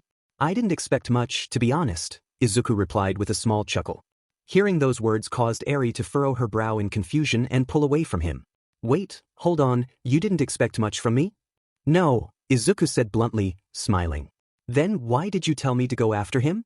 Eri yelled, throwing a well-aimed jab at Izuku's head. Izuku frowned and caught her fist, stopping her in her tracks. Damn it, why are you so much stronger than me? Eri huffed as she attempted to break through his defense. Because I've had an extreme amount of training and I've gone toe-to-toe with some of the greats, Izuku reasoned, lifting Eri off the ground and sending a kick into her gut, causing her to fly backward. OOF, she exclaimed as she landed in the dirt. Before she could push herself up, she felt herself being lifted by her shirt collar. Eri, it takes time to climb the stairs to the top. You can't expect that just learning the water-flowing rock-crushing fist technique would put you above everyone, did you? Izuku asked as he set her down. Well duh. Isn't that how you became number one? Not even close, squirt, Izuku said with a frown. He stepped closer until he was right in front of her, then wrapped his arms around her in a hug. Eri, I told you to go after Kaken just to test you. You've got guts for going after the number one hero and some in the top 10. You've made me so proud. Tears began to build in Eri's eyes as she clung to her mentor. I miss you so much, Izuku, she said between sobs. I miss you too, kid. Not a day goes by where I wish I was back on Earth with you and my mom. Eri stayed quiet until she finished crying. What was your dream again? Eri asked, wiping her eyes. Izuku looked at her, confused. You already know the answer to that, Eri. Say it. Izuku let out a groan before responding. I wanted to tear down Hero Society and create a world where anyone, regardless of having a quirk or not, could live together without discrimination. Eri smiled at her older brother's words. I think I found my dream too. And what's that? I'm going to make all those heroes pay for what they did to you, and while I'm at it, I'm gonna bring you back. Eri said with a big smile. But her smile slowly faded as she noticed the frown on Izuku's face. You've still got a lot to learn, Eri, Izuku said as he turned and walked away, leaving Eri's world fading into darkness. Bakugo's world snapped to black, only to be quickly replaced by a blinding white light.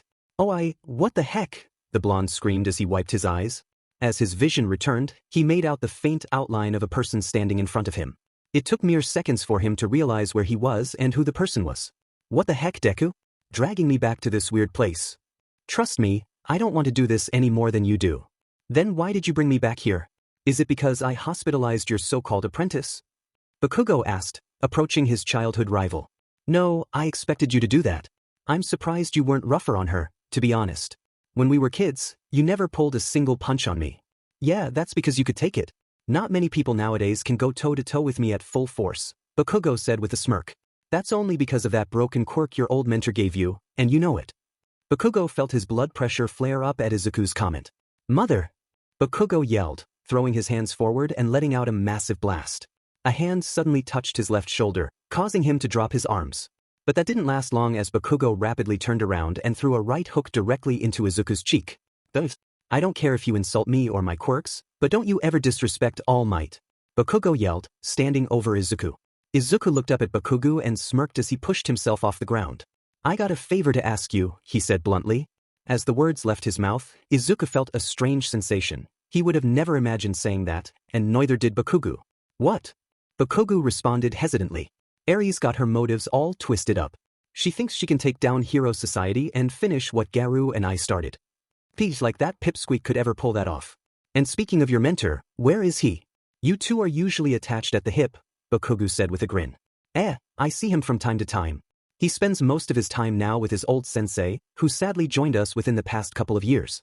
But more importantly, you've got it all wrong, Kaken. The heck does that mean? Eri would have no problem finishing off Hero Society if she had the proper training. It's the second thing motivating her that needs to be fixed. And what's that?